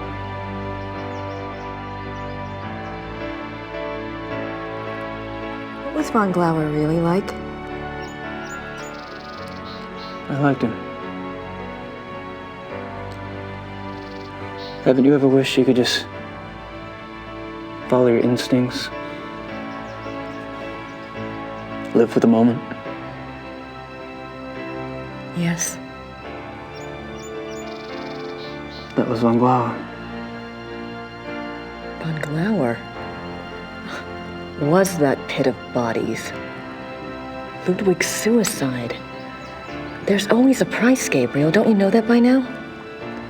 I made my choice, Gracie. So you did. Do you know why? I guess when it comes right down to where the buck stops, I don't want to be like that.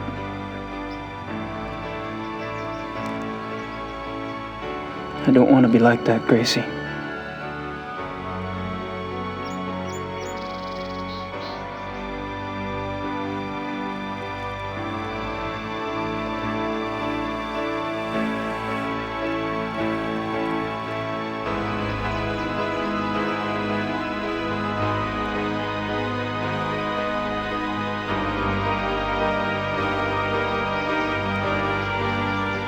They won't stop testing you, you know.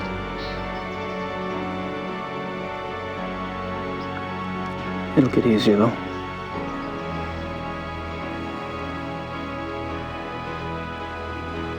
Don't you think, Gracie?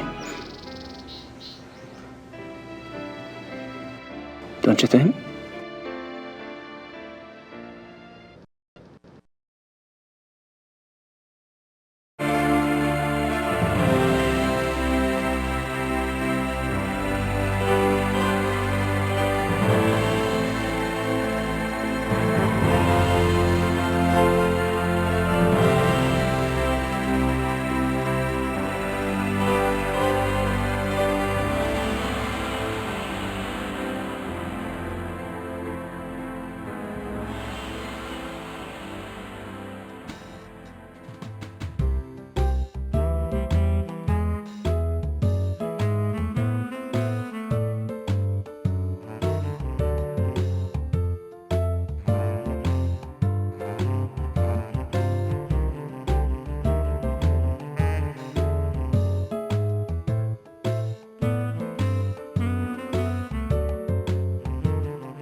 Your system is correctly configured for playing WAV files.